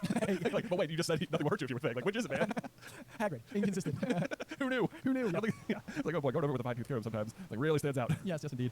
There's the sparks that they have to send out of the end of their wand. This is always one of those things that I wonder, like, if you have an actual wand, because they don't really specifically talk about it necessarily, but it seems like throwing out sparks is almost like the easiest. It's like not even classified as like a spell. Right. So like everyone can do that. Just red, green. Like even Neville successfully does it. True. You know, like Jack, like even Neville can send out red sparks under pressure. Under pressure. Yeah. There we go. Okay. So that's because they do this again in Goblet of Fire. This is like a way that they're supposed to like indicate like if something is wrong. Right. I do wonder if it's just sort of like extremely simple. Right. Like point and gesture and out will come sparks. Right. Yeah. I mean, I guess by then you'd expect they're supposed to be 17, so you'd expect them of course to be able to send sparks out. But like even first years are apparently just like you can do that. Right. Right. Yeah. Like basic magic. Seems simple enough. There's a lot of talk of werewolves being out in the Forbidden Forest this chapter, which is kind of interesting because there's not really any reason for there to be werewolves living in the Forbidden Forest. Yeah. This could be like one of those. There's like a couple explanations I suppose that you could perhaps that like if you are a werewolf werewolf, you are sort of shunned by society, like even in your human form. So like maybe you've just maybe there are human werewolves who take refuge in the forest in the meantime or something, which would seem unlikely, but I guess possible because they actually do. There is a line that says the moon was bright, so it's like it doesn't say it was a full moon, but it kind of suggests that it is because it's like casting shadows. It's so bright this particular night, so True. it's like it's possible that if there are human werewolves, like even if maybe they don't live in the forest in the meantime, that like on this night is a night of werewolves because it is a full moon. Yeah, that tracks. Yeah, That so tracks. they might have just broken out of wherever they normally live and gone into the forest, which is sort of what Lupin does eventually when he transforms. I guess that's a good point. Yeah, Yeah, that's a good point. That was my big thing, though. Is that and I guess you make a good point. That they could just have colonies, like living sort of like separate from society, which I think Lupin does say, like in. Is it Half-Blood Prince, where he's doing missions for Dumbledore, Yeah. and he's been like trying to go on like league with werewolves to like not fall, to to Voldemort. Yeah, to Voldemort. So I guess that's reasonable. But yeah, as I was reading, I was just sort of like the people. Yeah, right. Like what you're talking about. Although that's also another thing. If you ever played Hogwarts Legacy and you're wandering in the forest, there are like people who are otherwise werewolves just like out there. Oh, are there really? Yeah. Okay. I mean, that takes place a long time before now, so who's to say it's the same? Right, But right. that is like, and it's a game. They just want to give you things to fight in the woods. So That's there's fair. that. That's fair. Yeah. Okay. That's interesting. Yep. Okay. So that's in there as well. But I love also where he's just like he's not that concerned that they're going to get hurt, but he's also never known anything that could hurt a unicorn before, and that's out there. So let's go. Yeah, I know. I mean, it does feel a little bit like, okay, this must be something pretty dangerous. Yeah. We also get like a little bit of Hagrid's prowess a little bit as he is going. Let's see here. I think that there's what is the sound? The three of them listen. Something was slithering over dead leaves nearby. It sounded like a cloak trailing along the ground. Hagrid was squinting up the dark path, but after a few seconds, the sound faded away. I knew it. He murmured. That's someone in here that shouldn't be. This is almost like sort of like that mechanic that that can like you pull in. He's like, oh, your 4 cylinders firing on, huh? And it's like you can just tell by the way it like sounds. Like, Yeah. It's like this is one of those where you're like, man, Hagrid must really know the force. Right. Like he can like tell that this sound does not belong here at all. Right. It's like this is not like some creature that maybe is like unusual to be here. It's like this is not at all supposed to be here. Right. So okay, that's the other question too. Then, do you think that in this particular situation that this is both Quirrell and I mean I guess it would be again if we go back to the pleading, but like the slithering has always sort of led me to believe that this is more of like the shadowy cloak of an existence that Voldemort is on his own. No, I don't think you can really leave Quirrell. I think it's Quirrell with It is. Voldemort on the back of his head, and it just sounds like slithering because it's a cloak going over leaves. Okay. Yeah. Okay. That's fair enough. Let's see. So then we meet the Centaurs. Yes, we we have do. Ronan and Bane show up and continue. This is what I love. Hagrid keeps asking them questions, but they're just like, Mars is bright tonight. Yeah, we've heard. this is always one of Manu's favorite I parts to know. say for the whole series. It's just absolutely hilarious because like Hagrid's trying so hard to like keep asking questions, and the Centaurs are just sort of like, yeah, we're just gonna keep kind of like sidestepping it. Which as soon as you talk to like Firenze, you pretty much learn like that this is part of their culture. So like part of me almost wonders whether or not like are they preoccupied and not really listening to Hagrid, or are they just being like intentionally evasive? And Oh, they're not definitely. They know exactly what's up. And that, I think, like the way they're phrasing it back to him is just like, oh, have you seen anything strange? It's like the Force hides many secrets, and it's like Firenze knows exactly that it's Voldemort. It's like just say Voldemort, dude. Right. It's like you're being vague so on purpose here. But I guess they're like, we shouldn't interfere, is what the star says. We're allowed to know what they say, but we can't tell people what they say. That would be ridiculous. Yeah, so this is sort of interesting. So I was trying to think about in like other fiction whether or not like a Watcher is a kind of like consistent character. So the closest thing that came to mind for me is the Watchers from like the Marvel. Oh, yeah, universe, Uatu. Uatu, yeah, and. It's sort of like it's a strange kind of involvement to have with the greater world because it's sort of like you're tuned in, like you're seeing the signs, you're capable of like reading like the stars, the planets, like what's happening and like what's coming. But it's hard to know like what type of role inaction can have. Like is it common for there to be this entity in stories in real life, like where there's someone who's just sort of like watching from afar and like letting it all unfold? Right. I don't know, but I think what's interesting about the Centaurs is, and the way that they read the stars, is that they are like pretty accurate about the things they read. But like what Firenze later tells the class in Order of the Phoenix is that while the stars can tell you what the future is, it's not like really precise about the timing of stuff. Like things can be off by like I don't know, like decades or something or whatever. Sure, like yes, we're in a period, we're like in a brief peace between 2 wars or something. But it's like we don't know when the other war is going to happen, but it's definitely going to happen. Right. Yeah. Which I mean, to be fair, I mean, we literally know that Lily and James were involved with the first Wizarding War, and Harry is directly involved with the second Wizarding War. Yeah. So if you want to call this space in between peace, which if you're Harry, I'm sure you don't. Yeah, It's right. Like, I had no peace in my department. Yeah, This whole time. Yeah, but if you're like Fudge, you're like everything's great, we're back to normal. Human name is gone. Amazing. Everything's amazing. Yeah. So we get the exchange with the Centaurs though, where they basically are just not super keen to let anything on at all. Yeah, then we split up, and Hagrid, or what is it, Neville and Malfoy go one way, and Harry and Hermione and Hagrid. Hagrid's just like, yeah, you two, my favorite students, you come with me. Yeah, why not? Yeah, that'd be great. Then they go out there, Malfoy pulls a trick on Neville. Harry's like, I don't care if Malfoy has, but if something's got Neville, it's our fault he's not here in the first place. I was just like, actually, it's Hagrid's fault. Then they switch up, and then we get to the hooded figure, so eventually they switch places, and then we get to the point where they find the unicorn, and out of the shadows, a hooded figure came crawling across the ground like some stalking beast, and began to drink the unicorn's blood. That's scary.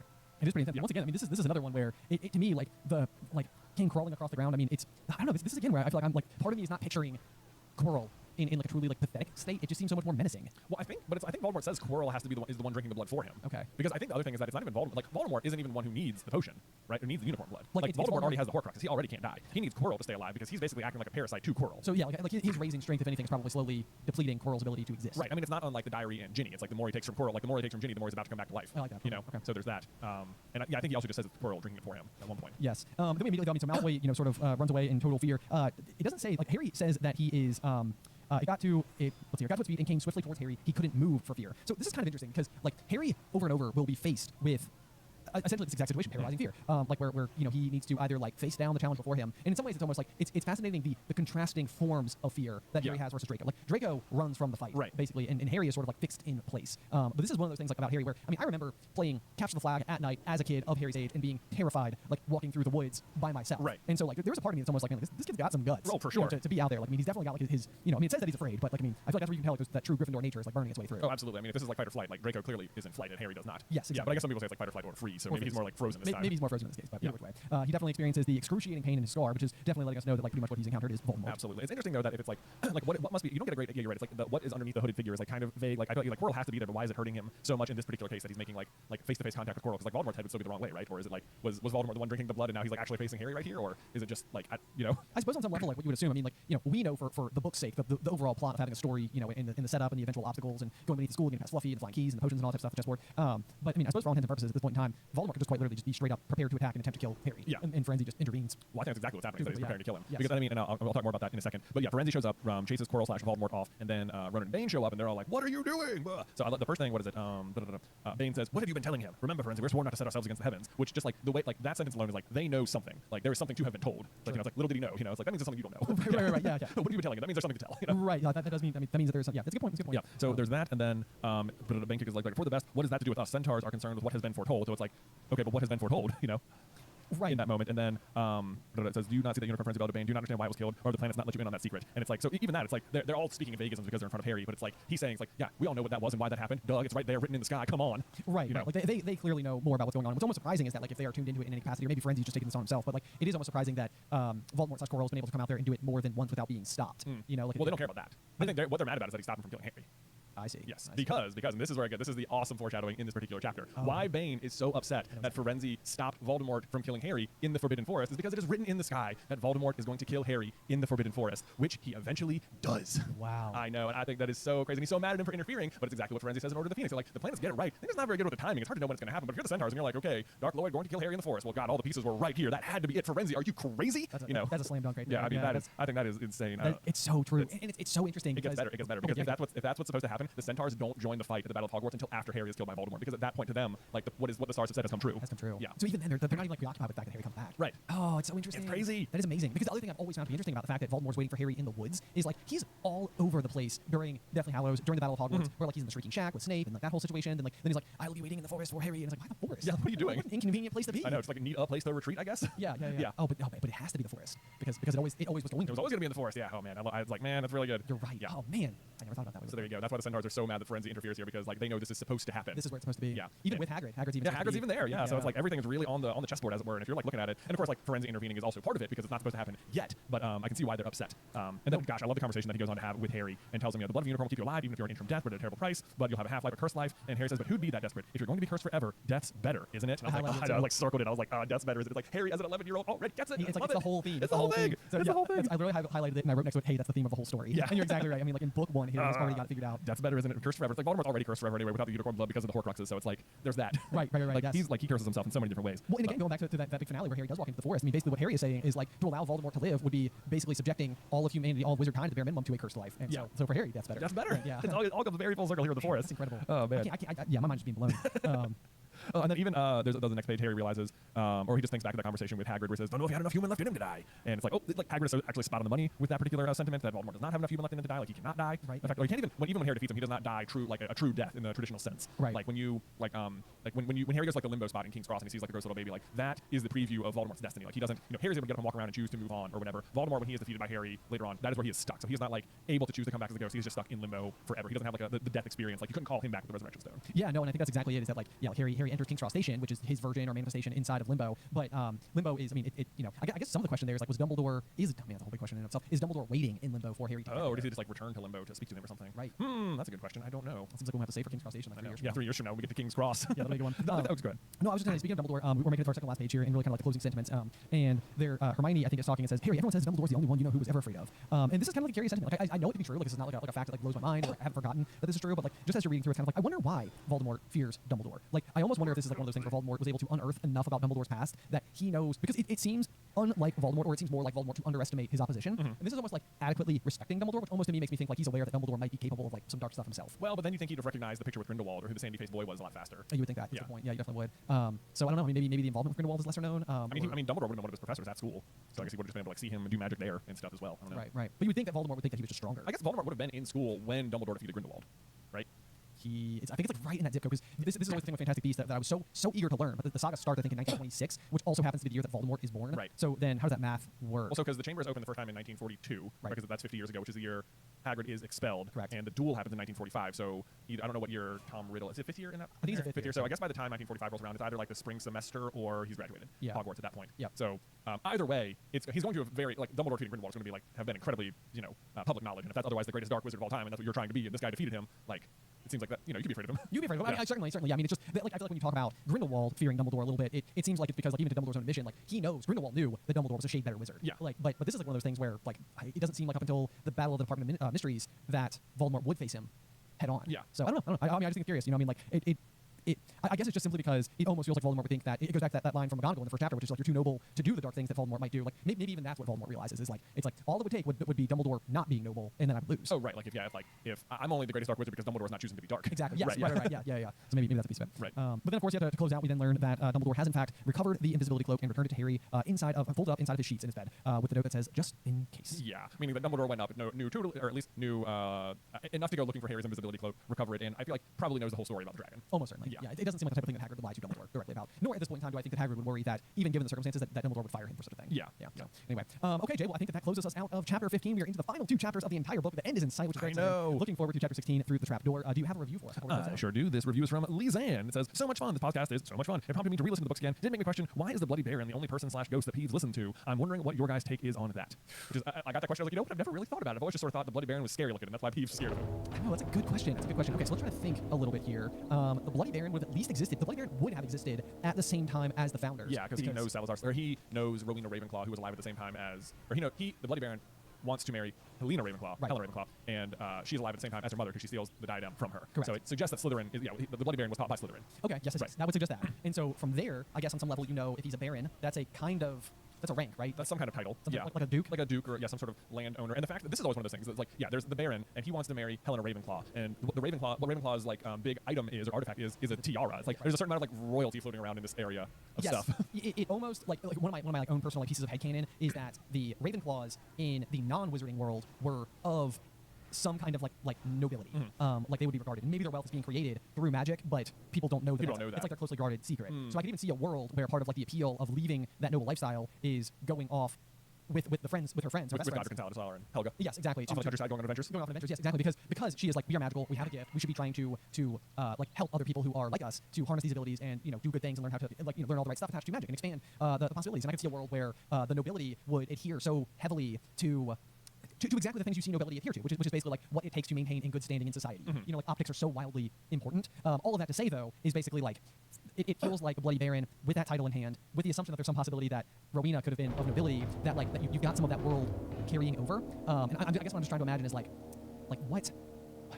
Like, what does that do with Peeves, though? What does that? No. I know. I mean, I'm trying to like paint a picture of what I think the world could have looked like with these characters in mind. What their associated positions or roles could have been in the castle. And one of my theories for a long time is that Hogwarts wasn't originally exclusively a school, but maybe like a haven for magical people. And so I'm trying to think if there's any possibility that like the Bloody Baron's role inside of the school could have been quite literally like guarding over the magical manifestations that existed inside of it or something. Oh, yeah, that's interesting. Like if the Bloody Baron had a job. Right. Did he have like a job at school, like further than just being a student or something? Yes. I guess that's possible. It's like and because I think the Bloody Baron predates Peeves. I don't think Peeves has been there like since Hogwarts has been there. No, I don't think you're right. I think that we have some history on that if you go into the Pottermore archives as to like when Peeves himself arrives. But I think that also to me suggests that poltergeists can be somehow maybe like not defeated for goodsies, but like maybe they like are reborn. I think there was like a different poltergeist in the same vein as Peeves before Peeves. Right. Gosh, I'm trying to remember. There is like an article about Peeves and like how they tried to expel him once and like trap him in a Beldron. It's just like there's really nothing you can do. Right. Other than just him just sort of dissipating because he's not being manifested anymore or whatever. Right. Yeah. But so basically what I'm trying to think though is as a ghost, you are the imprint of your living self, which makes me think that the Bloody Baron because Professor Binns comes and teaches history of magic. Yeah. He's still able to teach history of magic effectively, even as not effectively, but he's still able to continue to do something he was capable of doing in life. Yeah. And so that makes me think that whatever the Bloody Baron did in life also would have granted him some kind of authority over these magical manifestations. That's what I'm going with. That's what you're going with? Because I don't have another answer. Yeah. There's not an in-universe answer. Right, yeah, I think, other than Pete just seems scared of him. He does just seem scared of him. Yeah. But again, it's like once you like learn the story, like Bloody Baron sounds like a ship captain gone wrong or something. Yeah, Like, he's just like a freaking walking tragedy. You know? He's just a walking tragedy, but he's otherwise just like a piece of like the gentry, the court. You know, Yeah. like I mean, he's not really like. Okay, here's another explanation. The only other times Peeves listens to anybody is when Fred and George are causing absolute chaos at the school. True. So what if the Bloody Baron was just like a total jokester? He's just like hilarious. Like he was just like hilarious, life of the party. Everybody loved him. He was causing nonsense everywhere, and he had this huge crush on a girl who did not like him, and that drove him mad, and he eventually like kills himself or whatever. Okay, and, I don't completely hate this Yeah. because also this would be almost an instance where you could almost see a world where like Rowena sort of like spurs the vision of like her royal family or whatever, but then like her own daughter maybe takes things a bit more seriously than like Rowena does, who ran away from such an ability to like hang with her friends. Yeah, but like, Rowena's still described as being like haughty and stuff. Yeah, but I mean, like, maybe just compared, like, compared to yeah. the other ones, like, she's rebelling against her parents, but like she's still like, she's still herself. She's still where she came from at some level, right? But like, so if she picked the Bloody Baron as somebody who would be a good fit for her daughter, maybe it's somebody who she thinks would help her daughter to like lighten up a little bit. Maybe. I'm like so far into like the misty weeds of fanfic I know. right now. Oh, the Bloody Baron, the creepy ghost. He was a laugh, man. He was the Fred and George before he they were was there. the first Fred and George. Come on. Yeah. Studied under Salazar, breaking rules and stuff. Oh yeah. Maybe it was his own antics that spawned the first ever poltergeist of Hogwarts.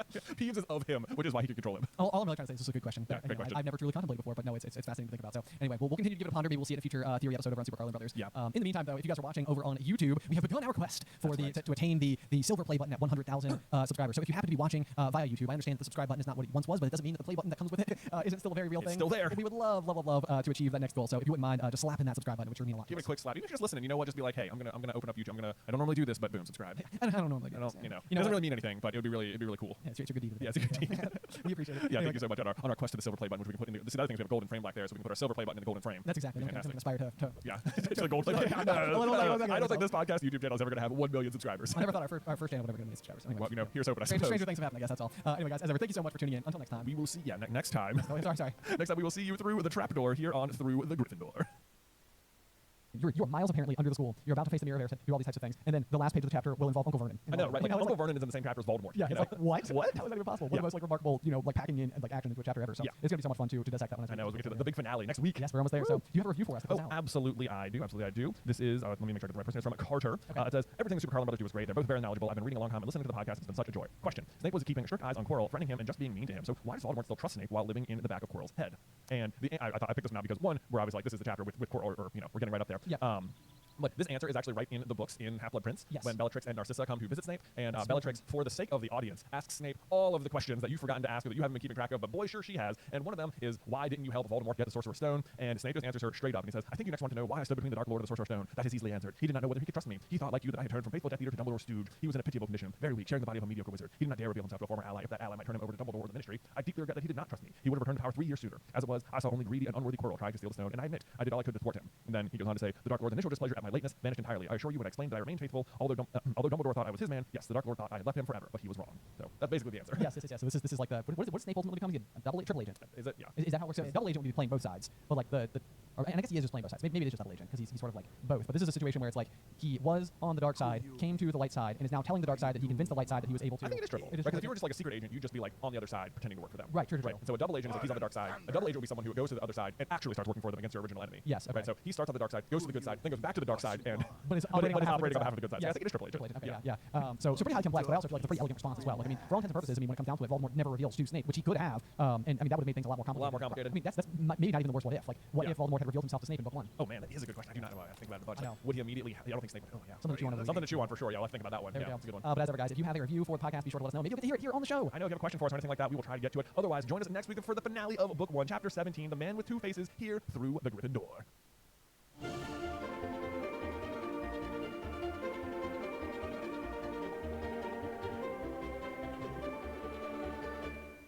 Welcome, dear listeners. I'm Bonathan Carlin. And I'm Jen Carlin. And we invite you to join us through the Gryffindor, your one-way ticket to the enchanting world of Harry Potter. So grab your wands and dust off your broomsticks and join us as we unlock the secrets behind Philosopher's Stone, Chapter 12, The Mirror of Erised. Oh, man. From the very beginning of this whole show, this is like the chapter that I was so excited. You're so excited for this one? I was very excited for it. And I did really bad math the first time that I was reading. I was trying to figure out when Chapter 12 would land based on, like, we started on October 1st. And I think originally I was like, oh my gosh, Mirror of Erised, Chapter 12 is going to land, like, on the episode that would come out around Christmas. Man! And I failed to realize that we released the first 3 episodes on day 1, and it was not accounting for that. And therefore, we are only 9 weeks from the original start date. Yeah. And not 12. Yeah, so we're but even 3 weeks from now isn't Christmas. It's close. Well, It is close, as of recording. Yeah, yeah, but on release that's day, true. You're it's right. You're right because that's nothing. Like, it's not, You not only messed up some math, we're not even close. Listen, man, I went to wizard school and they don't teach math. They don't teach so. math. Anyway, they don't have 7-sided coins either. Jay, tell me how you feel about the Mirror of Erised. What do we have inside of this chapter? All right, so basically, just a basic plot summary of it. It is Christmas at Hogwarts, and Harry and basically just the Weasley brothers are left at the Gryffindor common room, where together they eat about 100 turkeys for dinner. I read the same thing down at the feast. I'm like, why is it so big? This is way too much food. Way too much food. And then Harry gets the Cloak of Invisibility, which he takes out into the castle on Christmas night and discovers the Mirror of Erised, where he sees his parents for the very first time, and then he brings Ron to see it, and then on the third night, Dumbledore reveals himself. It's like, I've been watching you the whole time, Harry. Just like that. That's how you interpret Dumbledore. Just like that. It would back again, Harry. It would change the way in which I interpret the character rather drastically. I feel like it's amazing how much the delivery, it's like, back again, Harry, versus like, back again, Harry. I know, yeah. So like, if he's just sort of like some kooky old wizard. You love kooky Dumbledore, though. I do love kooky Dumbledore. Yeah. It's all sourced from the Potter Puppet Pals back in the day, which was like, I mean, if you don't know what Potter Puppet Pals is, I have great news for you. If you're 12 episodes into this Harry Potter podcast and haven't heard of it, it is a trip down memory lane. It is a hilarious series. But anyway, the Dumbledore in that, he just looks like a little hand puppet, but he just talks. He's sort of like a total goofball. He is a total goofball. He's very kooky. What can I go and check that out. But whenever I do Dumbledore voice, that's a really funny one. If you've ever seen what is it, a Harry Potter musical, it feels like that's the Dumbledore they also kind of sourced for their Dumbledore in that play. Interesting. Yeah, he's just sort of very goofy and like, I'm the smartest one, but I'm not really paying attention to anything. Right. Well, there's no doubt he's a fun-loving whimsical guy, so there's that to be said for him. But anyway, let's go ahead and comb through the chapter, because I did have lots of notes, but I also had some like swaths of time where I didn't have any notes, which kind of surprised me, because this was like the chapter that I really thought things were going to go whiz bang pow, which to be fair they do. And if you subscribe to Dumbledore's Big Plan, which I absolutely do, there's lots of evidence inside of this chapter. This is one of those chapters that is absolutely like a huge. This is like the huge Dumbledore's Big Plan is officially like, this is where you can point many arrows to. Yes. To be like, no, Dumbledore is absolutely setting things up for Harry. Yes. It feels like there can be just literally no mistake. So anyway, let's go ahead and kick things off as we dive into the very first paragraph. There's always like one of these fun little bits. I feel, without knowing, I know you also highlighted. I absolutely did. It is the Weasley twins were punished for bewitching several snowballs, so they followed Quirrell around, bouncing off the back of his turban. Oh my gosh, it's just like on your first pass of the book, you'd be like, oh Quirrell, he can't even defend himself from the students. Right. Like Fred and George. Oh man, that's hilarious. But then when you read it, it's like the Weasley twins were like having snowballs hit Voldemort in the face, which is just epic. Yes, like, they don't even know. It's just like, it doesn't say who punished them. But I never take it as Quirrell punished the Weasley twins. Right. He's just sort of letting it happen. Like I imagine Voldemort's like, Quirrell, what are you doing? He has the main thing, like, is sort of like pushoverness. Yeah. Like the fainting at trolls kind of behavior. Yeah. But yeah, no, he's definitely So it wasn't Quirrell. It wasn't right. Almost certainly Snape. Yeah. Almost certainly Snape. Yeah. Can absolutely be it. So yeah, I love that just little inclusion, little nod to hitting Voldemort in the face there. It talks about how cold the castle is. Like a bitter wind rattled the windows. The corridors had become icy, is what it says. The drafty corridors had become icy. I'm always like, why is this the case? Like, shouldn't it like magically be warm in the castle? That's a good point. I was about to point out the fact that I was like, Jay, the castle. It's a stone structure. It's a magic castle, man. But it shouldn't have these problems. This is one of those things where I tend to imagine the corridors to absolutely be inside of the castle, and on some level they just simply are. I wouldn't like believe any other explanation. But like inside of like Philosopher's Stone, we see lots of like courtyard related scenes where the corridor may literally bring you physically outside. Sort of like the breezeway we had in our middle school. That's true. You Could actually be outside. Yeah, that's true. It could be the case like that. I also think especially a lot of times at Hogwarts there is like this unwritten rule that Dumbledore like doesn't like the fact that the corridors are like icy and windy and stuff. It's like it feels like a very magically fixable problem. And I feel like there's a lot of things that Dumbledore is like, I like things to be like a little more muggly than they need to be for the sake of the students having to overcome stuff. This is boot camp. This is because not only is there stuff like this, but then later in the chapter we're going to meet Madame Pince, the librarian who has no interest in helping. Who has no interest in like helping the students find. But it's just like there's too many teachers at a school who like just seem like they actively hate children. Yes, it's like why? Why would you have Filch working here? Why would you have a librarian who hates kids working at a school? Why would you have Snape who hates kids working at a school? I mean, Snape, you know the reason. Snape's a completely different. Yeah, but like no, you're absolutely correct. I mean, even Hagrid, I think like sort of remarks like, wow, you guys are going to the library the day before break. Like he's kind of like, why? Yeah. And so it's like, but if you're the librarian, you have to appreciate the kids who are probably the only kids who are in the library attempting to like, uncover information about something. So the only thing I would say is they are specifically attempting to unearth what is otherwise a kind of like very obvious Hogwarts-centric secret that's happening at the moment. So maybe they are just like going and poking around and like pulling books that don't seem to like make any sense. Because if you're the librarian, you know that these students are pulling books that are not related to their coursework. Right. And so on some level, maybe Madame Pince is over there like, what are they doing? I know they have no business being over there. Yes, but at the same time, all the books they're pulling are just like history, like modern history books, basically. Yeah. It's not like necessarily nefarious. It's not like unusual potions of the 20th century or anything. I do find it to be kind of interesting. That's like a little wink, a little bit, that all the books in particular they're pulling all happen to be like witches and wizards of the modern age. Oh yeah, It's like because Nicholas Flamel is like 600 some years old. Right. So the problem is that like he's too old to be showing up in. Yeah, they all have like a modifier that makes them recent. It says great wizards of the 20th century, notable magical names of our time, and then important modern magical discoveries, recent developments in wizardry. It's like What is the thing? Because there's another modifier we'll eventually learn about with the history of magic by Bathilda Bagshot, where it's like she didn't cover anything after the 19th century. It's like she's a historian, not a like up until very recently, at least probably even as of the chapter we're reading right now, is still alive. Yeah. And so like she's doing a history of magic, not a modern retelling of what just happened. Right. That's the news. Yeah. She'll wait like 200 years for somebody else to be a historian to tell the secrets of today. Anyway, so as we jump ahead a little bit, so let's move slower. There is a scene that actually is like a little bit like joyous here, which is that Malfoy is attempting to use his influence to spread sort of like negative feelings towards Harry.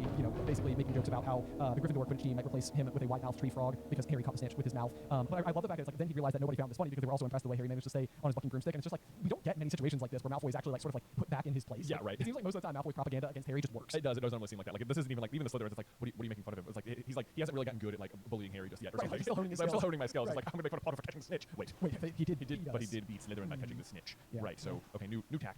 Yeah, his new tack is so Malfoy, jealous and angry, had gone back to taunting Harry about having no proper family. Feels like too far in the other direction. Overcorrection, Malfoy. It is an overcorrection. It's just like one of those where I'm like Malfoy should have like lost some serious street cred in the process because then like I don't care who you are, and I don't care how mean other kids are at high school. I don't feel like people go this far. This is too far. This is way too far. It's blatantly mean. Yeah. So anyway, I extended the sentence, and I wrote the note mean, and I was like, yeah, but Malfoy's always mean. I'm like, no, you know what? That's just mean. It is. That's even for him. Right. But I love that even it's also as way overcorrected as it's still ineffective against Harry because it says he didn't feel sorry for himself at all. Yeah, he's staying at Hogwarts for Christmas. I also like that so Harry obviously is at Hogwarts, and then it says Ron and his brothers were staying too because Mr. and Mrs. Weasley were going to Romania to visit Charlie. This to me feels super duper on purpose. That like because this is Ron. Like if you're Molly and Arthur, you've just sent your youngest son to his first year at Hogwarts. Right. Like they have not seen Ron, their 11-year-old son, since September, and they're like, nah, just stay. Right. We'll go and visit our adult son. Our adult instead. son. Right. Yeah. We're gonna go do that. Like this is 1,000% Molly and Arthur being like, boys, you need to stay with Harry. Yeah, and I had two different thoughts about this. One of them was that, like, thank goodness for Harry that somebody stayed back so that he had friends for like his first Christmas. Yes, absolutely. Like, that is like that's so joyous. But the other one is that Hermione actually goes home. I know. Which is like one of those things where I often feel like as sweet and kind and caring as Hermione Granger is, there can be no doubt that like from the time she like leaves for Hogwarts, her poor parents basically don't see her again. Yeah. No. I mean, they get to see her this Christmas, but after this, it's like, sorry, mom and dad, I don't really like skiing. I'd rather do homework. Yeah, my friends need me. Yeah. Like that's like one of those things. Where, I mean, and it's great. Like I'm glad that Hermione puts her friends, like holds them in such high regard and everything. But it is almost comical how at all times, like you really always sort of need to bend the rules enough so that Harry, Ron, and Hermione can be doing things together over the holidays. But when you zoom back, it's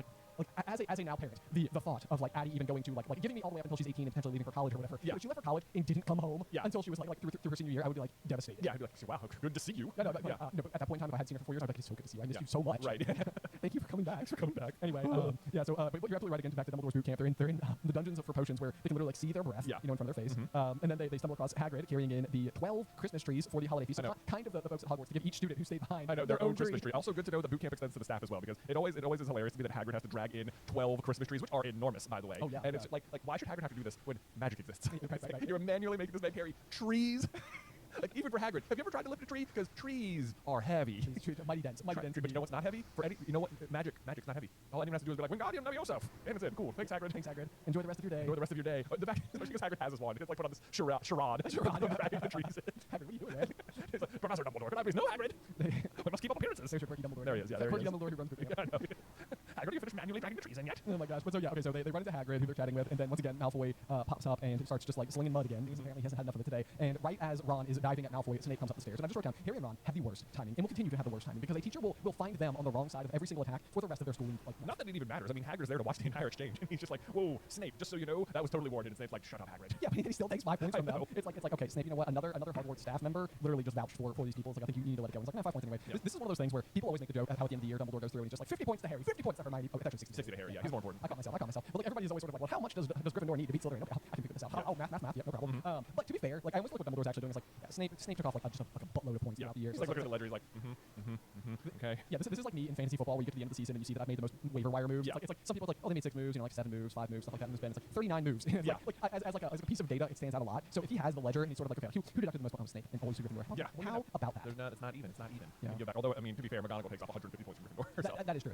Nobody's harder on Gryffindor other than Snape and McGonagall. I know, McGonagall's really not helping Gryffindor's out in the House Cup race. That's the thing. She's just like, if we're gonna earn it, we're gonna earn it. We're gonna earn people. Snape's like, okay, I'm obviously not taking points from my house. Right. Duh. Yeah. That seems obvious. Minerva. Rule number 1: don't like be your own blockade. You almost should, it almost feels like the professors shouldn't be allowed to award points to their own house. It does feel or if you're the head of house, you shouldn't be allowed to award points to your house. Okay, so that's the other thing too. Yeah, so like McGonagall says, is it McGonagall who says like Snape never let me live it down, because Slytherin's won the House Cup for the past 7 years. It's like, is it possible that Snape is just continuously giving his house more points? Oh, I know. Like the point totals are right there on the wall. It's just like, Slytherin's losing by 40. Oh, Malfoy, that's an epic charm you just did. 41 points for Slytherin. I don't do it. Look at that. The clock's run out. Oh my goodness, we won again. Hooray! How about that? Yeah, I know. It's like McGonagall, this is an easy solve. Yeah, no, like you can. I mean, yeah, it does seem like there needs to be some sort of checks and balances on the point system. It does feel that way. That's okay though. But especially because it's Christmas. It is, yeah. So what do we have next then here? We have the decoration of the Great Hall, which always sounds just truly amazing with Professor Flitwick's golden bubbles. Trivia question. Yeah, that's a good trivia question. Did you highlight that? I did. I just highlighted golden bubbles and was like, that's a trivia thing right there. One of my least favorite trivia questions that we always get is sort of like, which of these was not a decoration at the end of year feast or whatever. It's like, oh man, remember the decor. There's a lot of icing on this cake, so to speak. It's hard to remember all the individual things. Yeah. Either which way.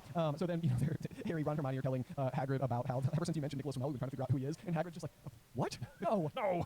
I told you it's nothing. But yeah, so then they're like, Harry's like, oh, you just want to tell us and save us all the trouble? And Hagrid's like, no. Yeah.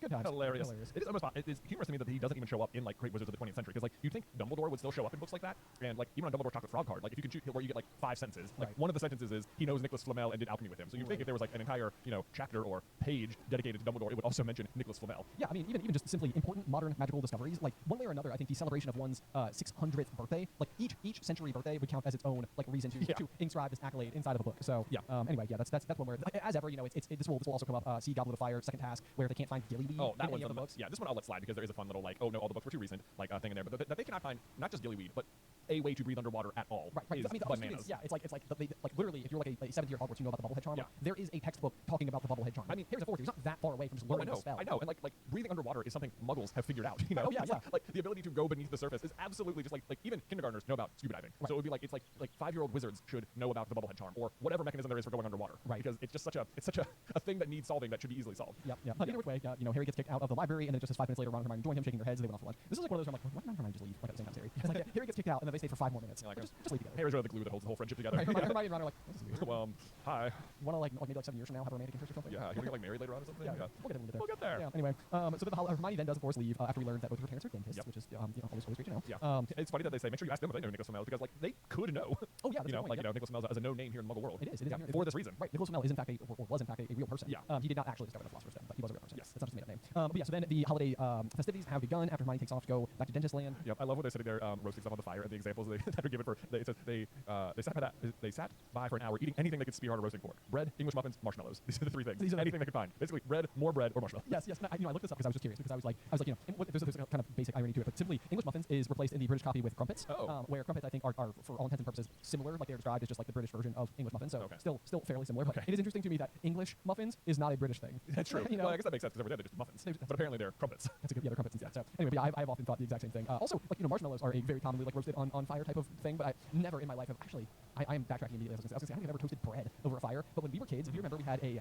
grilled cheese. I do remember it now that you're saying it. Yes, there was like you put like a grilled cheese sandwich in this little cast iron thing and hold it over the fire and it would cook it. I guess it was pretty neat. Yeah, that was pretty cool. Yeah, but this is just bread. This is just bread on stick. Yeah.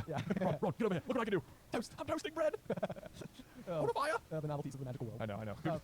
Speaking of which, I love that Wizard Chess is just chess. It's just chess. And I love that it's chess that's almost harder to play. Because the chess pieces themselves sort of have like a measure of their own sentience, and they're sort of like they can like argue with you or sort of plead on their own behalf. Yeah, I'm like, yeah, you go over there like, I don't want to, I'm gonna die. And it's like, yeah, you're being sacrificed, friend. Get over there. It's like, I don't think we need to do that. Right. It just makes it like easier to play regular chess. And the question I always have though is that like I feel like one accolade we absolutely can grant to Ron is that he seems to actually genuinely be good at chess. Oh, I know. I felt like this. It seems like when you read this book, like this is gonna be Ron saying, it's like if you ever watch Avatar: The Last Airbender, it's like you know, Aang is the Avatar. He can basically fight anyone and always win. And Katara is like the world's greatest waterbender, and she's like super good and has like healing abilities and stuff like that. Like they are better in a fight than like Sokka, who is the brother who cannot bend anything. Right. But without doubt, it is proven how invaluable Sokka is because as good as the other two are fighting, they are not good at strategy, and he's always got a plan and like is like a key factor to the success. And it feels like Ron is being set up for that role. It's like, oh yeah, Harry, super powerful wizard, has got all the power levels up. Patronus, great. Expelliarmus, great. But Ron has to like formulate where everyone's gonna go and strike and stuff. And you know, when you look at the 3 of them, I sort of gave like that rock paper scissors example where it sort of seems like each one of their like inefficiencies is made up by somebody else's like abilities. Yeah. You know, this almost sort of to me makes sense. Like Harry is central. He is, you know, sort of that like proverbial chosen one. He is exemplary at defense against the dark arts. Then you've got like Hermione, who is just like incredible. Like she's like a wealth of knowledge. I mean, she's like a walking like Wikipedia. Yeah. Where she can just like pull information. But like it does almost seem like there is the obvious trajectory where then like Ron can sort of be like a person who like maybe doesn't have all the information, maybe doesn't have all the abilities, but does like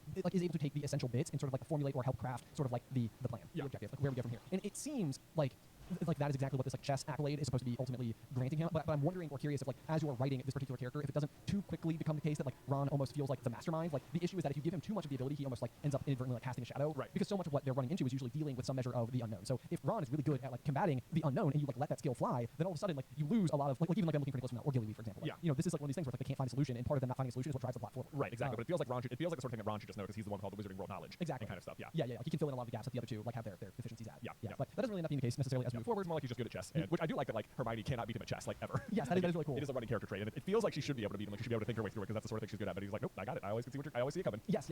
And so that being said, again, we mentioned a little bit like the whole concept of Dumbledore's big plan, you know, at the beginning of the episode today. But the chess piece, like, and we'll see more examples of it throughout this particular chapter. But the chess piece is one of those where it's like if like on some level we are being granted access to the specific skills that like each of these characters on some level embodies that ultimately become the obstacles that we see towards the end of the book. Yeah. And this is another one of those where it's like, are the obstacles specifically curated to sort of like match the abilities of Harry and company? And it feels like, you know, you got a 1-for-1 with chess. Yeah. Like that's just like a dead ringer. And then the other one is of course the fact that Harry has just been made Seeker, and one of the challenges is catching a winged key. Yeah. So anyway, we got that one. We'll get more as we continue to go. One of the cool things I think is kind of fun is that like on Christmas Eve, it says Harry went to bed looking forward to the next day for food and for the fun, but not expecting any presents at all. What's kind of neat about this is that like, especially through the lens of your typical 11-year-old, the gifts very often are what make Christmas incredibly fun. Like, you know, as an 11-year-old, not that you're never like you're not excited to see your family, you know, your extended family, and stuff like that.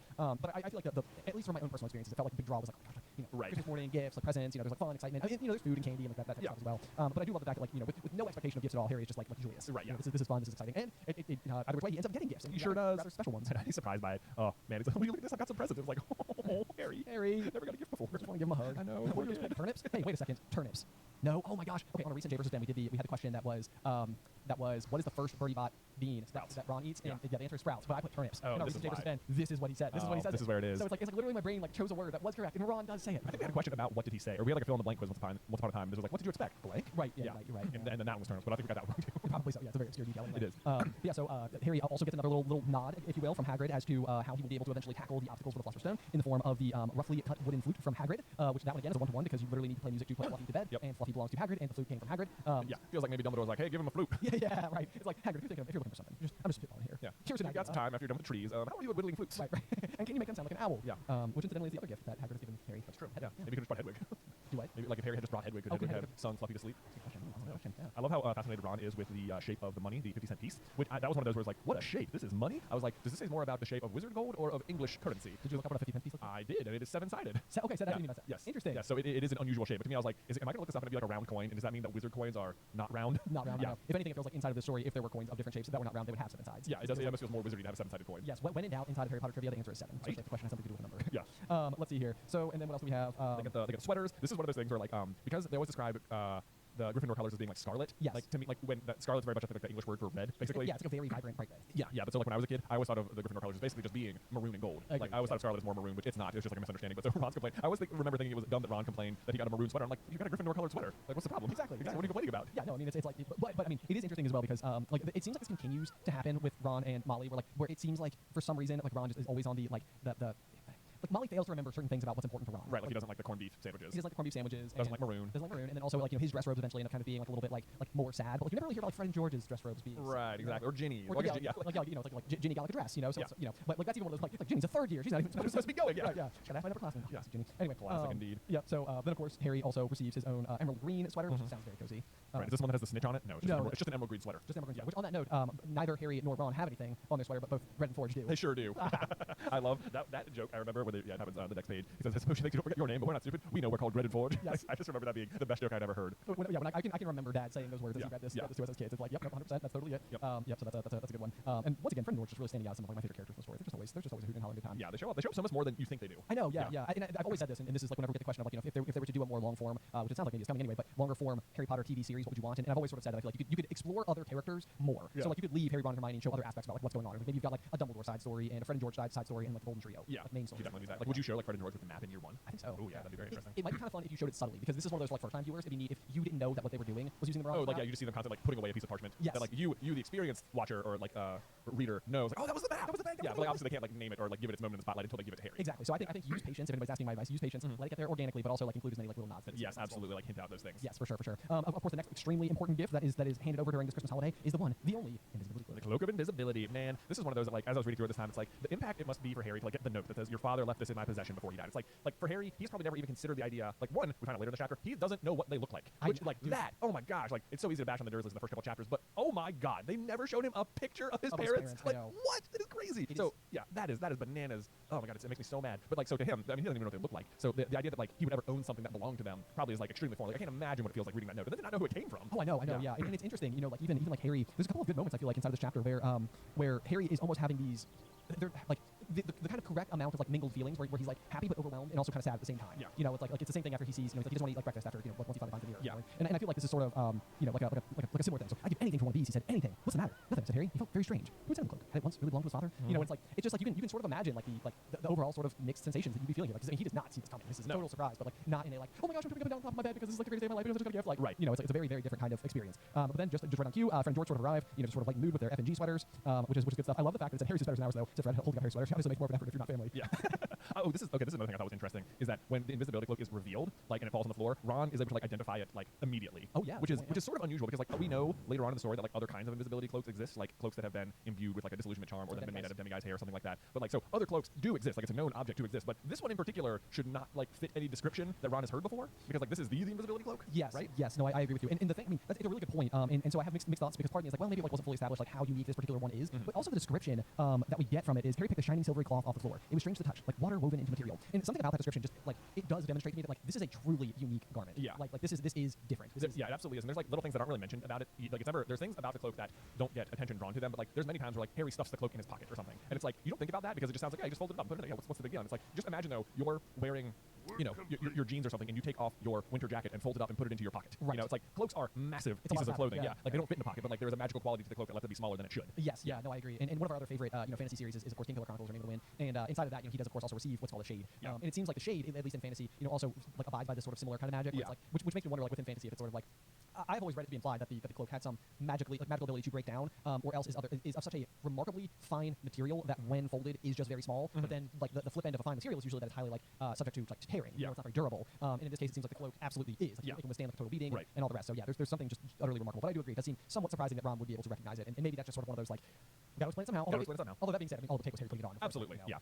This is so our theory, because now that once you know it's one of the Deathwing Hallows, it's like our theory personally about the cloak is that it is made out of like thestral hair. Yes, right? yeah. Because Thestrals are invisible on their own, and then if you know that the Peveril brothers made the wand and the Resurrection Stone, then the Elder Wand has a core of a thestral hair, thestral hair, tail hair, thestral tail hair. That's it. There we go. And then because it's like invisible and it's like deathly hallow, and thestrals have to do with death, it does seem like that could be like the source of it. And then we'll talk about the mirror in a second, because we've also theorized that the mirror is related to the Resurrection Stone as well. But we'll get to that in a second. Yeah, I was gonna say that's like one of my favorite. Absolutely one of my favorite ones. Yeah. But as long as we're talking about garments from our family members, one of the things I do love is this is another line from Fred George that just listed out. But it's the come on, get it on, they're lovely and warm. Like I love the way that like there they are receiving their like annual gift as the same gift, and they're still referring to these sweaters as lovely and warm. Yeah, lovely and warm. Yeah, whereas I think no, I don't know. I thought I had like highlighted that exact line, but because I thought that was a funny way to do it. Yes, put it on, they're lovely and warm. Yeah. But I mean, they sort of back it up a little bit too. Again, another good Fred George moment is, and you're not sitting with prefix today either. This is of course talking to Percy. Said George, Christmas is a time for family. Like this is one of those where it's like Fred George rag on Percy basically relentlessly. Yeah. But like in this particular instance, they're like insisting like, no, you were sitting with us at dinner tonight. Right. You know, it's like no ifs, ands, or buts about it. Right. Yeah. Like they do give him a hard time, but they do like love him as their brother. Exactly. So that's just a nice question. Yeah. Then we of course get to Christmas dinner. Yeah, with 100 fat roast turkeys. 100 mountains of roast and boiled potatoes, platters of multiple kinds of potatoes as always. Yeah.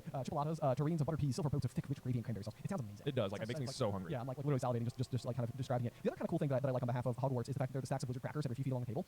This is kind of neat because I feel like it's also one of those areas where like Harry ultimately ends up like leaving with a set of wizard chests. Yeah. So like it's almost a way to ensure that like if you're a student who stayed behind, it's kind of like a conscious awareness that like if you stayed behind, it might mean that you're not receiving or don't have like a family to go back to have a holiday. So I like the fact that the crackers are not both like festive, but it's also like a way to like for the school. You got something. You get some gifts. Yeah. Which is kind of like just neat. I had to look up what a rear admiral's hat is just because it's a military hat, right? It is a military hat. And I mean, like if it was just a admiral's hat, I would have had no questions whatsoever. Right, yeah. I was like rear.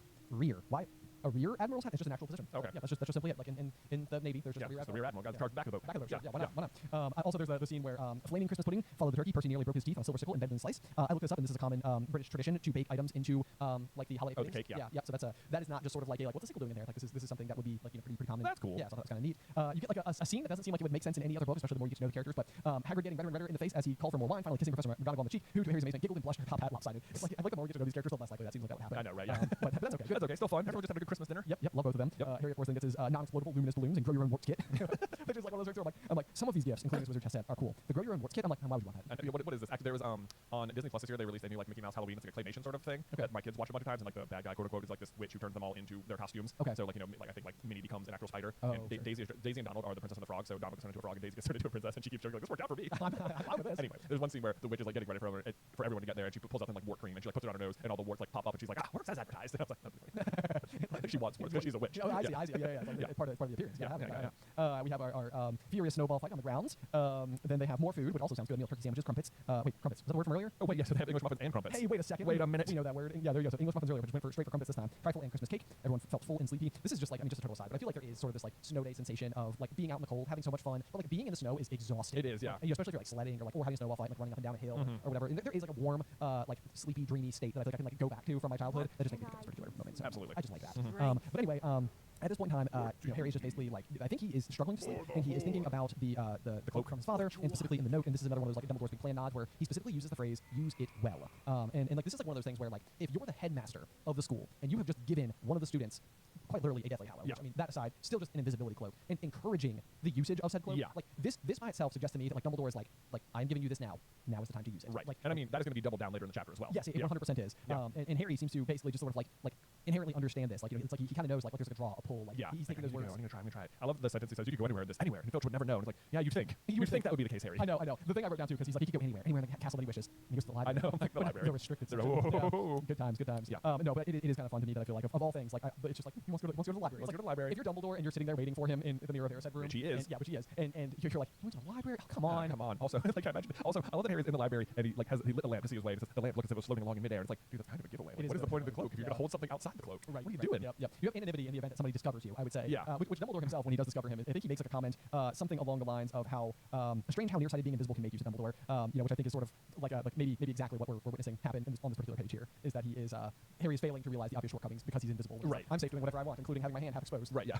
No one can see me. Yeah. There we go. He basically goes to the restricted section, cracks open one of the books, which immediately starts shrieking, which is it's basically like his first foray with invisibility cloaking. I know. Backfiring. I was wondering, it doesn't like say how he like sets the, chooses the book. He just has a large black and silver volume caught his eye. Like I was curious as I was reading that, like if we ever come across this book again later on, like could this have been like one of the Horcrux books or something like that? It totally feels like it could be. Yeah, like I need to go check the description of whenever they get evil most or Magic Most Evil. Yeah, Magic Most Evil, Yeah, or whatever. Yeah, because that is the book itself. That'd be such a fun detail. Like Harry like accidentally like put like, oh, this one drew it, like he was drawn to it because it was like about Horcrux. No, that would be straight fascinating. That'd be great. And that literally could just be if he's got a piece of Tom Riddle's soul inside of him, inside of this moment, then it means that Tom Riddle himself had previously held this book. Exactly. It would guide him towards it. I like that. Yeah. That's just headcanon for me. There it is. Yeah.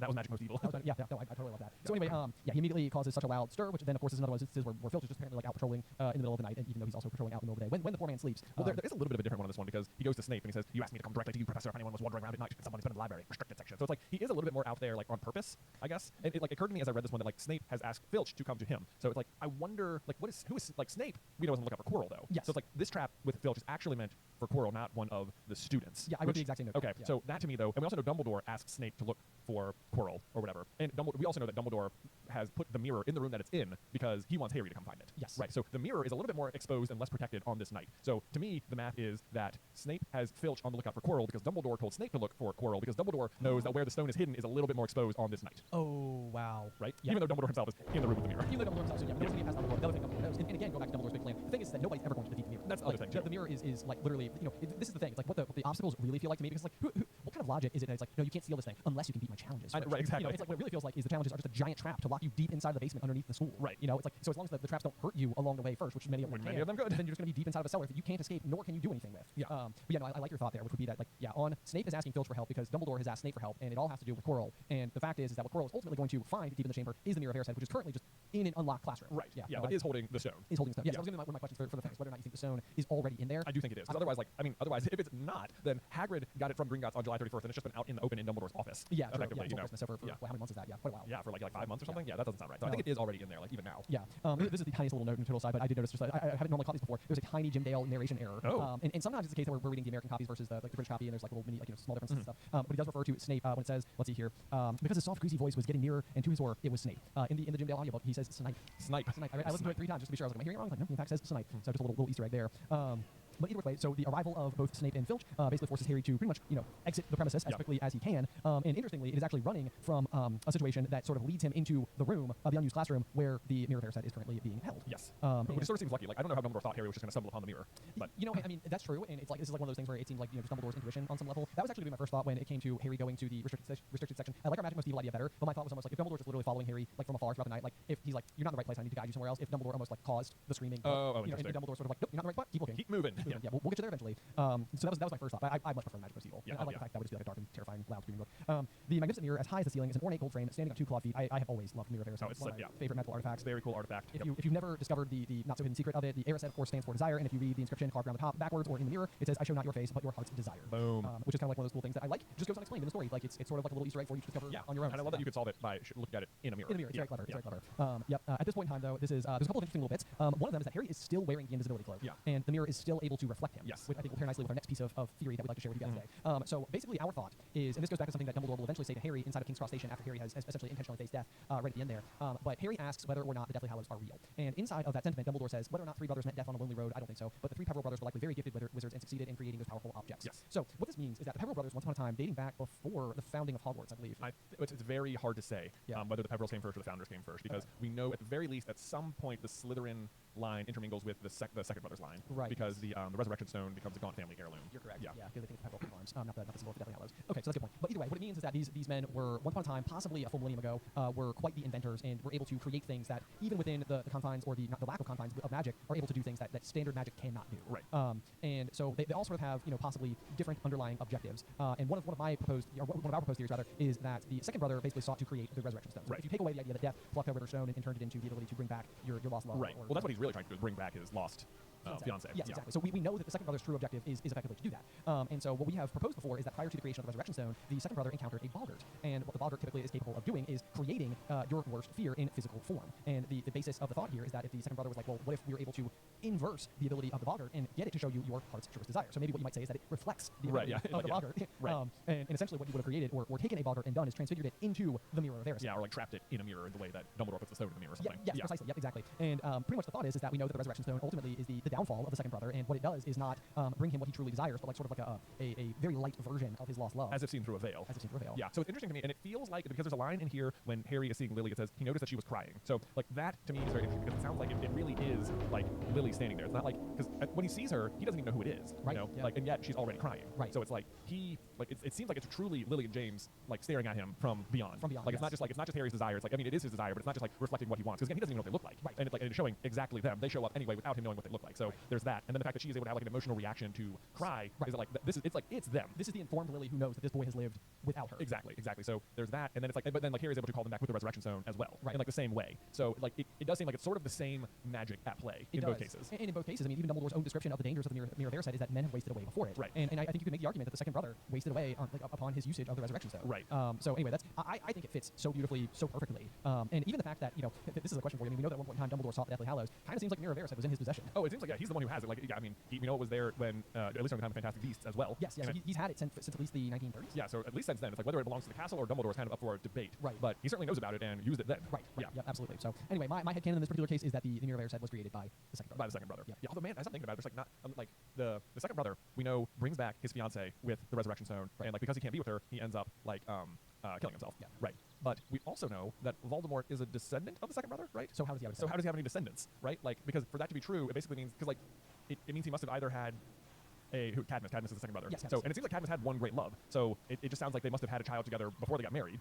But then, where's the child? Where's the child? Does he just abandon the child? It's hard to know because I mean the primary premise of the story that we hear includes the idea of Death himself granting these three gifts to the three brothers, and I tend to believe Dumbledore's version of it more. Yeah. When it really comes down to it, so I think they were talented wizards. So I mean, on some level, the idea of even if Cadmus were to have had a child with someone else, it almost even feels like it would fit in the same way that Tom Riddle was the product of Merope Gaunt and Tom Riddle Sr., where it's like an otherwise sort of unrequited love. Yeah. You know, like he's the product of if Cadmus's child that was the start of that lineage sort of also shared that commonality with Tom Riddle himself, Voldemort himself, like the product of what am I trying to say here? Not being the product of love. It feels like that would be possibly something that would fit. But whoever the child is, they must end up with the ring too. Like he must have, because or he must end up with the stone.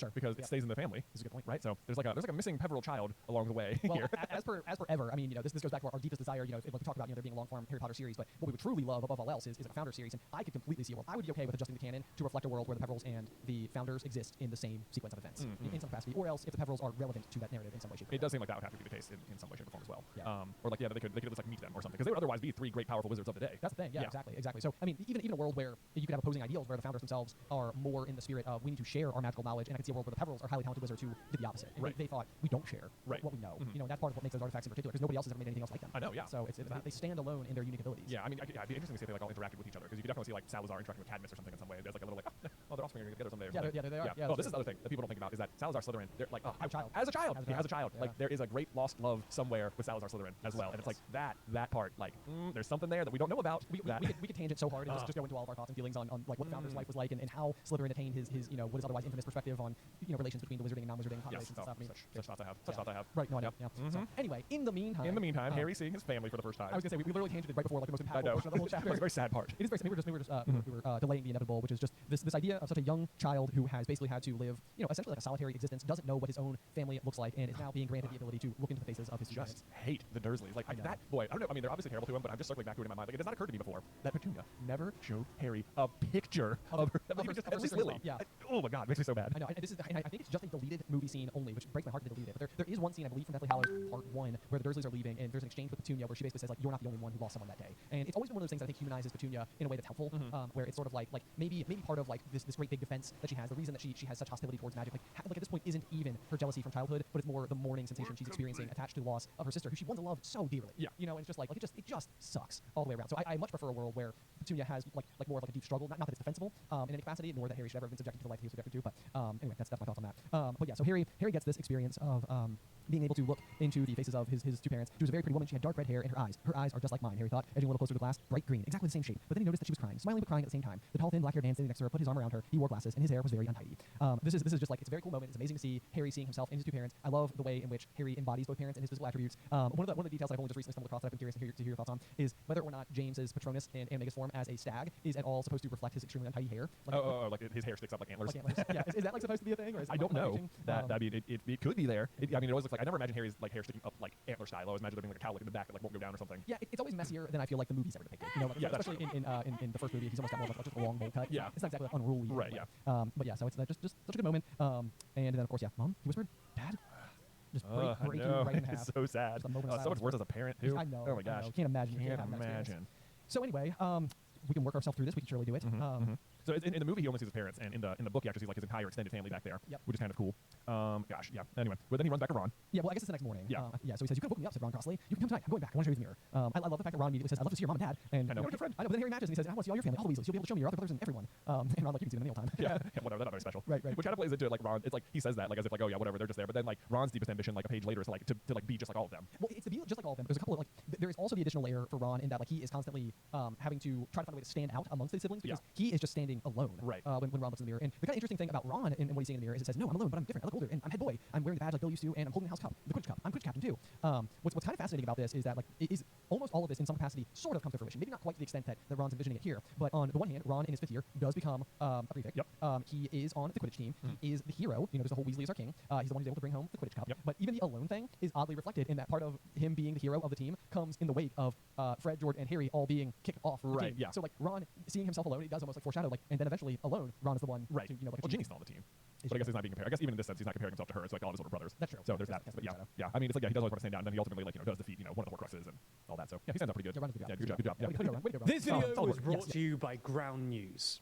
For some time now, one of the most covered stories from German politics has been the seemingly unstoppable march of the Alternative for Germany, or the AfD. Against the backdrop of a seemingly rightward shift in many other European countries, the AfD, often labelled far-right and populist, has risen to second place in nationwide polling and leads in a number of upcoming state elections. But since the beginning of 2024, the AfD, while still in second place, has seen its poll numbers decline, while millions have protested following a scandal that engulfed the party, and new parties have even emerged seeking to pick off AfD voters. So in this video, we're going to examine the polling, explain why the AfD are falling in the polls, and try and answer whether the party has passed its peak. Before we start, if you haven't already, please consider subscribing and ringing the bell to stay in the loop and be notified when we release new videos. So, let's start by taking a look at the state of the polls in a bit more detail. Having placed 5th in the 2021 federal election with 10% of the vote, the AfD has steadily climbed in the polls since mid-2022, overtaking the two largest parties from the three-party government, the Greens and the SPD, in 2023. By the beginning of 2024, the party had hit a new high of 22%, a fairly comfortable second place, behind only the mainstream conservative opposition, the Christian Democrats, or CDU-CSU, who sit at around 30%. Now, we're not going into too much detail about why the AfD has experienced this growth, because we've actually made videos on the subject in the past, so feel free and watch those if you want to. But to quickly sum things up, the AfD's rise happened alongside a decline in support for the three governing parties, the SPD, Greens, and FDP. As a populist anti-establishment party, the AfD tapped into voters' frustrations at Germany's economic woes, galvanized a rising anti-immigration sentiment, and backlash to green politics, and also benefited from opposition within Germany to providing weapons to Ukraine. Anyway, since the beginning of the year, the AfD has seen its support drop a steep 4 points to around 18% in federal election polling. On top of this, in a number of polls for the European Parliament election, the AfD has fallen from 2nd to 3rd place. So why is this? Well, we're going to split this into 3 main reasons. The major scandals that sparked mass protests, the emergence of new parties, and the simple fact that the party does have an upper ceiling of support. So the main thing that precipitated the turnaround in the AfD's polling is a scandal that emerged from a report by the investigative outlet Correctiv in early January. The report uncovered a far-right meeting held back in November 2023, which was attended by, among others, Austrian far-right activist Martin Sellner, plus a handful of AfD members and officials. These included a personal aide, now dismissed, to one of the AfD's co-leaders, an AfD member of parliament, the AfD factional chair in the Saxony-Anhalt State Parliament, and the AfD's factional speaker in the Brandenburg State Parliament. At this meeting, Martin Sellner put forward a plan for what he called remigration, which would involve the expulsion of foreigners and German citizens of foreign origin who had not assimilated, with one idea of sending them to a model state in North Africa. The report of this meeting sparked mass protests across Germany, as millions of people demonstrated against extremism and the far right. Now, the AfD did distance itself from this meeting, saying the party had no links to it, and that any attendees were there in a personal capacity. The second reason we're going to look at, though, is the emergence of small parties. In particular, one new party is hoping to burst the AfD's bubble, and that's the Sarah Wagenknecht Alliance, or BSW. Wagenknecht is the former leader of the Left Party, and split away from the group last year to found her own party. One that in simple terms could be described as economically left, but socially conservative, advocating for higher wages and pensions, while also supporting a more restrictive migration policy, opposing sanctions against Russia, reversing certain environmental policies, and more. There's also the New Values Union, whose leader says that it aims to position itself between the CDU and AfD. Now, it's early days for both of these parties, so we don't yet know exactly what support they might manage to build, and and from which parties they might siphon off voters. For BSW, which is likely the more viable party, and polls between 5 and 7% according to recent polling, there's currently mixed data as to how much they'll take away from the AFD versus other parties like the SDP, Left, and others. But the point we're trying to make is that for a certain subset of voters, the AFD have been seen as the best or only option for an anti-establishment protest vote. But now those voters have a greater pool of parties that they can choose from. The final thing we'll consider before moving on is that it's possible that the AFD has simply reached the upper limit of its public support. After all, when polling suggests that 72% of people consider your party a threat to democracy and 79% think demonstrations in response to your party's scandal are good, then your pool of potential voters is likely pretty heavily restricted. So peaking in the low to mid-20s wouldn't be a huge surprise. Nevertheless, it would be foolish and inaccurate to prematurely declare the collapse of the AFD. For starters, there are 3 upcoming state elections in Germany this September, with all 3 taking place in eastern Germany, where the AFD has its strongest support. For these elections in Brandenburg, Saxony, and Thuringia, the AFD continues to poll strongly and is in the lead in all 3 states, even if in some cases you can see what could be the beginning of a decline. And this all goes to show that it still has a strong base of support in its eastern homeland, where it is, on current polling, on course to win state elections for the first time. It's also worth noting that even if we were to state definitively that the AFD had peaked and fallen to a more sustainable polling in the mid to upper teens, that could still keep them in second place, and would still be the party's best ever result, and would certainly shake up the political scene, forcing the CDU, which still leads in the polls, to consider its options if it still wants to rule out a cooperation with the AFD. Finally, the shifting fortunes of the AFD in the polls shouldn't bring too much joy to the more establishment parties, particularly the governing trio, as there hasn't really been a corresponding uptick in their own polling at the same time. So clearly their strategy to fight back against the AFD has to be more than just waiting and hoping that the party makes its own mistakes. Nevertheless, all parties are clearly approaching some key electoral tests, with European parliamentary elections and 3 East German state elections guaranteed to be watched closely. With all this news around the world, it's easy to feel overwhelmed at not knowing what's coming next. But lucky for you, our sponsor, Grab News, is your ultimate tool for easily navigating news coverage. Their app and website creates really comprehensive story overviews on any topic, so you can easily compare how news is covered across the world and political spectrum. For every article reporting on a story, you'll see the source's political bias, how factual they are, and even who owns them. For example, this story about Rishi Sunak refusing to rule out a May general election. Not only can I see that there are 7 sources reporting, I can quickly identify which sources have a political bias, according to ratings from independent news monitoring organizations. What's interesting about this story is that it's mostly being covered by 4 left-leaning news outlets, and only 1 right-leaning outlet. I also especially like their blind spot feed, which shows you stories that are underreported by either side of the political spectrum. For example, if you lean right, you might have missed this story about the US House of Representatives voting on a TikTok ban. It's unlike any other news app you've come across, so go to gram.news/TLDR or click the link down in the description to get 40% off unlimited access to their Vantage plan. That's only $5 a month to help an independent news platform working to make the media landscape more transparent.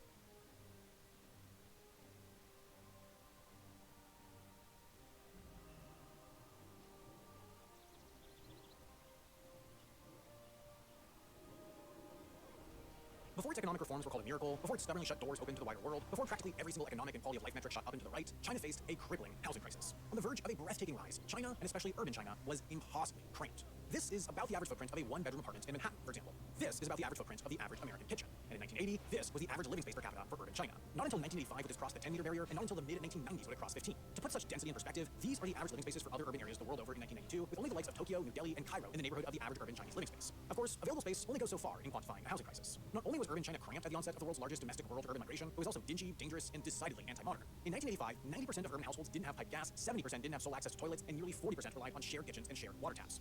Rapid demographic change was partly to blame for China's housing problems, and so too were corruption and general poverty. But fundamentally, there was simply no strong incentive to build. Through the 80s, housing in China was the responsibility of the state. More specifically, housing came in one of 2 ways. It was procured and managed by the local government housing administration, or it was provided by state-owned enterprises. No matter how you got it, it was cheap, too. Considered a right, rent cost only 1 to 3% of average income, and these dues were not tethered to the cost of construction or maintenance. While ideologically coherent, this approach made additional housing construction a hard sell to central planners because, unlike investing in infrastructure or heavy industry, housing would generate no substantial revenue. With states at once obligated and uninterested, and private development outright illegal, China's housing was bad and only getting worse. Then came Deng Xiaoping, and with him, a real estate revolution.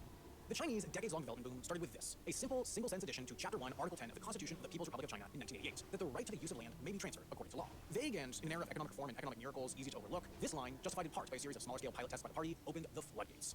Unlike in freehold countries such as the US, all land in China is owned by the states, or in rural settings, collectives. This was the case before reform in the 1980s, and this is still the case today. But with reform came room for a host of middlemen. Now the states still owned the land, they granted smaller local and municipal governments the right to use land, to develop it how they saw fit. Local governments, in turn, looking to increase their own revenues for infrastructure projects or simply maintaining operations, could now sell these land use rights onto property developers, who would then build out housing for a growing Chinese middle class that increasingly had the means to finance the purchase of a home at full cost. No longer was housing a need begrudgingly invested in by the states, but an opportunity. Local governments now had steady income streams through land sales, private developers had massive and growing demand to act on, and increasingly wealthy urban Chinese had increasing housing options and investment opportunities. Suddenly, what hadn't existed just years before, a private real estate and development sector, was red hot. Urban living space shot upward. So too did home ownership. From 1998 through 2002, Chinese developers built enough stock to house the entire population of the US. In the midst of an economic miracle, a housing miracle. 2 things that couldn't be separated, as housing development didn't track alongside economic growth, but helped fuel it.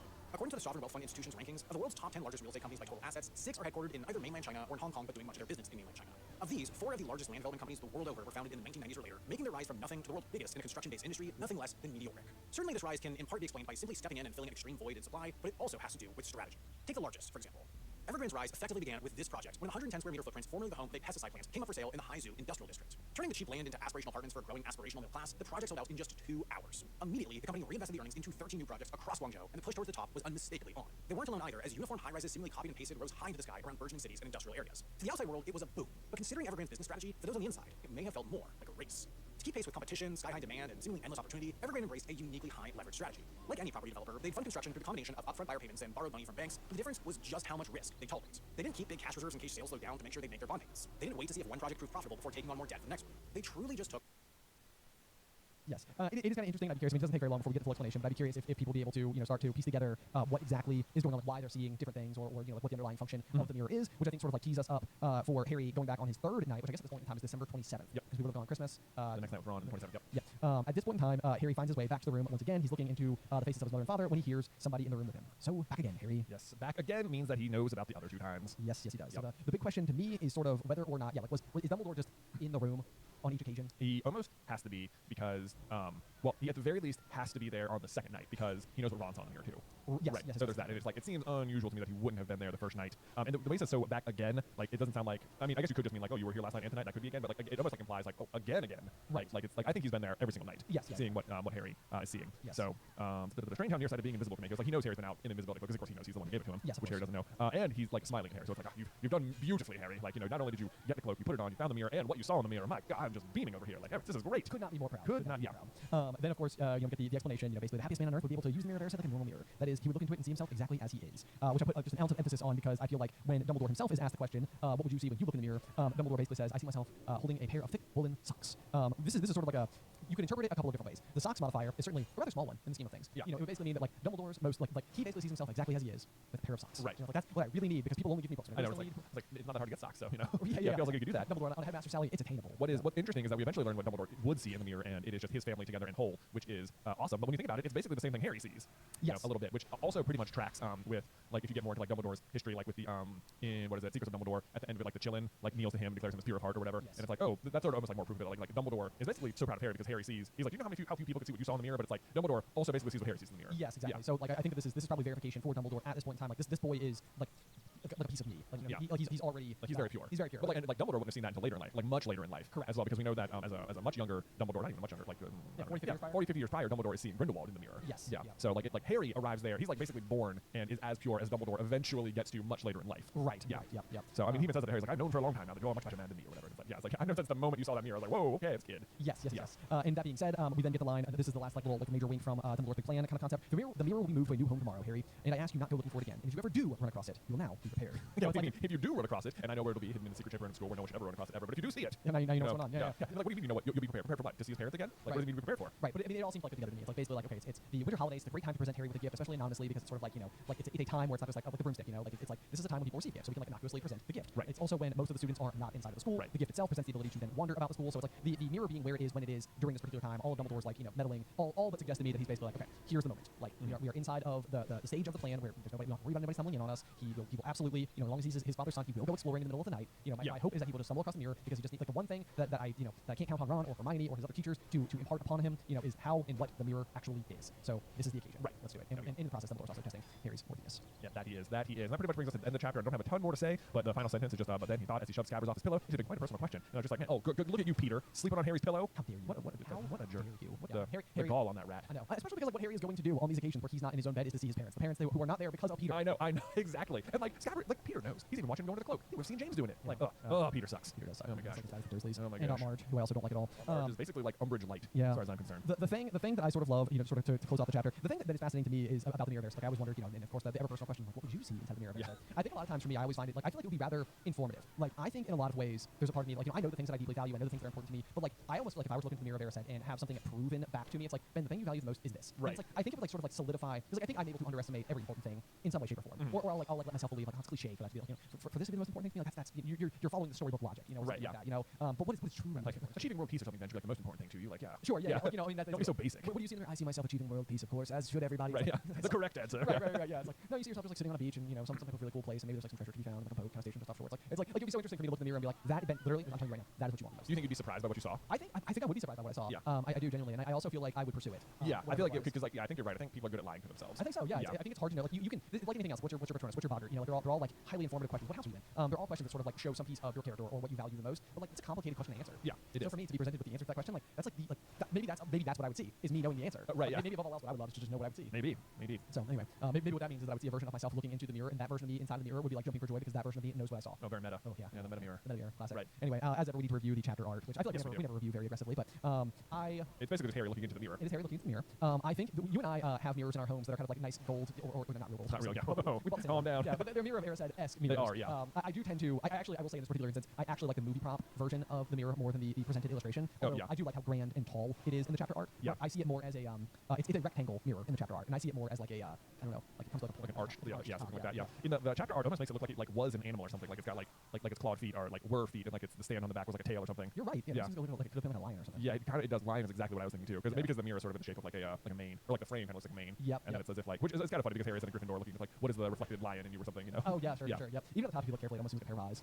Kind of right up there. It does. You're right. It kind of looks like little Actually, there. if you really look at it, it kind of looks like Baby Grogu from Star Wars. Oh my gosh, you're right. I definitely see it. Yeah, that's kind of amazing. 1,000%. Yeah, that's amazing. That's so funny. Anyway. Okay, so great chapter art. Well done, Harry. I love how giant the mirror looks in comparison. I guess it's like 12 feet tall or something. Right? I believe so. Yeah. It seems like very tall. Very tall. But we also know, considering the height of the troll, that even just the bathrooms in Hogwarts have pretty high ceilings. Yeah, so. it's a big old place. Big old place. Lots of room for vertical Yep. furniture.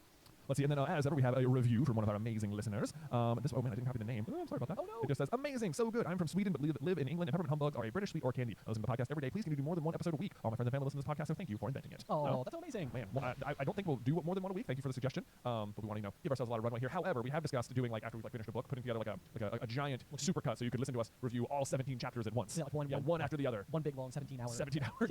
Yeah. So I mean, like what I like about this though is that you could go to bed at night, start listening to chapter 1, wake up the next morning, and not be done. Yeah, so. that would be something. That'd be the longest video we'd ever uploaded anywhere. This is the longest episode of this podcast. So there you go. We've done basically 1.5 for you on today anyway. There you go. That's exactly right. That's exactly it. So as ever, guys, thank you so much for tuning into this week's chapter. Like I said from the very beginning, this is one of my favorite chapters in the entire story. In fact, so I'm glad that we were able to provide as much commentary as we were. But otherwise, until next time, we will see you through the Gryffindor.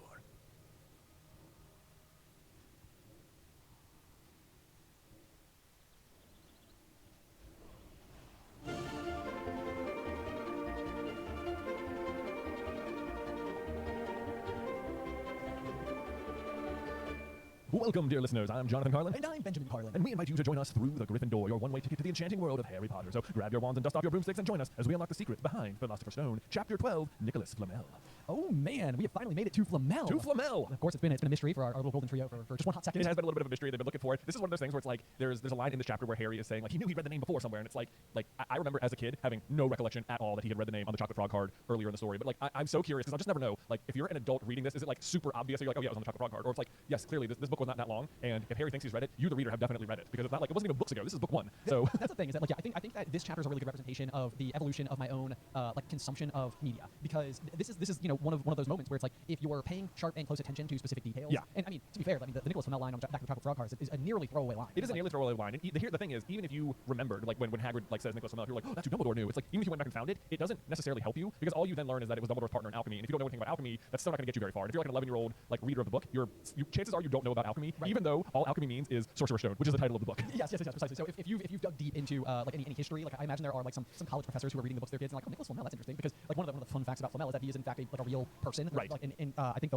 his wife they actually call by name in this chapter. Paranel, yes. Yeah. That is actually the real Nicholas Flamel in the real world's wife. That is her name. So that is actually an actual piece of information that is true, and those two real living people did live their life in pursuit of the Philosopher's Stone. Right. They did not make it, but then post-mortem they were like some other company would like attributed them as having successfully done it, and they knew the recipe. Yeah. Apparently, but yeah, also, obviously they don't. Because they're not here still with us. Yeah. There is that. But anyway, yeah. So no, I think this is kind of cool. And as I've gotten a lot older, you know, whenever I'm watching like a new series on Netflix or like if there's a detail or like a character they're giving just a little bit extra, like attention to, it's definitely one of those things where you're like, okay, that's someone to watch. This is like so this is something I've started to try and tune into on like reality shows because right, screen time is like the gold metric of like who's doing better in the show. Right. And like so like I'm watching Survivor this season, and it's like I'm starting to try to try to guess like, who's gonna win. It's like the people editing it know who wins, and they want you to like who wins, and they want it to be compelling, so they're gonna put whoever wins probably on camera the most because like if you didn't get to know them, then it's a boring win. This would be like an interesting stat. Have somebody go through like each season of Survivor, total how much screen time each person gets, and see how well it correlates with the winners. Oh, I know. And there is an Instagrammer, I think it's called Bachelor Data, who does this exact thing for like all the Bachelor spin-off shows. And it's just like this contestant got the most screen time, and look at that. Like whoever got the most screen time in episode 1 either got the most screen time because they were going home like that week, or because they're like in the final 4. Yes, and it's like they set you up immediately for it. So right. I'm not sure exactly how do we get on here. Small details. Small details. Yeah, paying attention to the little things, and and again, I mean, this is the type of thing where I've always said like with the Potter saga would have been so much fun for us as theorists to have been doing what we do now Yes, I when know. the books were coming out. But then even if like let's say it's 100 years in the future, people have set books down for so long that like there's not just like resting canon inside of people's heads, and they would make in the year 21, 23, if they would make like the Harry Potter TV show, and people are like, oh yeah, it's this like old book series that was super popular. Right, yeah, wouldn't that be crazy? Like, it's just completely, like, falling off the map. Yes. But then it would be amazing if they did like a chapter by chapter breakdown and episode per, and at that point in time, like there was like reference to Nicholas Flamel in like one of the earlier episodes, and deep divers could go back, because that's the other thing too, is that like how much theorizing do you do inside of the same book? Right. Like how often are you putting the book down to just sit there and contemplate and be like, wait a second, okay, Yeah. I'm putting the pieces together. It's interesting that Quirrell happens to be in each of these scenes. Like Right, like, could you pick up on that Quirrell's the bad guy? Right. It's like, we're not seeing McGonagall in each one of these scenes. It's always Snape and Quirrell every time. Yeah. And it seems like every single time, Quirrell always seems so inferior and scared and all the rest. So it's like, I mean, especially for an 11-year-old, but for anybody reading the book, you're just, it's a great decoy. You're just not paying that much attention. It's a great decoy, and then on top of that, the entire Nicholas Flamel mystery is just a decoy. True, Like, also like true, it's yes. not like they're hunting on that because they want to know what Fluffy's guarding, but like you, the reader, can probably figure out again from the title that it's the Sorcerer's Stone, and it's like you're so invested in like who's Nicholas Flamel, like you're more focused on that than you are like is Quirrell the bad guy, because it's like Yes. there's no doubt in your mind that it's Snape. He's just mean all the time. And I will say this chapter in particular, I think it abuses a little bit of there's a scene towards the end of the chapter where Snape is talking to Quirrell, and the line of questioning I feel like is like unfair to the reader. Like it's like there's no reason, like when you know the whole story, Snape's line of questioning to Quirrell in the forest makes no sense. I know. I almost want to like just put your mark in that. Yes, because we'll I come back literally, it was the number one thing as I finished this chapter. I was like, I really want to talk to Jay, because I think I find this to be written in such a way that is that may fall under critique more than other aspects. So we'll come back to it. We will. Like that's a good tease for what's to come in today's episode. All right, well, we'll start getting into the page by page here in a second. But first, I do want to draw attention. I just want to give a huge shout out to all of our listeners, man, because we got people been posting their Spotify Wrapped everywhere. Did you get yours, like your personal one? I got my personal Spotify Wrapped, which I'm not like I'll tailor all the time. Yeah, big Swiftie. But for real. No, but my number one song is like a heavy metal version of one of the songs from Moana. That is amazing. So it's like I love the heavy metal covers. Yeah. How far I'll go. That's so funny. Mine was Bluey. Wow. Yeah, just the Bluey album. In particular, I've seen a lot of other parents that it's like, was Bluey your top album this year? Because it was mine. And it's like, tell me you're a parent without telling me you're a parent kind of memes. Yeah, and then like, I'm a little proud of my kids because I've talked to other parents who were like in this category and they're like, we had like our top songs like Cat Squad or something. Like, oh wait, I don't know that one. It's like, oh yeah, you don't know Cat Squad? Cat Squad's like a song that's like played in the background by one of the annoying toys, but it's not like featured in the episode so much. It's just like every time it comes on, the dad is like, no.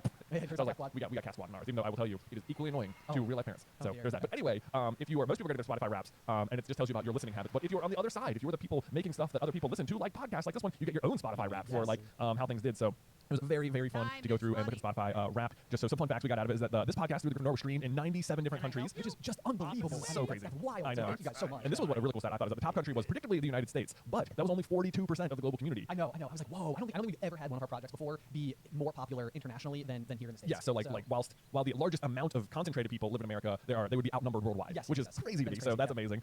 They gave us like our average rating for the year via Spotify, which was 5.0 out of 5.0. So bravo, thank you guys for all those amazing ratings and reviews. And then we even got one that said we peaked at, said we charted for 5 weeks and peaked at number 1. And I was like, at number 1 what? Like on what specific chart? I don't know. I know. I saw that same stat and I was like, wait a second, what? Wait. Like, we were never number 1. We were never number 1. Were we number 1? I don't know, but that's what it said. I have the stat. I've shared it on Instagram today. This is one of those rare occasions where I was like, I'm gonna need some permission to brag for just 1 second. Just like, okay, this is pretty cool, right? Like this is cool. No, I know. It's just absolutely incredible. Yeah. So it's really neat to see that. Yeah. So that was really cool. And then I was looking at some other just random like Apple charts today. We were presently number 5 in America for entertainment news. So bravo to us. Okay. And we're presently in the same category, number 1 in Guyana. Guyana, they love us down there, man. How about it? I know. How about it? Bravo. So that was really fun. So those are just some of our fun Spotify Wrap stats. Thank you guys so much for listening. It was so fun to look at those, and I can't wait to continue doing it. And we'll jump in now more into chapter 12, Nicholas Flamel. So basic breakdown here is that the Gryffindor versus Hufflepuff Quidditch match is looming, and if Gryffindor wins, they'll take the lead in the House Cup from Slytherin, something that hasn't happened in 6 years. And I want to come back to that particular fact in a second. Harry, Ron, Hermione encourage Neville to stand up for himself, which sets up a big scene later on in the book. Yes.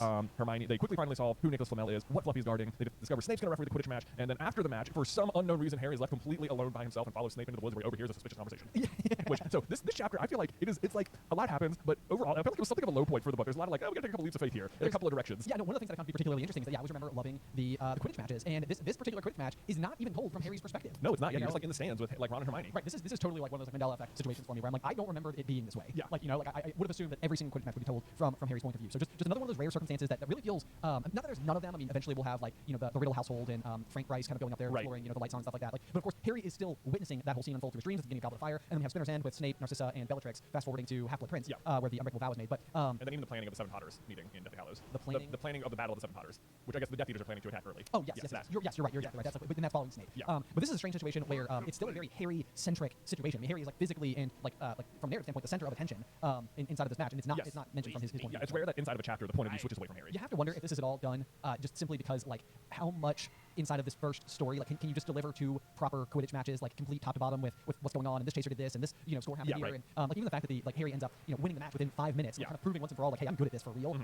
Almost feels a little bit like this match needs to go quickly. Yeah, I mean it's a great situation. It's a great example of like the Quidditch itself as an entity driving the plot forward, but the match itself not being that important. Yes, exactly. So anyway, so we start off the chapter here, and Harry basically coming on the heels of his adventures with the invisibility cloak and exploring the Mirror of Erised. He's basically decided after his interaction with Dumbledore to hang up the old cloak or fold it and put it in the bottom of his trunk, and sort of work his way there. He does start having the nightmares. I know. read that, I was like, I don't really remember that particular line. I was like, that's so sad. Like, he got to see his parents, and it was like such a happy thing. And he went back and back, and then he like stops going, and now he's having nightmares. Not because like he misses them, but because having seen them, the once dormant memory in his mind of them being murdered is becoming more and more clear. Yes, like more of the details are finding their way back into his memory. Yeah. It's just devastating to think about. So we're getting a little bit of that, with some different reactions from Ron and Hermione. Where I think Ron is just sort of like see, that's exactly what Dumbledore meant. It could make you go, it could drive you mad, and it's like, no, I don't know. Yeah, right. You don't think that's what happened before Harry? Yeah. There's a line here about Hermione. It says she was torn at the horror idea of Harry being out of bed, roaming the school 3 nights in a row, and disappointment that he had at least not found out who Nicholas Flamel was. So this is one of those things that I just finished reading the first book too. My son Luke, so we watched the movie, yes. And it's like this is one of those weird like book versus movie things where like in the movie Hermione comes up and tells like she's about to leave for Christmas break, and she's like, we haven't found them in the library yet. She's like, well, we haven't looked in the restricted section. Happy holidays, and then like leaves. Like she totally tells them to go do it. Right. Yeah. This is Hermione like planting permission, being like wink, wink. Yeah. And I was like I don't want to be here to be like one of the. I don't want to be like involved in this particular portion of rule breaking. But as long as I'm not here, you may as well go. Like, this is before she even knows they have the invisibility cloak. So Right. I went back and looked, and like in the book, Harry just wanders past the restricted section and is like, I wonder. And so he has his own idea about it. So Hermione's not involved at all. But. So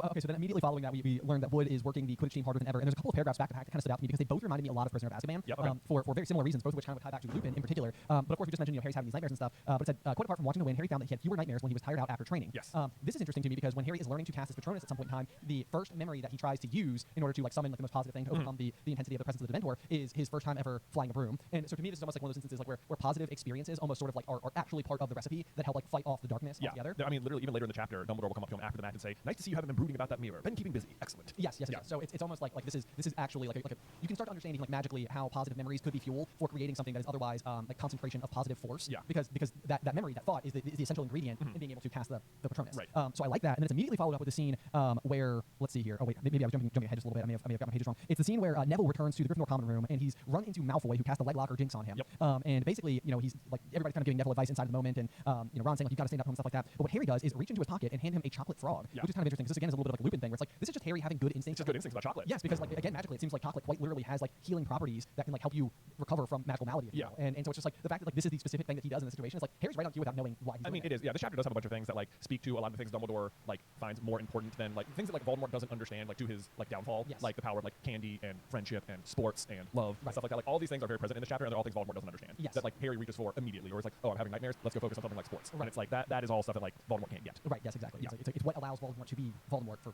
worse. Yes. I was gonna say for better or for worse, but just for worse. Okay, so I don't know if this counts as foreshadowing, but I just thought it was like a little funny thing. So when they're practicing Quidditch, they find out that Snape is going to be refereeing, and Oliver tells the team, he said, that's exactly the sort of thing that's going to lose us the match. Snape's refereeing this time. He'll be looking for any excuse to not point off Gryffindor. And it says George Weasley really did fall off his broom at these words, and I just thought that was funny because it's like later on in Deathly Hallows, Snape is the one who hits George from a broomstick with the second Semper Curse and like take his ear off. Oh my gosh, you're right. I didn't get that at all. So it's like so Snape is responsible for George Weasley almost being debroomed or just quite literally being debroomed. Yeah. So the next time, Snape.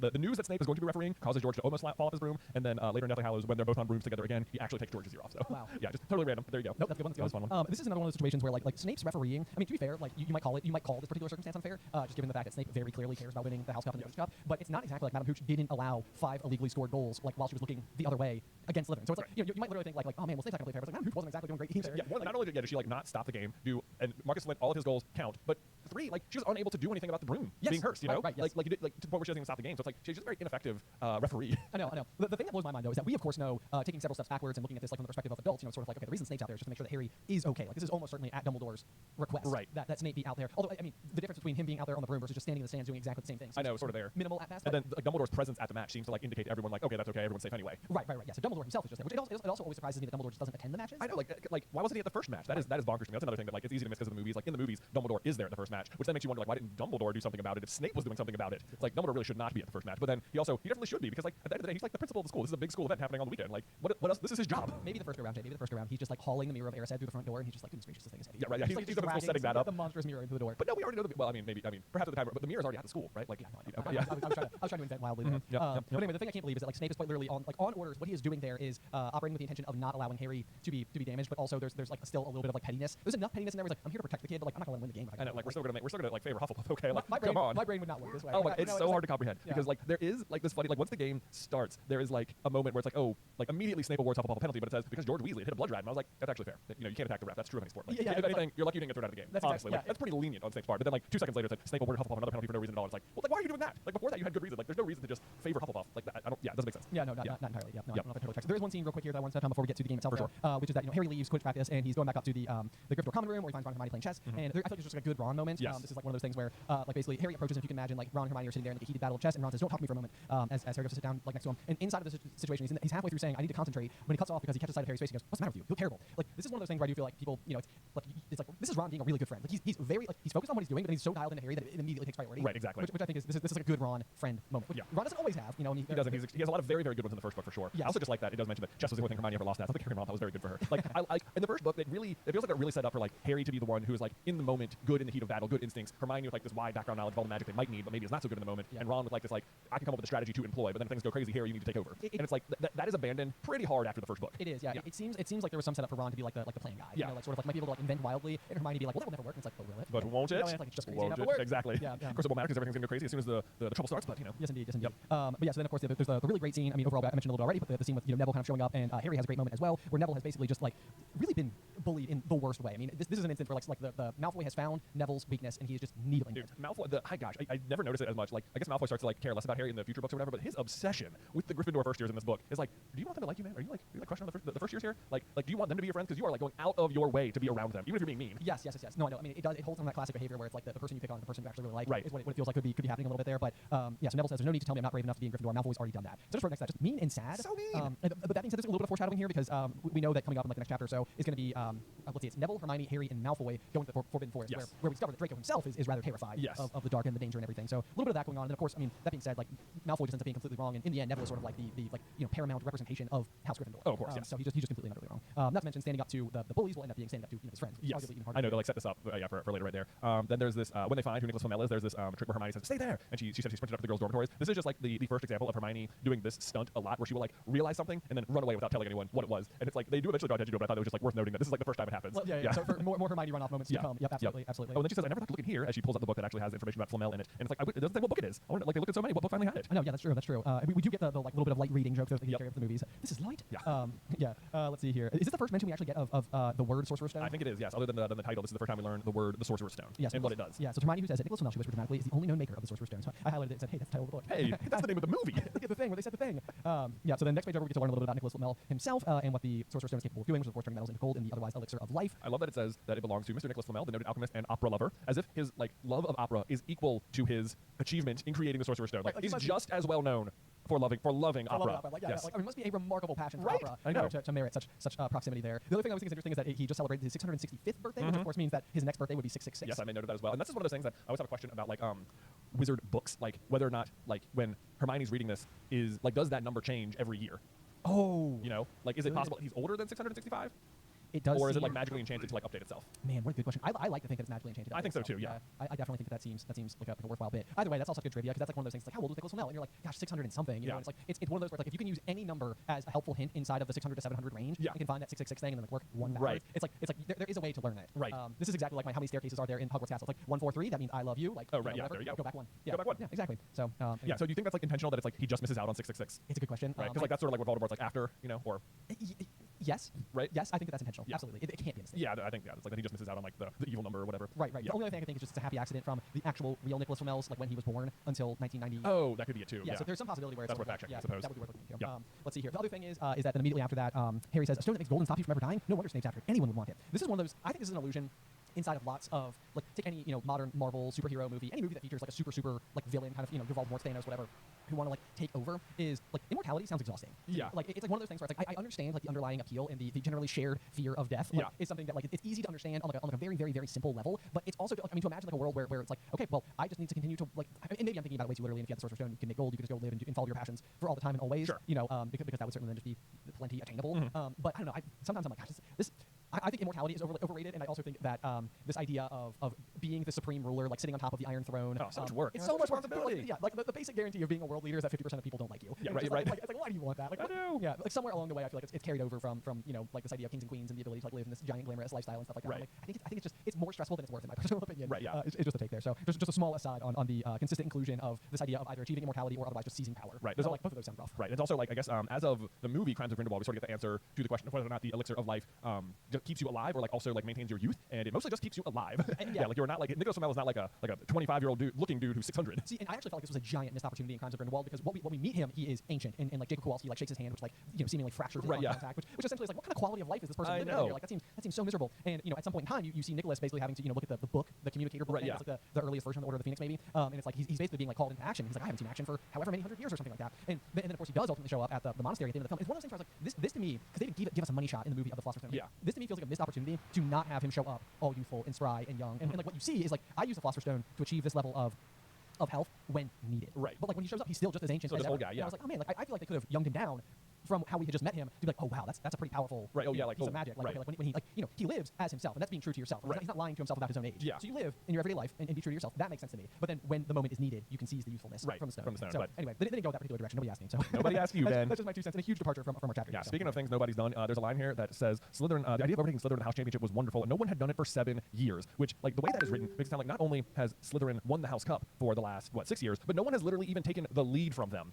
in that time. And what is remarkable to me about this is that during that period of time, Charlie Weasley was like apparently like the player of the year. Player of the year, not good enough to take the House lead. Never, at no point in time. Even at this point, Slytherin has lost to Gryffindor, and they've still not lost the House lead. Like, what is going? I mean, this is one of those things. So, like to me, either there is like cheating going on with like the points or whatever, and it's like sort of. I mean, but it doesn't look like it. That Snape is just like boosting his numbers all the time. Right. Especially because I think like, and everybody kind of makes a joke. It's sort of like Dumbledore gets to the end of each year, and he's like, all right, how many points do I need for Harry to win? Okay, Harry to 3, whatever. It's like when Harry is there, Dumbledore is biased. He's biased towards Harry. No doubt. Everything has to do with Harry. He hires Lockhart to teach Harry about like the dangers of fame. He's got every single thing from the moment Harry steps into the school is all about Harry because there is a prophecy in play, because there is a Dark Lord attempting to return, because the fate of the Wizarding world depends on it. So sacrificing certain things in the name of Harry having all the tools he needs inside of Harry's time there, absolutely something that Dumbledore's doing. I wouldn't argue with it ever. Right. You say it's for the greater good. I would say it's for the greater good. Yeah, I would say that. But then I would say anytime before that, though, I don't see any reason in the world why Dumbledore would be biased towards any houses whatsoever. I think that Dumbledore has enough righteousness in him to not do that. And I suspect that he would also not allow Snape to unwittingly just keep going and giving Slytherin more points to the point where it's like unfair. It's like 7. Nobody can win a House Cup if you keep doing this. Like I don't think he would permit it. So it's like, it must be the case that Slytherins by their own merits are winning. Yeah, this is why the end of this book, when Dumbledore gives the House Cup to Gryffindor, like obviously Harry and Ron and Hermione do great things and they earn a lot of points, and that's great. Clearly Dumbledore is just pulling the rug out from under the Slytherins at the same time. It's like I feel like it would feel better if the Slytherins had like done something bad too. Like it felt like they didn't deserve the lead, and it's like Malfoy is a jerk, and he bullies some people here and there, but in general, Malfoy is not like super responsible for Slytherin's success in the House Cup. Right. Like there's every other student at Slytherin has like not just one, but dominated the other houses like at just schoolwork, which is how most of the points are given out. Right. It's like it really stinks. If you're just a 7th year Slytherin student this year, it's like, are you kidding me, man? I almost clean cheated this. Come on, that is. Now I will say the other possible explanation for Slytherin's reign during this time period is possibly the same explanation for the like low class sizes, where like sometimes it seems like Hogwarts must be it feels like Hogwarts is massive, but then you're like, well, there's only like 10 students per house per house per year. Right. So 40 students, so like roughly 280 students, which doesn't seem like that big of an entire school all of a sudden. No, it's smaller than our high school. Smaller than our high school. I mean, you'd expect the wizard population to be a lot lower, but maybe not like less than 300 kids in the whole school for a whole country. Right. Like, is it that low? And the explanation sometimes given is that this particular class of students is coming out of it's like 10 years after wartime. So it's possible the population of parents making kids who would grow up to be wizards is just lower. Yeah. So in particular, though, because of Voldemort's specific nature and who was on his side, it hit the Slytherin collective of families would probably have been less affected in that way, such that they might have had more students or more unaffected families who were raising like children who were less affected in that way. Yes. So that is a possible explanation. It is indeed. And another one I think is super possible is you've also got Horace Slughorn out there who is making great connections for all of his former Slytherin students and, kind of like setting them up for paths for success. So it is entirely possible as well that there's like a certain kind of parent that, they're like the possible, doctors and lawyers or whatever of the wizarding world who are sending their kids, with a little bit of an advantage, a little more privilege at stake, kind of stepping into their time at Hogwarts. It's always possible. It's possible. Not that Slughorn always played like house favorites. That's also true. Like he loved Lily Potter. or Lily Evans, I guess. Lily Evans, good point. Presumably, this is always the thing I wonder about the Slug Club, not to get too far off topic here, is like he loves Lily, and we know she was in the Slug Club, but like it's also, she's in the same year as James and Sirius, who were described as the best at everything they did. Like, certainly James and Sirius were in the Slug Club too, if not Lupin as well. Right? Who knows? Maybe it was all the detentions. I mean, that's true. Which apparently they received hundreds of. Yeah. So anyway, maybe Slughorn was like, you're talented, but you cannot stay out of trouble. Because, I was going to say, he also overlooks Gryffindor, but he's not there with Gryffindor. But even when he's talking to Harry, he's like, he laments that he didn't have Sirius in Slytherin. He's like, oh, talented young wizard. Too bad he wasn't in Slytherin. I'd have liked the set. And it's like, but you still could have him in the Slug Club, right? Yeah, easily. Like, if you thought he was that good, you still could have quote unquote collected him. You know what? If Regulus was in the Slug Club, there's no way Sirius would go. Oh, sure. Even if he was invited. I guess. That's true. You're Sirius right. like, nope. You're right. If Regulus is in, Sirius is not going, and then James is not going out of solidarity. Right. And then clearly, I doubt Peter would be invited, but No I don't think way. Lupin would go either. Right, yeah. Lupin, and this is like one of those where it's like, Slughorn is.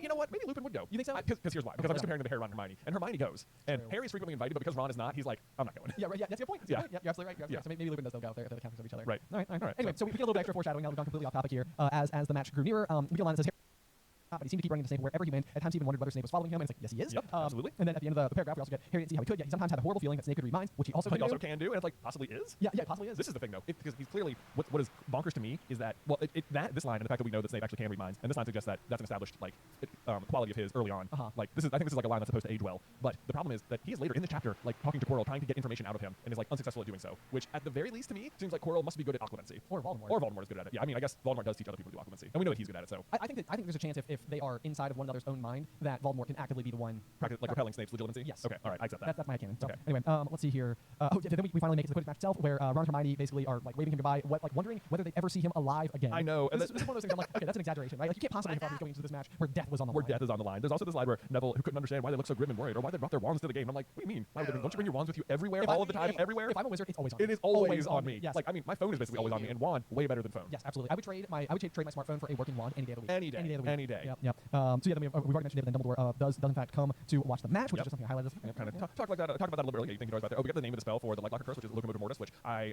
want to say just the loose translation is Death to Movement, which I think is a hilarious translation. Yes. That's basically what it does. Yep. No, it's a good one. It's a good one. I mean, your legs in a lot of ways can be your primary means for movement, and so yeah, to eliminate that, that makes sense. Okay, and then we get to the next page, and we're in the match, and we shift the focus down to Harry or to Ron and Hermione in the stands. And who decided this baffled me when I was reading it? Is that all of a sudden Draco sits behind them, and I'm like, why? Like the stands are massive. Like you have to be going out of your way to come just like bully these people. No, like yeah, what are you doing? I actually like how the movie does it, where there's like house stands, for each house, because I'm like, that makes sense to me. Like I could see going and cheering on, with your fellow classmates, right? Or whatever, from Gryffindor. The fact that they're all in the same stands together, it's like, what? Yeah. Why would they all be there? Yeah.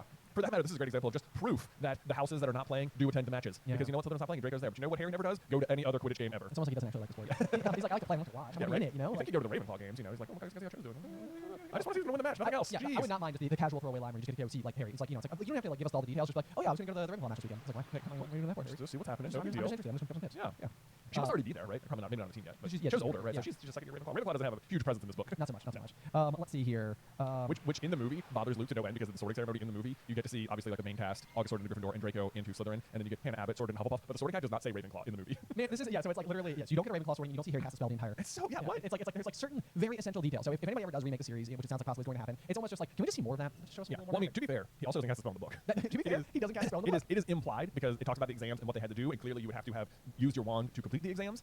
So it is implied off page that he used his wand to cast spells successfully because he passes the exams. Yeah. But on page, when we're with him, he does not cast a spell. Yes, indeed. Which is just like, how? What? How? Yeah. Well, so anyway, as we move down, though, Harry, of course, wins the match in a record 5 minutes. Basically the fastest that anybody has ever been able to capture the snip before. You get the line from Dumbledore where he basically congratulates Harry and is like, I'm glad to see you have been bringing him up the mirror. But then you get a line that says, Snape spat bitterly on the ground. And it's just like, this is another one of those details where it's sort of like, why? Like, why would Snape spat bitterly on the ground? Like, what is like, this is like one of those things where it feels like it's going too far out of the way to suggest that, like, Snape is so petty as to be upset that Harry fairly won a game. I know, like it's like that's one of those like feels like unfair to the reader. Like it gives him like I guess he did spit at the ground. And maybe he just is that petty. But this chapter is the big it's Snape, he's the bad guy chapter. Yes, it definitely has got like flashing lights all around it. Yeah. And I want to get into that properly because we're really about to dig into the weeds of this chapter. Yes, we in my are. opinion. There's one line that I want to talk about in particular that stood out to me, but it's basically Harry's own sense of pride and what it means to him to have like won the second match, because you get a line that says he'd really done something to be proud of now. No one can say he was just a famous name anymore. And this is just like one of those things where it's like, Harry struggles with imposter syndrome for mostly Quite all a of the bit, story. yeah. I mean, I would say he's only overcome it in the flaw in the plan, which is the final like key chapter of the whole series. Sans that blog.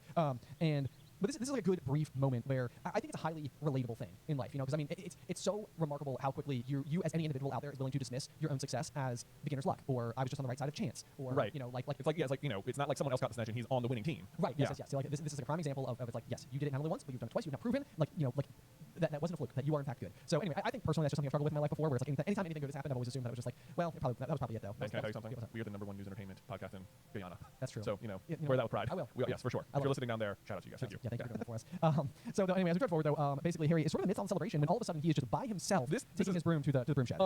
This is the most unbelievable part of the whole chapter. Yeah. Is that so what is happening here is that for the first time in the last 7 years, Slytherin has lost the lead in the House Cup thanks to Harry Potter, the chosen one special boy who defeated Voldemort and has now simultaneously knocked Slytherin off the podium with a Hogwarts record fast catch of the snitch. And suddenly he's alone in the locker room. Like the Gryffindors win a lot of other Quidditch matches that have a lot more celebration following them than this on way less like dramatic terms. I know. Why is he by himself? Why is he by himself? It makes no sense. Yeah, the rest of the chapter is probably the one that I would say. Yeah, I feel like the most like I don't know about that. Like, it's like, are you sure? But basically, so Harry he's walking out with his broomstick. He sees a shadowy figure leave the castle and work its way towards the Forbidden Forest. Recognizing that it was Snape prowling, Harry actually hops onto his Nimbus 2000 and takes off. This is one of those things where I'm like, this feels like grounds for expulsion. Like I don't know why, but it's like the idea of using your broom to go and like fly about the grounds. Yeah. I'm like, man, that seems so off limits. It does feel a little off limits. You know, it's like it almost feels like the type of thing. I mean, you're not allowed to do magic in the corridors. I know. Let alone just go for a joyride on your flying broomstick around. I know. Around the grounds. Well, if you played Hogwarts Legacy, you can fly your broomstick wherever you want. Okay. So it's just wide open here. Maybe. But anyway, that one always stands out to me. Where I'm like nervous on his behalf. I'm like, hey, someone's gonna see you.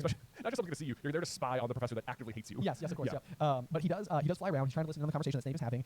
Harry does discover that the person that he is talking to is none other than Quirrell. He does land in the towering beech tree, which is interesting because there is a very famous beech tree next to the Black Lake. That shows up. It's like they're always doing homework underneath it. It's like where James is tormenting Severus in the Prince's Tale flashback. Yeah. So this beech tree in particular is particularly like relevant, I think, overall to the story. Like we keep coming back to it in a way that I don't think as many times as I've read it I've been able to truly find the significance behind this particular tree. But like it is like a notable tree. It's a notable location. Yeah. It's a notable location. Is there something about like beechwood wands or something? I'm sure that there is. I know that oaks are considered the kings of the forest and beech is considered the queen of the forest. Oh, interesting. As far as like tree lore. Oh, tree lore. Yeah. Not even inside the wizarding world. Okay, I was like, we're outside now. Yeah, we're outside. Yeah. So that's just externally. So I mean, beech trees are rather magnificent looking trees. Yeah. Okay. They can look really impressive. So it makes sense. It is the kind of tree that you could in fact land in. So there's that. All right. From there though, we basically have the scene, and this is the one where it's like I would almost want to like dissect everything that Snape is saying because you, the reader, are supposed to be seeing it without context. And the way that you're supposed to interpret this particular scene is it's almost like because you don't know the position that Snape has, you are supposed to believe that like it's all coming across as incredibly incriminating. It's all suggesting that like Snape is clearly possibly working with Quirrell or attempting to get information from Quirrell about how to get past Fluffy and how to collect the Sorcerer's Stone. Right. But me knowing the whole situation, me knowing the twist of the book, still reads it and it still sounds really bad. It does. I mean, it sounds really bad, and it's like it almost doesn't feel like it makes sense.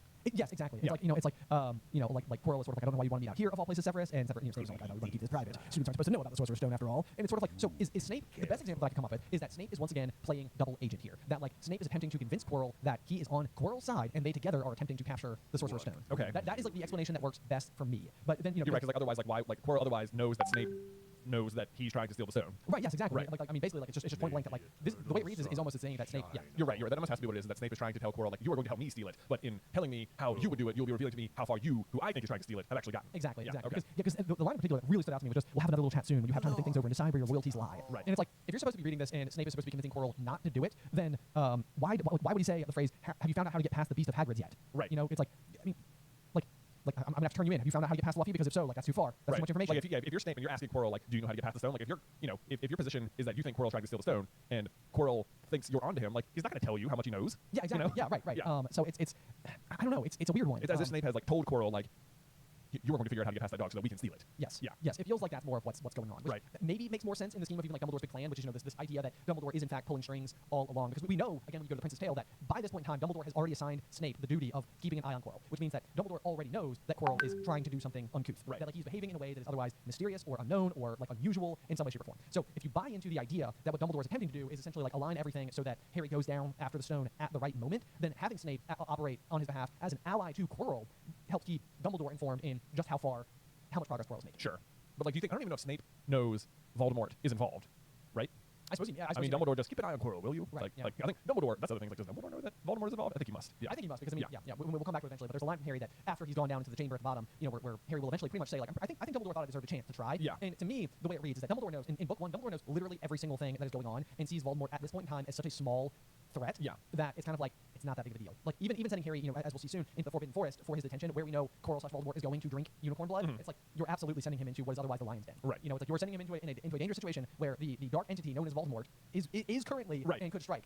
It means to me that Dumbledore has enough confidence that this Voldemort never stood a chance. Right. Like he never could do it. I guess he sort of already knows like that Quirrell can't touch him too, like a little bit. Yeah, that's true. Because it's not like he's down there, but later on he's like, do you know why he couldn't touch you? Right. Yeah. I don't know. Maybe he thinks that's in play. Yeah. But so otherwise, like the Snape is talking to Quirrell and he says, you don't want me as your enemy. You know perfectly well what I mean. And then he has to ask. This part doesn't make sense to me. He says, you're a little bit of hocus pocus. I'm waiting. Like Snape doesn't know what the other enchantments are. Oh yeah, I know. Like, don't all the teachers know what the other things are? Like he's asking him like, what did you do?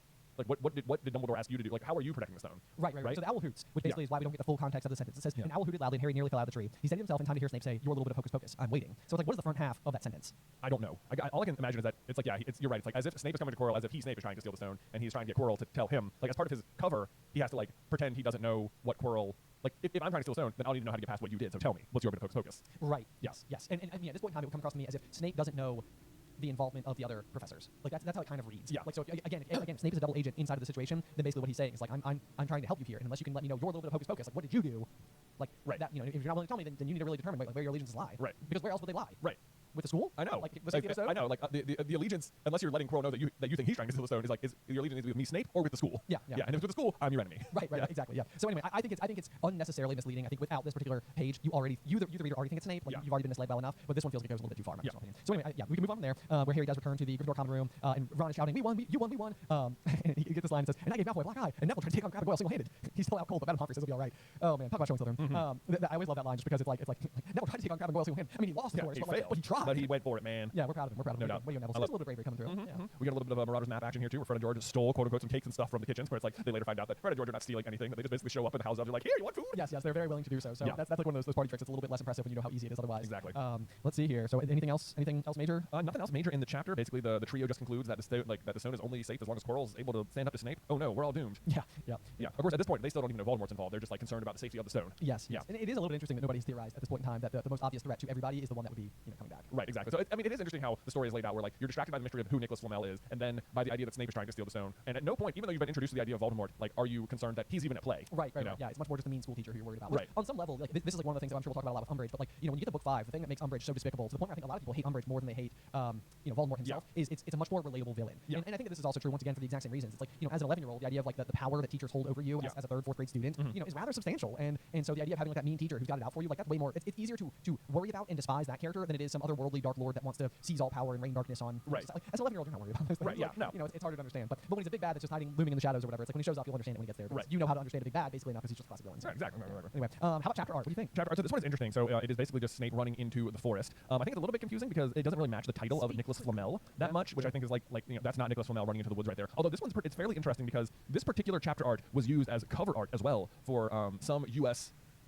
Publications of the Sorcerer's Stone. Interesting. Yeah, so this was like the cover art some people had for. I think it wasn't the initial release because that's the classic one with Harry like on the broomstick trying to catch the snitch flying through the arches with the castle in the background and stuff that most people had. But this was a different one that I learned about when we were doing all the cover reviews of all the different Sorcerer's Stone ones, of which there's like over 100 different covers that have been printed for this book.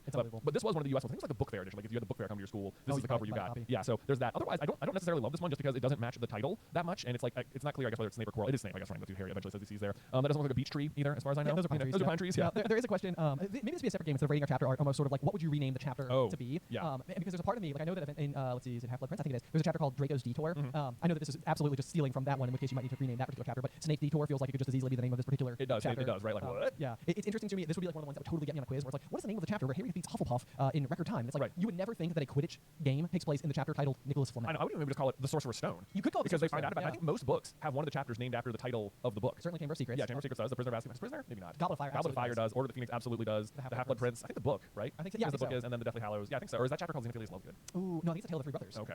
It's one of those. It's one of those. Yeah. Okay. But most of I think you could call this one the Sorcerer's Stone. That's where they actually learned about it, and it's the title of the book. Yes, I agree. I absolutely agree. Especially because the chapter where Harry retrieves it from the mirror is also not called the Sorcerer's Stone. I know, so yeah. It's not like an argument as to which chapter better embodies. Oh, I know, because you could probably call that one the Sorcerer's Stone too. You absolutely could. Yeah. I don't mind the name with two faces. I think that's good. But, Yeah, that's good. but I do think, So I would say I think chapter art is kind of only okay for this one. But my rename would be Snape's Detour. Okay, all right. Yeah. Or the Sorcerer's Stone. Yeah. I like both those. There we go. So anyway, but looking forward ahead to next week's episode is going to be chapter 14, Norbert, the Norwegian Ridgeback. Which I can only tell you that as I'm holding my book in front of me and seeing how little of this book is left, I can't believe how late this chapter happens in the story. Dude, this is like, when I was reading this in Luke, I could not believe it's like you get to a certain point and it's like, okay, now this happens, then this happens, then this happens. It's like there's like big chunky things. Like each chapter is like its own little story. Yes, absolutely. So looking forward to chapter 14. Before we close out, you have a review for us. I sure do, Ben. We have a review here from DCGXD. That's how I copied over. Love it. Okay. I love it. They said the coziness is the best. I feel like I'm sitting down at a fireplace with my father reading Harry Potter. The Carlin brothers are not only experts on HP, but they go out of their way to explain more details that you missed previously when you read the books. Just give it 1 minute and you'll be hooked. So thank you so much. That's so cool. I love it. Yeah, no, that's such a sweet review. It's very much the vibe we're going for. That is absolutely. At one point in time, we literally debated on how to possibly bring a fireplace into our visual set if you're watching on YouTube or listening. Which, by the way, thank you for watching on YouTube. I have been so impressed with those numbers. So if you are, if you want to throw us a subscriber thing, that would be amazing. Or just hit that bell. Absolutely, yeah, of course. Be sure to be the first to know whenever a new episode I would love it, you guys, if we could put a silver play button on the set behind us. Oh my gosh. Okay? Look, we got an empty frame right over there behind Ben. I don't know if you can tell exactly what that is from your vantage point, but we could put the button in there. That's where we could put it. The campaign for 100K. There we go. Yeah. So just if you want to help us out, maybe if you're just listening on audio, you're like, let me just go into YouTube real quick, and I'll just do that, and we'll see if we can get the button. That would be super fun. Yes, we're still a ways off, but I think we can get there. Yeah, it is its own YouTube channel, so if you want to go check it out, we would super appreciate it. Yeah. Otherwise, until next time. Bye.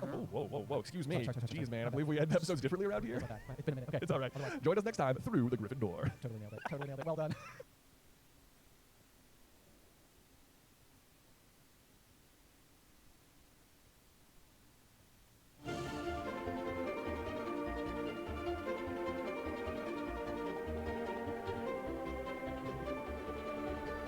Welcome, dear listeners. I'm Jonathan Carlin. And I'm Ben Carlin. And we invite you to join us through the Griffin Door, your one-way ticket to the enchanting world of Harry Potter. So grab your wands, dust off your broomsticks, and join us as we unlock the secrets behind Philosopher's Stone, Chapter 14, Norbert, the Norwegian Ridgeback. Oh, man. Norbert. I'm going to get chapter art out of the way first because Dude, it's I agree. great. This I wrote right next to it. I was like 10 out of 10. This chapter art slaps, man. It does. And honestly, this is so we talked about this a little bit in the last chapter where it's like it feels like it's the wrong title for the chapter. Like you could just call it Sorcerer's Stone or Snape's. What do I call it? Snape's Detour. Snape's Detour. Yeah.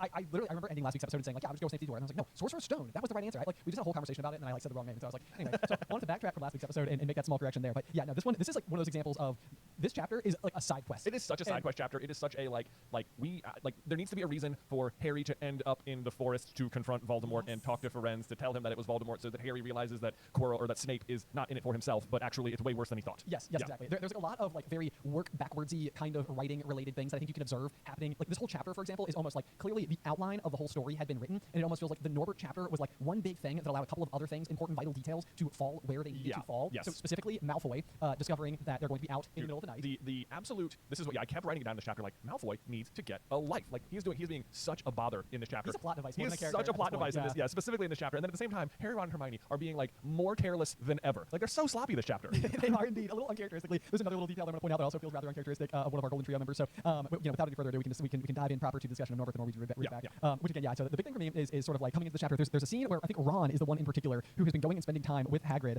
specifically like helping him to feed Norbert, which lands him with a bite to the hand. And the fact that Ron is there of all people, it's like I feel like in Prisoner of Azkaban we see like Hermione be extremely involved with like Buckbeak's trial and stuff like that. This I'm like it feels odd that it's Ron in particular, but it's almost like in order to find a way for Malfoy to discover where they're going to be and when, you need a situation that would allow Ron to end up in the hospital wing so that Draco could go and make fun of him, borrow the book, and inside of the book is the information that tells them they're going to be out in the middle of the night. All of which needs to happen so that detention can take place in the Forbidden Forest, where Firenze can just give a massive. It is so info much, dump. and it's like the amount. Yeah, it's like the amount of like hoops that have to be jumped through for Malfoy to then like it's like he like who even goes up there? He like even it doesn't even make sense. It's like Malfoy lies about needing to borrow a book, but then just takes a book anyway, like as if like to follow through on the lie, I guess. Right. Ron's just like, no, I'm not giving you a book. And like why does he like Malfoy's like, no, I'm doing a bit here. I lied to get in here so I can come bully you. Okay, you gotta let me take the book. You have a book with extremely vital information, possibly thousands of pages. Like, why would you give me the book? Why'd you write it down? I guess I read it down. Even the plan for Charlie, like Charlie's plan is like, could you meet on top of the tallest tower? It's like what they needed to write back was, how about you meet us at Hagrid's hut?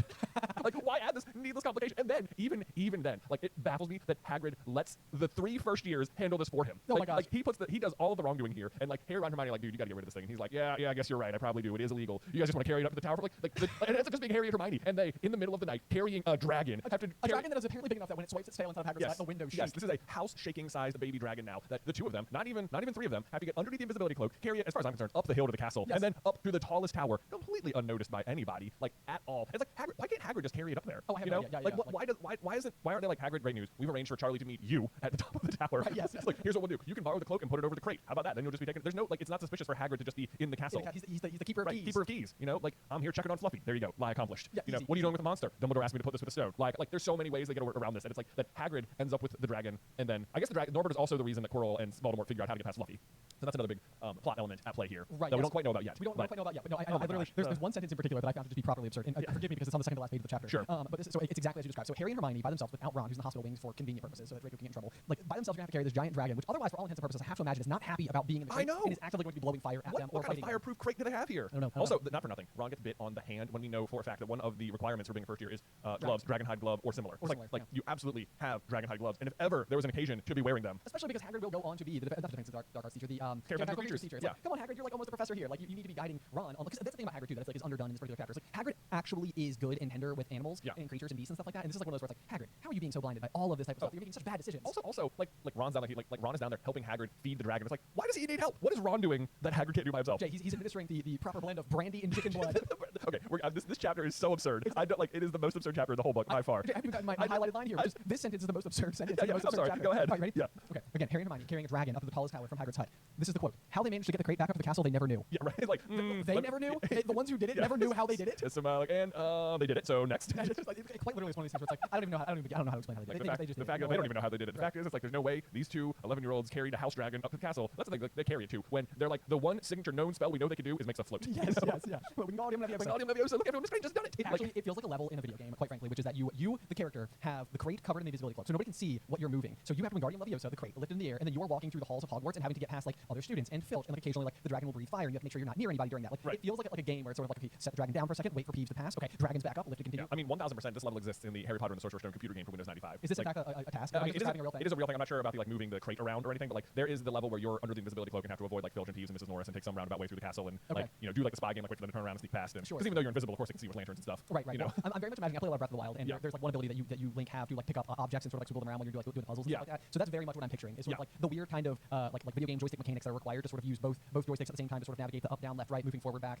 positioning and stuff like that. Yeah, I can totally see it. So anyway, from there we've mostly covered Norbert. We've mostly covered Norbert. Yeah, we haven't like normally we just sort of like go down the paragraphs and talk about stuff we highlighted. So we can try and do that. I can't promise I'm not going to get sidetracked again. But so one of the things I found interesting on the first page is that they're concerned that like Quirrell's going to crack and give Snape the information he needs to steal the stone. But and so as a result, they start being like extra nice to Quirrell, which I think is so funny because whenever Harry has Quirrell these days, he gives him an encouraging sort of smile. I know how to telling people off for laughing at Coral Stutter. It's like, it's so funny because like they're sort of defending Voldemort without knowing it. I know. Yeah, it's a little bit hilarious that they've taken the bait, hook, line, and sinker, and this is, I mean, it goes back to that conversation between Snape and Quirrell in the Woods where it's just so like Snape could have just said so many other words that would have made his allegiance any clearer. Yes. And instead, it's just so muddled to the point where quite literally they're talking to the actual culprit involved, and they walk away thinking he's the victim. Yeah. Oh my gosh, I saw just a fantastic TikTok the other day about like how Sirius Black is the worst communicator ever. Okay. Like the TikTok was saying that people complain that Sirius didn't get a fair trial and whatever. And it's like it doesn't matter because there's no way that Sirius goes to trial and answers the questions adequately. Like it's like, were you the Potter's secret keeper? It's like I may as well have been. It's like no, just say no, the answer was no.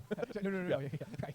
Did you kill those people? Lock me up. I would have died for my friends. It's like okay, I heard yes. But they died. Yeah. Where do we land on your position? Yeah. I may as well have killed them. It's like could you just say be less cryptic. Be less cryptic for one hot second here. There's a way we can get you out of this. Yeah. But of course, nobody's coaching. Yeah, in this there's like no lawyers in the wizarding world, and they like desperately need them. They absolutely do. Like even the judges, like there's the Secret Order of the Phoenix, where like they don't even know like what the rules are. They're like wait, can Squib see Dementors? Do we know about this? We'll check that later. We're gonna dole out some justice right now. Right now, yeah. I was like, we'll remember it for next time. We're really sure. Yeah, it's like, good thing Dumbledore showed up to point out all those loopholes, which is just basically all the loopholes which are super obvious to everyone reading, much less someone trained in magical law. Anyway, not the point. Not the point. We get all of Dumbledore's 5 names though. So yes, indeed. Okay, so they're defending whatever Voldemort there, which is kind of funny because they just don't get it. I think there's a line here that says, you realize that they're talking, they're worried about studying for exams, and Hermione says, you guys need to pass these exams to get into the second year. And it's like, that is interesting because every description you ever get of Crabbe and Goyle is that they are like about as smart as a bag of socks. I think you're giving too much credit. I know. But they advance, not just past first year, but every year. Every single year they pass. They manage to get to the next year. Like these exams are either like just way easier than Hermione would ever let you believe, or Crabbe and Goyle are not given enough credit. Oh, yes, at bare minimum, by the time Half-Blood Prince rolls around, they should be 4th years. Yes, like, right. It's just like there's no way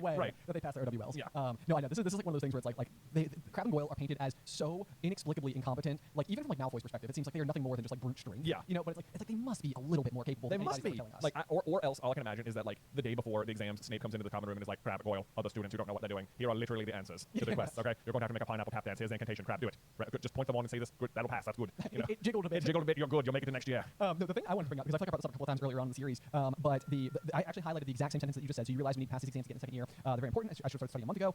This once again, I think is actually this is well done because this is like reverberations of how bad life is with the Dursleys. That I feel like over and over again, this idea of like expulsion or failing out or not being able to return to Hogwarts is constantly this like otherwise threat that is like facing Harry. Right. And you're like I can't have Harry go back to the Dursleys. Right. Like you, the reader, it's like this is like a multi-book series. Surely he keeps going back to school. But like, the constant like worry or concern, because it'll even take place literally in Chamber of Secrets. It's like the next year with like Crashing to the Whomping Willow, where it's like there we go, we're on a one-way ticket. That's it again. Harry is you're right. The threat of expulsion feels like it's always about like 3 inches away from Harry. Yes, it's like he like flirts with the line way too much. But the reason that you're so concerned for him is because of the life you have to go back to is kick out. So I do think like as far as establishing like life with the Dursleys as being so much worse than anything Harry's facing death at school sometimes, but somehow it still feels like going back and living with them seems worse. Yes, it kind of I mean it's straight up abusive. What I think is interesting is that apparently one of the things they need to study for the first year exams is what are the 12 uses of Dragon's Blood, which seems to me like if you've been learning about that throughout the year, because probably wasn't like one day here's all 12 uses. Right. Feels like today we're covering use number 1 or whatever. Right. Anyway, I follow your logic. Yeah, you follow my logic, right? Yeah, that's how it goes. Feels like that might have sparked some memory from the Chocolate Frog card, which also mentions Dumbledore's fantastic discovery of the 12 uses of Dragon's Blood. You're absolutely correct. Yes. Do you have the 12 uses? Well, so that was what I was wondering. You know what they constantly reference that there are 12, and I'm like I don't think they ever say what they are in the books. And indeed, at best there is 1 confirmed use in the books,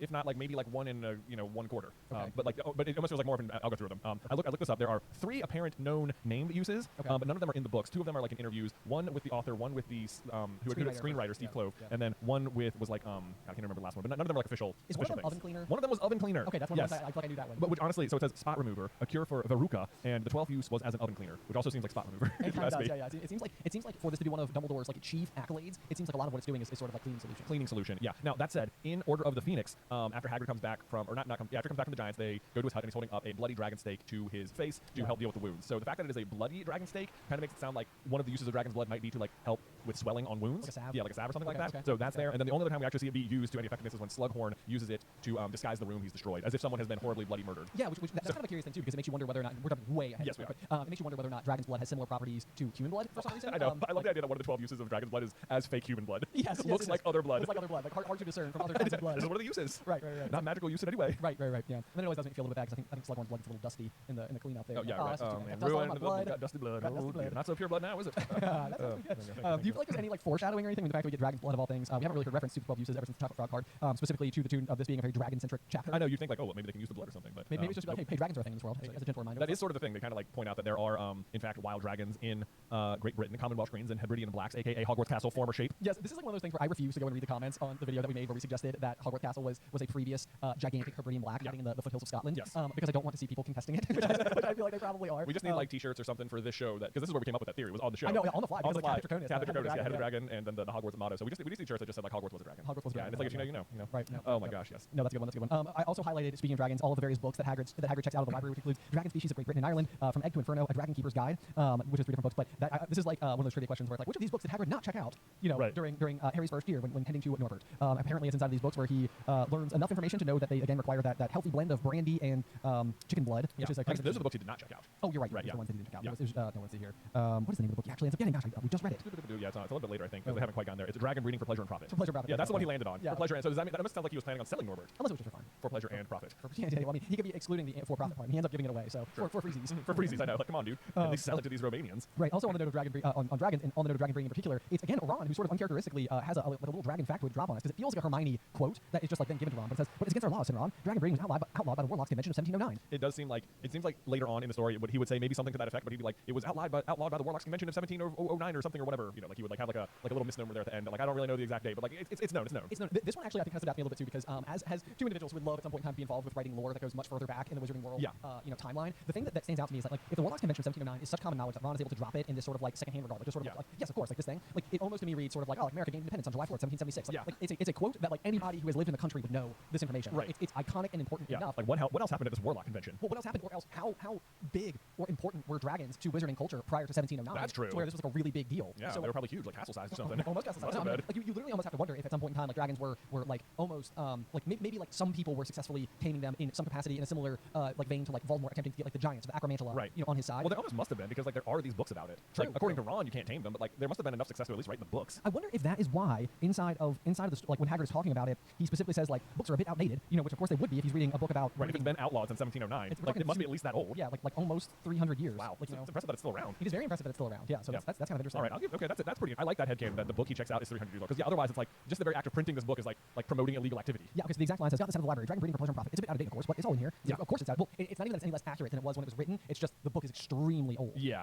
But before we get there though, so where we go on down to Hagrid's hut where it's stifling hot inside for such a warm day. Hagrid made them tea and offered them stoat sandwiches, which they refused. Did you look up stoat sandwiches? I looked up what stoats were. Yeah, they're like a weasel. They're like little ferrets or something. Yeah, so it's like apparently these were quite in vogue at some point in time, but they are like some version of like rodent sandwiches is sort of like like what I mean that's sort of what I gleaned from it anyway. Contextually, you picked up you understood stoat to be some sort of like vermin. Wow, I'm genuinely impressed. I was like what is a stoat sandwich? Well, just because like Hagrid almost like famously always serves them bad food. He does. And so it's sort of like of course I got stoat sandwiches. The thing is there's this weird recurring thing in this chapter specifically where where is Hagrid getting all the stoats for these sandwiches? But then like later in the chapter it is revealed that what you're supposed to be feeding Norbert is a bucket o' brandy mixed with chicken blood every half hour. And then later when he gets bigger, he is eating rats by the crate. And I'm like, that the idea is hilarious to me. It's like where? Because it means that he's feeding him rats by the crate, which means Hagrid has a way of getting many crates of dead rats. Where is he getting the crates of dead rats? Maybe he's trapping for them out in the forbidden forest. But he'd have to be trapping so many rats. Well, yeah, this is true. I don't know. Honestly, this is also the chicken blood. It's not like the way it is said is that there's feathers everywhere, which makes it sound like Hagrid is harvesting the chicken blood himself. He's not like purchasing bottled chicken blood ahead of time. Yeah, no, that's my interpretation. Okay, right. Yeah, he's getting Hagrid's chicken almost blood. certainly taking out some chickens. Yeah, I mean, how many chickens are going down for Norbert? I don't know. Because what's funny is that the very next year, Hagrid's also bursting in and he's like, someone's been killing my roosters, and I'm like, wow, you know what? Given your own activity last year, I'm kind of thinking maybe it's you. Yeah. Or like you got another dragon down there, dude. It feels like Hagrid. Stick with me now. It might be you. Last year, you murdered no less than like 50 chickens to feed your illegal dragon. Okay, Yeah. like not for nothing, but there's a giant creature said to be roaming the school, and now there's a bunch of dead chickens again. So you were caught last time too. This is one of those things. So I feel like we were chatting with some other friends recently who are fans of the series and everything, and I was expressing my own personal love for Hagrid, and I felt like there were a lot of people that almost were like, are you sure you like Hagrid? And I was like, of course I like Hagrid. He's like the best. He's so great. Yeah. And I feel like as I was reading this chapter, I was like, okay, so Hagrid has his faults. there are occasionally some moments. There's a moment. Well, like there's this like so what they're doing now that Hagrid's taught to begin with, they're not actually there for the Dragon Knight. He's just like asked them to come talk to him about the Sorcerer's Stone down there instead of in the library. True. And like Hermione, the 11-year-old whiz kid over here, just like wheedles information out of him like that, basically right away. Like at the end of this page, like it says, "Not a soul knows except me and Dumbledore," said Hagrid proudly, and Harry says, "Well, that's something." Like he's like, I guess that's good enough. Like Hagrid would never tell anyone else something that he wasn't supposed to, as if he didn't just reveal all sorts of information to the three of them at like the simplest prodding by Hermione ever. Yes, yeah. Hermione, it says Hermione in a warm, flattering voice. So it is kind of interesting that like Hagrid must be so infrequently on the receiving end of such glowing admiration. Sure. That he's sort of like he can't quite help it, just sort of eat up the I moment. guess I'll tell you who's guarding the stone.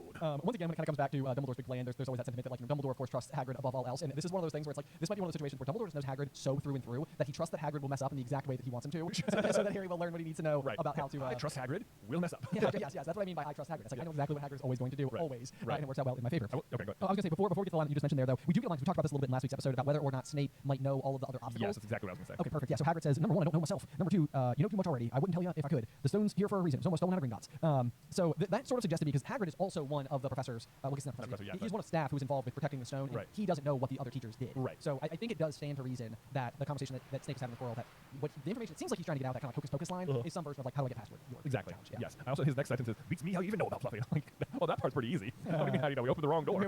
It's like, how else do you guess three-headed dog? Yeah, right? Right, anyway. Okay, so the bucket of brandy thing I thought was kind of interesting, because the other thing that comes up eventually is that when Madame Maxine arrives in Goblet of Fire, does she have a Braxton? Is that what pulls her carriage? I want to say it's a Braxton, yeah. Okay, but what is it? Man, now my brain is like it's reaching for some other name. I can't remember what it is. Large winged horses. Large winged horses, indeed. And they eat, or they only drink single malt whiskey, I Yes, believe. yeah. And I was like, this is sort of curious. This is the second occasion where a magical beast requires alcohol as part of its sustenance, which I was like, I wonder if that's more common across the board. And it's like I want to know if like inside of other mythology outside of even like just the Harry Potter lore itself, if this might be a thing that might possibly be believed, that like part of like what makes these beasts so dangerous is that they drink alcohol or something. Oh, right. Like, that, yeah, like they need alcohol, but of course they're drinking tons of it, so they're just sort of like a little wild. Yes, exactly. Yeah. Maybe that's supposed to contribute to like the lack of predictability of what these things are. I'm not really sure though, but I did. That stood out to me. I literally underlined bucket of brandy, just wrote Yeah. Okay. I thought this is like a brand new, and also like you're supposed to feed them that, but like in the wild, how would like mother dragons be providing that to their young?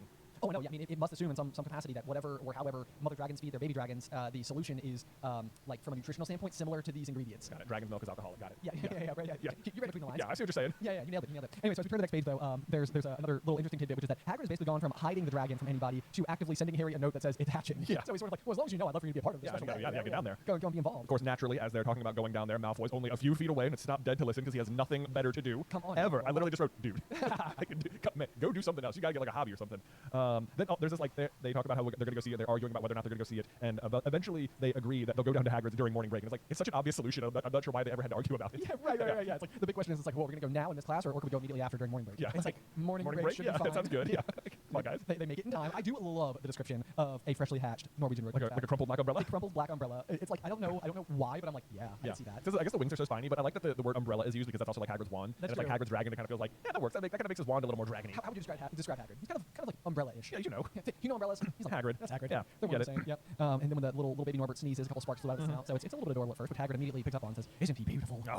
I love how it is eventually revealed that Norbert is a female dragon, and that Hagrid has this book and doesn't like immediately like check whether it's male or female. It's another one of those moments where it's like you want to be giving Hagrid the benefit of the doubt, like that he knows what he's talking about when it comes to magical beasts, and it feels like it's kind of like a touch and go type of thing. Like sometimes it seems like he's like dead on the mark and he knows like a ton of information. Yeah. And then others it's sort of like, Hagrid, how do you miss that? Yeah. You know, that one feels like it should be within your range. Yep. Although I guess to be fair, nobody's supposed to have bred one for 300 years. I guess so. There's that. Naturally, not seconds after the dragon has been hatched, they notice that Malfoy had seen the dragon through the window because again he has nothing better to do. Yep. Like it's convenient that he didn't have class during morning break. And he's like, I'm gonna spend my morning break. I'm gonna head down to Hagrid's to see whether or not that Potter kid's down there doing something for something. How many things throughout the year did Malfoy go and eavesdrop where nothing interesting was said? I know exactly. Like, yeah, when we get this like this supposed Harry Potter TV show that's coming out where they're just redoing the books but as a TV show, there needs to be like this subplot where Malfoy's just like hiding behind stuff all the time. Yes. Like, you're talking about like his overall objective. Like if you get to follow just Draco's character like independent from everybody, it almost seems to be the case that for some reason Draco has extreme motivation to be like riding their tail always. Yeah. You know, so he's just it's almost just sort of like, hey, are you going to potions? It's like, nah, Potter's going to be in defense against the dark arts. So I'll probably stand at the door and listen. Exactly. Like I gotta, I'm always eavesdropping, always collecting information. You never know when something's gonna come in handy. Right. Yeah. It's certainly not going to happen in class. Handy for what, Draco? Yeah. What are you trying to accomplish here? Doing? Yeah. Anyway, that's it. But so also, not only does Malfoy see it, he does not do anything about it. Like there's this like, like he's got him. He's got him. Right. He's there. He's got the information. Like he does nothing with it. He doesn't even tell Lucius about it. You know. Yep. No, I know. And that was literally like rereading this. It was sort of like I'm like literally forgetting about the whole scene in the hospital wing where Draco goes up to like taunt Ron, and ends up getting his book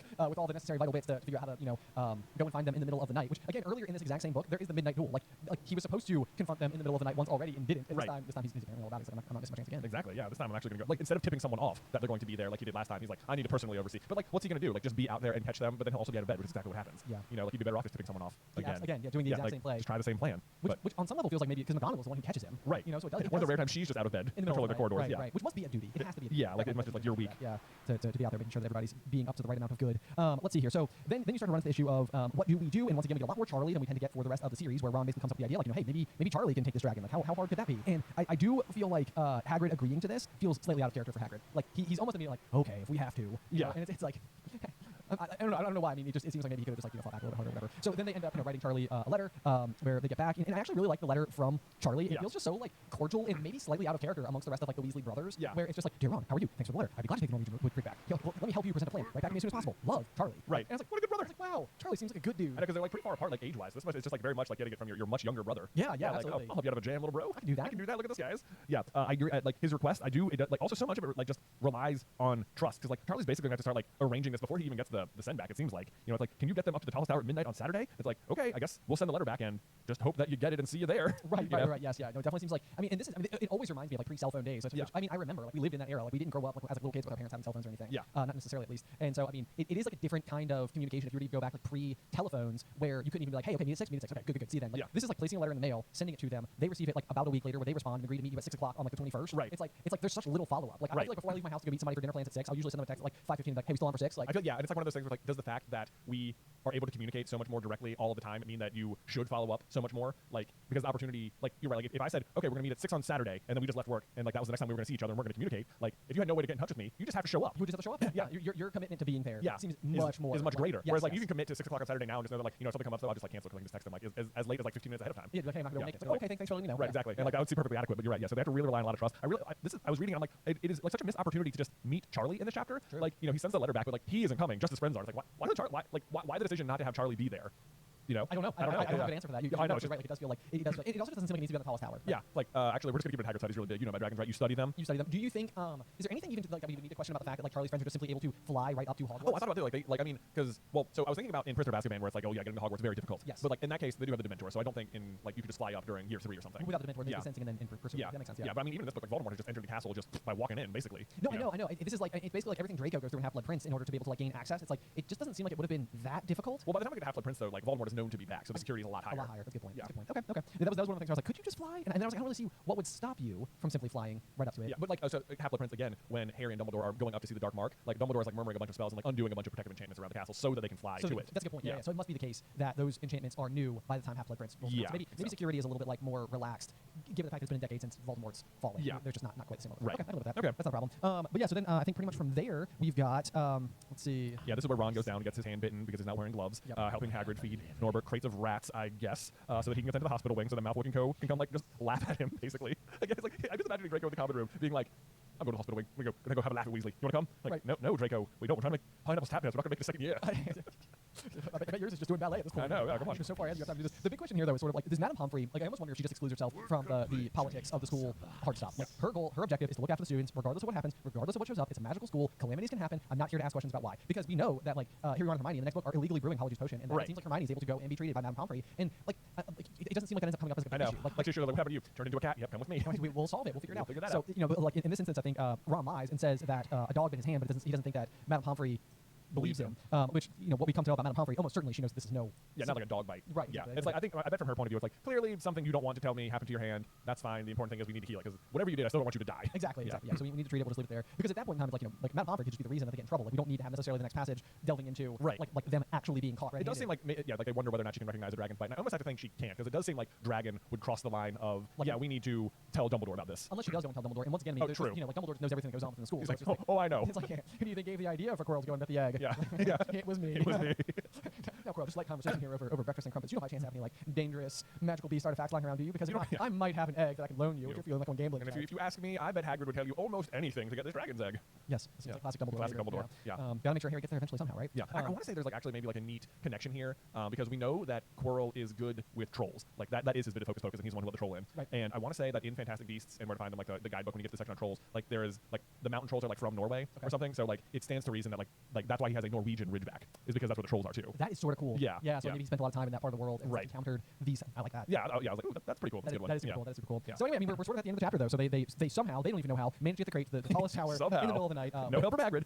Who's totally willing to let the dick fall for this. Right. Upon arrival, we get to witness Malfoy getting detention, which feels a little bit like karmic justice, where you're just sort of like, thank goodness that he finally gets in trouble for something somewhere along the way. And you're like, okay, how about this? I mean, they have the invisibility cloak. They're all good. They're able to successfully pass off Norbert. Norbert's like going, gone. We're all good. And then Hermione and Harry go down the stairs without the invisibility cloak. Without the cloak? Like, are you kidding me, guys? The number of times that Harry ends up parting with just like his necessary artifacts, like the cloak, Marauder's map, whatever. It's just like, dude, no. Take better care of your stuff. No, gotta keep an eye on it. It's like, you have had one like extremely valuable possession your whole life, and you just left it. I'm also thinking about how this ultimately goes down, because what's going to happen is that McGonagall's going to catch them and give them, well, Filch catches them, I guess. He's going to bring them to McGonagall, who's going to give them detention. And it just 1,000% seems like they're like Hagrid could just say like, actually, I had a dragon. They were helping me get rid of it. Instead, what happens is Hagrid is like, yep, I guess you got detention, and I'll be the one carrying it out.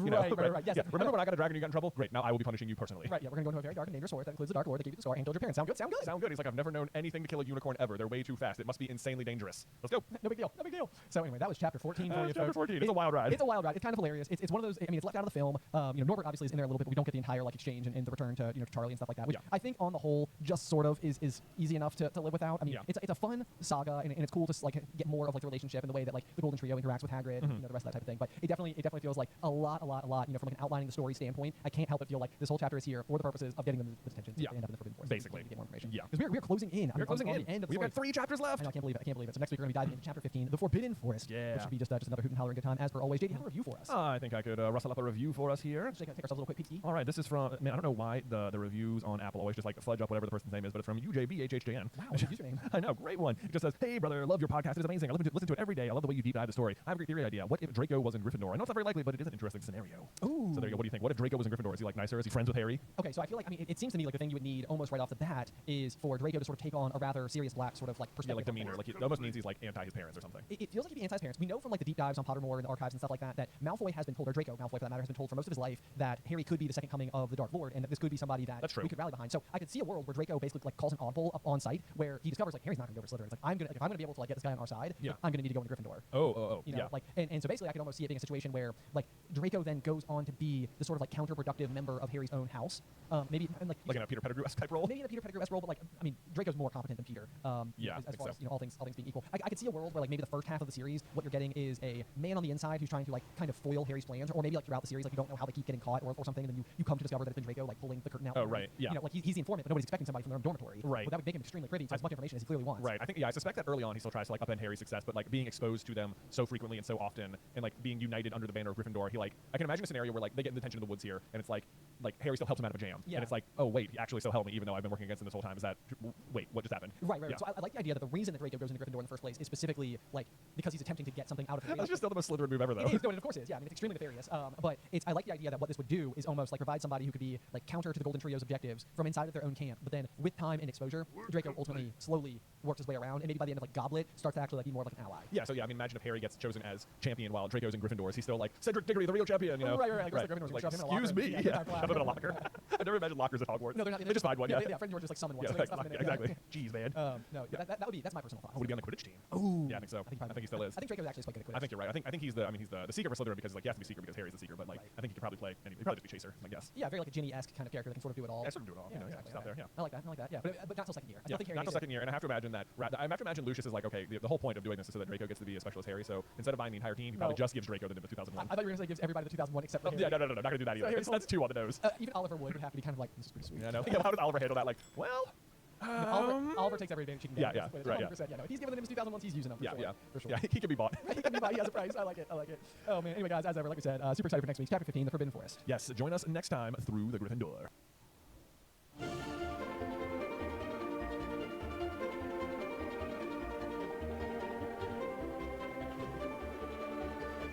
Welcome, dear listeners. I'm Jonathan Carlin. And I'm Ben Carlin. And we invite you to join us through the Gryffindor, your one-way ticket to the enchanting world of Harry Potter. So grab your wands, dust off your broomsticks, and join us as we unlock the secrets behind Philosopher's Stone, Chapter 5, Diagon Alley. Ooh, man. We are officially like in the Wizarding world. We are there. We are like entering in. But before we get into the Wizarding world, I just want to say thank you to all of our listeners out there because like as of recording this, it is the week after the podcast has officially launched, and we've just sort of been looking at the numbers every day. Like as of this morning, where we were ranked number 67. 67 yeah. on the overall Spotify. On the overall Spotify chart. So that's amazing. So thank you so much to everyone who's listening out there. I could not believe it. I think my wife was like nerding out too when she texted me. Like, you guys are number 2 on the Apple Books charts, and number 7 in the arts charts. Or maybe it was number 3. I don't know. But it was all just like, what is happening? That's so cool. Just a really great feeling. So yeah, it's so exciting to see like everybody tuning in and being excited about the new show, which just makes us that much more excited to kind of keep the ball rolling here with Chapter 5, Diagon Alley, where we wake up in the hut on the rock out in the middle of the sea. This chapter is loaded with things that happen. Like, I went down to do like a little summary, and I was like, okay, this happened. So here's just a quick breakdown of everything that happens off the cuff.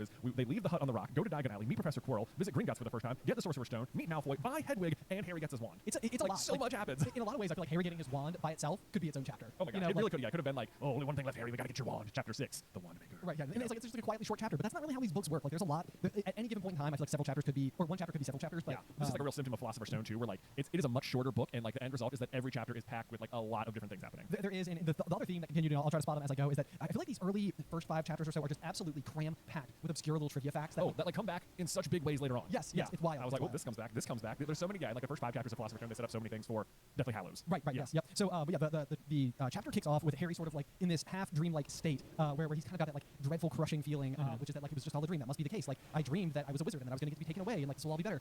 Which always brings about one of my favorite questions, which is just simply, is it better or worse to wake up from a good dream or a bad dream? Oh, It's right. Like, when you wake up from a good dream, you're like, oh, it's just a dream. Oh, man. And then you like wake up from a bad dream, you're still stressed from everything you just felt inside the bad I know, dream. if you wake up from a good dream, you're like, oh, God, I just wish I was still dreaming. There's no good answer. I know. Yeah. So it's either way, but I relate to the Harry sensation there. Like I feel I've had that on so many occasions where you wake up and you're like, oh, is this a dream? Yeah, man. And so I think it's interesting because he says when he's imagining that he's going to wake up and it's going to have all been a dream, he says, I'll wake up at home in my cupboard, which to me, it's like, so at this point, he's already gotten the new room, too. Oh, that's so true, yeah. in his mind, the dream has consisted of not just Hagrid showing up and telling him he's a wizard, but also the letters arriving at all and him getting a new room and stuff like that. All of it's been a dream. All of it's been a dream. I know, yes. He's going way back. He's going way back. I've been out for a minute. I'm not even 11 yet. Jeez. Yep. Right away, though, we learn, or we see Owl Mail kind of coming into effect with the delivery of the Daily Prophet, which is kind of like one of those just funny exchanges where, Hagrid's like, there's money in my coat. Look in the pockets. And then like his coat is just like full of pockets. Yeah. Which once again is like one of these things where we're big fans of the story Name of the Wind, where cloaks with pockets are like always regarded as a good thing. Yeah, is that just like a fantasy trope? Just like, oh, someone has a coat with that's mostly just pockets. Right. And it seems like Hagrid's coat is exactly that. So Hagrid's coat is that, yeah. That's like one of those things. I always remembered it. I don't know why. I always remembered it as if the delivery for the Daily Prophet was a single Knut. So when I saw 5 Knuts, I was like, man, it's expensive to take out a subscription here. Or is it? I mean, it's the money in this. Money in the Wizarding World is it's always easy enough. What's so infuriating is later in the chapter, Hagrid's explaining the base 17 currency system they have going. It's like 20. Is it 29 nuts to a sickle, 17 sickles to a galleon? Yes. First off, that doesn't make sense at all. They're not even divisible. You've used 2 different prime numbers, Wizarding World. That's bananas. But at the same time, Hagrid is having trouble figuring out the Muggle money. It's like, well, whatever they say that, I'm like, I don't understand because it's just numbers. It's like, what are you not understanding? You use the same numbers. Well, it's funny though because I'm also reading Project Hail Mary at the same time, and there's just this tiny little sequence where it talks about the fact that humans operate in base 10, and the only reason we operate in base 10 at all is just simply because we have 10 fingers. Yes. So like that is like one of those things where it's like we see 10 as a round number because that's how we've been taught from the very beginning. So who knows? Maybe if you just always learned currency this way, maybe. But at the same rate though, it's like we have a base 10, we use that, but then like our measurement system is not. We use like 12 inches, and it's like that continues to be baffling the whole time. Oh yeah. It's just entirely confusing. Yeah. So, but I also feel like this is part of like the irregularity. Like we talked about it in one of the earlier chapters, but it's sort of like how Petunia has this like obsession with like overly cleanliness, and it feels like part of like what the charm of the Wizarding World is that it is a bit messy, and nothing is that much messier than prime numbers. That I do like that explanation for it. That there's something like magical about the complete nonsense of the currency system. That's my subscription. I like that. I think I buy into That's that a little bit better. Yeah. Okay, so things in his pockets. I thought this was interesting. It lists slug pellets, bunches of peas, balls of string, and peppermint humbugs, which just stood out to me because just yesterday as we're recording this, we did a trivia show where one of the questions was what is the one thing Harry doesn't touch at the Hogwarts feast, and it's peppermint humbugs, which makes it sound like peppermint humbugs are a wizard thing that they're serving at Hogwarts. So I feel like this is maybe just like one of those tiny mistakes where it's like how like Harry shouldn't be able to identify what a peppermint humbug is yet. Oh, that's a good point. Yeah. So this would be or is it a British thing? I was gonna say, or just a question for British listeners is are peppermint humbugs more similar to like your classic like peppermint hard candy that's sort of like the white circle with like the little red stripes along the edges? Right. Because that's something I've never considered before. But peppermint humbugs does come across to me as seeming more magical. But you're right. Like Harry couldn't have identified peppermint humbugs. Right, because he doesn't know anything yet. He can't even identify the Knuts. Okay, so there's that. Okay. I don't want to jump too far forward, but I did. There's like one like money related. It's not really an error, but it's kind of like a funny little like slip up, and I caught it because I both read and listened to the chapter. And at one point, as they're in Diagon Alley, someone is shaking their head as they're passing by, saying "Dragon liver, 16 sickles to an ounce." They're mad. In the audiobook, it actually says 17 sickles to an ounce. Oh, whoops. Yeah, which is funny because that'd be 1 galleon. it's the same as saying like, oh, like that would be the same as like going to a vending machine for like a soft drink and being like, oh, it costs 100 cents. Yeah. Instead of like $1. So I was like, that's really funny because my copy of the book says 16 sickles, so it's clearly been corrected. Yeah. However, at whatever time Jim Dale recorded it, it's at 17. So I was like, that's pretty. That is pretty funny. I Yeah, like that. cool. Good catch. Good Yeah, catch. thank you. Man, okay, so going on with money, Harry realized. First of all, I love as they're leaving the hut on the rock. There's just a couple of things about it. Is that one, they completely there's no goodbye to the Dursleys at all. Oh, which It's I never have caught that before. Yeah, I I was know. like, that's brilliant. Yeah, I'm like, were they still there? Like, did they leave? It's like, no, they're still there. They just get up and leave. They don't even talk to them at all, which I think is hilarious. And then they go outside, and Hagrid's like, oh yeah, we'll have to take this boat. I was allowed to do a little magic to get here. And Harry's like, how'd you get here? And he says, flew, which is like not helpful. And this is one of those things where whether you're listening to it or reading it, maybe there could be some confusion because just the word flew as a form of travel might be FLOO, like flew powder, which obviously Hagrid didn't use anyway because he would come in through the fireplace if that was the case. But what he means is FLEW, flew, which is also just a giant question mark because like how did you fly? I think Hagrid specifically at one point later on in the series says that there's no broomstick that could hold me, like just look at me, The only thing because I literally ever wait what and I was like Thestrals maybe. Which but then why would he keep the Thestral there? Well, you could, but it would be invisible, so I don't know. Like to Harry, yeah, it would be invisible to Harry at this point in time. So like, that's interesting. But so okay. it technically could still be there. It could still be there. The other thing about Thestrals is they have an excellent sense of direction. So like, if all Hagrid had told them was I need to go find Harry Potter, similar to owls, it should have been able to do so. Dude, I love that. I had not considered Thestrals. I was like, Hagrid, there's no way Hagrid can fly. Like he can't ride on a broom. He didn't use the motorbike. Like, and if he can fly, then he can do insanely powerful magic because that's like a Voldemort signature thing. Yeah, I don't think it's that. No, dude, you're right. It is 1000% a Thestral, which is just still invisible and just flies its way back. You know what else is so cool about this that makes it doubly awesome is the fact that they normally, when you get to school as your first year, you take a boat, which is what they end up doing. But past your first year, you're in the Thestral drawn carriages. Yeah. So like the two ways that Hagrid enters and exits are the two ways that you might approach. Oh, you're right. Castle. So it's enters on the Thestral, exit on the boat. I also love that they take the boat because it means they just strand the Dursleys there. And like they don't have cell phones, and the whole point of this place is that it is remote. So how do they get off the island? No idea. I guess the guy who rented the house to them eventually is like, I really want my boat back. I'll have to come in my other boat. Oh, your son's got a tail. That's weird. It's just a real shocker for that. And yet they must get off pretty quickly because Hagrid and Harry are only gone for the rest of this one day. At which point Harry returns to the Dursleys at at number 4 Privet Drive. So they get off the island. That makes me think that it must be the case that somehow Hagrid re-delivered the boat back to him. Just possibly, rocketed it back? Yeah, like unmanned, just sort of like sent it backwards. Because you're right, like this is one of those big deviations from the films where when Harry normally goes with Hagrid, he goes and spends his whole day, but he never goes back to the Dursleys. Hagrid just like literally is like, and here's your ticket, good luck at school. And then that's just it. But in this case, Harry has to go back to the Dursleys for a full month before he he's there for a while. Yeah, eventually reporting the. You know what? I'm reading the section again though. He says flew, but then he says, yeah, but we'll go back in this. Not supposed to use magic now. Gotcha. Like, but you wouldn't have had to have used magic to fly on a Thestral. But I still think Harry can see it, so Harry it's can, like off-putting or something. It absolutely could be. All right, yeah, still going with Thestral. That's gotta be it. Yeah, but then we get like a little bit more of like how much can we rely on everything that Hagrid says. A couple paragraphs later, where he starts talking about how like Harry's concerned because he doesn't have money, and Hagrid's basically like, oh, don't worry, you have plenty at Gringotts. We're gonna go there today, and he's like, explaining it, and saying like there's no place safer and stuff like that. But then he says Gringotts is hundreds of miles under London, and it's like hundreds of miles. I'm sorry, hundreds is too many. Hundreds is too many. And so I was curious. I was like, how, I don't know, this is like one of those things where I don't know off the top of my head how many miles it is to the center of the Earth. But I started just doing like some reading just to be like, if you were hundreds of miles under the Earth, then what would like the relative temperature be? Because at some point in time, you go from like the standard temperature underground, which I think like in a cave is like 56 or 57 degrees or something like that. We've done some caving the other day. But then obviously the further you go, it starts to get hotter and hotter and hotter. After a certain distance, it's like 8 degrees hotter every extra mile you go or something like that. Anyway, so it wouldn't be intolerably hot at 100 miles, but it would be hotter. Yeah. The other thing that I learned is just how squashed our planet actually is, because when you're standing on the equator, you're actually a lot further from the center of the Earth than you are when you're standing on like one of the north or south poles. Oh, really? Yeah, like considerably. Like it's more of an egg. It's more, yeah, it's like more of like a squished. Like a squished egg or something. Okay. Yeah. So anyway, I just learned something about our planet. Ben's an egg earther. I love that he says they set up like right away. One of the first things he tells them about Gringotts is, yeah, so you'd be mad to try and rob it, and it's like they basically just set up. Well, not only the events of this book, but also the events of Deathly Hallows. When sure enough, Harry has to try and rob it. He says never mess with goblins, and it's like, well, Harry's gonna mess with goblins at some point. Yeah, he thinks that there could be a dragon, any sort of rumor of that, and we know that we eventually will learn that there is in fact a dragon down there. Yes, indeed. Okay, this is something I thought. I was like, I noticed this for the first time as we were reading through it. He says, you gotta find a way. Gringotts is hundreds of miles under London Sea, deep under the underground. Okay, maybe I read that wrong. But in any case, Dumbledore in chapter 1 says that he has a map of the London Underground on like his leg, like a scar or something, which is like. And then I was like, which I've always just assumed was like the subway system. Yeah, I believe London. Yeah, but then I was reading this and I was like, I wonder if what he actually has is a map of like Gringotts scarred on his leg. Oh, that would if all he had said was deep underground or something. But no, under the underground. So yeah, never mind. Forget that. Right. The next little thing we get here though was the Ministry of Magic messing things up as usual. Oh, I know. They're just introduced as this fumbling government. Yes, absolutely, like right away. And it's kind of like one of those things where it's like, he like Cornelius Fudge gets the job, but like he's referred to as a bungler, which is a term I've never heard before. Well, apparently I have because I've read the story so many times, but it never comes to mind when I think of a go-to insult for somebody. But he pelts Dumbledore with owls every morning asking for advice. This is kind of one of those things where it's like, did you just trip on your own logic a little bit, Hagrid? Like if he's always asking Dumbledore for advice, and Dumbledore, assuming Dumbledore is providing said advice, then you would think the Ministry of Magic wouldn't always be messing things up as usual because Fudge would just be doing whatever Dumbledore told him to. I want to know what they're doing with messing things up because he just says the Ministry is messing things up as usual, but like with no context. That it's like in this book they don't really specifically do anything wrong that we know of. Like clearly they are bumbling and they make all sorts of mistakes moving forward. But like there's like I wonder what happened on this particular day. That's an interesting question. Yeah, so I guess we'll have to keep that like burning in the back of our brains and find some explanation as to what would be going on. Because we know that the events of this very day are about to make some headlines. Yes, they are. But we don't know of anything happening prior to this very day that would do the same. So anyway, we make our way to London, which Harry has never been to before. Which I know is kind of like one of those things like when they go to the zoo for Dudley's birthday, it just simply means they didn't go to the London Zoo because Harry has never been to London before. Oh right, yeah. So we just rule that out. So we went to some other zoo, not the London Zoo. There's all sorts of like weird little things like that. Or like this is another one that I think is odd is that like they talk about this is moving forward to Chamber of Secrets, but like they talk about like going to find the Fort Anglia in the parking lot at King's Cross. And it's like King's Cross does not have a parking lot at all. It's just in the middle of the city. Right. You need to wait for the car. Yeah, it's cool. Whatever. Yeah, we can move right past that. Right. One of the things I like to set up early is Hagrid's love of dragons. Crikey, I love a dragon, and I like the use of the word crikey here because it's like a classic like Steve Irwin exclamatory. And Steve Irwin, of course, was like a big like animal guy. Obviously, it's the thing he's known for. So I love the use of the word crikey just simply because I've always assumed crikey to be an Australian word, but Hagrid also loves beasts. So his use of is it a beast word? Yeah, is this like a beast or like a Steve Irwin reference possibly? I don't know. I found that to be kind of funny. I love that he says I wanted one ever since I was a kid. It's like, oh, but and you know what? Didn't get to be settled for a giant spider. So there's that. Yep, we know that much. We get the Hagrid getting on the subway and knitting what looks like a yellow circus tent. Yeah, what's he making? Yeah, it's just like Hagrid is known in the future for his like baking and like kind of like engaging in like lots of like little things that feel like juxtapositions for like this big right. like character. But so I love just the image of him knitting here. Interestingly though, I've actually read a little bit before about this because we never learned in the books specifically which house Hagrid was in, and I have seen before a lot of speculation based on this particular line that because he's knitting in yellow that Hagrid was actually a Hufflepuff, which is also kind of interesting because you get the line where Harry is ultimately asking about like the specific houses, and like I think Hagrid says like everyone says Hufflepuff's a bunch of like duffers, but and then like I think like Harry cuts him off at like that point in time or something, so it's like was Hagrid about to be like, but I was one, so yeah, right. So there's that. Yeah. I think it's one of those things on Pottermore he's confirmed to have been in Gryffindor. That is that is correct. But boy, we can get to this later. I don't buy it at all. I think Hagrid was in Slytherin, man. It seems like there's a very real possibility. There's so much evidence that Hagrid was in Slytherin, and it is just there's just no way using. I mean, obviously that's what they say, then maybe that's the case, but there's so much Slytherin. We have a strong argument. We'll save that. We'll save that one. We're getting way ahead of ourselves here, as we tend to do. The next page, though, as we move forward, we get the famous list of school supplies that Harry is going to need for his first year. This particular list I always find to be incredibly interesting because there's a couple of like known like questions attached to it. In one of the earliest printings of the book, there was a very famous misprint which sort of marks some of the more collectible issues of the book, which is that under other equipment they actually listed one wand as something needed twice. So it's like one wand, one cauldron, one set of glass, one telescope, one set of brass scales, and one wand. And one wand. Like, wait, what? Yeah. 2 1 wands? 2 1 wands. 1 wands.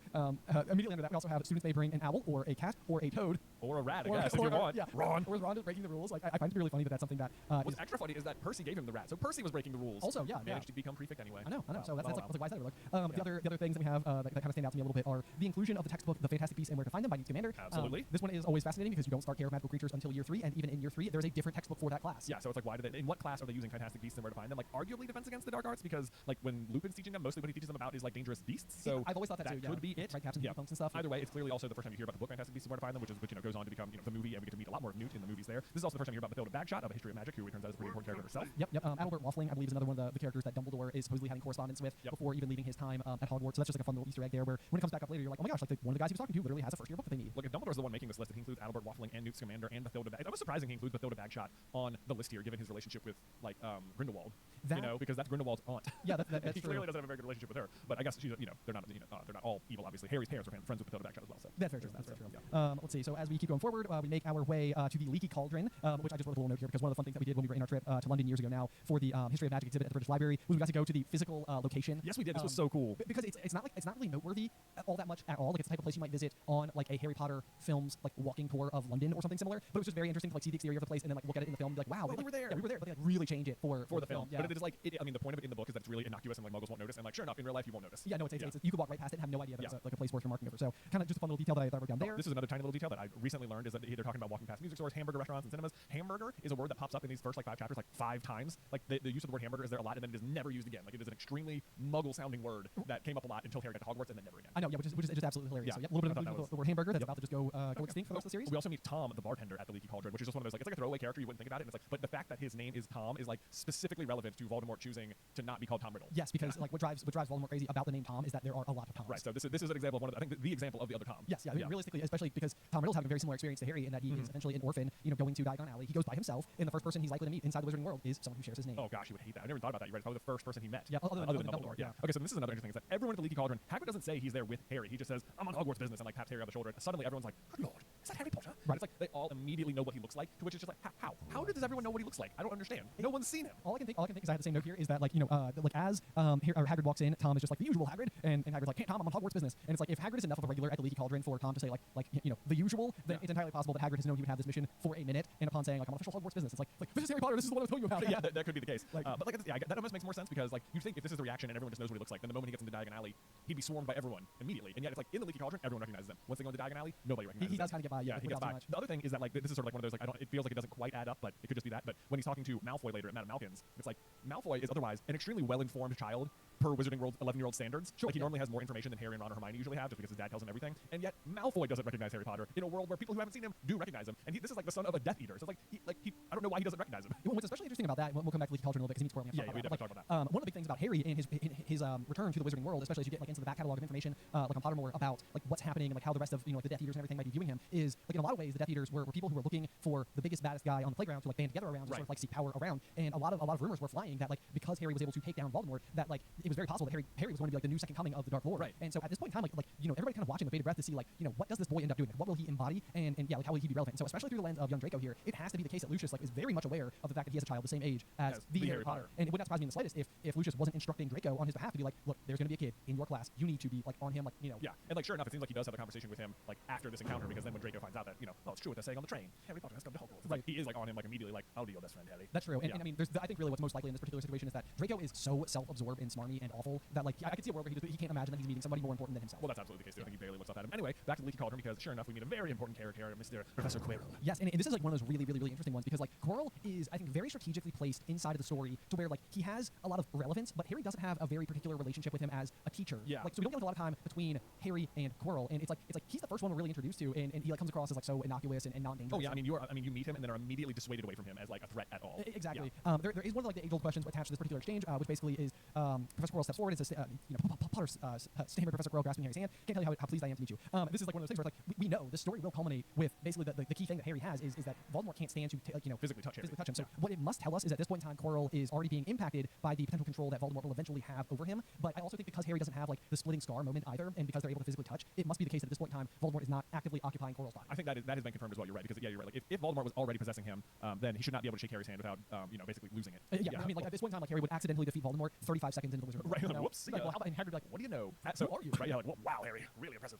So basically what's happened here is that Quirrell has met Voldemort, and in fact the reason he's at the Leaky Cauldron and Diagon Alley all on this day is because this is the day he is going to go personally try and rob Gringotts. So it is not actually a coincidence that he's there. He's there for that reason. Yes. That's exactly right. That's a good point. So there is that. They do shake hands. Voldemort isn't possessing him yet. Voldemort starts living on the back of his head because he fails to steal the Sorcerer's Stone. Yes, I believe is like the extended Pottermore explanation for what happens here. At which point Quirrell Squirrel is for like the duration of the year a Horcrux. Right. Yes. Yeah. At least sort of like a stand-in Horcrux. We made a whole video about it once upon a time. You're right. It's always one of those big questions. Like, was Squirrel technically a Horcrux? And he is. Yeah. For a period of time, just sort of like unofficially one, because he is effectively he's like housing Voldemort Prime. Yes. Yeah. We've always referred to like the consciousness of Voldemort as Voldemort Prime, and that is the one that's existing within the world. So it's a little bit different than like the piece that might be like in the diary for comparison's sake.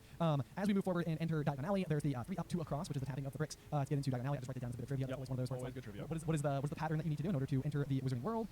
We've got the the entrance into Diagon Alley, which is just like, honestly, this is one of those things that like if you've ever been to Universal, and enter Diagon Alley, like the way that they designed the parks is so spectacular, and that like it's a pretty innocuous entry point into Diagon Alley. It's so cool. Yeah, it's so cool. The first time we ever went, we were like on the Hogsmeade side of things, so we didn't quite get this reveal. Yes. Yeah, but oh my gosh, it could make you cry walking in. It is so cool. I tear up. I mean, truly, yeah. It's like you're here and it's amazing, and it's like it's so full and bustling. But it's so cool because it's like it's almost like Universal is willing to rely on the fact that people will figure out where to go, and sure enough, when you step through, it is packed. Yeah. Like nobody's not finding it. It's not a secret. Like everybody knows it's there. Everyone's there. But There's a night bus parked on the other side, I guess. That's true. Yeah. So there's some.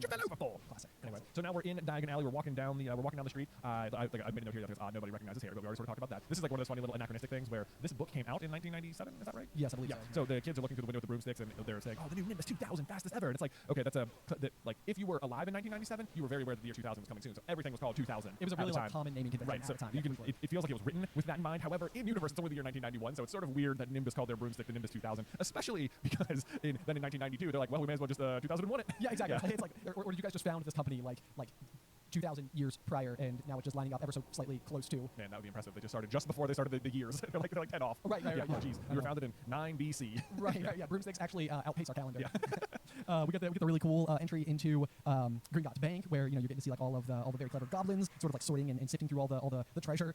As a kid, I loved treasure so very much. The idea of like the rubies the size of like coals and stuff like that. I'm just like, what? I want to be there. Yes, I want to hold the jewels. I want to hold jewels like that. Right.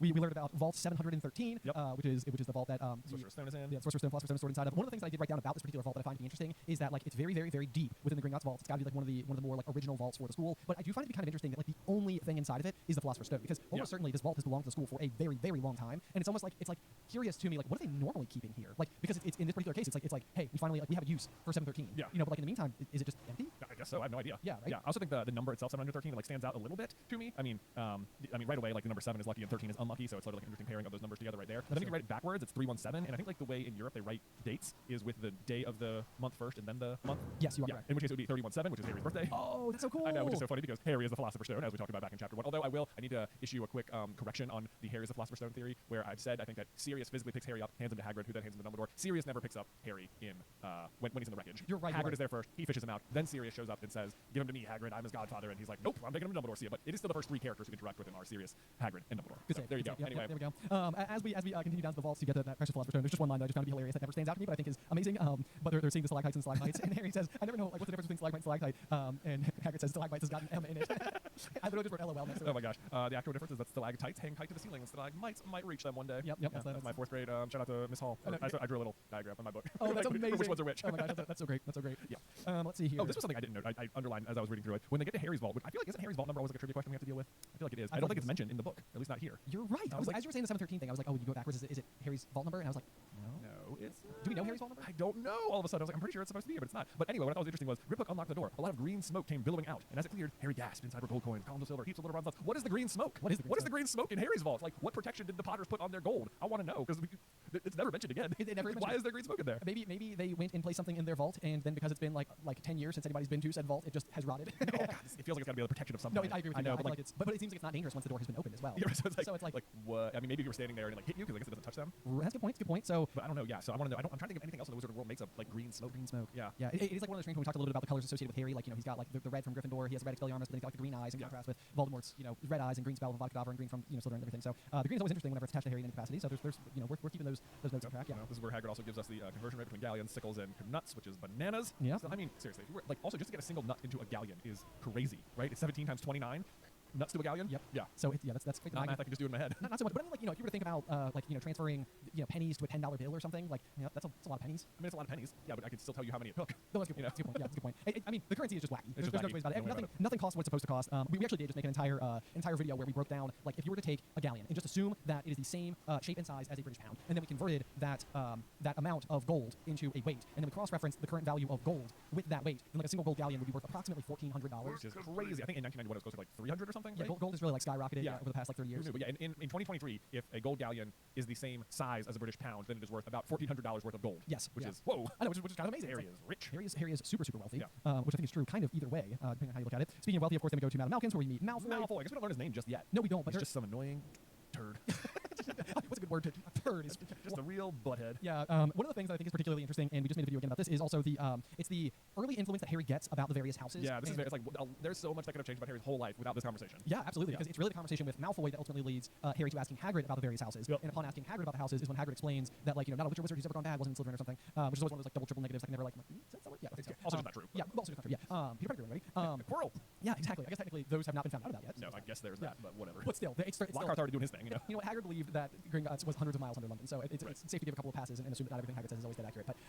But he believes Sirius Black is bad at this point. True. Yeah. So Gryffindor. That's a good point. You got one. Yeah. Nailed it. Well done. The bigger point I'm trying to make though is that there's a big conversation when it comes to Harry's eventual sorting, which we're going to get to in a little bit, and it just sort of is like these early bits of influence on Harry as he kind of moves towards his sorting are vital, because it's really like what we'll ultimately learn from like Dumbledore. It's our decisions more than our talents that define who we truly are. Like Harry asking the Hat not to put him in Slytherin is in part informed based on these two exchanges, and then there's one more with Ron that's yet to come. But the point is that like you never really know why the Sorting Hat is debating on Slytherin fully, or if the piece of Voldemort's soul that exists inside of Harry is any part of like that sway or not. But like realistically, it seems very close. Like unless what the Hat eventually is doing, I feel like I'm getting way too far ahead of myself right now. But unless what the Hat is really trying to do is just explain to Harry like why Slytherin isn't a bad choice, it always reads to me like if not for Harry's request, he was going into Slytherin. That's what it sounds like. Yeah. I mean, this conversation right here was the basis. The one he's about to have with Malfoy was the basis for our entire what if Harry wasn't Slytherin. Like basically, what if Harry didn't meet Malfoy in Madame Malkin's, because that is when he first gets the information about Slytherin. Yes. Yep. Exactly. Yeah. So these are actually pretty important conversations that are all happening.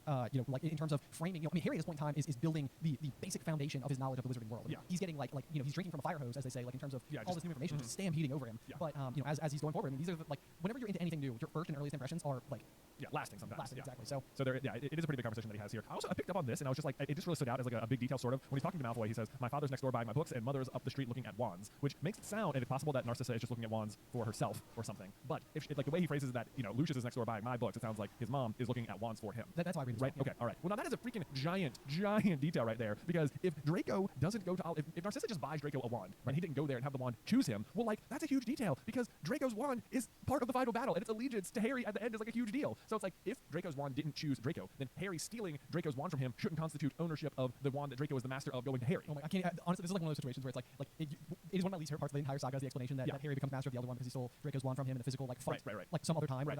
That's back up a sec here. Right. So Harry eventually in Deathly Hallows steals Draco's wand from him physically. Yes. At that point, Draco has already become master of the Elder Wand because he disarmed Dumbledore with that wand. Correct. Right. Okay. So if Harry takes Draco's wand, all of a sudden he becomes master of that wand, having physically took it from him, which then also makes him the master of any other wand Draco was the master of, which includes the Elder Wand. But if Draco didn't go to Ollivanders when he was 11 and have the wand that Harry stole from him choose him, then none of that math should work. None of it should work. And the only thing I would say is that maybe Narcissa is just there like perusing. Right. Because we do know that the very next thing that happens is that Harry goes and buys books, and then they even go to Ilops Owl Emporium before going to get the wand. So it is entirely possible that in the interim, Draco just goes and gets his wand. Which I mean, it's totally possible. Totally possible. It stood out to me because it's like there's no reason to go look at wands without the person who's buying the wand. You're exactly right. Like this is like one of those things that they're so personalized that it's like it's not. There's no advantage to be there and perusing the shelves because like you have no idea what you're looking for. Right. You have no idea you're not looking for anything. You're just like it's looking for you. Yep.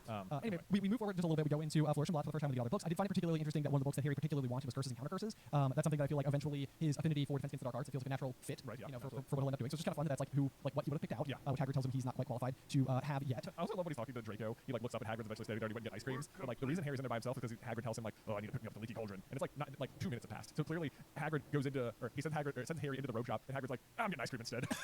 He said, "It could be anything he sees." Like he maybe just changed his mind. I guess so. I just think that's funny because he returns so quickly. He's like, "Guess what I got?" Incidentally, the question about what type of ice cream that Harry has, chocolate and raspberry with chopped nuts, is a trivia question. I think I missed like 11 times. I literally wrote trivia gold. I wrote trivia right next to it as well. That's so funny. Anyway, we make it to the Ilops Owl Emporium where we actually don't get a name for Hedwig yet. This was something that I thought came almost immediately in the wake of the purchase of the Snowy Owl, but we do not get that. We do sort of have like a small allusion to one of the other like favorite theories that we've had here on the channel, which is that like because Hagrid lives such a simple life and because he is able to interact with so many like amazing raw materials like unicorn hairs and or even potentially horns, which just like one paragraph earlier we learned are worth 21 galleons each.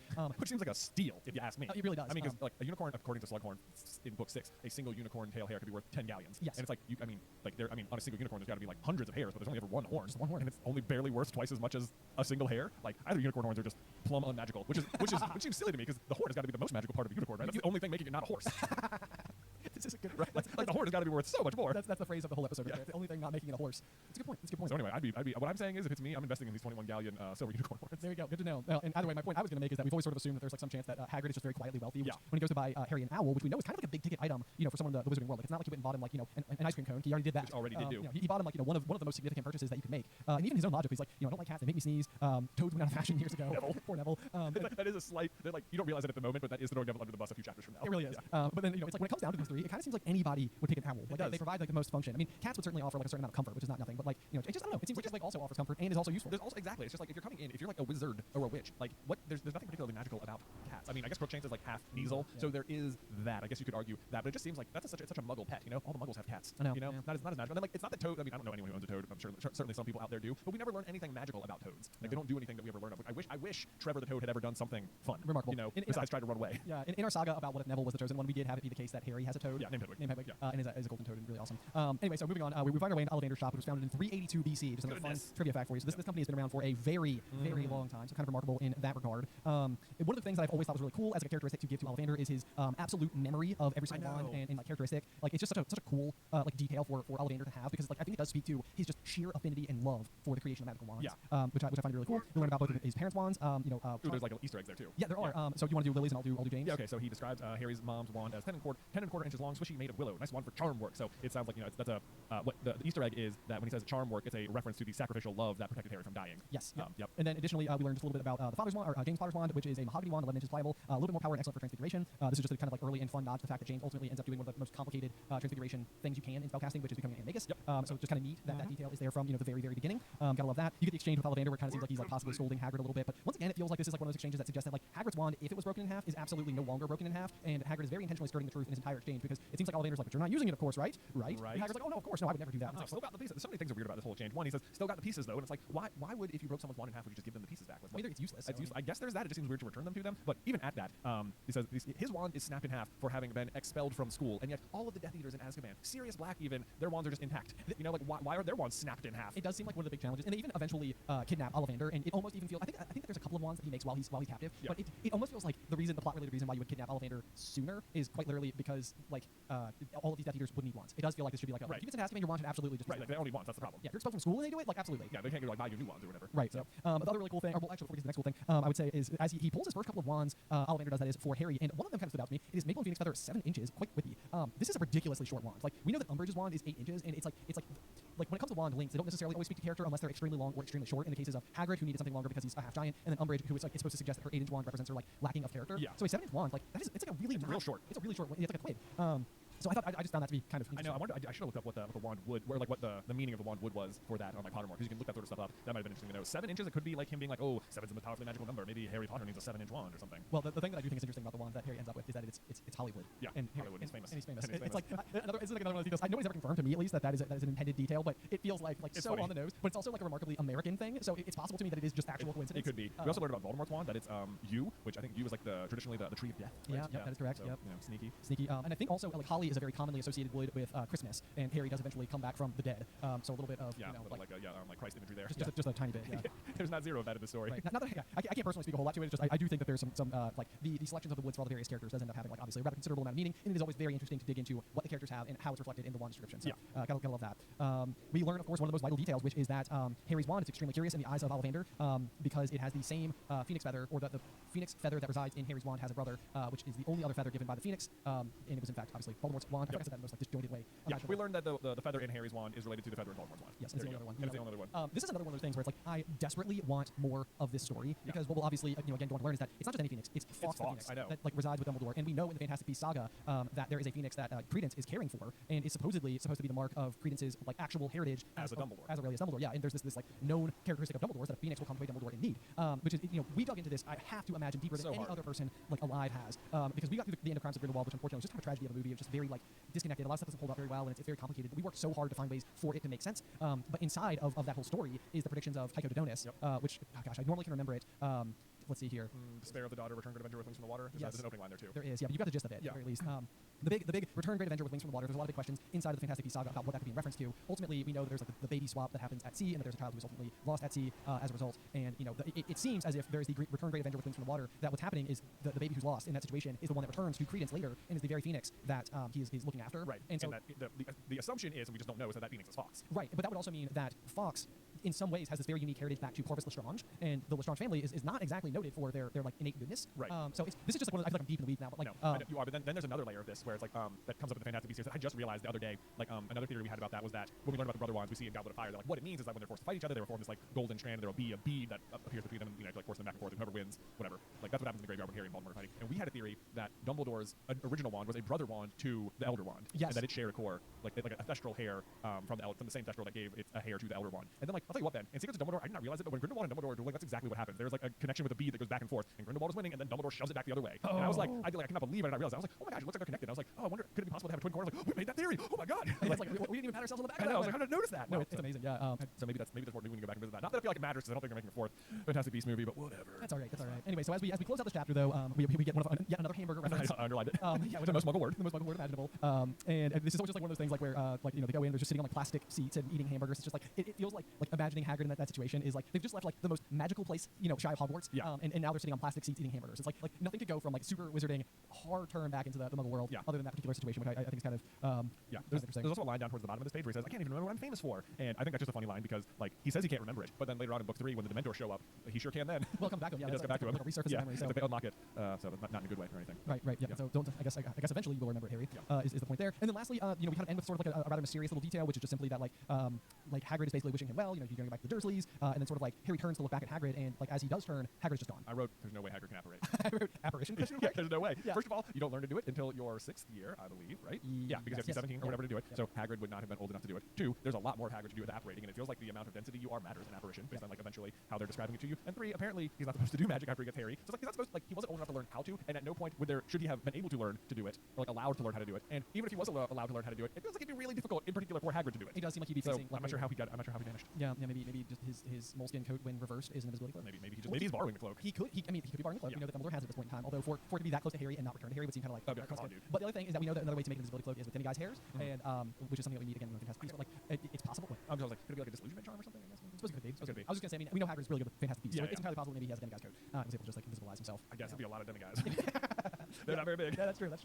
I like the idea that he had the cloak. That makes a little more sense because the cloak is like you don't think about it, but there are times where like it'll be like Hagrid or like Harry pulled the cloak out of his pocket. It's like if you can try and imagine like any garment you would wear around your entire body also being able to fit inside of a pocket is like there's like a magical nature to the fact that the cloak is able to make itself really small. Yes, so I think that's true. I think it could make itself big enough to cover Hagrid. That's a good point. It almost seems like we never get like a whole lot of descriptions, but the invisibility cloak is regarded as like one of the 3 most powerful objects that exist in the magical world. Yeah. I have no. Well, the only thing I was gonna say is that I don't have a lot of trouble assuming that the cloak could extend, but we also know that at some point in time, as the Golden Trio get much larger, that like their feet. Yeah, like I know there is that too. Yeah, but there's also the fact like Mad Eye can see through the invisibility cloak, which is like one of those things. Like why? Yeah, I don't like that. Right, like that's the thing that it forces me to believe is that somehow Mad Eye's eye is like of equal caliber. Right, like there's more to it than we realize. Right. Like you can almost have like a whole saga. Like I know that like Grindelwald has like one like blue eye. Yeah. I've sometimes wondered like did Dumbledore and Hagrid and Mad Eye all sort of have a role in like the downfall of Grindelwald that like somehow like what Mad Eye received. I would love to have seen Mad Eye show up in Fantastic Beasts. That'd be awesome. Like in his prime. Oh, that'd have been a great. I don't know how old Mad Eye's supposed to be when he's in the series. That'd have been awesome. Well, maybe what they're gonna do, because I think last time we were in that saga we were still in like 1931. We're supposed to get to 1945. So one of my favorite like headcanon thoughts was like maybe they'll just wait 15 years so like all the characters are actually aged up 15 years. Yeah. It's like whoa, they really like went for it. They went for it. Playing the long game. Commitment to the cause apparently. Exactly. All right, Dave, before we close out here, we gotta discuss the chapter art. That we do. Yep. What do you think? I think so. Basically what we have here is a chair with a bunch of wands on it, and then a floating wand shooting a bunch of like magical sparks and stuff into the air. So I don't feel like the scene itself actually happens because the wand is floating by itself that's shooting the sparks.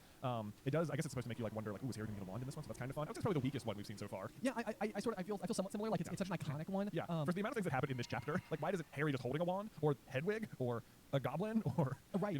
There is certainly a challenge I think associated like whenever constructing, especially if you're going to name chapters inside of a story. Yeah. I think there's always a fine line you have to walk where you like chances are the title. We have this like for thumbnails sometimes where it's like a lot of times you don't want to give away the prize in the teaser. So it's like you don't want to give away all the information. You don't want to like show your hand. You want to like more like pose the question or something. Yeah. And I feel like it's like if you showed a picture of a little boy Harry holding up a magical wand in this particular image, then it would sort of be like, oh, this is the one where he's gonna get a wand. So it's like it still certainly like suggests that like a wand is coming in this chapter. Yeah. But I think it does walk the line just a little bit more carefully. So I can see where there's like a little bit of like complicated feelings about like what to include, Yeah. in this particular one. I also wouldn't be opposed to seeing an image in this art style of Hagrid and Griphook and Harry in like a little. Oh, in the little cart? Yeah. That'd been a good one, because you'd be like, what? You have no idea what that is. Oh yeah, no, absolutely. So that'd be really great. So we didn't talk about the introduced Griphook here in this chapter too. We didn't touch on that at all. Yeah, so Griphook obviously ends up being super relevant to the plot as we get to Deathly Hallows because he is literally the goblin that they like bargain with to get inside of the Lestrange vault and get Hufflepuff's cup. So yeah, Hagrid's like, don't ever deal with goblins, Harry. He's like, what about? He's like, this is the first one I met. I immediately didn't listen. Right, yeah, like all of the advice that Hagrid gives before going to Gringotts is everything that Harry breaks in book 7. Yes. Oh, also, just on this exact, this is not related to Harry Potter, but I have to remind me to tell you later that I think Kvothe can fly. Okay. Anyway. All right. So as we close out for the day, do you have a review for us? A review? Oh yeah. What are the chapters? Is that what we've been doing this whole time? Yes, I do. I have a review for us that we can read.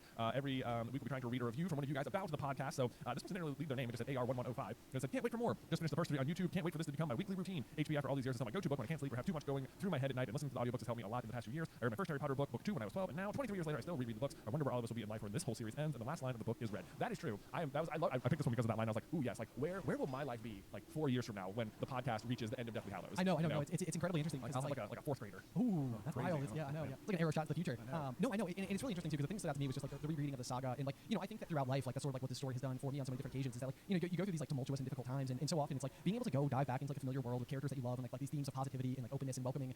They're just like all I don't know. It's such like a reliable world to go and get lost in and find comfort in. So. Right. And there's just always more to discover. Which even like I feel like I'm even discovering still now as we're doing this exact read through. No, yeah. I mean, it's like when you're like we've certainly studied the books quite a bit, but I've never studied individual chapters of the story in the way that we are right now. So I'm having a really great time. I feel like it's completely sparking like brand new thoughts from like a theory crafting standpoint. Like I think there's just gonna be like a lot of really cool stuff that comes from it. So again, we just want to thank everybody for joining us, in the journey as we kick off here. And again, if you're happy to leave us a review, we definitely very much appreciate it, and might even be featured here. I know. Maybe we'll crack the top 50 by the time we record the next episode. That would be amazing. That would be amazing. Oh my gosh, fingers crossed. We'll see. Thanks everyone for listening, and we'll see you next time through the Griffin Door.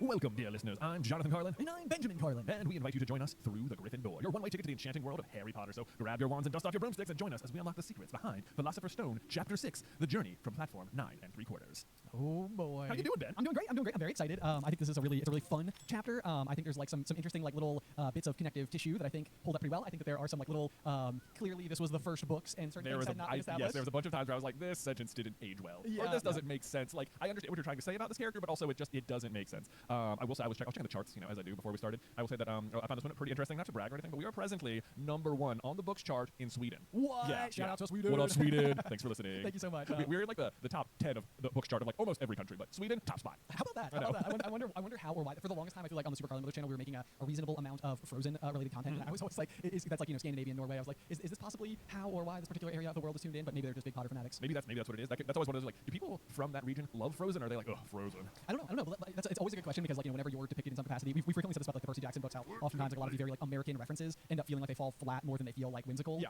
But like I could totally see it being the case if you're from a different country and none of these things mean anything like in such an immediate regard. It's like, well, that's pretty cool. And actually, fun fact about this chapter in particular, because I did find I found a small change based on which language that you read the chapter in. Oh, yeah. And Trevor the Toad, and anybody from a Spanish-speaking country or who has read the Spanish-speaking version or Spanish-written version rather, let me know. But apparently, Trevor the Toad is Trevor the Tortuga. The Tortuga, which is actually a turtle.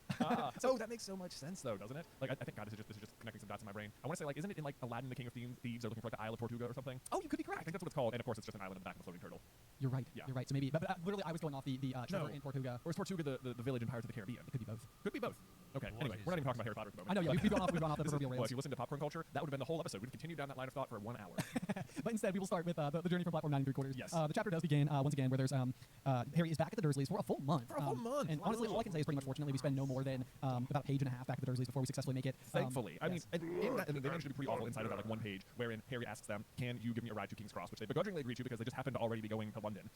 But it is so clear right away that part of the reason they agree to it is because Harry tells them the platform number, which is 9 3/4, and they're like, ha, there's no such platform, boy. And then they get there and they're like, ha, I told you, bye. Like their plan right here is to abandon him. Like that's what they do. As far as they're concerned, they left him in a no-win situation forever. It just speaks to how mean the Dursleys are too, because like what Harry's literally doing is using his own resources, optionally choosing to spend all but 8 weeks in their home, and will just be gone. He will not be in any way, shape, or form like an ongoing burden in the eyes of the Dursleys anymore. It's like I can't understand why they're not like celebrating. Yeah. It feels more like a more likely version of this would almost seem like they would go and be like, now we're going off to the islands of Majorca. Yeah. I don't know, to go on holiday for a little bit to celebrate the departure of one Harry James Potter. But instead, yeah, it's just such a strange approach. But that being said, I think that there are a couple of really interesting things. We know how the Dursleys feel about the magical world, but there is like a couple of little things that sort of stood out to me a little bit about as Harry is sort of like almost changing perspectives and going from the existing in the Muggle world and crossing over to the Wizarding world, where now the Wizarding world I feel like almost has like its own bias facing backward to the Muggle world. And one of those things is like when they drop him off at the train station, like they specifically refer to the signs for Platform 9 and Platform 10 as plastic signs. Yeah. Which, like there's something about the like choice of word, like the choice of plastic. Like instead of saying like the placard that read Platform 9 versus the placard that read Platform 10, like like the plasticness just feels so flimsy. It feels it's so muggle. So muggle, so like so very non-magical. Yeah. Whereas I feel like once you're in the Wizarding world, everything is like like iron, or like the wooden stone. or stone. Yeah. Like everything feels so much more like substantial and meaningful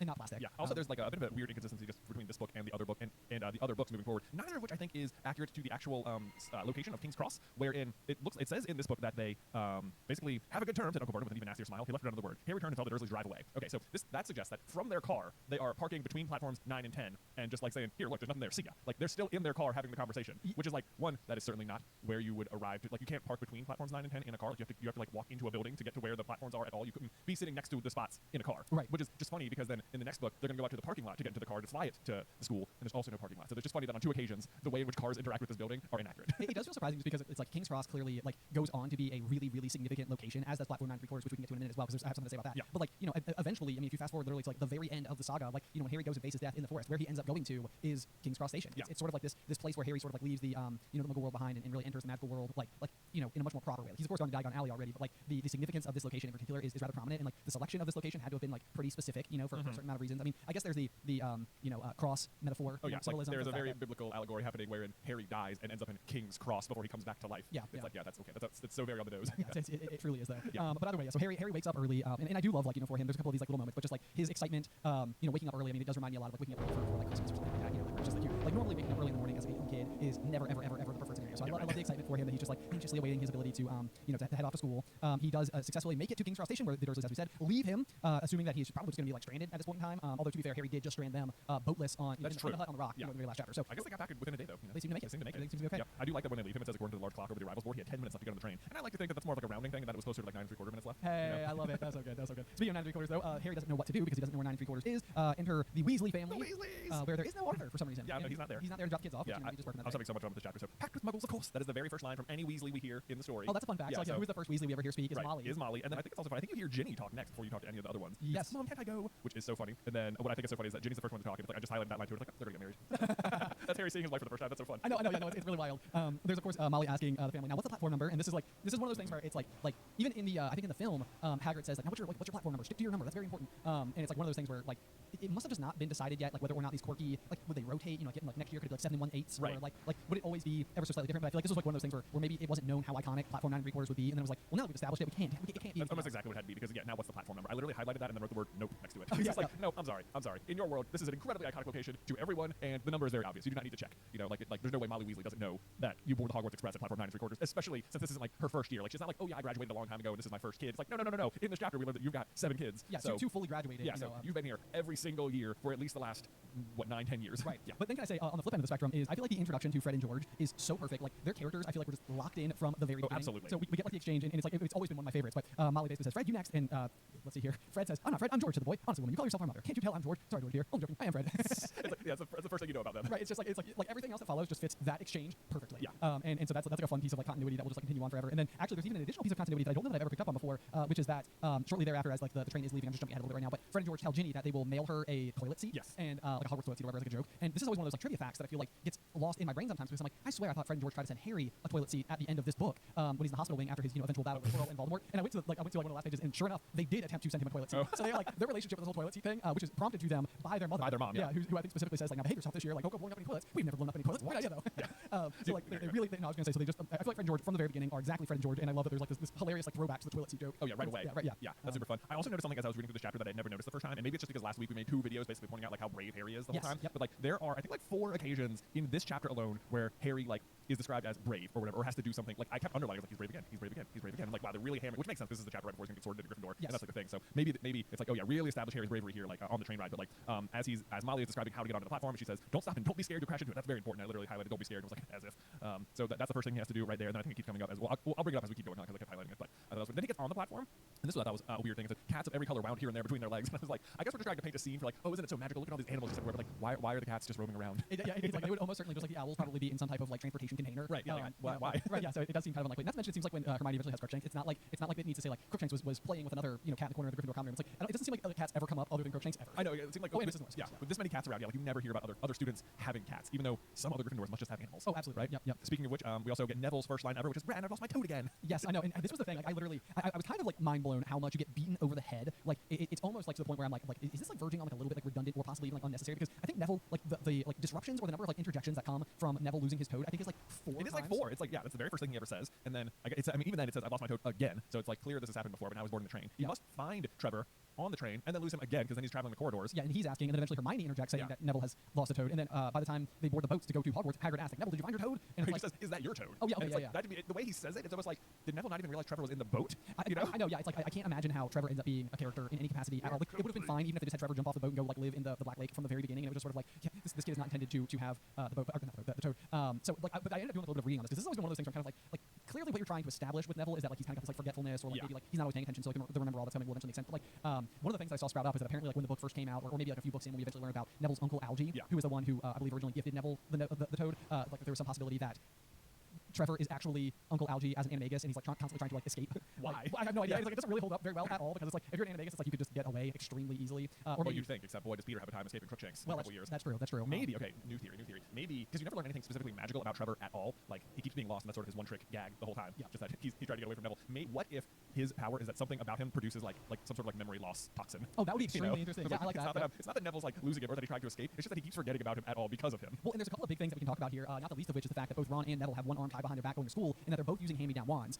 We know that Neville is going to be using his father's old wand, and that Ron is using his brother Charlie's wand, which I had a cool theory on, because it was like, this is like one of those big questions where it's like, wands are not a passed-downable thing. Like, your relationship with your wand only grows the longer that you have it. But interestingly, Charlie goes on to work with dragons, and we know that this wand has unicorn hair sticking out, and I was like, what if Charlie found his affinity for dragons, went to work with dragons, made his own wand using dragon heartstring? That honestly sounds pretty good, because I don't know why you would pass a wand down at all. That's what I'm saying. Yeah, like it's just not really like it's not like a known. There's not really a basis for it. Like your relationship with your wand, the fact that the wand chooses the wizard is so specific that like it's kind of like one of those things. And then if you go into the deeper reading about like Ron's wand in particular, the particular pairing of core and wood, if you read about it, it will actually specifically say like these are notoriously like faithful wands to their original masters, but will not work well in the hands of somebody else. So like all of Ron's struggle with like mastering early magic for his first couple of years can largely be chalked up to the fact that he literally has a wand that actively does not want to listen to him. Yeah, we made like a whole video about this, but yeah, so the wand wood in combination with the unicorn hair is the worst possible combination to have been passed down. Exactly. So, but I think what you could also point to go back to your original point about Trevor, is that we never learn any like magical abilities. We know that a lot of creatures that students can bring to school for some reason have magical something.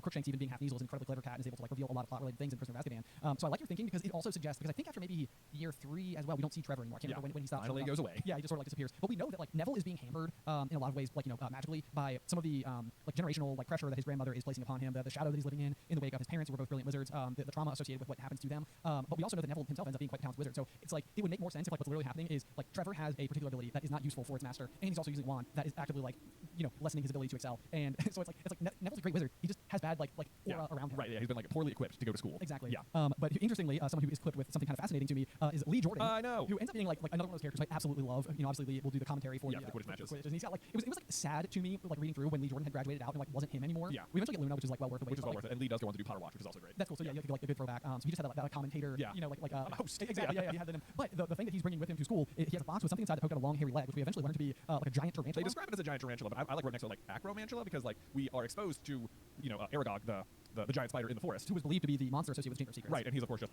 basically a giant tarantula. Yes. As far as I can tell, and they're later classified as acromantula. So like when they later say that like Lee's got a giant tarantula, I'm like, is this a different breed of large spiders, or is it just like the words you're using to describe what it looks like? Regardless, it doesn't fall into the category of cat, owl, or toad, which you're supposed to be authorized on. But apparently, Ron's bringing the status of that, which doesn't end up being flagged in any way, shape, or form. So maybe it's more of a guideline than a rule. The guidelines and actual rules, yeah. Oh boy, yeah. So we meet Peter. Let's see. Speaking of, I love when the twins meet Harry for the first time, which George is the first to talk to him. George is the first. That's always trivia, or at least first Weasley child to talk to him, because obviously Molly already did. But I love when they say they ask him like Harry Potter, of course, the twins, and Harry goes, "Oh, him. I mean, yes, I am." I just love the him, like, that guy. That guy. That's me. That's he clearly, Harry has not grown into his reputation in any way, shape, or form. Nope. And honestly, I feel like if you were the Weasleys, you'd probably be a little bit skeptical if Harry himself responded, "Oh, him." I mean, no, yeah, that's me. Yeah, I know, like, oh, no, yes. It's like, are you sure it's you? Yeah. Shortly after that, we get Ron's first words in the story, which are "Mom, Groff." Because he's got something on his nose. Like, this is another one of those where I wish I could come up with some clever explanation. But like, they even carried it over to the movies. But like I don't know if it's supposed to be like how Molly is maybe just like treating Ron as like if he's supposed to come across as like a little bit of like the underdog or the runt of the family or something, like being like the youngest of the brothers, and then like because Ginny is like the daughter, like she gets special treatment, but like it couldn't have been bothered to like wash Ron's face. I don't even know what. Yeah, but like it's so funny because it's like literally what you first see is that Molly is trying to wipe off Ron's nose, which is just embarrassing for Ron. But then like I think Harry notices that like there's still something on his nose. And then Hermione, like at the end, it's like, you have dirt on your nose. Did you know? And it's like, I'm like, what is the deal? Is there supposed to, like, is this a reference or like some kind of like I don't know. So I'm not exactly sure what that is, but they certainly like really hammer it down. We also meet Percy, and here's another like one of those little changes that I think is kind of funny because the audiobook has a difference in description of the prefix badge, which by the way I have to mention this for the first 5-6 years that we read, 5 years at least that we read these books, we always read it as the perfects. Well, because this is one where our dad would read the books to us. Yes. And he was reading it and saying the word perfect out loud instead of prefect. Yes. And like this is one that he eventually just like in his brain, he, like prefects I think are like a real thing in like British boarding schools. Yeah, I think that's like a real position. Yeah, it's not just like a Hogwarts thing. So if you're American and you didn't have prefects at your school, like this is a real thing across the pond, as it were. But like I don't think our dad knew that either. And he was just seeing it, and like to him, he was just like I think it just all blended together, and he said perfect, and it was like and it made sense. It's like one of those things where it's like Percy the perfect. I was like, oh, they have perfects at the school. The kids who are like who follow the rules perfectly. Like it made sense to me. It never caused any fuss whatsoever. But so, I'm sure that we're not alone on that. At least maybe on the American side of things. But yeah. I'll also point out on this exact same note that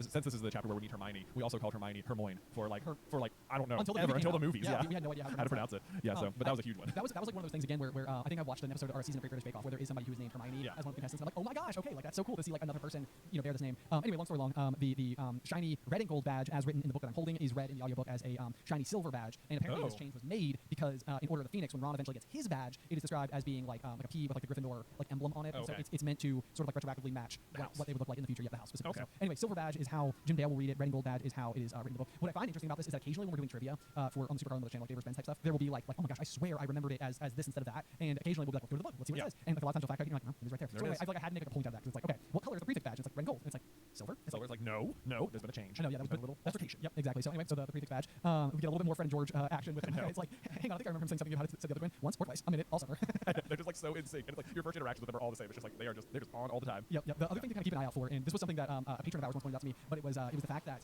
Fred seems to be the like, and I'm gonna put this in extreme air quotes because I don't know like amongst twins if this is like a thing or not. You have twin boys. I do have twin boys myself, Nick and Nate. Yes, it seems as though Fred is very consistently like the twin who will like start like interactions. Like he's like very frequently like the lead man of like the twin duo, but they're always in sync like this. So not that it really matters, but it was like one of those things I never picked up on before, and then I caught it. Although it is George who talks to Harry first and like summons Fred over to help him. That's true. Yeah, that's true. so is that. Then we get the little line about blowing up the toilet again with the twins. Fantastic. Then I love when they're talking to. Well, this was interesting. They're talking to Molly again and said they saw Harry Potter and he said, "So a scar. It's really there, like lightning." And I'm like, it's interesting that word is out about the shape of Harry's scar because that's well, that's what I wrote next. I was like, either Dumbledore or McGonagall or Hagrid has to have spilled the tea because they're the only ones who should have seen it. It's Hagrid. It's how. Don't do that. It's 1,000% Hagrid. He's like, oh yeah, I delivered Harry. I just bolted lightning on his head. Heck of a storyteller. Heck of a story. You know. Tom down there with the Cauldron. I actually, you jumped one line ahead. I thought you were going to talk about the exact same thing I highlighted, but there's just a cool little throwback line where like Molly points out like you've already seen him, Ginny, and the poor boy isn't something you goggle at in zoo. I think this is sort of like good awareness on the part of Molly to sort of be like you have already seen this person. Like just because now you know who he is, like it shouldn't change things. Just like with your perception. She's like, hold my butterbeer, mom. I'm going to marry that kid. Okay, shut up. I know. There's that. But it also feels like a boa constrictor. Like, does, sort of like Harry sort of relates to the boa constrictor who's basically being goggled at the zoo. Yeah. And so I think that's like just immediately you can tell like Molly Weasley's just good people. So. Yeah, absolutely. There's a line a little bit later on where just in this exact exchange where Fred says, "All right, keep your hair on." To his mom, and was like, "I assume he's just joking, but is it possible Molly Weasley's wearing a wig the whole time? Not that it matters, but it's like, I'm sure it's just a joke." Let's see here. I mean, I guess interestingly, like if you go back to the original introduction, it does say Harry swung around. The speaker was a plump woman who was talking to 4 boys, all with flaming red hair. Each of them was pushing a trunk like Harry's in front of him. And so it's like it just refers to the boys as having like the flaming red hair. So maybe who knows? Yeah. Maybe she's just wearing a wig matching the rest of the family. There you go. Yep. So let's see. Then as we move forward, we do get the official reference to the giant tarantula. So that we do know that it is a spider that is specifically gigantified. Made up word I just created. Gigantified, yeah. Gigantified. Oh, that's much better. I said gigantified. Gigantified, yeah. Mine was worse. I'll admit it. All right. Yes, I nailed one. No, I highlighted the line. The door of the compartment slid open and the youngest redheaded boy came in. Chills. I know. I was like, it begins like the best friendship. Like so many things don't happen if this doesn't happen. I know. Like, this is such a big moment. It is. And Ron is like he's such a fantastic inclusion. Like not inclusion. He's obviously one of the like, most iconic and key characters in the entire story. But like it's so great because I feel like Harry and Ron both have like their individual like strengths in terms of like especially with this very first encounter. Like they're both nervous for their own reasons. And like Harry sort of has this like notoriety, but he like doesn't really understand it. And then like Ron's struggling with like feeling like he's sort of like the odd man out in the family, where like the rest of the family's already done everything. And so like even though Ron does have a better idea of like what's going on in the Wizarding world, like he has his own insecurities. And so like I love the way that their friendship is like coming from like some of the same things but for different reasons. Yeah. Well, I also like I just made note of this because I think like Ron comes to the compartment and like slides it open, but like at this point because of the exchange they just had with Fred and George, like he knows who Harry is. Like he's not just like accidenting into the situation. Like he knows where Harry is. But to me, it's like Ron hearing his mom say like you've already seen him. He's not some boy to be goggled at in the zoo. Like oh he must be so alone or whatever. Like it really sounds like Ron like hears that and like seeks Harry out. Oh like he's like looking to be like hey like you're probably alone right now. I can fix that. Right. Yeah. That's so sweet. I know. Queued up. It's a very emotional sentence. It is a very emotional sentence. I mean, like their friendship is remarkable and amazing, and like it's at the heart of like what makes Harry Harry. I mean, it's like some of the most vital to the themes of the overall story. So it's just amazing to get like that first entry point to what that friendship will obviously ultimately kind of blossom into.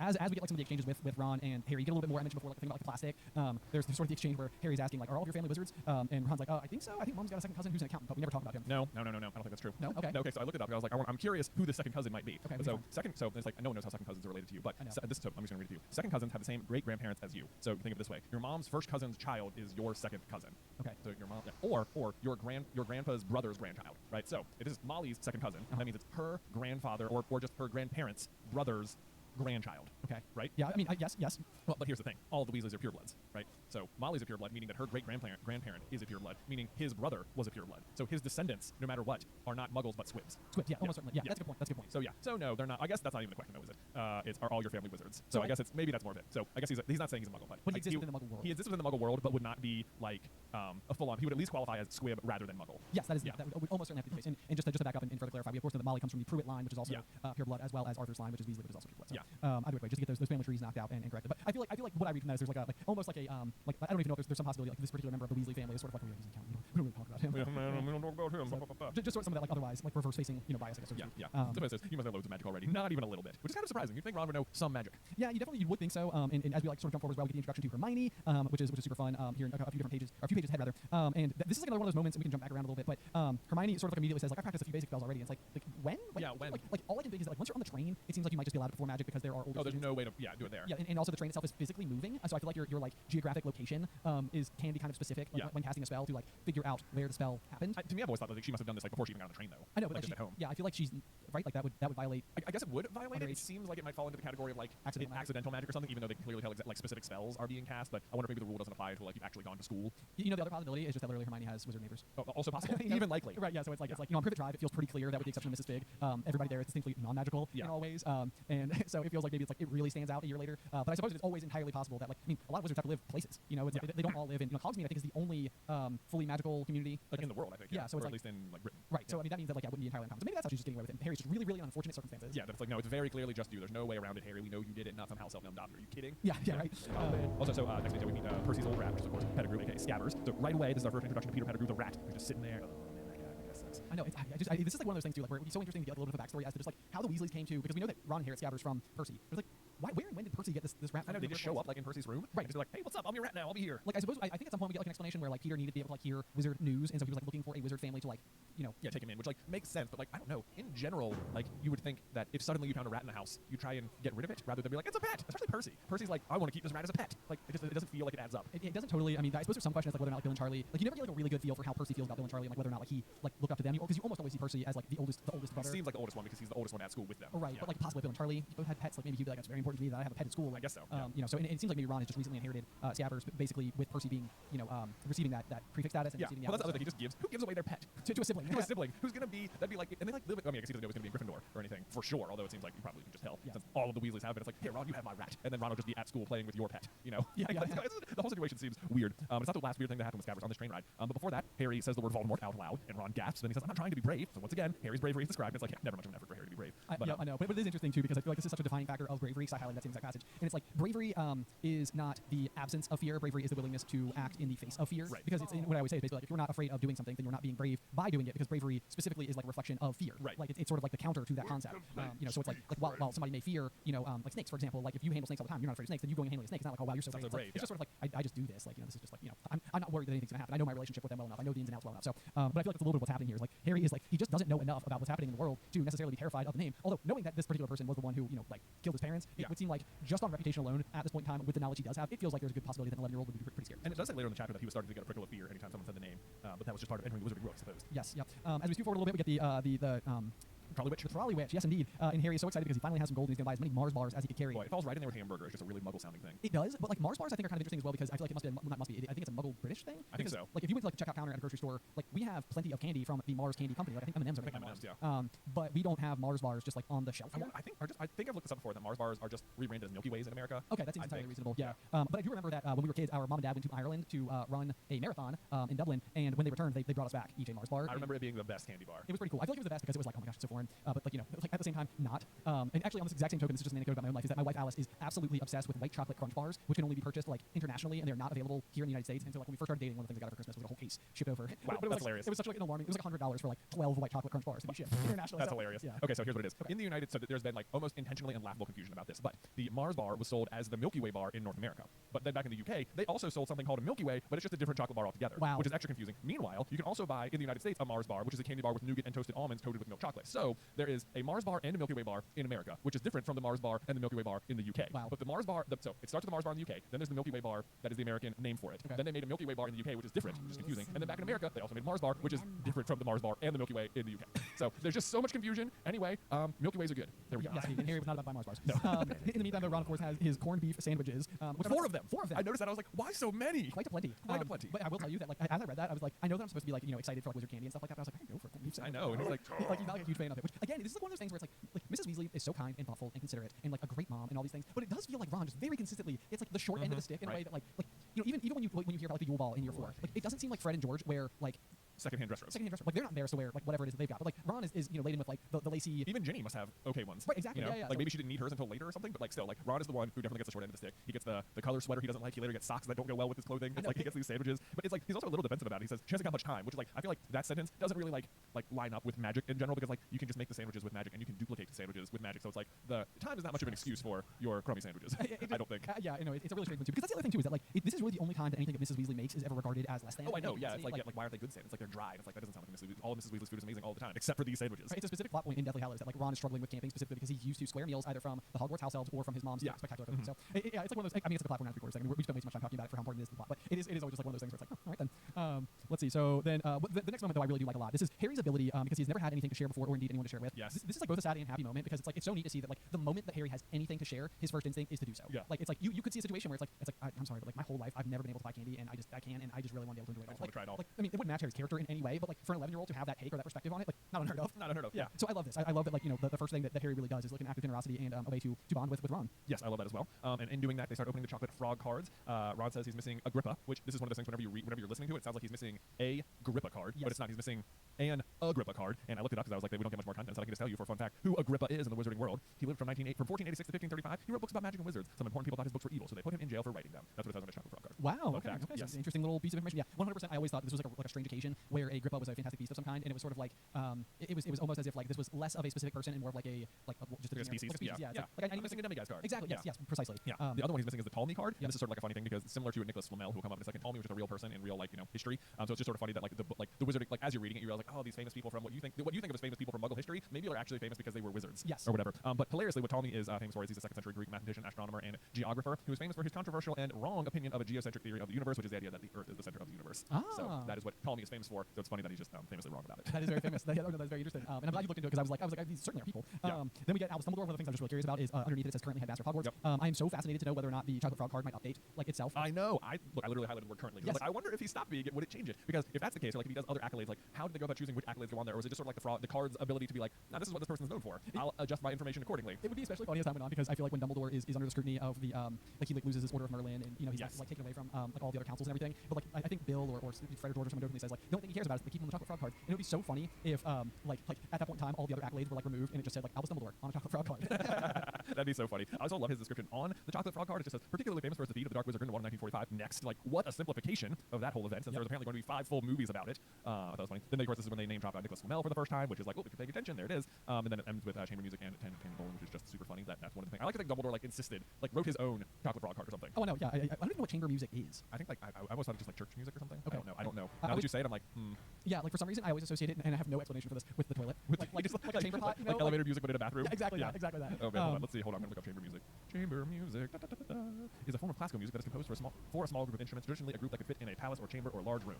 Okay. All right, there you go. Chamber music. So chamber music. How about that? The other fun fact about or chocolate frog card, not really a fact, but more a theory, is that the reason that was so important for Dumbledore to be on the chocolate frog cards is that it was like an early iteration of what Hermione will eventually do for Dumbledore's army with the Protean Charm galleons as a means for communicating. And this is like one of those like really interesting things where in like Crimes of Grindelwald we know that there's like a big book that the members of whatever this pre-Order of Phoenix happen to be are able to like open to like portraits of one another and communicate like transglobally. You know, like it's a very powerful piece of magic. And so the idea is almost like it'd be very curious if like Dumbledore quite literally had the ability to communicate through the chocolate frog cards with anybody who like potentially had one. Yeah, I mean, and there's like a bunch of references to it because like even the very next line it says like Harry looked back and saw it was astonishment that Dumbledore's face had disappeared. And Ron's like, well, you can't expect him to hang around all day. But I'm like, that doesn't make sense. Like, that's not how portraits work. Like, Dumbledore's not physically there. Like, he can move around, but typically there really is no reason that the portrait should just leave altogether. Right. You know, so like there's that. And then like even earlier we just said like Dumbledore's like the only thing he cares about is they don't take off the chocolate frog cards. And it's like, yes, because that is literally his method of communication. Yes, exactly. Right. Yep. It would also feel like, I think that eventually in King's Cross Station, when Dumbledore was talking to Harry, he's like, Voldemort doesn't understand things like this, like house elves and children's tales. And I feel like this is even like one of those things where like Voldemort could have easily foiled lots of Dumbledore's plans by just paying attention to these collectible trading cards. Right. Even the fact that Dumbledore uses candy as his passwords for Yeah. the Gryffindor, Right. as it were. As it were. Which is sort of the inspiration for the podcast name.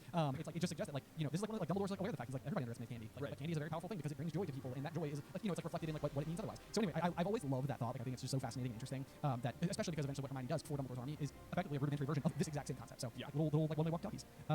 So pretty cool. The Bertie Bott's different flavored beans, I think is pretty fun. You get like, you get the ordinary flavors like chocolate and peppermint and marmalade. And I was like, I like this assortment. Yeah. Okay. Sure. When I think of generic, like flavored beans, like Jelly Bellies or something. Yeah. Marmalade, peppermint, both on that list. Yeah. For sure. Yeah. I mean, well, the thing is so funny that the way you phrase that because like you think of like Jelly Bellies, like jelly is just like marmalade is just a different kind of jelly. That's an extremely good point. Yeah. I hadn't considered it all. So I'm sort of frustrated with this very next passage though because Ron does bite into one of the beans, and we did just have a Jay versus Ben trivia question that specifically what was the flavor of the first bean that Ron bites into, and I think I put turnips. Yeah. And it's sprouts. It's sprouts. And I was like, oh my gosh, I was zip code. You were right there. But guess what? This is also where Harry is brave enough to nibble off the edge of a green or a gray one. Hey, there you go. Yep. You're right. His bravery comes up again. I know. That's amazing. There's a big emphasis on that. Let's see. Then once again we have the return of or the escape of the escape of Trevor the Toad, which we've already sort of covered a little bit. Ron pulls out his wand. You got like a little bit of unicorn hair poking out. The failed spell. All of these types of things are happening. Hermione's introduction proper I think is pretty cool because she sort of like knows about Harry despite the fact that she too has been isolated from the Wizarding World. So I think it goes to speak to Harry's fame even more. Like this is like every like Wizarding household of course know Harry's name, but this is somebody who didn't come from there, who still has been able to find books and information about Harry himself, which I found pretty cool. And each of those texts, you could easily make a question, which is just which of these is not one of the books that Hermione references that she had seen Harry in, which is Modern Magical History, The Rise and Fall of the Dark Arts, and Great Wizarding Events in the 20th Century. I think what's interesting about that is that you can almost assume from the context from the rest of the book is that Nicholas Flamel plays no part in any of these things, like so specifically like no part in any great wizarding events of the 20th century or in the Rise and Fall of the Dark Arts, which you would assume is like a book about Voldemort, I guess. But like given it seems like it would also be about Grindelwald if it's a fairly recent book. Yeah. And since like Nicholas Flamel like is in the Fantastic Beasts movies, like clearly he's not like ever fighting Grindelwald directly, but he must not be involved enough to warrant a mention because later on she can't remember him at all. Yeah, that's true. That's a good point. So if he was a part of it, he would have been mentioned in these books. So we can just sort of abstract that bit of information from there as well. That is true. We also get a line here from Hermione who says that I hope I'm in Gryffindor. It sounds by far the best. I hear Dumbledore himself is in it, but I suppose Ravenclaw wouldn't be too bad. I'm like, there's no way in the world. I mean, maybe there is because obviously Hermione ends up being a fantastic Gryffindor, but like it seems she's even a hat stall. Yeah. Like, it seems like she would clearly recognize like that this would be a potentially good house for her. Oh yeah. Well, I think what I thought about what I highlighted that she says I hope I'm in Gryffindor. It sounds by far the best. So my thought was like, did she choose Gryffindor too? Like was the hat like Ravenclaw seems like a pretty good fit? And she's like, but I want to be Gryffindor or whatever. It's like it's our choices that define us or whatever. I can see that. I mean, because she is, I believe, what is it, like 5 minutes that it would take for the hat to decide? Yeah, if it takes more than 5 minutes to decide the hat stall. Okay. Yeah. So I feel like that would suggest that at that point in time the hat basically is like putting it in your hands. Yeah. More so, basically saying like, well, like you could be in either of these and I think you excel in both of them. Right. What do you think? Because I think it would reflect even more. Yeah. I like that idea that she chooses Gryffindor the same as Harry. Yes. Yep. Of course. Let's see here. We learn a little bit about the other professions in the Wizarding world as Ron starts talking about his two oldest brothers, Charlie and Bill. Charlie's in Romania studying dragons, and Bill's in Africa doing something for Gringotts. This has always felt like one of these things where like the ecosystem of professions in the Wizarding world seems rather like finite in nature. Like there's it seems like you could become like a professor, a shop owner, like work for the government. Yeah.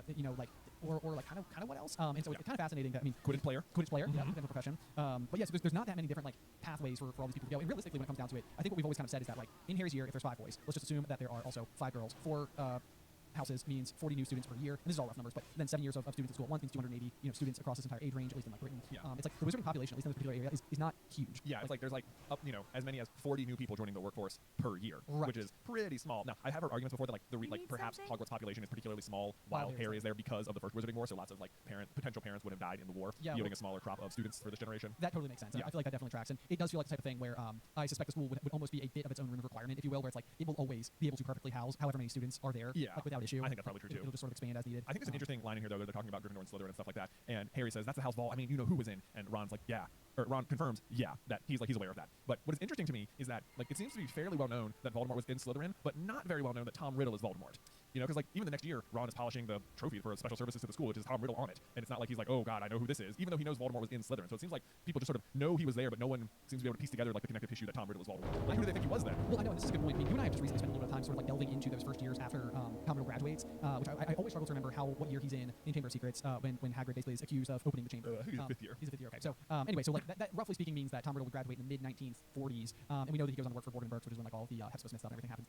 This is like during a period of time where like he would have basically been exiting the school with similar accolades to Dumbledore himself. Like, Yeah, he's like one of the most most brilliant talented students ever. Yeah, Yeah. like highly talented. Everybody loves him. You know, like it seems like Slughorn would have put him in touch with anybody, and yet he goes to work for Borgin and Burkes. For the longest time, you and I both have operated under the assumption that he was only at Borgin and Burkes for about like a year or so. It's a pretty brief spell. Yeah, but we mapped it out pretty hard a couple weeks ago. And it turns out it's like there's like it's like a minimum of 10 years that he's working there. Yeah, but so I almost think a huge portion of this could be like Voldemort, like whose goal is to be immortal. 10 years is effectively nothing to him. Like that doesn't really matter in the scheme of things. Like you know, it seems like too much of a compliment to say like, oh, he was patient. You know, like he was willing to like wait, you know, for whatever. But like I think that maybe on some level, like he desperately, I mean, even the fact that he changes his name from Tom Riddle to Voldemort wants to disassociate from that name, from that identity, from any knowledge that he was that boy. So the fact that he may have spent such a huge amount of time, in part literally could have just been like, let people forget I was ever there, so that when I return, I will not be the shadow of Tom Riddle. Like part of his plan to be forgotten as Tom Riddle. Yeah, which makes sense because we've always sort of felt like there's this era of Voldemort's existence that just like, it's like, why was he not doing it? Why is it so? If he graduates in the 1940s, why does he like how long is the war going on? The first Wizarding War, right? Yeah, you know, like what, you know, in what 1980, he still hasn't won yet. Right. Yeah. Exactly. And you know, apparently is makes Grindelwald pale in comparison. Grindelwald had a pretty massive following. So anyway, it's hard to know exactly how all of that sort of shakes out. But you are. I mean, I think you made a great point where it's like everybody seems to know Voldemort was in Slytherin, but like how? Yeah, like then why can't? But no one's realized like what records did he set? What was he like as a student? It's yeah, like, but, like, people must have. Yeah, you're exactly right. That is a really good question. I don't even know if I fully processed it when we first brought it up. But yeah, it's like he must have done something. It wasn't even that hard. Maybe there just had to be more students back at that period of time where it would have been like way harder to dissect out who it would have been, because if you were like roughly speaking, he must have been a student sometime in the past 20 years. Right. Pretty much narrowed that down to approximately like this many total people. Hard stop. Like, it wouldn't even seem that hard to deduce out who his identity was. But I don't know. Yeah. I mean, I guess it doesn't matter even if you figure it out. It's just sort of like surprising that people know he went to Hogwarts and what house he was in, but not who he was. Yes. Yeah. There's a funny exchange down here where they're talking about Gringotts having been broken into, and Ron says his dad says it must have been a powerful dark wizard to get around Gringotts. It might have been a note like for 3 teenagers. Because we know 3 teenagers can't get in there. Because they do it. To be fair, they do use an unforgivable curse to get in. So. And a Deathly Hallow and a Gringotts Goblin. Yeah. So they have a lot. And they're not just waltzing around; they're almost immediately caught. Yeah, you're right. Yeah, it almost doesn't work. Yeah, like really badly. But it does. But I also like where Ron's like, of course everyone's scared when something like this happens in case you know who's behind it. It's like, and he is. Yeah, right. Ron, right on top of it. Nail on the head, old boy. Let's see here. Then we have the intro to Malfoy. Who once again has come back. This is where we mentioned, I think, in the last chapter. But at this point in time, the former Death Eaters, you know, who had sort of gone to hiding after the fall of the Dark Lord or Voldemort, you know, on when he attacked Harry as a baby, there were plenty of people, including the Malfoys, who believed there was a decent possibility that Harry himself could be the second coming of the Dark Lord. So Malfoy's extension of a hand in friendship here is probably not him being friendly or even open to being friends with Harry for the right reasons, but probably much more because of the guidance from his family.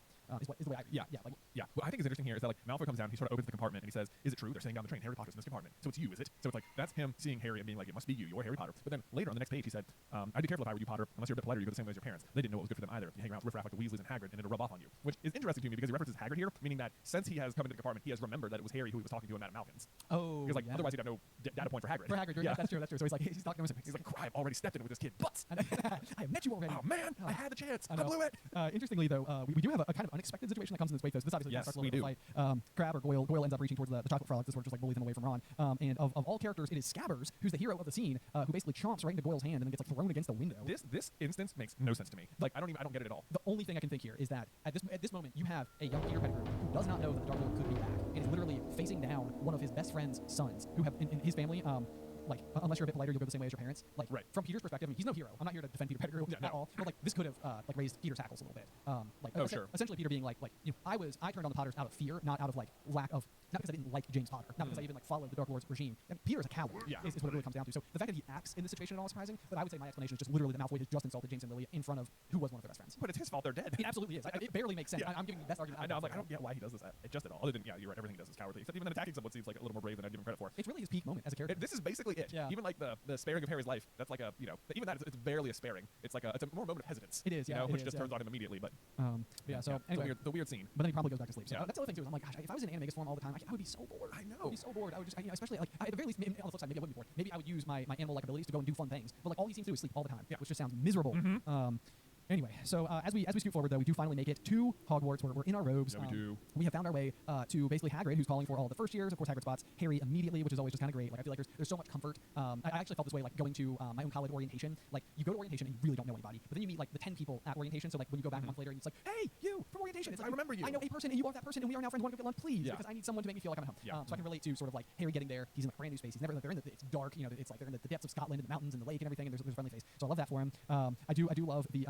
We talked a little bit about like, is there a reason why the first years take the boats while everybody else takes the Thestral drawn carriages up to the castle? And I felt like you had a good point here, which is essentially like to provide the rest of the students the opportunity to get into the Great Hall so that they can already be there. Yeah. And then the first years can sort of like get their first glimpse of the castle from the boats, which is no doubt just gorgeous. And then also can sort of like enter the school with the rest of the students sort of like waiting for the sorting ceremony to then begin. That's right. Yeah. I do. As we're getting to the school, we go into the tunnel.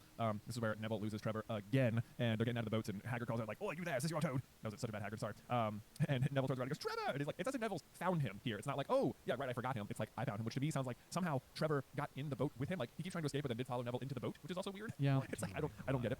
Also means the way he reacts sounds like Neville was just like, I guess I just lost it, but well, time to get on the boats. That's it. I know.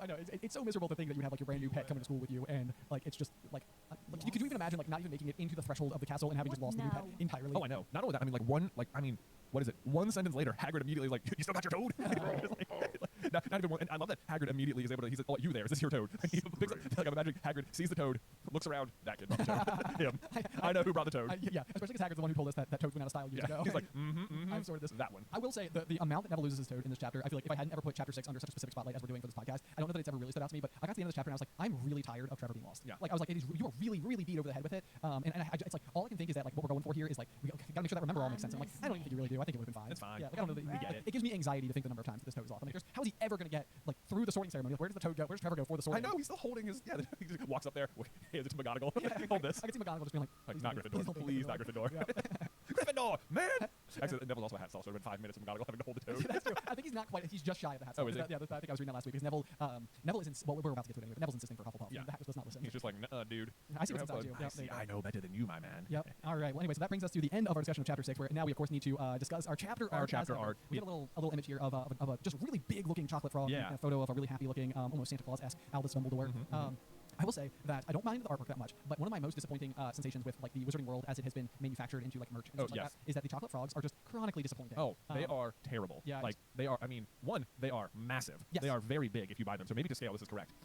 Although they have hexagon shapes now, so this card is actually maybe this is the more canon version of the card. It's a rectangle, like a regular trading card. More like a playing card. Yeah. Whereas in actual real life, if you go to Universal or buy a chocolate card, it'll be that like hexagon shape. Yep. But yeah, gosh, me and you did a video once where we tasted every single kind of candy available at Honeydukes in Universal, and it's just like across the board, whatever chocolate they're using, it's just not very high quality. It's not. Yeah. It's like a waxy kind of like I don't know. It's really it's just not super great. It's not great. Not only is it like not very good chocolate, but like eating a brick of chocolate is just like it's like a non-consumable amount of candy, and even just like biting it, like it's not hollow. It's such a brick. So anyway, what I've always wanted, so Universal, whoever if you're listening, is like I almost like if it was filled with like caramel and nuts or something. Like I don't know if that would be like off-putting for it to be frog shaped and like filled with like something like gooey. You need to be able to put the entire chocolate frog in your mouth at once, as described in the books. As described. So maybe what you really need to do. Now, the thing I would say is that the packaging that it comes in is beautiful. Yeah. Like you can keep the packaging exactly as That's it is. almost the reason to buy it though. Yeah, but like chocolate turtles is kind of what I'm thinking of. Yeah. Like normally, and maybe that's even like the inspiration for a chocolate frog. I don't even know, but like the like a chocolate turtle is like nuts, caramel, chocolate.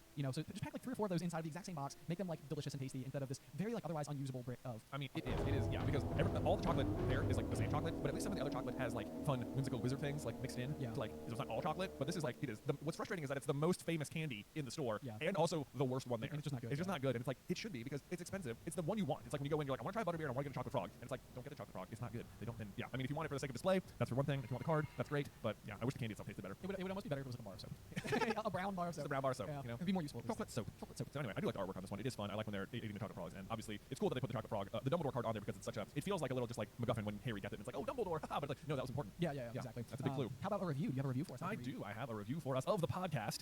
This is from Hetty Ruth, who says, spectacular! Sensational podcast hosts Ben and Jay Carlin combine their history of conversational expertise, see popcorn culture, with their vast knowledge of Harry Potter and this incredible new show. These brothers have the charisma and magnetism of professional entertainers, the true sons of a news anchor, which never fails to leave listeners enthralled. Their camaraderie leads to wonderful banter and extremely captivating discussions surrounding one of their favorite book series. This show is absolutely worth a listen. My goodness. Thank you, Hetty Ruth. Wow, what a I know. remarkably What a well-written flattering review. That is so, I'm like, I don't even know if you're right about this. I know. It's like I can never live up to what you just said, but thank you so very much. Thank you. As ever, it's been really cool to see through the Gryffindor on some of like the Spotify charts. I think we got as high as 67. 67. On Spotify, when I looked today, we were at 114, so we're still on there. We're still on there. And of course, in Sweden, we're just crushing it. In Sweden, yeah, What absolutely. up, Sweden? We need shirts that say like, I'm big in Sweden. No, so it's been really cool. So any feedback you guys have for the show, if you'd be happy to leave a review, we'd absolutely appreciate it. And maybe even read it here in one of the episodes. So definitely check that out. But otherwise, guys, I think that's all for this week. Yeah, otherwise, we'll see you next time through the Gryffindor.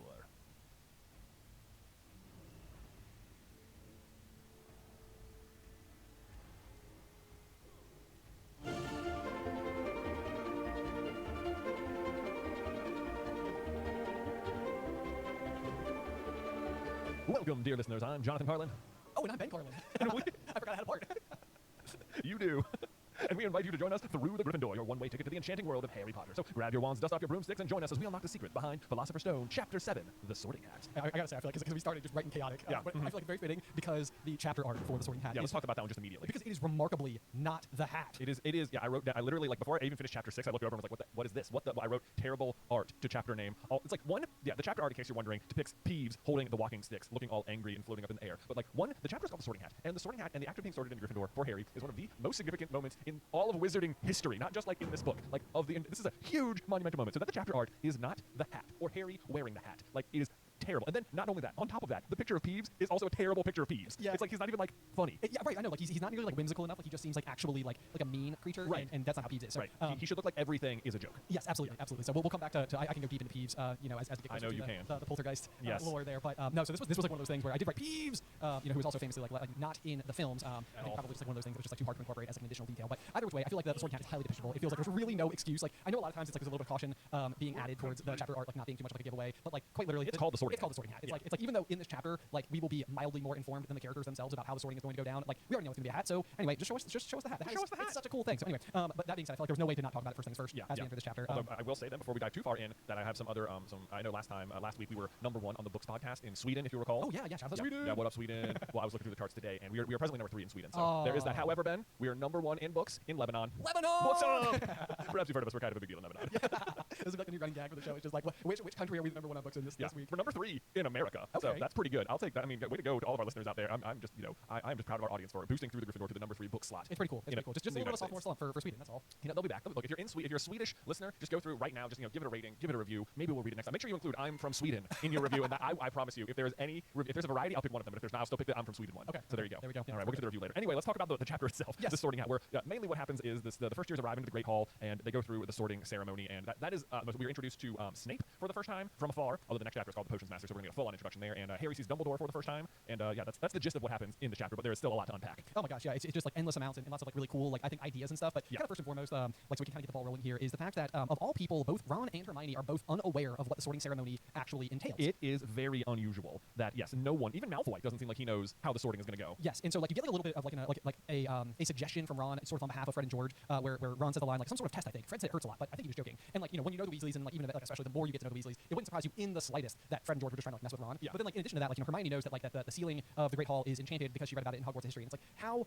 on earth is it possible that Hogwarts history does not make reference to the Sorting Hat? Right, like it really does not track. But Hermione doesn't know how it's going to go either because it says Hermione Granger was whispering very fast about all the spells she learned and wondering which one she'd need. It's like, you're right. It's like there's no way that Hermione doesn't know, and there's no way that Hogwarts history doesn't mention the Sorting Hat. And like I mean, sure, maybe Fred and George are messing with Ron, but like they're not his only older brothers. You know, he's the 6th Weasley to be going. There's no way the Sorting Hat has not come up in his life. Well, so this is like where I always think it's kind of interesting because I feel like there's a decent possibility that the Sorting Hat is quite literally under like its own Fidelius charm. Oh yeah, I mean, I subscribe to that theory so hard. Yes, absolutely, because there is this sort of like really unusual like nature about how the fact that the Sorting Hat is never ever discussed with incoming students prior to their sorting, which means that like as students you're supposed to come in, enter the sorting, and it's a piece of information that you can know but not share. I think is what it comes down to. It's like until the hat, like the way the Fidelius charm would work in this scenario is very similar to like how it's concealed within Grimmauld Place, where Dumbledore is the secret keeper of the headquarters of the Order of the Phoenix, which in Book 5 is Grimmauld, number 12, Grimmauld Place. Right. Whilst Dumbledore is alive, he has to tell each individual person the secret of where it is, and then those people know the information, but they can't tell anybody else about it. Right. So that's how the hat would have to work. It seems like the hat is under a Fidelius charm, where like it itself is the one who has to tell you the secret of itself. Yeah, either that or somehow it's like a pass from headmaster to headmaster type of. Well, but it's not Dumbledore who tells them about it. Like it is, and I don't think McGonagall tells them about the hat ahead of time either. She just like puts the hat on the stool, and then the hat begins to sing. She doesn't like give them instructions like everyone's going to put on the hat next. Right, she even says like before they enter the Great Hall, it says the sorting ceremony will take place in a few minutes in front of the rest of the school. I suggest you all smarten yourselves up as much as you can while you are waiting. Yeah. Which, if anything, almost seems to further suggest that like this is the type of thing where you're about to need to like put on some kind of a performance or put your skills on display. Yeah, and then leading up to it, it says Harry quickly looked down again. Professor McGonagall silently placed a 4-legged stool in front of the first years. On top of the stool, she put a pointed wizard's hat. The hat was patched and frayed and extremely dirty. And like no one says anything else, the hat just begins singing. So it seems like the way it's working is that no one can tell you about the hat. The hat must tell you about the hat. But I think that this is so vital. I mean, even if you were the founders devising this exact concept, because you don't want students coming into school with like, I mean, they may know like which house that they like would prefer or something like that. They might know the houses their parents were in, but like they don't know how to prepare for what sorting will be like. And therefore it's sort of like you'll know for 35 seconds prior to your moment what's about to happen. The interesting exclusion to this, where we do eventually get a commentary about the hat prior to sorting, is when Harry in the epilogue. So literally we're going from chapter 7 of book 1 to not even the last chapter of the series, but the epilogue of the series, where Harry is talking to his son Albus, and basically says like the sorting hat takes into consideration like what you want, or at least it did for me. And what's interesting about this is that like normally with the Fidelius charm and Dumbledore, for example, in Grimmauld Place, is that upon Dumbledore's death, everybody who then had been told the location would now be able to share the location because they would become new secret keepers themselves, which dilutes the power of the Fidelius charm. But I think like what happens at the Battle of Hogwarts is Voldemort summons the sorting hat from the headmaster's office, which he then plants on top of Neville's head, and then lights it on fire. Right. So like the way the theory would go is that when he does this, he effectively kills the sorting hat. Yes. And like destroys the Fidelius charm. Well, destroys it to the tune of now everybody who knows about the sorting hat is now a secret keeper. Right. Meaning anybody who has ever been sorted before is now capable of talking about it. Right. So conceivably, if it's still true, Harry could tell Albus about the sorting hat, but then Albus could not tell other people. That is possible. Until he has been sorted, I guess. Right. Maybe depending on how they revive the sorting hat after the fact, I think would be the answer to that question. Right, you're right, yeah. Okay, I don't know how we go from there. But the point is, there is a loophole wherein Harry should be able to tell Albus about the sorting hat because Voldemort destroys the the initial Fidelius charm. Yes. Yes. So But prior to that is like the only explanation to me for why it's not in Hogwarts history and why Ron himself doesn't know about it. Right, yeah, because I mean, Ron would literally be what, he's got 5 brothers ahead of him and 2 parents, all of whom have been through Sorted. the It's like this has never come up around the dinner table before at any point in time. Like, but what I love about that though is that there's like a completely in-universe explanation that's also kind of cool. Yeah, it is So very cool. it's like you can look at this as sort of like a loophole or a plot hole or something like that. But instead, I think it's just like you just gotta find a clever explanation. And in my mind, that's my own personal. Oh yeah, opinion. absolutely. I think that's pretty fun. And we know that the Fidelius charm can be broken by powerful spells because that's exactly what happens to the Potter's house, which ironically also by Voldemort. Yes, yeah, right, exactly.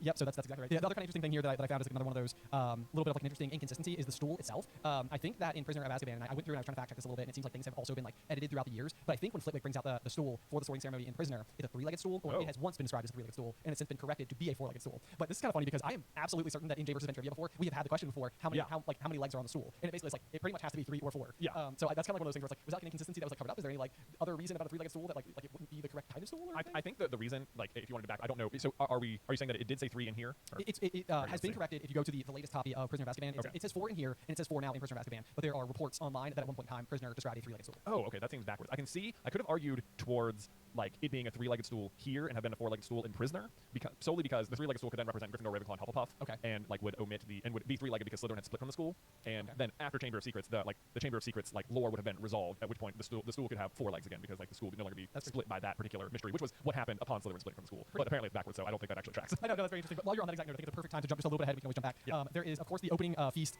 sentiment from Mr. Albus Dumbledore, and it feels like pure chaos, but I'm going to let you explain it. So the famous line is, nitwit, blubber, oddment, tweak. Yes, so he says his complete nonsense words, and Harry and everyone applauds, and Harry's like, what was that about? Is he mad? And he asks Percy the Prefect, and I love that he's continuously listed as Percy the Prefect. We made a video about this random line of dialogue once upon a time about like what on earth does he mean here, and our own explanation is that each word, nitwit, blubber, oddment, and tweak, are all meant to be represent the opposing ideals of each house. So, for example, a nitwit would be like the opposite of Ravenclaw. Yeah, like where a nitwit might suggest like lacking in intelligence or smarts. So then blubber we said was this. I went back and reread our own script, so that's where I'm going from here. But we said blubber would represent the opposite of a Gryffindor, meaning someone who is maybe like blubber just means fat. So that's perhaps like a word 11-year-old might use to put down someone who is like less athletic. Which if you're in Gryffindor, they are like a little bit more bold and daring. So it's like athletics might be something they would take very seriously. And by might, I mean there actually is a line from Snape where he tells Harry that if his Quidditch team loses, it'll be the first time Gryffindor finished at the bottom of the table in 200 years. So like it is definitely a house that takes athletics seriously because that means Gryffindor has never finished less than 3rd in a 4-team contest in 2 centuries. Yeah. And there's additionally like a layer we get from Nearly Headless Nick that Slytherin has won the House Cup for how many years in a row now? It is 6 years in a row. 6 years in a row. But I think that it's interesting to note that I think it's they have not won the House, or they won the House Cup 6 years running. But I think that at least while Charlie Weasley was on the on the Gryffindor Quidditch team, it means that Gryffindor has won the Quidditch Cup more recently than the House Cup. Although I guess I would suspect that usually who wins the Quidditch Cup also wins the House Cup, but it's not always mirrored. That's true. That's true. Next up, we said that I almost disagree with our past selves here. We said oddment. It means a remnant part of something like left over from a larger piece or set, which is no longer useful. So like if you have like a large piece of cloth and all that was left for a few scraps that weren't really functional or anything, those would be the oddments. So our argument in our video was that an oddment would be the opposite of Slytherin, who as far as the books or Dumbledore go would view the Slytherins as really valuing pure bloodedness. So i.e. if you're like a half-blood or any fraction of magicalness that isn't 100%, you are an oddment and not worthy of natural education. But I would almost think you could also argue oddment for Hufflepuff because she took the rest, like took the oddments. Oh, I kind of see what you mean. Yeah, like I mean that's sort of like the entire mantra of Hufflepuff House is that they're just sort of like the open-armed, like group. It's sort of like everybody's welcome here. Right. But so then otherwise, then Tweak of course would be left for Hufflepuff. It was there in our initial video. So Hufflepuffs are like loyal and hardworking and humble and down to earth. So from their point of view, they may think the value placed on things like courage or wit or cunning by the other 3 houses were a little excessive and needs to be tweaked. Okay. So, but then the point of it, as often is the case with Dumbledore, is that like it's not about like the differences between the houses. The school functions best when the houses are all like supporting one another and it's more like a unified thing. So the idea would be that like look at these these are words that anyone in your house might use to describe the members of the other houses. Sure. So like if you're in Gryffindor, you might call the Ravenclaws nitwits as like an insult or something. Like a way to like needle them specifically. Right. Supposedly that would be the way to get through to them or something. Yeah. Right. Like, but the point is that Dumbledore is trying to make, at least according, our theory is that he's saying these things like, look, the irony is that all of you might think of these words to describe the other houses, and yet you're all doing it because you're all actually the same. Yes, right. Yes, I love it. I love it. And it's another one of these things where like I feel like Dumbledore sort of has this like kind of constant air of whimsy. I feel like it hails back to the fact that he, again uses like candy as like his passwords for all to get into his office and stuff like that. Like it comes across as like a little bit of like silliness, which I think we see even more of further on in the chapter when they sing the school song. And like it's like one of these things where like Dumbledore almost seems to like at your own pace, which is like usually not the way that you sing songs. It's like at the rhythm that the song is supposed to be sung. And of course, Fred and George just fully lean into the funeral march. Which they're just going like a painfully slow. I know. I wrote like a little note next to the song, which I don't think ever comes up again. Like in any of the other opening feasts, it's not like all right, and now it's time to sing the song or anything like that. But my note is that my headcanon is that I like to think that Godric and Salazar are the ones who wrote the lyrics to the song together. Okay. Like they just kept coming up with like because it's very silly, and I like to think that they were just coming up with like silly things like we need a school song, and Helga and Rowena were over there like you guys, I don't like it. They're like no. Here's the fun part, guys. You can sing it to any tune at all. That's the fun part. That's what makes it so whimsical. And they're like okay, well. This goes back to like our favorite headcanon, which is just simply that the friendship between Godric and Sal, as we always like call him, Sal, is nothing but like jovial, and it's like a friendship everybody has always wanted. It's like fully founded on mutual respect and humor and talent and like regard and respect, and it's like so the idea. Which is what the Sorting Hat says. It says like Salazar and like it asks of the school, were there ever better friends than Gryffindor and Slytherin, unless it was the other two of Ravenclaw and Hufflepuff. Right. Yeah. Even the fact that there's the line in the original song from the Sorting Hat that says, "Or yet in wise old Ravenclaw," which I was like, it's kind of interesting to me that it regards Ravenclaw as wise and old, which I mean, you would assume on some level that these were some of the most powerful witches and wizards of ever, so they probably lived like nice long lives and stuff like that. But for Ravenclaw to receive those accolades specifically of wise and old makes me feel like there's a decent possibility that Ravenclaw is like a fair bit older than the other founders as their founding. Right. Which I don't know if I have anything like really interesting in terms of or just more because the way the Sorting Hat was formed was that Gryffindor took the hat off his head, which I like to think all the founders make fun of him for. It's very silly looking. No, but he like sported it. And he's like, it's totally working. My headcanon is that he came back from like a farmer's market type village shop one day and is sporting the hat and is like, guys, what do you think? What do you think? And they all look at him and just immediately begin making fun of him. And he's like, I'm keeping it. Yeah, absolutely. And then it goes on to be the Sorting Hat, which is fantastic. So if anyone wants, me and Ben to write a founder series one day, we're open to it, and I have a million ideas about how it would go. But in any case, wise old Ravenclaw, so eventually they need a way to sort the students in the houses after they are gone. So Gryffindor takes the Sorting Hat off of his head, and they each put a little bit of themselves in there. So to me, this is just more of like them just like teasing one another. It's like I can imagine even if they're all like in their mid-20s or something that they always refer to like Rowena as like, oh, wise old Ravenclaw over there. Oh yeah, that's it like really bothers her because she's so prim and proper. right. Like it's almost like she's not actually older at all. It's just like her innate maturity. Exactly. Yeah, being classic Sal and Godric. Totally using. Oh my gosh, such fun, such jokesters. Such jokesters. No, so I love that. Going back to again the Sorting Hat's original song, there's a couple of lines that are pretty just great in here. But the one that stood out to me this time around was it says, "Oh, you may not think I'm pretty, but don't judge on what you see. I'll eat myself if you can find a smarter hat than me."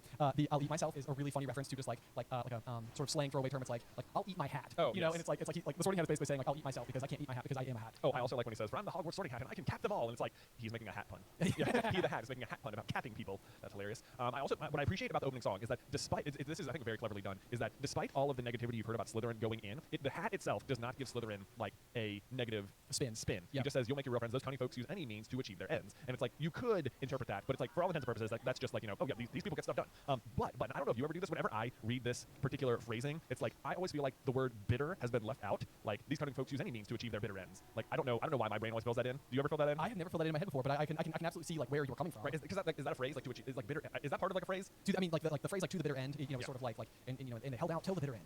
It feels to me like the way it's worded is meant to leave the word bitter hanging in the air. Like, oh, you thought we were going to say that, but I made it a little more fair. Sure. And it's like no, but actually it is more negative because it's Slytherin. So do you think that the Sorting Hat is sort of like letting the audience itself sort of like interpret what it's left out? Like it's like I'm not going to be like actively anti-Slytherin in my spiel here. I do think it's interesting that Slytherin comes last both in the song and also when Professor McGonagall is listing off the various houses. 4 houses are called Gryffindor, Hufflepuff, Ravenclaw, and Slytherin. So like she does even lead with her own house, which is she does. That's actually the same order the hat goes in. Okay, as well. So, yeah, so maybe that's it's also alphabetical. It is. So maybe that's part of it. Yeah. Who knows? Okay. Interpret it what you will. There. Anyway, I don't have too much more to say about the song itself. But then we do get into the sorting, where you get introduced to just a myriad of students, some of whom go on to show up as like Harry's friends or classmates later on. Some of whom, like Brocklehurst and Mandy, never hear from them again. Yeah, I know. It's So you've got like Millicent Bulstrode who comes up just all the time and always Lavender Brown. But yeah, you're right. There's another character who I think I was reading. I'm trying to find what their name is now because of course it is like actively forgettable. I think it's Sally Ann Perks maybe is like one of the names that's listed. And I think later in book 5 when they're like reading off names to like step forward for your like OWL's examinations, you get like a lot of throwbacks to these early names. Yeah. This is one of the ones that's just like left off. Which one? I think it's Sally Ann Perks. Sally Ann Perks. Did I miss that reading through just now? Let's see here. Yeah, it's after Patil and then Perks, Sally Ann. Oh, Sally Ann Perks. Wow, you're right. There it is again. What a forgettable name.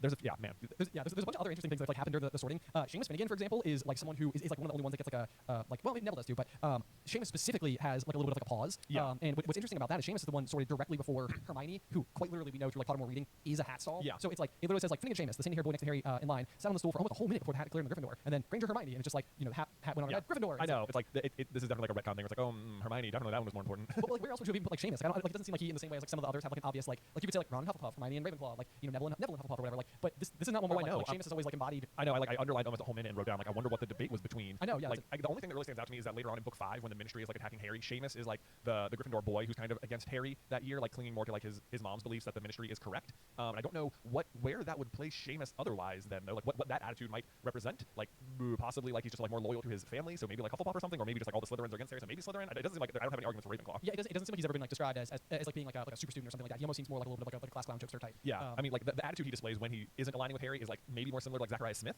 Yeah, who is in Hufflepuff. Right, that's a good point. I guess it could be that one. But I mean, this just goes to show as well that like your sorting doesn't always like perfectly indicate necessarily what your characteristics will be like. So yeah. There is that. Yeah, so then Hermione of course does get sorted, and it does feel like there's just like a bit of like a quick oversight that she would be like a candidate for Ravenclaw in there, like with just like being extremely studious and valuing like intelligence and wanting to excel. Yeah. Particularly like with grades and stuff like that. Then we do get Neville, who it does give us like just the phrase "the hat took a long time to decide with Neville" when it finally shouted Gryffindor. So that's sort of like we do know why. Yeah. That. And then he gives the hat to Morag McDougal, who never comes up again as far as I'm concerned. I specifically looked up Morag because I was like, is this the name of Aragog's?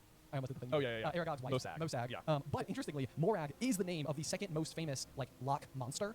Like besides the Loch Ness monster? Besides Nessie, Okay. Morag is the next most highly regarded like loch monster. Oh, okay, like lake monster. Lake monster. Okay. And so the decision for the use of the name Morag is possibly could be a reference to That's interesting. Like, Well, the other thing that stood out here, and I can never remember this, is the surname McDougal. Because I know whenever like when you learn McGonagall's backstory, if you do some like extra reading on Pottermore, I can never remember whether she was like engaged to Gregor McDougal or Dougal McGregor. Dougal McGregor. It's Dougal McGregor. Okay, Yeah. never mind. Not important. Not related. I read that. I was like, wait, Gregor McDougal? Was that related? Is this who that did McGonagall's ex-flame marry someone else to produce Morag? Yeah, right. Yeah. I know. Oh my god, can you imagine? Like, and then it has to be McGonagall who like called them forward. Yeah, like McDougal, she's having like a little private battle over there. I know. Yeah, And then better not be in Gryffindor. I know, but let's see. But we don't even know where Morag goes. Yeah, we don't know at all. Except I guess not Gryffindor. Not Gryffindor. Yeah. We know that much. Then Moon comes after him, and there's just like a little bit of trivia around Moon, who's also never mentioned again. But the character here in Harry's Year with the last name Moon, that was originally going to be the character of Luna Lovegood. Yes, yeah. Where Luna, of course, is the Spanish word for moon. Yeah. And that is always like one of the interesting ones when like Luna goes on to be such a prominent part of the group as the story unfolds because like everyone else in their lineup, like you meet Ginny, Neville, Harry, Ron, Hermione, all right away. Yeah. They're all there the whole time, and then Luna doesn't make her appearance until book 5. I know. It's like remarkable. Which is like, I mean, I would have loved to have known what Luna was thinking during like Chamber of Secrets, you know? Oh, I know, yeah. Like, what's she doing? Because she's there. Certainly Luna has something to say. Yeah. Yeah, absolutely. And chances are, but we just made a video a couple weeks ago, like Luna's always right. Like chances are Luna would have totally like been able to be like, it's obvious. Basilisk. Yeah, 100%. Basilisks aren't real, Luna.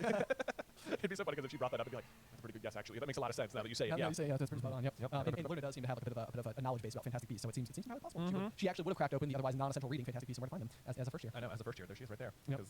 Is that one of those that's like not in there? What's not in The there? basilisk.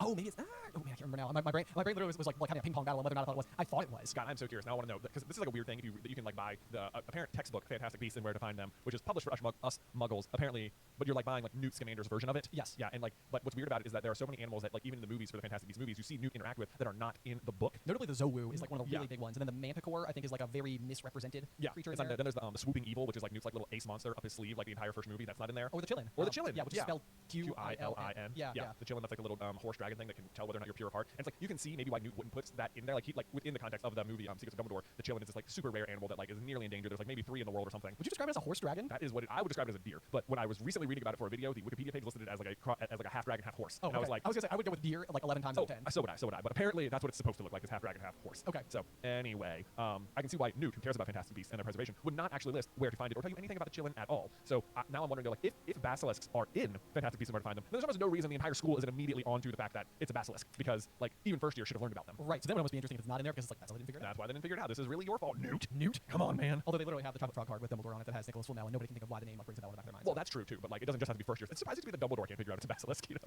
especially because it has happened. He's had 50 years to think about it. Yes. You know, why doesn't Dumbledore ask Myrtle anything? Yeah. How has no one asked Myrtle how she died? It is so also on that exact note in this exact chapter, the same thing happens where they're talking to Nearly Headless Nick, and Seamus asks Nearly Headless Nick, how did he get covered in blood about the Bloody Baron? And Nearly Headless Nick says, I've never asked. Are you kidding me, Nick? Are you kidding me? You haven't asked the Bloody Baron how he died in the last 1,000 years? Because that's ridiculous if you ask me. And honestly, if you had asked him, then you could have answered this question right here, and we might have solved the entire diadem mystery on like day 1. So I'm blaming Nearly Headless Nick on this one. Well, there you go. But you said 1,000 years, and it set me up perfectly because specifically in the book, it is written as like we know that we go to Nearly Headless Nick's 500th I'm birthday sorry, party. you're right. The Bloody Baron though was alive at the same time as Salazar Slytherin. You're correct. So he's been dead for about 500 years longer. Yes, the Bloody Baron's been there twice as long as Nearly Headless Nick. However, in the audiobook again, this is like one of those like another like small edit, but the audiobook does say it's been he hasn't eaten anything for nearly 400 years, but it is edited after the fact for nearly 500 years because we know that he was killed in the year 1492, and then 500 years later would be 1992, which is when the Chamber of Secrets is opened, and also when he has his 500th birthday party on Halloween. I always feel like the fact that it's specifically like 1492. I'm like, is there some type of strange like Christopher Columbus exploration related detail? It's like 1492 is just such an obscure date for it to also have like otherwise noteworthiness, which right? is, you know, the year that. Yeah, that Nearly Headless Nick was killed. Yeah, in Columbus Sales. Columbus Sales, yeah. What are the odds of that? So anyway, that's just a total brief aside. But I always think it's interesting whenever because I will read and listen to the book or the chapters before we do our episodes, and like when there are those like little like isms, yeah, like, corrections. Oh, yeah. Because obviously Jim Dale recorded this, you know, like like forever ago. Yeah. So I mean, he recorded it with whatever the original phrasing was. Yeah. So just another small modification that I caught there. Let's see here.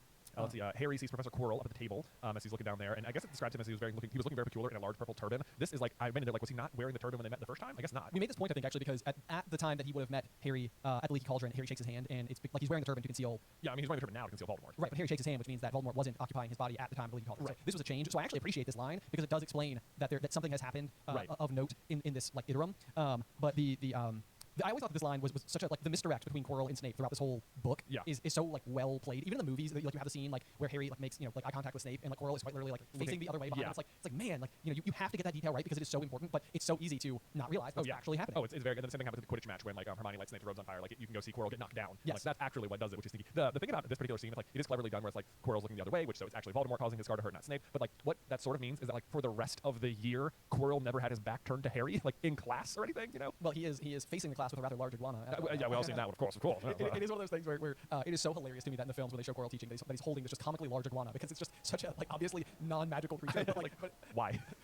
Sure, why not? Yeah, okay, may as well have him holding that iguana. I'm gonna keep forward because we just did a really fun. We shot a really funny Jay versus Ben about treats in the Wizarding World, and we had a conversation about this particular treat, which is the peppermint humbugs. Yeah. And notably, it is one of like the items when all the food appears in the Great Hall, which has always been like when I was a kid, I was like, oh my gosh, this would be like so cool and interesting and fascinating. Actually, even on that, let me pause for like one more second. I've seen a theory before that Nitwit, Lover, Oddment, and Tweak are names of house elves who like prepared the feast. Oh, that's an interesting one. So what Dumbledore is actually doing here is recognizing the house elves who had contributed to that year's feast. I like that theory too. Because it's literally like it's what he says, and then he says thank you, and then the feast appears. So it's literally like one of those things where it's like, oh, that's kind of like a fun other explanation otherwise. But this is so funny because I think what we were talking about, where were we? I think it's in Hagrid's coat. There, it is described that there are peppermint humbugs in his coat, and like Harry identifies them as peppermint humbugs, and we were unsure, like, is that like a British thing? Because if it's a magic thing, Harry shouldn't know what they are yet. Yes, and it is. I've looked it up. It is a hard-boiled sweet that is like notable in a bunch of different countries, but specifically Great Britain. Okay. Is one where, so for some reason, peppermint humbugs is like, and for some reason, this random candy, yes, Muggle like, candy. Yes, which also comes out with like the main course. Like, so to think of a candy as being something, because then dessert pops up. Oh yeah, not peppermint humbugs. Yes. This is one of the peppermint humbugs. It sounds like, oh, whenever you must like when I read that, I'm like, humbug must be like a word for some sort of a different word for like a certain kind of insect in Europe. Oh, sure, and, yes. And now they're like peppermint humbugs. Right. How magical, Yeah, like chocolate frog. It sounds very like whimsical, but I do know. I mean, like it's not uncommon, you know, like in the same way that people carry gum or mints or something in their pocket. Like I feel like that's probably just like why Hagrid had them. They were effectively just like mints. So again, just like one of those things where like, you know, as an American, where it didn't immediately mean something, you just sort of assume that it was magical, and it's not. So I thought that was fascinating. And also fascinating that Harry specifically does not. He grabs one of everything except for the peppermints. And I was like, never mind that. Peppermints? I don't think so. You know what he does grab then? Potatoes. Potatoes. I don't know why. There is this once you notice it, you can't unnotice it. There's just this like running theme that the Gryffindors love potatoes. So like there's right here, Percy's having some potatoes, offers them to Harry, and then amongst maybe it's just like magical people like potatoes, which just doesn't seem like a very magical food. But there's all these things showing up on the table, and there are boiled potatoes, roast potatoes, and fries. So the house elves, maybe Nitwit, Lover, Oddment, and Tweak, have made 3 different kinds of potato offerings for the students. Like how many different Why? how many starches do we need in this dish? I know. Is 3 enough? Should we go for 4? I'm gonna fill them up. Fill them up. We could throw some baked potatoes in if we want. We could do it. Yeah. Just a snap with fingers. Yeah. So then we get like, you know, of course, yeah, the introduction to the ghosts. You know, throughout this chapter we do get a little bit of backstory on 3 of the 4 ghosts, but not the Grey Lady. Yeah. Which is kind of interesting. Well, what's interesting is it describes that there being like 20 different ghosts or whatever. That's true. Yeah, but then it's like Nearly Headless Nick definitely describes the Bloody Baron as the Slytherin ghost, and Nick is definitely the Gryffindor. Like there is like a house ghost per house, and yet that leaves like 16 other ghosts that are also there that must have gone to Hogwarts, because why else would they be haunting Hogwarts? And yet, and if they went to Hogwarts, they were sorted into houses. So why aren't they considered house ghosts? It's you know, it's not entirely clear. Maybe it's just like the I think we eventually learned that the Forbidden Forest is like a home to a bunch of magical creatures, so it's like a safe place for them to live. So maybe it's the same with ghosts, where it's just sort of like you can flock to Hogwarts and like you're welcome here. But they still would have gone there. Yes, they probably would have. I guess, but like Myrtle is like in the bathroom, and she was in Ravenclaw, but she's not. I mean, she's not the Ravenclaw ghost, but she's a ghost who was in Ravenclaw. She's the ghost of that bathroom. She's the ghost of that bathroom, that's for sure, with a mysterious death that no one asks her about, even though there's such an obvious way to figure out who killed her. Yeah. My goodness, what a serious oversight. It is indeed. The other, maybe not an oversight, but the way that Neville sort of like sidesteps, like everybody's kind of talking about like what their heritage is like. So Seamus is sort of saying like, my dad's Muggle, mom's a witch, you know, bit of a nasty shot for him. You know, and then Neville like is just sort of like, well, my grand brought me up, and then like he talks about like my great uncle Algie and like some other like family members and stuff. Great auntie Enid. But I always think the fact that like the great uncle Algie here, like Algie is sort of like a thing that grows, and Neville obviously goes on to have some pretty significant like abilities in the field of herbology and will eventually teach herbology at the school. So I feel like it's sort of an interesting like little nod to like something that he will eventually have a talent in. Right. And you know, for the longest time, it's like one of those things. I always thought the great uncle Algie and the story of like Neville bouncing, like in my head, this was like additional reading. This was like you know, like if you want to read more about Neville, like he didn't show his magical abilities early, so like whatever. Like if you went to the whole history of that. But no, it's just like right here in the canon. It's a rather large chapter about Neville's backstory, none of which includes anything to do with his parents. Yep. Actually, this is a thing I'm surprised it hasn't been like retconned to the tune of the 4 legs or whatever. But when Neville's talking about it, or when they're talking about him, he says, "Well, my grand brought me up and she's a witch," to Neville. But the family thought I was all Muggle for ages, and it's like all Muggle is really not the right word for that situation. It's like the word is squib, right? You're right. You know, there's really no reason that Neville, the pureblood from the pureblood family, wouldn't know the word squib. And this feels like the Dementor problem. What I wrote down was the Dementor problem. Where it's like the term squib, it like doesn't want to be introduced until Filch next year. Yes. Yeah, when you're actually going to learn it. So until then, we'll just say non-magical or all Muggle. But yeah, that definitely should be the word squib. It's like they describe the Dementors as the Azkaban guards right up until Harry meets one, and then they're just called Dementors from there on out because it's like just meant to be a reveal for the audience, I guess. Yeah, that's exactly what it is. But you did team me up nicely there with the reference to good old Argus. Yeah. Mr. Filch. So Mr. Filch. He is not yet referred to as a squib, and I feel like for good reason. I don't think he's a squib at all. I think he's a poltergeist. Yeah. This has forever been one of like, in my personal opinion, I feel like it's like one of the like just most concrete theories that we've come up with. It just makes sense. It does make sense. So basically, like the idea because Filch does not make sense. Filch doesn't. It's like, why would you have somebody who is so like non-magical existing inside this castle full of magical calamities, and his job is to solve magical calamities when clearly all the other professors can quite literally like the swamp that Fringeward create, like I think cleans it up with like a flick of his wand. Yeah. You know, and like intentionally leaves a portion of it as like a you know a tribute to the twins, the partners, stuff like that. Like it's a situation where it doesn't even seem like as time goes on, like Dumbledore necessarily like super like respects Filch's ultimate authority inside of the castle. Like, you know, I think he like it's maybe like 2 books from now or something like that. But Dumbledore will eventually make a reference that's like, you know, you're not to use products from wherever, as I've been reminded by Filch like 392 times or something like that. And it's like, it's just so interesting because, you know, Dumbledore is always gracious to everybody, so like, you know, it seems like we always respect everything. But you know, it just, I don't know, like everything about Filch doesn't make sense. But then his opposition is always Peeves, and Peeves is a poltergeist that we learn in this chapter. Basically, is like a manifestation of the rule breaking inside of the school. And so like, if these two are to be mirrors of one another, then like Filch is almost supposed to be like an aggressive adherence to the rules. Right. So if, like if Peeves, so the way poltergeists are made in the Wizarding world is that if there's too much of one behavior, so like in the example of Hogwarts Castle, there's like so much rule breaking all the time by the students that it has manifested the poltergeist Peeves, which is why he's different from ghosts. Yes. And so he's the literal like embodiment of breaking the rules, which is why no one can control him any of the time. Right. So Conversely, our theory is that Filch is the opposite. He is the manifestation of all the students that are like aggressively following the rules, like the Percys, or maybe just like the teachers, or whatever. Absolutely. And so like there is this sort of like running theme that like we talked about on the podcast before that like magic is sort of has like a how we've been describing it has like a quirkiness to it. Like magic is inherently breaking the rules because like Muggles can't use magic. Like the ability to use magic is breaking the rules. Right. And so like by following the rules strictly, that is a very non-magical thing to do. Like Dumbledore like sort of quietly, like even what he just said, where he says like Filch has reminded me 392 times not to use these products or whatever. It's like he's telling them that, but at the same time he's basically like please go ahead and use them. Right. Like, like, he's like lightly encouraging some rule breaking. Like like they exist, but he doesn't really mind if students break the rules a little bit. So if Filch then is the poltergeist generated by all the strict adherence to rules, then he is non-magical at all. Right. Yes. Yeah. Exactly. So and maybe therefore like you get that squib like title attached to him because he looks so much more like a regular human being, whereas Peeves is like floating around doing all kinds of magical wackadoo things. Exactly. Yeah. He's like more of a traditional poltergeist, whereas the kind of poltergeist that Filch is just like so boring. But it's like otherwise he's just like why would he want this job where he has to do manual labor for no reason? It's like Harry comes in at one point like from Quidditch, muddy somehow, and he like gets mud all over it, and Filch yells at him, and he's like it's an extra few hours of mopping for me. It's like but like it's such a mean job because magically you can just get rid of the mud immediately. Yeah. Like there's no reason this job should be held by someone who has to do manual labor. No, it literally it makes no sense. Like it's either Filch's inclusion at the school is mean or it's like literally a byproduct of the school. Yeah, like they cannot get rid of him. Yes. Which seems more likely to me because the other thing is like Filch is like he does not seem to like kids at all. Like anytime anyone in Dumbledore's presence brings up the idea of like harming the student, it is like the one thing that sets him off. Like hardcore. Yeah. And yet Filch is constantly like advocating for like whipping and thumbscrews and dungeons, and it's like yeah, you can work here. It's fine. It's fine. Like, you can't. I know that you can't do any of it. Yeah. Like you will never succeed. In the same way that they also can't really banish Peeves either. Right. That's like if you go into the deeper archives of it, like you'll know that there have been like attempts to do so, and it's like you just can't. Like, it's like a calamity of the school that has to be there because this is sort of like again the quirkiness of magic. Exactly. Yeah. Exactly. So anyway, love that. It's always been one of my favorite favorite theories. And yes. I feel like it holds true and it doesn't harm the narrative at all. It's not like it changes literally anything. Within like just maybe makes you a bit more comfortable with why now Filch is in such an unfair position. Oh, I know. Also, just I know we harp on this with Filch. It's like there's so much to say for a character who's not really around much, but it's like anytime Harry is out in the castle at night, there's always the threat of running into Filch, which is it sounds like oh well yeah of course you gotta have like some threat looming out in the castle, but like Filch is working all day, so why isn't he sleeping at night? Yeah. It's like he's not because he doesn't need to sleep because he's not a real person. There you go. Anyway, moving on. I love that Dumbledore says that first year should note the forbidden force on the grounds is forbidden to all pupils. Like unless you have detention, in which case we'll send you right in there, which I think is funny. And then I also like how Hogwarts is always described as like the safest place except for Gringotts, except maybe Hogwarts or whatever. So safe. And yet even the opening speech, Dumbledore's like oh yeah the third floor corridor on the right hand side out of bounds everyone who does not wish to die. It's like to die. What by death do you mean die? It's like yeah welcome to the safest school in the world. Yeah, it's like, you could die. Right. It's like as long as you follow the rules, you're completely fine. Like, did you like magically lock it with some sort of like powerful Dumbledore level spell? I was like, I put a padlock on it. You can undo it with magic you've learned before you got here. Aloha Mora. Don't worry about it. Oh my gosh, you set me up so nicely. Yeah. Can I give you a bit of information and knowledge here? Because you're exactly right. Aloha Mora is a term that is specifically taken from, and I hope I don't butcher this explanation, but it's a like field of like fortune telling called geomancy. Oh. And it comes from like Madagascar, and there's a whole batch of terms that fall underneath of this. Aloha Mora is one of them, which I think is supposed to like roughly translate to like thieves' friend, or friendly to thieves. I think that's what it's supposed to be. But interestingly, other terms inside of geomancy include Caput Draconis, which is going to be the password to get into the Gryffindor common room. It's the first one we ever learned. That's interesting. Other terms include Albus, Rubeus, and Fortuna Major, which is also a future Gryffindor password. Yeah. So a whole bunch of words have been borrowed from geomancy, which again is this like Madagascar version of fortune telling. Well, that's interesting. I looked up what Caput Draconis was, and it's actually just Latin for dragon's head. It is dragon's head. Yeah, you're right. And even in geomancy, that is also what it means. Okay. So you're like nail on the head there. But I also that was the reason I started going down that hole in the first place, because I was like dragon's head. Like what is this? Why would this be the first password? Like it feels like it's asking to have significance. And I mean we know that like the Caput Draconis I think is the head of the Draco star constellation. Okay, that'd be interesting since Draco is a character. Draco is a character. Yeah. But head of the dragon. It's like is there some possibility that this is supposed to be like a little like friendly nudge to the Gryffindors? Like hey, we got to take down those Slytherins. They keep winning the House Cup. Like right. Like is it like be aware of the head? But like they don't know Draco's gonna be in Slytherin. No, they don't. Yeah. So it's really just kind of like random and odd. Like I don't. But then I guess what's the school motto? Like never tickle a sleeping dragon. Yes. Right. So then the password is head of the dragon. Yep. Right. So is like the castle itself like a metaphor for a dragon?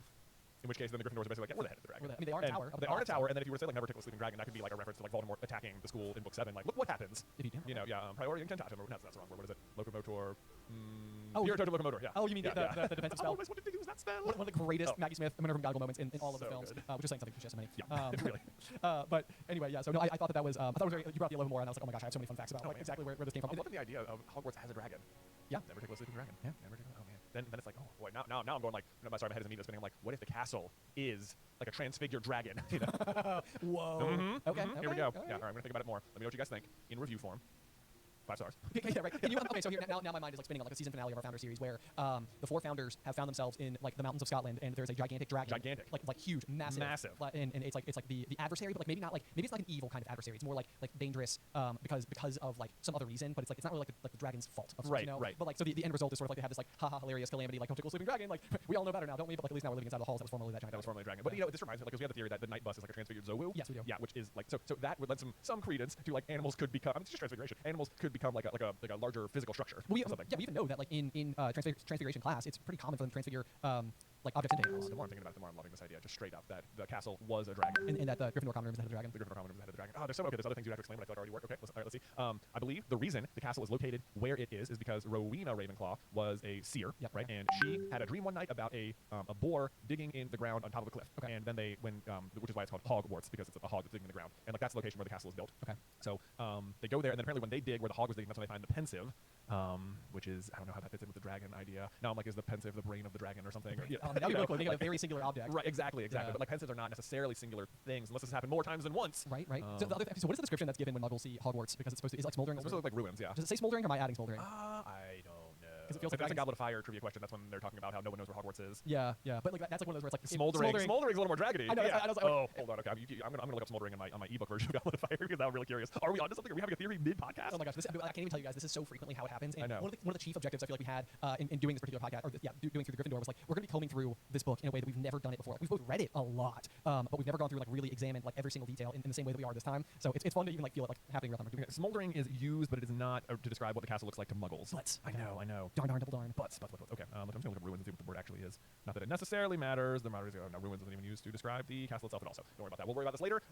Possible theory: Hogwarts was a dragon. Hogwarts was a dragon. Yeah, I like it. Okay. Yeah. So anyway, hopefully that was an enjoyable experience watching us like brainstorm in real time. Hopefully, if when we make a video about it, it'll be more highly refined than that. That being said, we can close off pretty nicely with the chapter because we do get one of Harry's infamous dreams. Yes. Harry's dreams are always really important to the overall story. A lot of times they're telling him things that he like will come to know, needs to know. Like he learns a lot from his dreams. In this particular case, it's actually not a situation. It's really just for our benefit. Yeah, it's a rare occasion where the like omniscient narrator is able to give us a piece of information that Harry himself doesn't know. That could be a bit of a tip of the hat, no pun intended, towards what is actually going to happen as the story unfolds. Right. And again, it's actually quite telling because basically it says perhaps Harry had eaten a bit too much because he had a very strange dream. He was wearing Professor Quirrell's turban, which kept talking to him. That's sort of like a little bit of a like sorting hat reference. Yeah, a little bit, but then it's also just like Voldemort's head underneath the turban. Right. But like I feel like at this point in time, it's sort of like you're just supposed to have like a swirl of all of the night's events kind of like racing through Harry's mind. So it's like, the turban, why not? Like that could be one of the things that's going on in there. But in reality, like this is almost his dream telling him like, hey, there is something inside of Quirrell's turban that could talk to you. Right. But basically that thing is telling him that he must transfer to Slytherin at once because it was his destiny. This feels like we talked a little bit about like the sorting hat as it's reviewing Harry's own mind. And I can't believe we actually haven't even really super talked about this that much. But it pretty much provides an accolade to each of the various houses for Harry. So what the sorting hat says when Harry puts it on is difficult, very difficult. Plenty of courage I see. Not a bad mind either. So those are of course Gryffindor, Ravenclaw. Yeah, respectively. There's talent. Oh my goodness, yes. Which could I can't necessarily specifically pin it to Hufflepuff because it seems like all the houses have talent, but because the next one is and a nice thirst to prove yourself. Now that's interesting. That feels like Slytherin. Yeah, it feels like Slytherin. So by like process of elimination, the talent one must be Hufflepuff. Is what it feels like. Yeah, it feels like when you think about like Cedric, that sort of makes sense too. It definitely does. Yeah, he's just like a highly talented wizard, and if Cedric is to embody what it means to be a Hufflepuff in like its most like obvious way, then I think it's an easy sell for me. Yeah. That's what that's in regards to. But the big question here is like,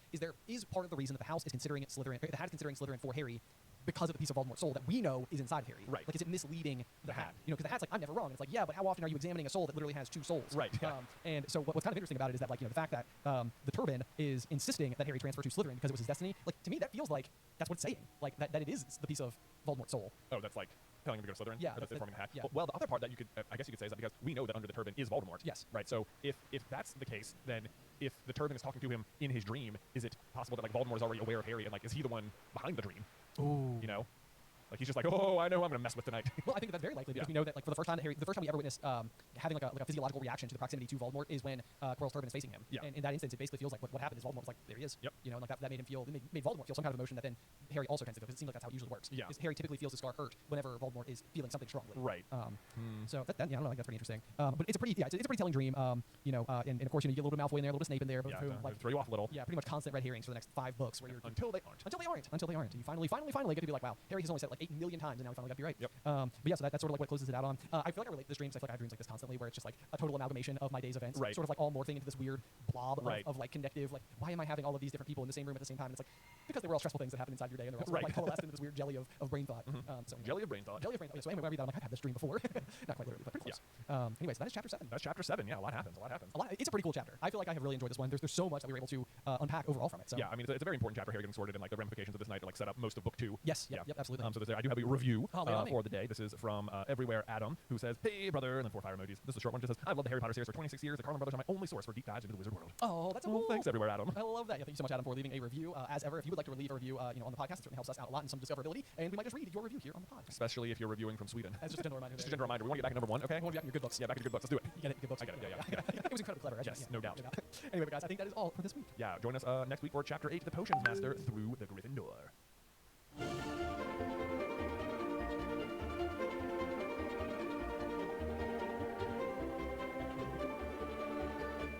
Welcome, dear listeners. I'm Jonathan Carlin. And I'm Benjamin Carlin. And we invite you to join us through the Gryffindor, your one-way ticket to the enchanting world of Harry Potter. So grab your wands and dust off your broomsticks and join us as we unlock the secrets behind Philosopher's Stone, Chapter 8, The Potions Master. Oh, so yeah. So I feel like I found this to be an interesting chapter on the whole, because so far as the story has unfolded for our first 7 chapters, I feel like they are all just remarkably heavy with like brand new information, lots of like hard-hitting stuff. But I feel like this is sort of like you're sort of in that like mid-season, like it's not exactly a filler episode. Like important stuff. Oh, absolutely important stuff. There's a lot of like tiny, not necessarily like foreshadowing stuff, just sort of stuff that when you read it again the next time, you're like, oh, this was kind of like you can like it feels like it was established earlier, but you couldn't have like connected it or predicted it or something. Right. Yeah, no, absolutely. I know exactly what you're talking about. So anyway, yeah, the Potions Master really is going to be a chapter that revolves around Harry's first week at Hogwarts. Yeah. It gives us an introduction to many of the classes that he is going to be taking on the annual basis. This is the real trick, is that chapters like this, like there are often sections of the story that will do exactly what this chapter does, where it's like, here were the proceedings at Hogwarts, things were changing, important plot device disguised as expositional things happening in the castle. Like, it feels like, you're right, it is designed to feel like a filler chapter so that you miss the important things. Yeah, so I do think there's a lot to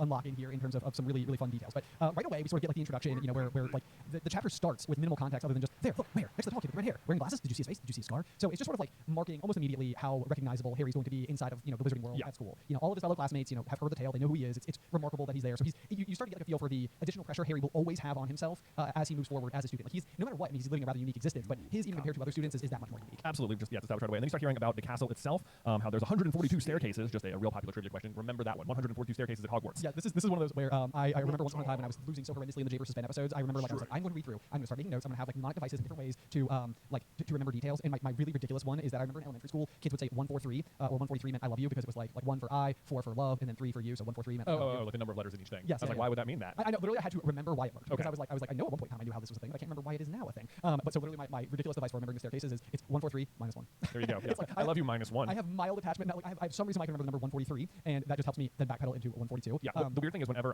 this question comes up, the number I always think of is 143 instead of 142. I don't know why. It just seems like a more memorable number or something. Maybe it's the I love you thing. Maybe it's the I love you thing. I didn't know about that until 10 seconds ago, but maybe deep in my memory I did. Can I just say one of the things I found interesting about this is that when it's talking about like all the different staircases, it says there are wide ones, sweeping ones, narrow, rickety ones, some that led somewhere different on a Friday, some with a vanishing step halfway up. They had to remember to jump. So there's a little bit of this, like some that led to somewhere different on a Friday, but there is no actual words that say that the staircases themselves move. And this is like one of those things like a movie introduces, and like as soon as they like enter like the grand hallways or whatever, you look up and they're all moving like back and forth. But that's actually more of like a movie invention, and I don't think it's ever brought up again until like half the Really? Yeah, there's not like a really specific line that suggests that like they were on a staircase that like physically moved and then like prevented them from getting to where they were supposed to go. That's interesting because it does say that like it felt like things were moving around a lot. It was also hard to remember where anything was because it all seemed to move around a lot. Yeah. So it says that right after it describes the kind of stairs there are, and it describes a bunch of different kinds of stairs and the way that like maybe they lead different places. But that could be because the landing changes, not because the stair moved. Right. Yeah. It's hard to know. Interesting. I thought that was interesting as well because I mean the moving staircases is just something that's like in my head canon for the Wizarding world. Yeah, I think it is canon now because it's canon that Rowena Ravenclaw is the one who introduced the moving staircases, right? I believe that is correct. Yeah, from her Chocolate Frog card. I think that is a good detail that is known. Moving just ever so slightly forward, you also get like doors that wouldn't open unless you asked politely or tickled them in exactly the right place. Never tickle a sleeping dragon, Ben. Yeah, we made the video, guys. We made the video. It's out there. It is good. It's good. Yeah, because we actually I think that video came out before the episode in which we discovered it in the podcast came out. Yeah. So we recorded the episode. We were like, did Hogwarts used to be a dragon? Going back to the Capit Draconis being the head of the dragon, Gryffindor common room, like physically possibly being in that position. But the tickling is certainly very interesting. We delved into it a lot. Honestly, the never tickle a sleeping dragon I felt like ended up being like a really big like just like oh my gosh, like that's such a ridiculous motto for the school to have, and it never really comes up at all. And it's just like because the school's a dragon. Because the school's a dragon. It's just like you're thinking it too metaphorically. It's literally a dragon. An actual dragon. Yeah. Speaking of which, sorry. I was going to say just on that tickling front, we do know eventually we will learn that the kitchens are hidden behind a portrait where if you tickle with hair, you do gain access. So even though we know that Harry doesn't learn that until when we meet Winky? Fourth year. Fourth year. Yeah. So we know that it's a while before we learn that, but that is one of those. We know that continues to be like a canon detail, like something that is revisited. Yep. There's also it says I like this just tiny inclusion where it says Harry was sure the coats of armor could walk, and I just wrote like indeed. It's just like this like very little thing that's like oh boy can they walk. Oh boy, that's a very intentional detail right there. Yes, they can quite literally defend the castle. They can come to life and fight. Yeah. Super fun. One of the things that's always like it's like you don't think about it because like yeah you're at a castle, but like he wouldn't believe they were lost. Filch catches them doing something. So he wouldn't believe they were lost. They were sure they were trying to break into it on purpose and was starting to lock them in the dungeons when they were rescued by Professor Quirrell who was passing. So boy, a couple things about that sentence. First of all, it is so sneaky the way this is done. First of all though, why you don't think about it because they're in a castle and you're like oh yeah castles have dungeons, but like it's a school. Like why are there dungeons at all?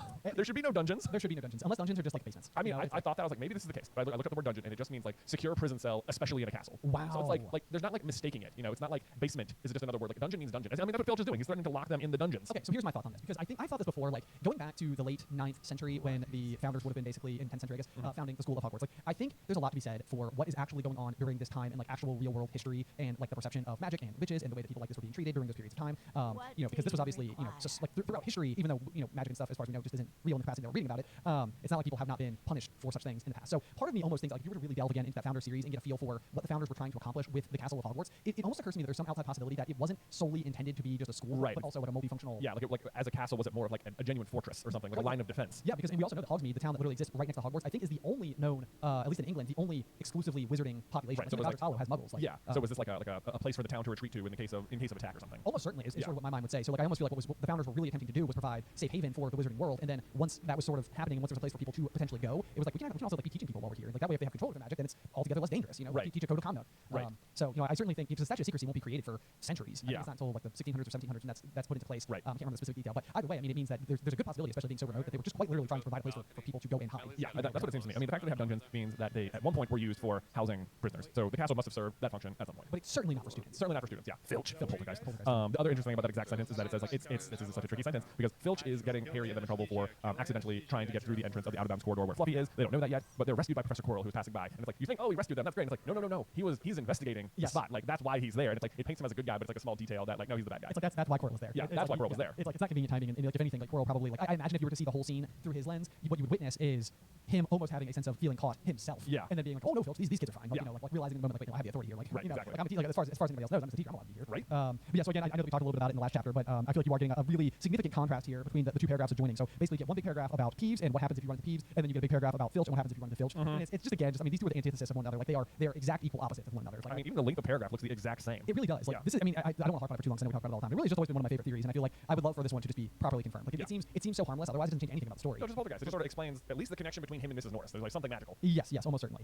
Yep. Not to mention Filch also knows all the secret passageways, which we learned about. You know, it does say Because he's part of the castle. Because he's part of the castle. Exactly. Yeah. He knows it better than anyone except for maybe the Weasley twins. Map foreshadowing right there. Yep. So it's kind of like a little bit of a nod to the fact that the Weasleys are already like one step ahead. Oh my gosh, there's so many nods to Fred and George being like such troublemakers and such like so knowledgeable about the castle. Like even just like this chapter alone, I think I wrote it down later on. Like there's so many nods to them. Well, that's the thing. Like this is where I've always said, like, you know, people ask a lot, like, you know, what could the new like HBO series or something do to provide something new to the story overall? And I always come back to Fred and George. Like you can't really tell. Like it's not like you need like the story as told by Ron, the story as told by Hermione, because like they're just so adjacent to Harry all the time that they're effectively part of the main story always. Yeah. So it's like who then becomes like your secondary characters whose tale you want to follow? And I just love Fred and George. They're like two of my favorite like Harry Potter characters. So of all time. they're fantastic. I mean, I think another scene. I could almost see like Harry goes to bed after the first night, wakes up the next day, and you see him pushing on the door with Fluffy. Filch walks up, and it's like, "All right, get out of here," or whatever. Nice Filch, yeah. Thank you. And then you see Quirrell show up, and then like later in the season, as he's like explaining it to Harry, you can see like a flashback where like what really happened. Oh, kind yes. of thing, you know, Yep. that's the sort of thing I think would be interesting. I think there's an interesting sentence here that says there's a lot more to magic as Harry's quickly found out than waving your wand and saying a few funny words. And it's like that's true, but also a lot of times that is all it is. You know, we talk about the magic systems sometimes that are used in different fantasy novels, and it's really fascinating because I actually had never caught this before, but on this particular pass through, I was like, wait a second, this stands out to me all of a sudden. But yeah, so in the world of Harry Potter, it always feels like we're dealing with what is largely regarded as a soft magic system, which largely is sort of like this big question of like, what physical toll does it ultimately take on the Witcher Wizard to cast a spell? Like, if you were in a duel and you're just blasting spells back and forth, are you exhausted from that? Does it like sap a certain kind of like inner like mana energy that like you know that like fuels your magic as time goes on? Do you have like a recharge period or anything? Right. Or can you just continuously cast? And it seems like for the most part, like the incantation is sort of like a way to direct your efforts and sort of like associate the intended magic with an otherwise movement, because we know the incantation itself is not necessary because there is nonverbal magic. Right. You know, so that's a certain piece of it. You've also got the fact that you can channel your magic through any object, but like wands are most adept at doing so. So it means like you could technically pick up like a piece of chalk and probably like make something come from a piece of chalk. Because you don't even need a wand. You know, like Harry's doing magic. You know, he makes the glass disappear at the zoo. Right. Wandless magic is a thing too. Yeah, and when you learn about like Wizards of North America, you learn that like the native people to the area were basically just doing wandless magic. Yeah, like they didn't have wands. Like that's just their specialty. Yeah. But one of the things that I found to be particularly interesting is because the story that we always like to really compare the magic system to of Harry Potter is our other favorite fantasy series, which is called Name of the Wind or the Kingkiller Chronicles, and they use a type of magic called sympathy, which basically goes into a whole bunch of different things. But it's basically like physics-based magic essentially. Yeah. But one of the things that's really fascinating is that in the very next page, we learned that in our first Transfiguration class, McGonagall tasks them with changing a match into a needle. Yep. And there's actually a little bit of a sympathetic link going on, I feel like, there, because you quite literally have two objects that are like similar in size and stature, which should make the conversion like a little bit more simple in the scheme of things. So like for this to be the starting point to use two objects that are so similar suggests on some level that like that similarity aids in the ease of conversion. It seems like it almost lends itself to like even the possibility of like I don't think you could turn like a matchstick into like a pig. Well, you know? I mean, we see her in this change a desk into a pig. Oh no, but a desk is more pig shaped to begin with. That's true. Like it has 4 legs. Right. That's a good It is point. like the appropriate. Maybe you can turn a matchstick into like a really tiny pig. Right. Well, one of the other details I was looking into because I was trying to feel like the different things they do in class. And like at one point in time they convert like pincushions into like little hedgehogs or porcupines, which is like again, like those are fairly similar. But the other one that I found fascinating is that eventually they'll do guinea pigs into guinea fowl, and guinea pigs are like a small like a little bit bigger hamster. Yeah, like a little rodent type thing. And guinea fowl is closer to like a chicken. And so what's interesting about that is it's actually the name is the same. So you have guinea. So there's a little bit of that sympathetic link going on, even though it's only in the proper name for the item. So anyway, I found that just magic cares about puns. Yeah, a little bit. Yeah, a little bit for sure. Consideration. It's quirky like that. Okay, so you keep going through his classes here. I thought it was interesting that like so he's going through all the different classes he has, or like it's introducing you to the number of different people in the castle and stuff. But I think it's so funny. Like you always think of how Hogwarts is this like constantly happy, magical place. But like if you're going through this, like Professor Binns is super boring, Peeves terrible, Filch terrible, Snape mean, McGonagall hard. It's like all the classes seem like it seems kind of rough. Even Sprout is described. I was like, I was a poor Sprout. The description of her, the first one we ever get is dumpy little witch. Which I was like, that feels like an insult on any level you choose. I was like, poor. I mean, Sprout. Look, I tell you what. but I'm here for you. Okay, just so you know. Yeah, you are correct. I mean, even when you get to, did you say Coral's class, which everybody was super excited about, it turned out to be a bit of a joke. Bit of a joke. It's like, okay, what are we learning anything in? Anything at all? Are we anything actually being educated in this system here? Okay, also, this is just like a little Easter egg, or not even Easter egg, but like in Professor Bin's class, it says the students are confusing Emmerich the Evil and Uruk the Oddball, which has to just be based on the fact that their names sound similar, because like what they're each famous for is like wildly different. Oh, no way, okay. Yeah, so first of all, Emmerich the Evil goes on to, he does get mentioned again as a former master of the Elder Wand, or at least wielder. I don't know about master. Okay. Yeah, okay, so that's one. I think Xenophilius mentions him later on as well, so that's sort of there. Throwback. He was killed by Egbert the Egregious in gruesome fashion, sure, which, you know, again, if you have the Elder Wand, you're truly master of it. The Elder Wand sucks at winning duels. Like, it does not do what it says on the box. Well, I just think the legend is mistaken. It's just wrong. Yeah, the whole, I mean, we could probably do just an entire episode about nothing but the Elder Wand. I mean, we've made like 10 videos about nothing but the Elder Wand on the main channel. And I still don't even know exactly where I stand. I think our most recent pass out that you need to be worthy to be like a true like anyone can hold it and do magic, and it is better at like, you know, choosing or like working for anyone than like say like Ron's hand-me-down wand. Than most wands. But like the thing that makes it appear to constantly be powerful is that powerful people think it's powerful, so they seek it out, and then because they are powerful, they do things with it. Yes, it's like what Ollivander says, like, you know, terrible, yes, but great. Right, it's like this is the nature of the Elder Wand. It is constantly being welt by terrible but great people, and so it gets this reputation as being good. But as far as I'm concerned, the only two people to ever have genuinely been masters of the Elder Wand that we are aware of are Dumbledore and Harry, because they're the only two people who we ever see genuinely perform extraordinary magic. And that piece of magic is the same for both of them, and it is repairing a wand. Dumbledore repairs Hagrid's, whereas Harry repairs his own, which Ollivander says shouldn't be possible. And Ollivander, you think you can trust to know, since his family's been doing it for over 1,200 years. Yeah, it's just been forever. So, yep, no, I absolutely agree. It's like Mjolnir. So did you end up telling me who Uric the Oddball? Uric the Oddball is an appropriately named super odd guy. He used to wear a jellyfish as a hat, and he would sleep with 50 Augries in the room with him. 50? 50, and of course the Augries have this like bad reputation of like predicting death, but what they actually predict is oncoming rain. But he slept with 50 of them. There was a big storm coming, so they're all going crazy. He woke up and assumed, because they were all yelling so loudly, that he must be dead and was a ghost, and gave himself a concussion trying to walk through walls, which he couldn't because he wasn't dead. Yeah. But he was in Ravenclaw and was possibly taught by Rowena herself. Okay, that's interesting. Yeah, so I'm not really sure why he's confused with Emmerich, because they're not really the same in that way at all. Yeah, this is like one of those things where it's like, is like what it's coming down to that Binns is just this inefficient at teaching. Oh, this is another one. It's like, why does Dumbledore let Professor Binns continue to be the teacher? Like, it's just such a bad staffing choice. Like, all of the students are bored. Yeah, you so know? like to problematic degrees. Yeah. Yeah, this I mean, and it's interesting too. You know, it's like Dumbledore's always kind of odd with who he elects to hire for all positions. Like, even going through all this, I mean, like McGonagall is, I mean, Flitwick never really has anything negative super attached to him at all, but you know, McGonagall feels like she's probably like the most effective teacher. Snape seems like he just simply scares everyone. Snape, yeah, I mean, anytime I feel like you see Snape teaching, it's just like, I wrote the instructions on the chalkboard, do it. That's all. I'll be here doing no instruction at all. Yeah, that's incredibly helpful. Yeah, even when Slughorn's there, he's like, I suppose you added some peppermint to counteract the whatever. It's like, that's a useful tip. Right. Like, Snape's not passing out peppermint tips. That's the thing too. Is like we know that Snape is a Half-Blood Prince. We know that he has all these tips that he's written in like the letters. Right. It's like, why is he not literally teaching all of his students exactly these things? I know. This is like one of those things where like, it's almost like a vanity issue where it's like, you know, the teacher becomes the master. No, the student becomes the master. Got that right that second time. Where it's almost like, was Snape just like having like a pride-related issue and he was just like worried that one of his students would become better than him at his own craft? Right. He's like, I know all the secrets, and I'm a teacher. I'm not gonna tell you the secrets because I earned those myself by figuring them out. That's not for you to know. I know. That's like, no, this is the exact. This is why the student becomes the master, because they have the benefit of all of the teaching. Right. Yeah. Like you're like actively withholding information from your student. You're being a bad teacher on purpose. It feels like. Yeah. Anyway. More on Snape in just a second. Yeah, the chapter is called the Potions Master. I know. Yes. We'll definitely spend more time on him. But I wanted to just touch on a little detail. So we get into Quirrell's room, which, you know, we're doing DADA, which we know eventually will go into Harry's like most prominent class, although not for any help from his first 2 years of education. No. He basically learns in years 3, 4, and I guess in 6. I guess Snape is teaching him then. 1, 2, and 5. So like of his 6 years at school, Harry the high school dropout has 3 actual years of education in Defense Against the Dark Arts. And is apparently like the best ever at it. So I don't know how to explain that. But one of the things that was just kind of funny, where I was like, I wonder if this is supposed to be a nod. But he says his turban, he told them, had been given to him by an African prince as a thank you for getting rid of a troublesome zombie.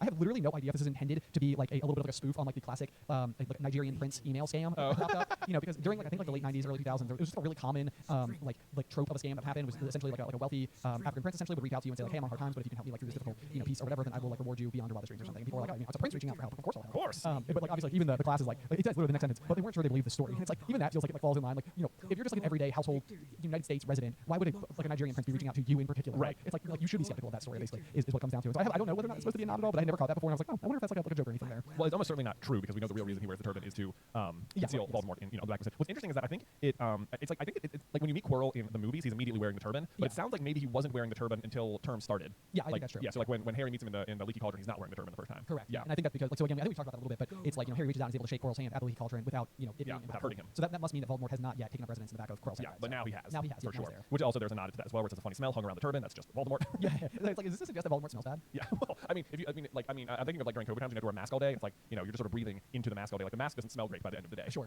Yeah. Okay. So, and he's just back there, just like breathing in his own bad breath all day. That is just a ridiculous thing to think about. Is Voldemort just be like, oh, this really stinks? I know. Well, I'm just gonna be quiet back here. I can't say anything. The ruler of all darkness. I'm just stuck in the back of this guy's head under a turban. Yeah, just absolutely no sympathy for old Voldemort over there. Also, the next day, I always think this is just funny, where they're eating breakfast and what have we got today? Harry asked Ron as he poured sugar on his porridge.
porridge. And I'm like, Harry, you were at magic school. Why are you eating porridge?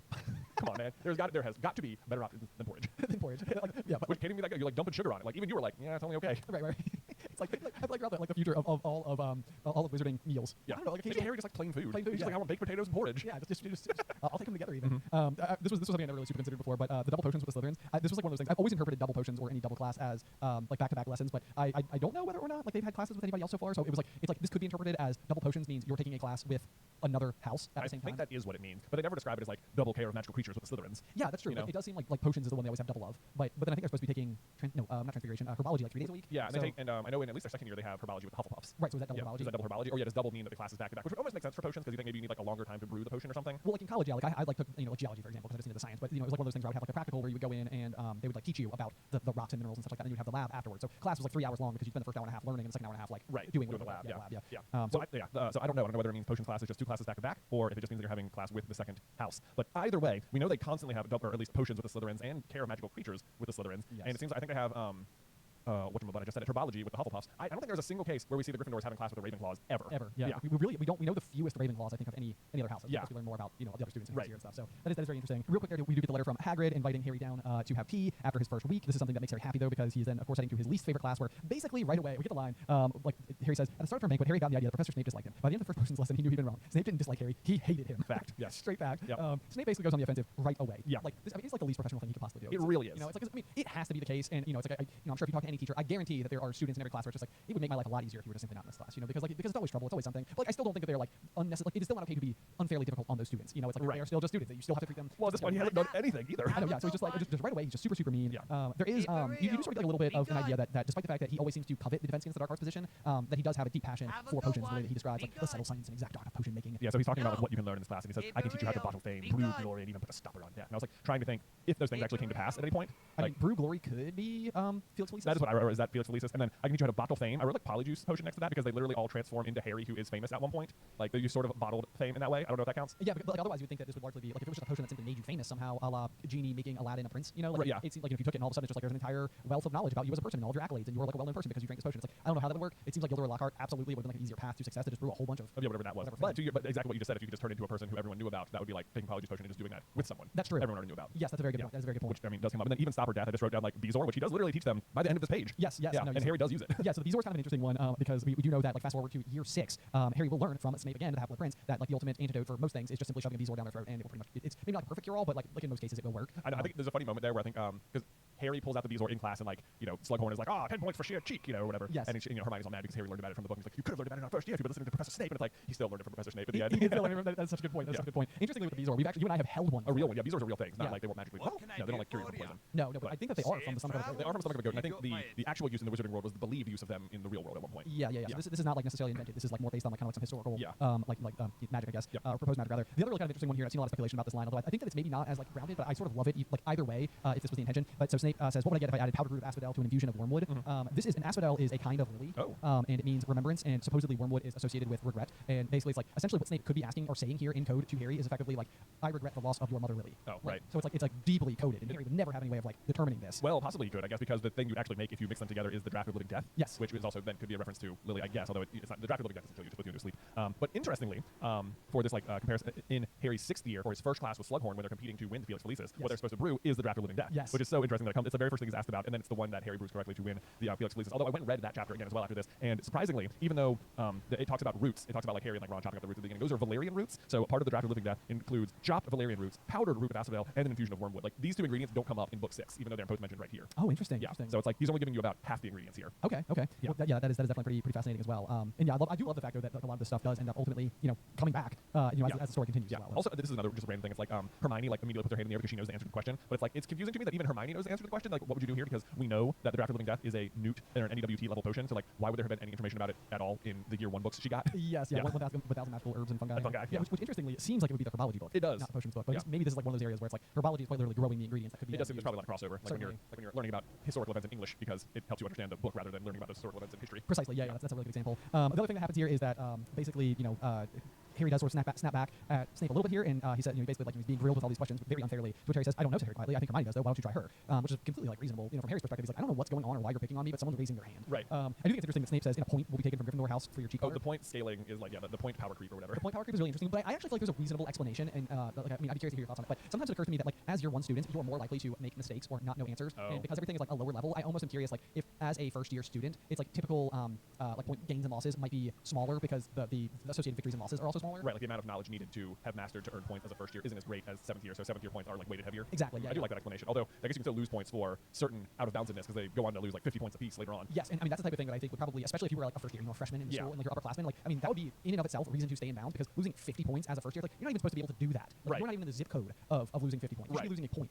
Or gaining a point. Yeah, at a time. At a time, yeah. Like it feels much more incremental. So that's sort of like my own personal headcanon as to how and why the point totals seem to go from, it seems like 1 point at a time in these opening chapters to eventually it seems like almost more like a 5 to 10. Yeah, 5 to 10 points for certain things. Yep. Moving on, there's another sentence here where it says, Harry forced himself to keep looking straight into those cold eyes. And that's like a pretty interesting one because we know that is that Snape is a Legilimens. And so I was like, is Snape reading his mind right now? Yeah. Like, I bet he is. He probably is. This is actually another one that we've talked about before, and it's kind of deeply upsetting to even consider. But one of the big questions we've always had is that Harry looks exactly like James, except for the eyes. But we've always said, like, what would happen if Harry had been like Lily's double? You know? Right. So like all of a sudden when he showed up, and I mean Ginny could possibly, I don't know, maybe not really a good case study for it, but you know, the question would be like, if Harry showed up and was the spinning image of Lily, would Snape have treated him differently? Oh man, yeah, it feels like he would have. Yeah, it feels like he would have, yeah, because he would have been looking at, you know, this person he loved rather than this person he despised. Right. You know, because that's always what's weird to me is that it's like, you know, Snape is so mean, but like this person is still part Lily. The other thing here is Harry forced himself to keep looking straight into those cold eyes. The other thing Snape could be doing is looking at Harry's eyes because that's the part of him that looks like Lily. You're right. Oh boy, that's gives chills. Yeah, that is weird. That does sound. I think that's more likely. I think it's more likely. Yeah. Reading his mind in that moment. Yeah. Yeah, because it's like the first time he would have seen it, like seen Harry's eyes properly. Oh, that was weird. That is weird. Okay. Moving on.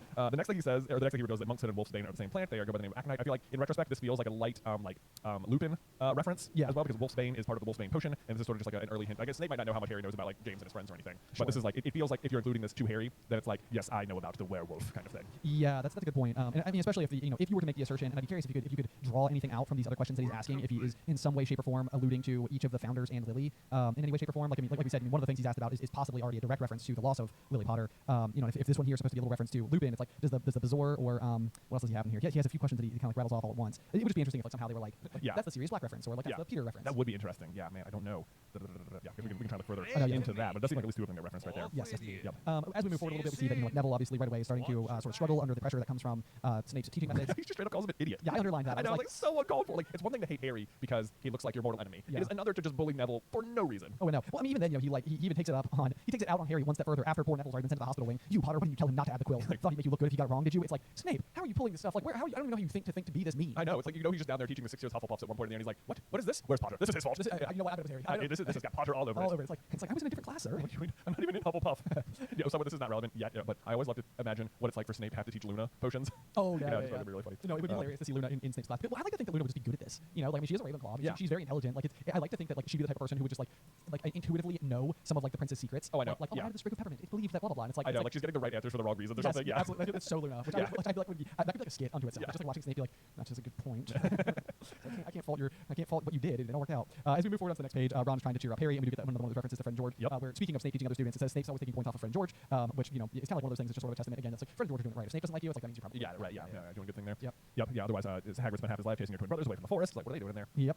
This is like one of those things where I have since learned, thanks to the Great British Baking Show, that rock cakes are in fact just a common British like food. But I always thought it was just sort of like a slam on Hagrid's cooking. That is what I thought as well. Yeah, but in fact, rock cakes are something that you would commonly find, I think, in like a like a British environment. But like the fact that it's also paired up with the fact that they're like tooth breaking, you know, it's sort of like it just sort of seems like what he's effectively doing is serving something that's closer to a rock than a cake. Right. Yes. Yeah. Like rock cakes are a thing. Hagrid is making rock cakes. Yes. Yeah. So, but that's something that forever and ever I would have just I always would assume that was a wizarding thing, not a. This is like stirring up a completely random memory in my brain from 4th grade when there was a class trip we went on to Williamsburg, and I remember that like it was like an overnight trip. So it was like a big 4th grade trip you got to go on. Amazing. And while you're there, like I think Mom came, she chaperoned, and you know I was like so excited to get like souvenirs for everyone else in the family. I had to bring back some like handmade soap or something like that. Right. And I think one of the things were these like I think they were called like it was like hard rolls or something, but they were just these like it was exactly what it sounds like. It's like a very just stale piece of bread. I think like a really really hard piece of bread. And I remember thinking like I'm gonna do this for Dad. Obviously so excited. I was like this is such a cool thing. Like it's hard on purpose.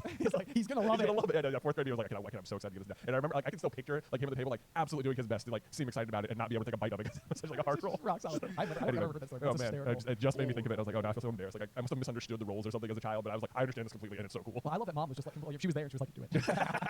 She's like, I cannot wait to see that space when you hit with a rock hard roll. Anyway, that's hilarious. Yeah. Good job, Yep. people in there. Yep. Let's see. Going forward, we hear Hagrid talking a little bit about Mrs. Norris. I know. There's sort of like an interesting line that I was kind of curious as to like whether or not you could pull a string on, or if we ever have in the past, if anything tickles your thoughts there. But one of the things that we learn is Hagrid says, as for the cat, Mrs. Norris, I'd like to introduce her thing sometime. Do you know every time I go up to the school, she follows me everywhere. Can't get rid of her. Phil puts her up to it, I think. And this is like one of those parts. Why would Mrs. Norris follow Hagrid everywhere? Right? Yeah, I don't know. Like this is because. Like it almost feels like that must mean something suspicious. Yeah. Like or perceived suspicious about Hagrid. Like I don't really like Filch or Mrs. Norris, but like, and by that I love Hagrid, but I can't really figure out like why that would happen. Well, Like, I guess the Hagrid is assumed to have opened the Chamber of Secrets. True. Like the teachers, I guess, would know that, like why he was expelled. So I suppose Filch could just be like openly like perceiving his presence at the school as like a like an attack on the rules of the school. Maybe. Sure. Like, I mean, he should have been expelled and like gone for that instead of like immediately being hired on as like an employee with keys. Mm-hmm. Yeah. Boy, Dumbledore's hiring of Hagrid. I mean, I love Hagrid, and clearly Dumbledore's right about it. But like, what he must have said, what he must have said to Armando Dippet, it's like, oh yeah, I'm owning Myrtle. Myrtle Warren's dead, and we're pretty much the best student ever. You know, Tom Riddle. He found the murderer. Yeah. It's Hagrid. We found the monster. It's definitely him. Hear me out. We hire him, and I know he murdered someone, but what if we give him allegedly give him keys to every door in the castle? Just we'll call him the keeper of the keys. It'll be fine. It's fine. Yeah, it's a safe role. It's a safe role for this possible murderer. Yeah. I don't know how he was able to successfully pull that off. It seems like it must have been a pretty great challenge. But either way, we know Dumbledore's right. Hagrid's kind-hearted, and Mrs. Norris has got nothing to go off of here. Nothing whatsoever. As we move down a little bit, we get a reference to Ron's brother Charlie, which is kind of interesting because I feel like he's largely brought up more in the first book, and then for the most part, it feels like Bill sort of takes over as like chief oldest brother. Yeah, for the rest of the story. So we he's a goblin a little bit. We do get a little bit of Charlie, but really, I feel like we spend more time with Bill. But maybe it's just because when you get to the end of the series, you just spent more time with Bill. Well, Charlie's not in the movies at all either. Like Bill is in the movies, but Charlie isn't. Right. Which is like a why not kind of thing. Yeah, I have no idea. Kind of an unusual one. Yeah. So that's sort of interesting. There's also this sort of weird thing where it keeps like sort of alluding to the fact that Hagrid knows something about why Snape doesn't like Harry, and it's like I don't think Hagrid does know why Snape doesn't like Harry. Does he? At the very least, Hagrid would have probably known. Hagrid would have been there as a school staffer while both Snape and James attended. True. So I think it's very possible that what Hagrid is not telling Harry is the history between James and Snape. That would be like my I guess guess. so. I guess that's about as much as you can know. Because if you were Hagrid and like witnessed all that and you had a closer relationship with James, but you also kind of James is a jerk in high school. So yeah. I guess at this point, Hagrid's been like nicer people you couldn't have found. Except for Snape. Yeah. Right. Yeah. So that would probably be my best bet is that Hagrid doesn't know the full story, but he knows just enough to know like you're probably fighting an uphill battle on that one. And I don't really want to like sully your dead father's name by telling you like your dad was kind of a jerk to him. So like Snape he doesn't have a lot of ground to stand on, but like more than none. Yeah, more than none, specifically against your dad. Right. As we turn forward, we learn more about the Gringotts break-in, which of course happened the same day that Harry and Hagrid were at Gringotts Bank. One of my favorite things is at the end of this like little news clipping that Hagrid has is just that they specifically refer to the person who gave the account of what happened as a spokesgoblin. Yeah. I love that. Yeah. Like not a spokesman, a spokesgoblin. Yeah, right. I think that's pretty fun, clever. This is sort of interesting because it's like the first piece of like the puzzle a little bit where like they're starting to realize like wait a second, I was there that day. Hagrid handled that package. Right. They're starting to get like we emptied a vault. Right. Like this is where like Harry kind of becomes a little bit like Encyclopedia Brown. Yeah, he starts being Detective Harry. Yeah. Starting to try to like pull the pieces of the overall like story together. Yeah. Let's see. And that's pretty much. That's mostly what happens for chapter 8. Yes, yeah. The Potions Master. The Potions Master. It's a fun chapter overall. I mean, I think Harry just sort of like attending school as usual, like experiencing the Wizarding World. Like I often say that I feel like, Goblet of Fire, I think has always historically been one of my favorite books in the saga, and I think a huge reason for that is because it's still like Harry's still like being immersed more and more in the Wizarding World. Like he's still being exposed to like brand new things for the first time, and I feel like that largely continues all the way from books 1 through 4. And then like once he's up to like year 5, it's almost like Harry's pretty well acclimated to the Wizarding World. Like you're having less of like this like awestruck looking around like wow this place is amazing, magic is so cool. Like, right. It's like at that point in time it's more like okay he's in it now. Like he's a pretty seasoned wizard. So I feel like this is just like one of those good chapters where you're just sort of like seeing Harry do school and enjoy Hogwarts. Yeah. Even though it kind of sounds like all the teachers kind of suck. I know. Who was a good teacher here? Flitwick, Sprout, McGonagall. Yeah. Right. Yeah. That's about right. Yeah. As everything would press forward. But yeah, that'll round us off for chapter 8. What do you think about the chapter art here? Okay, actually I had thoughts about the chapter art on this one because it's called the Potions Master. We don't spend like it's almost like the fact that this is a chapter where it's called the Potions Master, but not like, and you do spend the most amount of time in Snape's class, but you could have just called it like week 1. The fact that it's called the Potion Master like helps draw your attention specifically to the interaction with Snape, and that he's important. But the artwork itself is just a spell book, and it's called the Potions Master. So it's like part of me is like wondering like is the spell book in question up there like the copy of Advanced Potion Making or something? Like is it like it's called the Potions Master picture of book? Like is this like it doesn't have it's not a picture of Snape?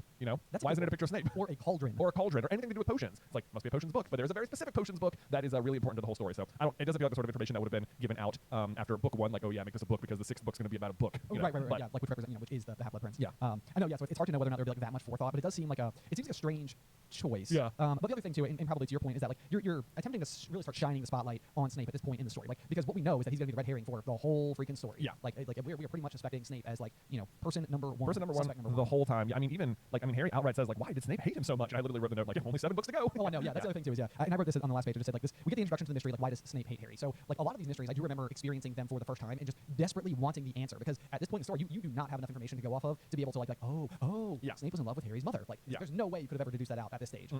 So yeah, I do think that it's really the ignition point for what will go on to be a 7-book long mystery. Yeah. So there's that. I've also got a review. Oh, hey, okay, let's read it. All right, this is from PotterGirl13. Aw. Says, I didn't know I needed this podcast. I love this so much. I found it I'm pregnant with my first little before this release. It's so crazy to think about where I'll be when all this is over. I'll have an almost 4-year-old, maybe even more. Anyways, you guys really help me keep things off my mind with this and your YouTube channel. Thank you for all you do. Can't wait to see where this goes and what will come. Oh, that's so cool. It's actually really fun because literally as of recording today's episode is actually my daughter Addison's 2nd birthday. Well, happy birthday, Addison. I know, happy birthday, Addie. Because I've had a similar thought before. Like when we started like slating this all out, and we realized like, you know, we're doing a chapter a week, and how many chapters do we have? It's like this is going to take a while. Yeah.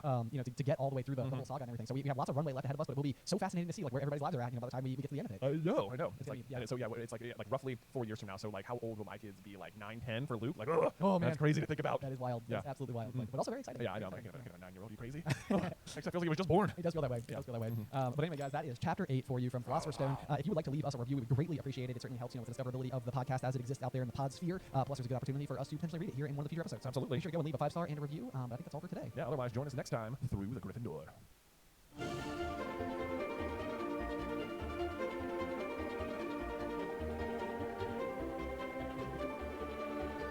Welcome, dear listeners. I'm Jonathan Carlin. And I'm Ben Carlin. And we invite you to join us through the Gryffindor, your one-way ticket to the enchanting world of Harry Potter. So grab your wands, dust off your broomsticks, and join us as we unlock the secrets behind Philosopher's Stone, Chapter 9, The Midnight Duel.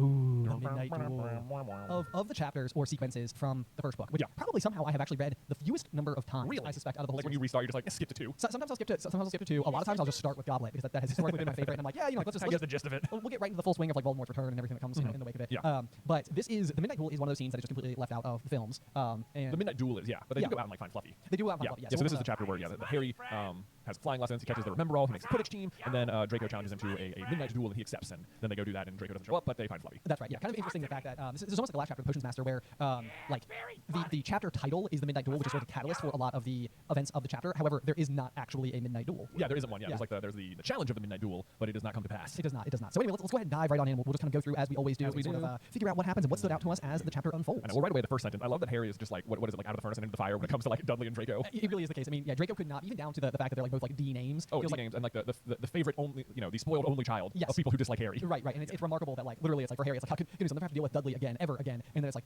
oh man, Right. like now there's this guy, Yeah. you know, in my new world that I love so much. Yeah, so that's pretty unfortunate for Harry. One of the other things just on that exact note that I think is particularly interesting is that this chapter in particular I think really starts to ramp up this idea or constant looming threat of Harry's expulsion from Hogwarts. Yeah. Which as a kid I remember thinking was like this really weighed on me super heavy. Like the really? constant, yeah, I was always like, goodness gracious, like what they were able to establish in terms of what life is like for Harry at the Dursleys, and the fact that he miraculously was able to escape that life and go live a better life, and then the fact that like it feels like that knowledge is sort of constantly being used against you, where it's like expulsion on some level, like you know, would never be a good thing, especially as a student. The idea of getting like suspended from school always Yeah. seemed like a really ominous thing to have happened. It's Yeah. the equivalent of getting like a jail sentence, but for like an elementary school kid or something. It was like Yeah. if you were suspended, it was like because any kid would rather like stay home and go to school. Like, and go to school Oh, I know. so- I always thought. I remember there was. I think in my entire like elementary school career, there was like one kid who ever got expelled for anything, and he was out of school for a week. And I remember the whole week just being like, he didn't have to come to school. I know, You know, but like, it was- it's weird that the punishment is that. I feel like I was always so astutely aware of how upset mom and dad would be, and if I was suspended, it was like life at home is going to be way Oh, harder. I mean, that's the truth of the situation. But Right. as the students who still have to go to school, you're like, oh. Hey, if anything, they got it good over there. Right. They misbehaved, and yeah, anyway. So, but it comes up several times throughout the chapter. So that was like one of my closing thoughts. Was I was like, okay, they really start to like scale up this like threat. Yeah, the books would have you believe that the every student in Hogwarts is basically like inching their way next to the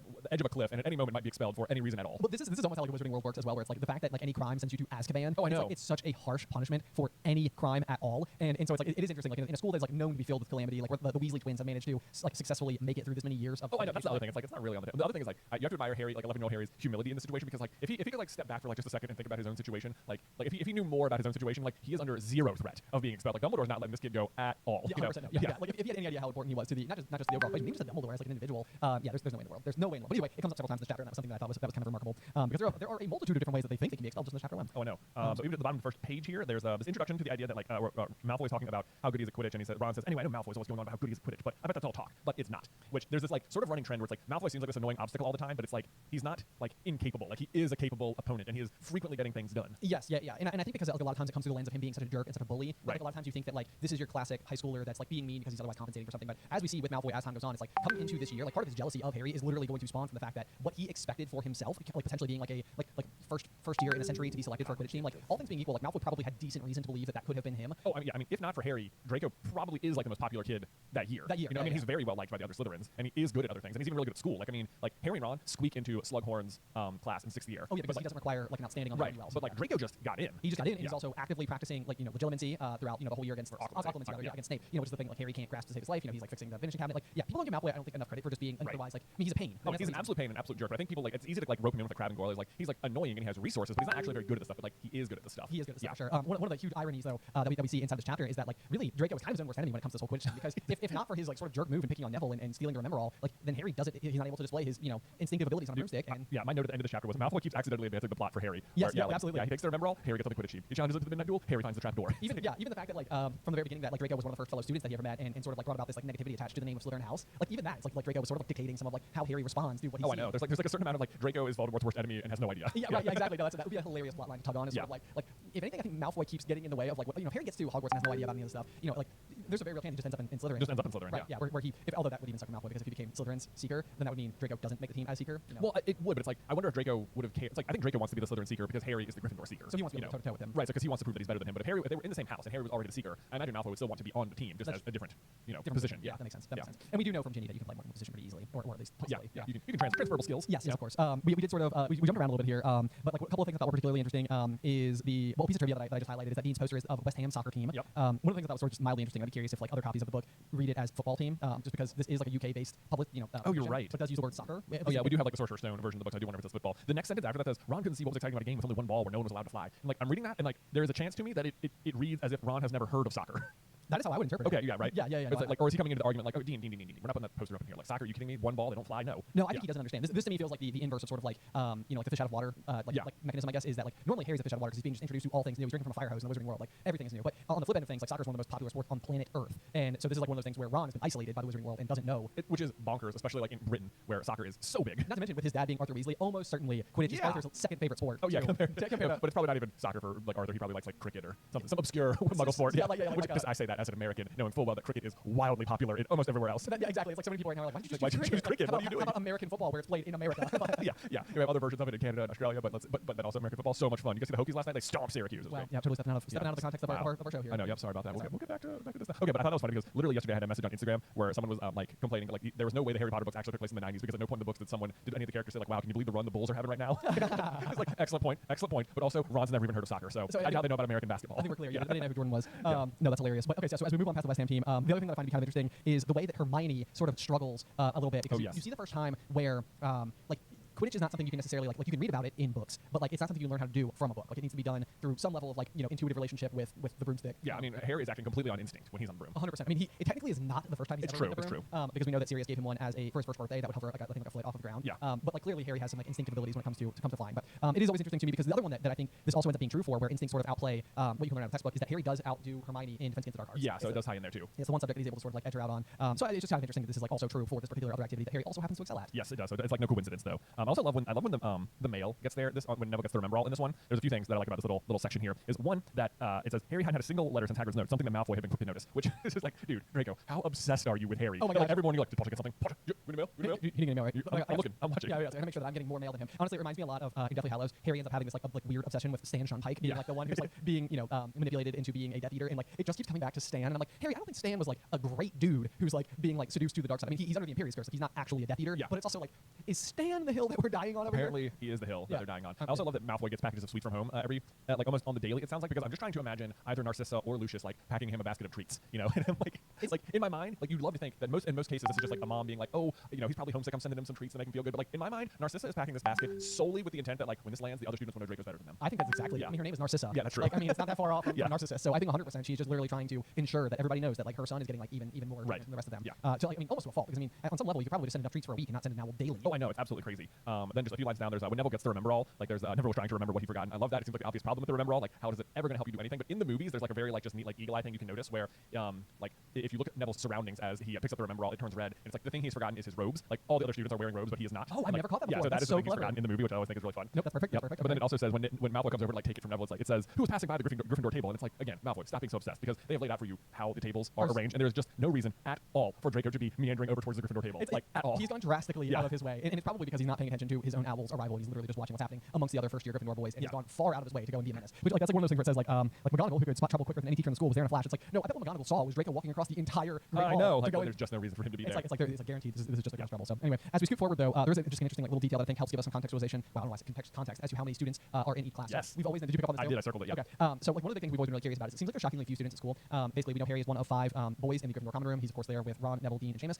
Hermione is not that he's always aware of that. I'm going to point out for later in the chapter. Sure, that's a good point. Yeah. But Right. The other is that we know that Hermione knows Lavender Brown and Parvati Patil as the other two first-year Gryffindors, and then there's somehow possibly two other unnamed Gryffindor girls that we never get an intro to, which seems shocking. It kind of does. Like how could they have no role in anything ever at all? Or else it's just those three, and the Slytherin first years vastly outnumber the Gryffindors. Which is possible. But yeah, so the line that Jen and I both caught onto here is that the Slytherins were already there. This is for flying lessons, and it says, and so were 20 broomsticks lying in neat lines on the ground. So what we've always sort of extrapolated, and this is based on minimal evidence, but it's essentially that let's say that there are 5 boys in the Gryffindor, 5 girls in Gryffindor, 5 boys in Slytherin, 5 girls in Slytherin, 20 broomsticks total. Yeah. And then approximately what you end up with is 40 new students per year, 280 students total that attend Hogwarts at once. As we point out, though, there's a chance that numbers are overall down during these particular years because these are the students who would have reached age 11, sort of in the wake of Voldemort's peak power. Right. So it's entirely possible that families were not having kids because they were otherwise too afraid of what was going on, and not wanting to bring children into a world where somebody like that was at rule, or potentially going to seize rule, or the others, just simply quite literally fighting in the fight against. Oh yeah, or they were just being killed. Right. It actually would almost make sense for there to be more Slytherin kids. In that way, bit, it would make sense. Yeah. So like they would have felt maybe the safest during that time. Right. So I don't have an issue assuming that there are 12 Slytherins here and 8 Gryffindors. Sure. I mean, we know Draco, Crabbe, Goyle, and Blaze are 4 of the Slytherin boys, and then we know just of Pansy Parkinson, I think, and Millicent Bulstrode are the girls. I think you're right. Yeah, there might be more known ones, but those are the ones that come to mind. Speaking of Pansy, there's a detail, I don't know if you caught this one or not, that I thought was kind of interesting, but Pansy Parkinson famously throughout the entire story will always refer to Hermione as her last name of Granger. However, on the very next page, Pansy does get like her first speaking lines, I believe, and says, "Ooh, sticking up for Longbottom." A hard-faced Slytherin girl said, "Never thought you'd like fat little crybabies, Parvati."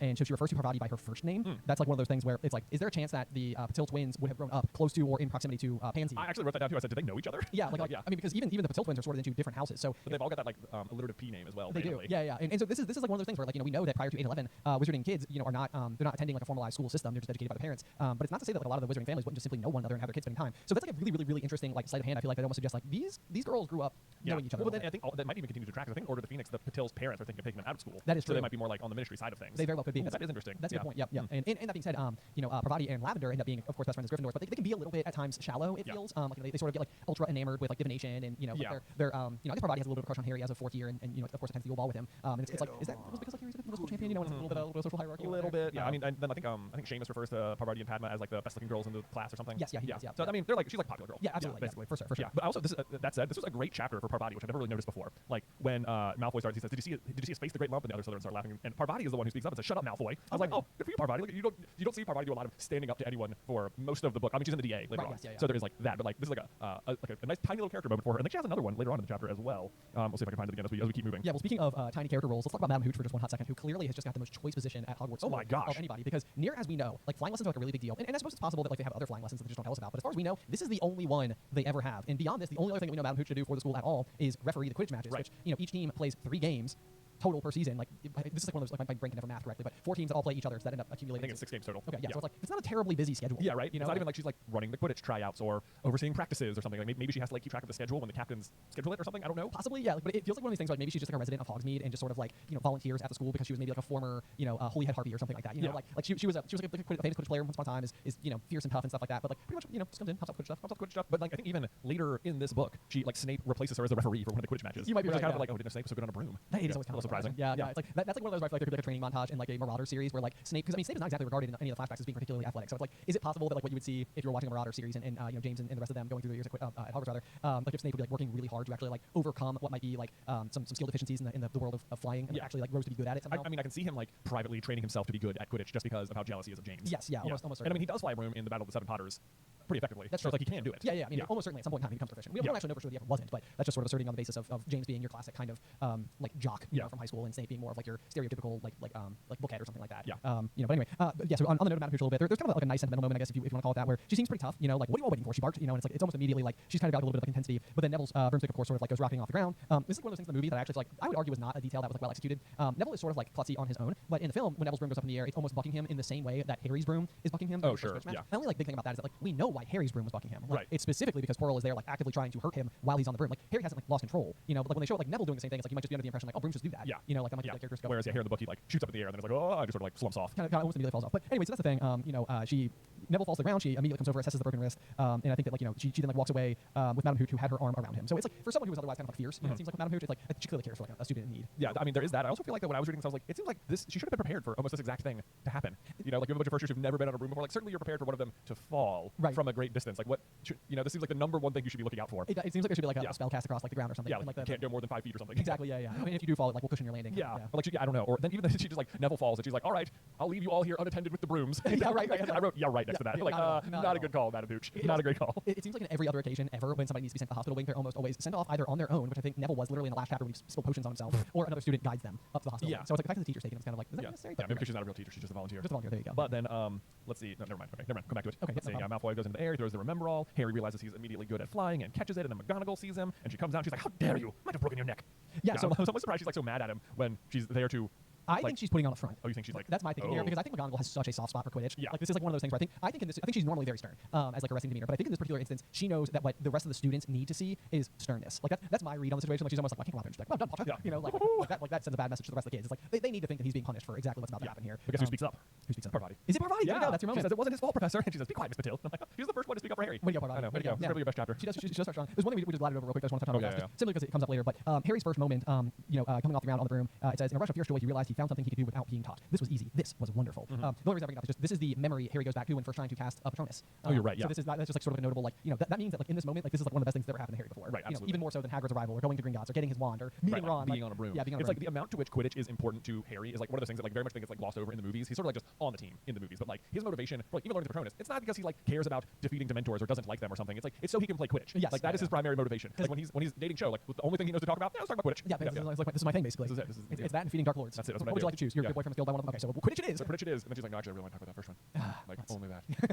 You probably need to talk about it too. Yeah, well, I mean that's probably true. That is true. Like, no, I've got Hermione. Harry, come on, Harry, dude. Oh man. Anyway, once again, so basically, as Harry is being like carted away from all of his fellow students there for catching the Remember All, we get the line. He was going to be expelled. He just knew it. So once again, the threat. The threat of expulsion is just kind of constantly looming over him. There's sort of a dark moment, if you will, where of course Harry thinks he's certain he's in trouble. Professor McGonagall goes to Professor Flitwick's class and says, "Could I borrow Wood for a moment?" Wood thought Harry bewildered. Was Wood a cane she was going to use on him? I wrote, "Yikes!" Yeah. It's like what has happened. Like we never get any indication that the Dursleys have done anything physically harmful to Harry. Yeah. But like this is like one of those where it's like, did the Dursleys do something physically harmful to Harry? I mean, doesn't he have the smelting stick? You know, he did have the smelting stick, which is apparently given to students for the express purpose of hitting each other when the teachers weren't looking. That is just again, I think that's through the lens of Harry. That has to be the case. Anyway, so that's like one of those things where I read that line. I was like, I've never caught that before, or it's never really stuck with me before. But I was like, man, that's a scary thing to think is about to happen to you. Certainly is the way Filch seems to treat the students as if that's like an actual punishment he's allowed to reach for. Yes, yeah. But again, that goes back to Filch's whole thing, where it's just sort of like it's like his whole embodiment is like rule breaking or rule following to a fault. Yeah. So anyway, the description of Wood I always think is fascinating because I've always loved the casting of Wood in the films. I pretty much just like McFire Peter. Yeah. Wood turned out to be a person, a burly 50-year boy who came out of Flitwick's class looking confused. Now, this is I just want to, when McGonagall gets Wood from the class in the movies, he doesn't get him from Flitwick's. This is just one of those great moments in all the movies where she gets him from Quirrell's class. This is where Quirrell's holding up the iguana for just no reason. It's like iguanas are not magical; they're like remarkably common creatures. Yeah. No, I know that is like one of our favorite scenes to throw to whenever we're talking about Quirrell. It's just like, why is he holding the iguana? Can you imagine what they were doing outside? So you'll be teaching class. Hold this. What? Sure. The iguana? Yeah. The big one. The big one. Okay. Yeah. Fun fact: my first job was working at a store called Petland, and one of the things I worked in the fish and reptile department, and the storage container for the iguana tank was clear on the front, where customers could come by and like peer in at the iguanas. But on the back end was just a bunch of locked doors in like the back room that opened up to the other side, and it was the most terrifying thing in the world because you put the key in the door and you would turn it to open it, and then like iguanas may or may not just jump on you. Yeah. Because like they don't all of a sudden the door's opening and they're just like, what's going on? Freedom! Yeah. So the number of times actually one iguana did get out for a very long time, and we didn't find it forever, and when we did, it was like 5 times the size. Whoa. Because it was like eating all like the crickets and stuff that jumped out. That's it was hilarious. Pretty ridiculous. Anyway, so there was just like sort of a wild iguana roaming around the store. If you ever go to a pet store, you can almost be certain that somewhere hiding behind like the walls or tanks or pumps or something like that is like a rogue snake or an iguana. Yeah, pretty much. Yeah. So just keep that in mind if you're going there. Cool. Yeah. Almost certainly the case. kind of terrifying. Awesome. Yeah. How fun is that? Anyway, so we can continue back on with the story. Let's see here. So we definitely get like the first introduction. It does surprise me when you know more about Oliver Wood as a captain of the Quidditch team. It seems surprising to me that he would be open to a scenario where McGonagall is simply telling him, "I found you a seeker. This is going to be your player." Yeah. This is it. This is it. But that being said, it goes the whole tryouts, which is also weird because later on, I think it's Katie Bell who tells Harry, "He's like, no, you don't need to try out. You're on the team," and she's like, "No, don't do that. Like everyone still has to try out. Plenty of teams have gone bad because they just keep hiring the old favorite, the old players. Yeah, the old players. And it's like, meanwhile, like you think that like Oliver Wood would believe that like to the core of his being, like such a Quidditch player. Yes. Like I'm absolutely having tryouts. Everyone's spot is up for grabs every single year, and yet he's just like, basically the six of us are here from last year, so we'll all be on the team. And McGonagall, you found this kid. I haven't seen him fly, but he's on. You mean he's flown once? Cool. One time ever. Okay. We're gonna win. That's enough. Yeah, I'm certainly this is gonna be amazing. I do love his. Yeah, he does just immediately accept the circumstances and says, "We'll have to get him a decent broom, Professor. A Nimbus 2000 or a Clean Sweep 7, I'd say." Which to me reads as like so presumptuous. Like what I want to know the inner workings of like why they're allowed to buy. Who is allowed to buy Harry a broom? Like does the school buy it for him? Does the Gryffindor Quidditch team have like a booster club? Or, like do they have some amount of funds and they're like we're putting basically all that money that we have into buying Harry a broom? It is kind of shocking because it is one of those things where it's like not only are they getting him a broom, but they're getting him like the newest and latest like broom that there is. I know, but like if the school is capable of getting him a broom, then why doesn't the whole team have Nimbus 2000s? So the fact that different Quidditch players have different brooms is kind of one of those things that's like it feels like they should have the same broom. Like, it feels like you know in NASCAR for example, it's like one of the things you may or may not know. I don't know about like the sport of NASCAR is that they're all driving the exact same car with the exact same abilities. And the idea is who can drive the exact same car the best. Right. That's what stock car means. That is what stock car means. Yeah. So anyway, so I do feel like that's always one of those things where it's like clearly as Harry becomes a captain later, like he never refers to a situation, and maybe it's because Ron has already like gotten a broom, but it never seems like Harry's like, oh yeah, Ron, don't worry, man, we'll get you a Nimbus 2001. Like, Yeah, right, yeah. Yeah, we're by that time, probably like in 2005 or something. Anyway, so the next line is, I shall speak to Dumbledore and see if we can't bend the first year rule. This is like one of those favorite fan theories that we've got about the story, but we will soon learn that Harry is the youngest Quidditch player for a school team in almost a century. In almost a century, but guess who started? So it's 1991 Yes. in this school year as we're reading it. So 1 century ago would have been 1891, but Dumbledore himself began attending the school in 1892. So 99 years ago, basically around a century ago. Yes. Yeah. And we know that Dumbledore entered his first year, and by the end of his first year was known as the most brilliant student ever and won every like award the school had to offer. Which, if that's true, it means that he would. I mean, by the time he finished school or whatever, but it means he also would have had won the Quidditch Cup at least once. At least once while he was there. And we know that Dumbledore is like really into Quidditch. Like he keeps up with it as well. Like he's like, oh, he always knows how the Chudley Cannons are doing or whatever. Yes. So it seems like Dumbledore's in on it. We see him fly a broom as well. They're coming back from Madame Rosmerta's to go, and like it even says like Dumbledore like leaned down on the broom. Like he knows like he's good at it. Yeah, he knows how to handle the broomstick. Yeah. So and the fact that it's literally just like I shall speak to Professor Dumbledore, see if we can't bend the first year rules. Like if anybody's going to allow somebody to do it, it would probably be going and asking the person who quite literally was the last exception to the rule. Exactly. So if you ever wondered who was the last first year in a century to make a Quidditch team, it was Dumbledore. That's our thought. That's our thought. Yep. There we go. But anyway, yeah, again, this is like just one of those where I really do love how much McGonagall loves Quidditch herself. Yes. You know, like it seems like amongst the professors, like she says, like I wasn't able to look Severus Snape in the face for weeks after their last loss to them, and this is like one of those things where it must be the case that like for the professors and heads of houses respectively, it must be like Quidditch is still like a point of pride. Absolutely it is. I love. She tells him your father would have been proud. He was an excellent Quidditch player himself. But I think it's interesting because you later see James like walking around school and he has a golden snitch with him and catches it, but James was not a seeker. No, he was not. Yes, that's a good point. One of the other details that we'll eventually learn is that snitches are specifically crafted, by the maker who makes them like while wearing gloves, because one of the things that snitches are capable of doing is providing flesh memory to basically showcase like who was the first person to ever handle that particular snitch. Yeah, in the case of like people reaching for it, which to me, even when I think about it, doesn't even seem like it makes sense. Like it's perfectly possible that like the losing team's seeker like reached out and made a grab for a snitch and just missed, That's but like touched it. Yeah, like touched it. Yeah, that's a good point. I don't know that it perfectly holds up, and it certainly never reads for the first 6 books of the series at any point in time as if they're not just reusing the same snitch. Yeah. But then like when Harry receives it, it's almost as if like Dumbledore like left him a golf ball. It's like snitch. What is he doing? Give me this? Like I mean, because that would be like your loved one or whatever passing away and leaving you with a golf ball, and it would be like. This is only cool if the golf ball is significant, but otherwise, like, it's just a golf ball. Mm-hmm. These are, like, readily common, objects or whatever. So sometimes it does feel like that's like the snitch ruling, it almost feels like it sort of gets developed a little bit as the story progresses. It does kind of feel that way, yeah.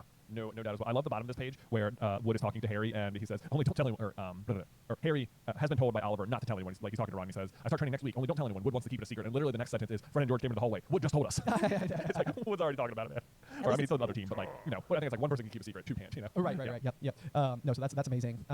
We get another reference to Charlie. We haven't once in Charlie. So this is another one of those situations where I always feel like as the story progresses, Bill like really eclipses Charlie in terms of like Weasley family importance and involvement. But Charlie in this first book especially seems to come up on numerous occasions. Yeah, because he has to get Norbert. They're like, that's going to be his big role later in the book. That's true. Yeah. So yeah, and there's a big reason why Charlie will end up being. But so if they haven't won since Charlie left, how much older is he? Because they like Ron is in his first year now, and Charlie's been gone for I wonder he's the oldest Weasley brother, so more than 7 years. I don't know. Do we know that Charlie's older than Bill? Oh, maybe that's not the case. I don't know. Older than Charlie. Yeah, you're right. Yeah, I don't know that Charlie is the oldest. He may be the second. But the way that I've read it is almost on some level, like especially the fact that McGonagall specifically says like Charlie Weasley himself couldn't have done it.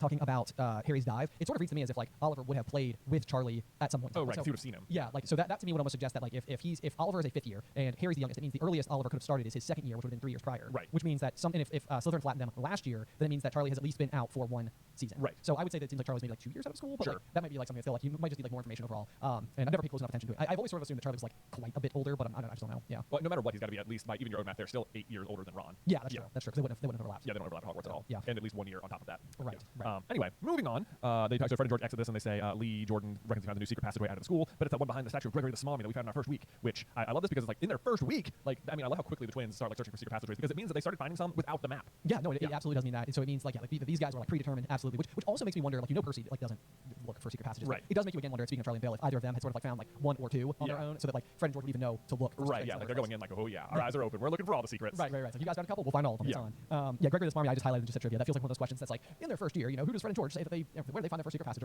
Does Harry ever use that one, the statue of Gregory the Smarmy? I don't remember. A lot of the secret passages are attached to like specific Hogwarts like objects or statues or pieces of the scenery in the castle or whatever that they do not stick in my brain at all. Yeah. These are not details that stay with me. Okay, that's fine. I know that the one Honeydukes is like in the back of the statue of like the one-eyed witch. Yes, right? the one-eyed witch. I do remember that one. Yeah. This is like a really cool attention to detail thing. Earlier this year I was playing through Hogwarts Legacy, which I got like a third of the way through. Okay. But like I was just wandering through the castle and at some point like I looked up on the wall and like there was just this big painting of the like trolls in tutus or whatever. Yes. And I was like, oh, and I turned around and I was like, this is where the room of requirement is. Like it's right here. And I wasn't at that point in the book or in the game yet, but like sure enough later on it was like boom, this is where it is. And it was like so fun to like realize that like this is from the book. It's got to be. This is where it is. Where it's supposed to be. Like and then it was. Like, right yeah. That's amazing. That was a very fun discovery. No, that's so cool. Yep, I love it. Let's see here. So then we finally start to edge forward to the actual midnight duel. The chapter's namesake here, where Malfoy basically comes over and once again is just basically like egging Harry on a little bit in a way that's like he's had to cross the whole Great Hall in order to be a pain.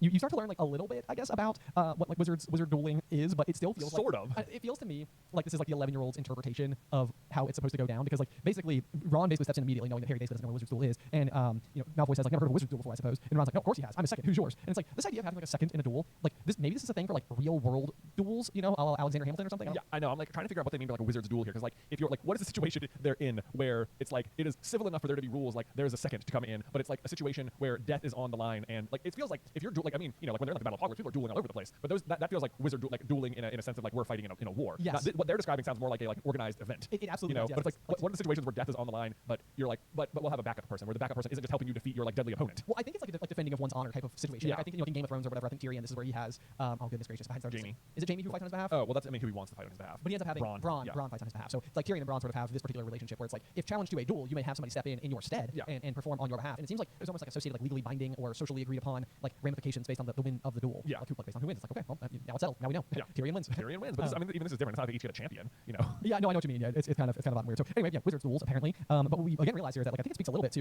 you know, Malfoy's sort of like slightly more capableness than you might typically grant him. I mean, like the way he goes about it here is that he very intentionally is able to hook, line, and sinker Ron and Harry in this situation, like effectively get them to go and be out in the castle in the middle of the night where they're not supposed to be, and at no point in time has intention of actually going and participating in such duel. And on top of that, basically is tipping off Filch as to where they're going to be in the middle of the night. So I know it's jumping ahead a little bit on the chapter there, but it's sort of like I mean, Malfoy's like being pretty, you know, smarmy himself there. You can call it Malfoy the smarmy. Malfoy the smarmy. Yeah. I love how when Draco is issuing the duel, he says, "Wizard's duel, wand only, no contact." And then like one like paragraph later, Harry's like, "What if I wave my wand and nothing happens?" And Ron says, "Throw it away and punch him." He's like, "No, you're already having this apparently civil duel of honor. The one rule was no contact, Ron. Okay." Ron's like, "Screw that. Screw that. Punch him right in the face. He also says, "If he tries to curse you, you better dodge because I can't remember how to block them." I underlined, I can't remember, and said, "As if you ever knew." As if you ever knew. Yeah, yeah, that's exactly right. I do think there's a couple of interesting things that happen here. One of them is that as they stay up super late in order to sneak out in the middle of the night, they go down into the Gryffindor common room where they are confronted by one Hermione Granger, who basically has stayed up and is like waiting for them to basically try to dissuade them from doing this particular task. Yeah. It's kind of interesting because this is exactly what Neville does later in the book to Harry, Ron, and Hermione. It absolutely is what Neville does, but I don't know if I would classify like Hermione and Ron and Harry as friends yet. No, yeah, absolutely. I would agree. Like I think Hermione's reasoning is very different. But one of the things I do think is really interesting about this is that she then falls outside of the portrait hole where she then gets stuck because the fat lady had gone on a nighttime visit. And now all of a sudden she's sort of in a weird situation where she doesn't want to get caught basically sitting outside of the Gryffindor common room, you know, after hours herself. So she's like, well, I'm better off just going with you guys. At that point, they end up trotting into Neville, whose arm, of course, had been mended earlier in the day and was unable to learn the new Gryffindor common room password because pigs snout. Right. Which, by the way, they're like the second week of school and they've already changed the password. Yeah. Which seems like, guys, maybe it's too often. How are you telling the students this stuff? I don't know. It just seems little like, meetings. It seems unnecessarily confusing. But I also, what is confusing? This is, let's see, where did I write this down? Oh, Neville says, "Thank goodness you found me. I've been out here for hours. I couldn't remember the new password to get into bed." Which, like, how on earth did Harry and Ron not realize Neville wasn't in their dorm? Like, there's only 5 of them. That's true. You know, like, they were up there. Where do they think Neville was? I think it even specifically says like that they were listening to the sounds of Dean and Seamus falling asleep. Yeah. You know, but they were staying up late. It's sort of like Neville wasn't here, but we weren't concerned about that at all. No worries at all. Also, I love when Hermione's confronting them. She says, "I can't believe you're going to do this, Harry." Like, end of sentence. Ron, obviously you do this. Harry in particular, so I can't believe it. Right, yeah. No, what I find fascinating about this, so we just made a video this past week on the Super Carlo YouTube channel where we were talking, what were we talking about? Something to do with Neville. Was it, what if Sirius raised Harry? Yes, that's exactly it. Yeah, because basically it ends up being the case that Neville and Harry end up being a little bit closer, and therefore Neville is just like part of the group. And one of the things that we point out inside of that video is that like it's like, oh, see the devil's snare when they're going through and doing all the respective challenges. Like Hermione does potions, Ron does chess, Harry does wing keys, and it's like we know that Neville's like best subject is herbology. So it's like on some level we made the point. It was like it almost feels like Neville was intended to be the 4th member of this group. Right, like Dumbledore thought he'd go with them or something. Exactly. Yeah. And like on some level, I was like, they started to be like new headcanon, especially as I was reading this chapter, because I was like, if anything, it does seem like it was like there are 4 challenges that they go through. We know that. Well, there's also Fluffy and the Troll. There is also Fluffy and the Troll. That's a good point. Yeah, I always forget about the Troll because it's already just knocked out. Yeah. But Dumbledore is conceivably accounting for that. Yes. Because he knows Quirrell is the suspicious one. Right. Yeah. Right. But the fact that what we end up with in the middle of this night for this first particular duel is this group of 4 people all being out there, sort of like 4 unusual circumstances. It feels like Neville was supposed to be a bigger part of this trio. Even the fact that like the Marauders were a group of 4, and you know Harry, Ron, and Hermione sort of each respectively represent. You know, Harry is clearly supposed to be James. Sirius and Ron sort of represent the same role as sort of like diehard best friend. Hermione and Lupin, you know, sort of are like the brains of the operation. And then you've got like, you know, I would never compare Neville to Peter in terms of like you know, character or anything. Like, Neville outpaces him a million strides. But they are both sort of that like bumbling boy. Exactly. That maybe are like you know, sort of like looking for home or friendship like with the rest of the kids there or whatever. So I mean, it's just like one of those things where it's like, is it the case that like something happened somewhere along the way and it was like too hard to incorporate a group of 4 into like the storytelling, so like Neville sort of flits in and out of the frame a little bit based on like when and how he's needed. But anyway, that was like one of those where I was like, I think the Devil's Snare is there because I think originally Neville went. Oh, that's interesting. That's interesting. Also, in case you're wondering how the rest of the characters from that era round out, Ginny is supposed to be Lily and Luna is Snape. Luna is Snape, but again, a much better Snape. Yeah, I mean, Luna. I mean, that's the thing. The present generation, Harry, Ron, Hermione, Neville, Luna, and Ginny are like the best versions of the characters from the past. Exactly. Other than like Lily, and Lily's sort of like a flawless character of the story, so there's not much. It's a real change. Yeah, not much change right there. Ginny's just cool either way. But like Luna's like a Snape who like Snape is a character. They're both like outcast characters basically, and it's like they have like the friendship with the Ginny Lily character archetype going on there. But then like Snape lets himself be defined by the way that like other people treat him, and even though people treat Luna the same way, like she doesn't let that define her. Exactly. Yeah. I think it's the perfect way to phrase it. So it's sort of like one of the least likely comparable characters. Right. Like Luna and Snape, they seem nothing alike, but that is sort of like the way in which they both fall into that original Marauders equation. They're waiting for Malfoy to see whether or not like he's going to actually show up. And let's see here. I'm trying to figure out how to lead myself into this. There's the Curse of the Bogies. Curse of the Bogies, which I think is sort of like, I think the Curse of the Bogies is a really ominous way of saying the Bat Bogey hex, Yeah. which like feels like one of the more common hexes that like largely comes to pass. Like it feels like it's sort of in vogue during Harry's time. Yeah. So I never even know what that's supposed to mean. Like, is it supposed to make make bats come out of your nose, or is it like, are you covered in like bat snot? It always seems like they describe it as like little flapping things all over your skin, which almost makes me think like, I don't know, it's really kind of disgusting to think about. But it's almost like boogers affixed to your face that are then flapping. Right. Is sort of like my interpretation of it, which is just, okay. The Bat Bogey hex. Yeah, just kind of horrendous. I also just highlighted where it said the Curse of the Bogies. Quirrell told us about, and I just like in the middle of notice said teaching. Yeah. Oh my gosh. Something Quirrell did learned. He did it teach. Amazing. But from there, yeah, we pretty much see that Malfoy again has absolutely set them up. Filch is once again sort of like discovering them and or just simply waiting inside of the trophy room where they're supposed to. You gotta love that Filch is totally okay with the sense of like entrapment happening here. It's like, oh, you set people up to get in trouble? Great, I'll get them in trouble. Yes, exactly. And in no way, shape, or form is he just like intending to head it off. It's like instead of just waiting outside of Gryffindor common room, he's waiting inside of the trophy room to discover them where he knows them to eventually be. Where it's like a real teacher or like somebody who's trying to like enforce rules here would simply head them off before they ever even have a chance to get this far. Exactly. You know, Yeah. it's just ridiculous. He thrives on the idea of being able to punish them. Yes. Hilariously, I know that we harped on it a lot, but won't spend too much time on it. But they basically go directly from running into Filch and Mrs. Norris to running into Peeves, which I once again think is just literally no mistake. I think that they're just on opposite ends of the same coin. They are out in the middle of the castle for the same reason. One is trying to enforce rules, one is trying to cause chaos. Just again, I think like double down on that idea that Filch is in fact poltergeist, and it just keeps coming up, and I think it keeps fitting. Yep. But when they do run to Peeves, they say, "Shut up, Peeves, please. You'll get us thrown out." And so just once again, just like another nod to this. Like you're out of bed. That's it. You don't need to learn magic ever again, ever. Right. Yes. As if that's how it would work. Then they find the door, which is locked, and opens to Alohomora, which like what a pointless lock. Like there's so many other ways they can lock this door that like Alohomora won't work on it. It's like this is the kind of like thing that makes it feel like Dumbledore wants it to be discovered. It's like yes, you know, like on some, because and that's the thing is that he like what am I trying to say here?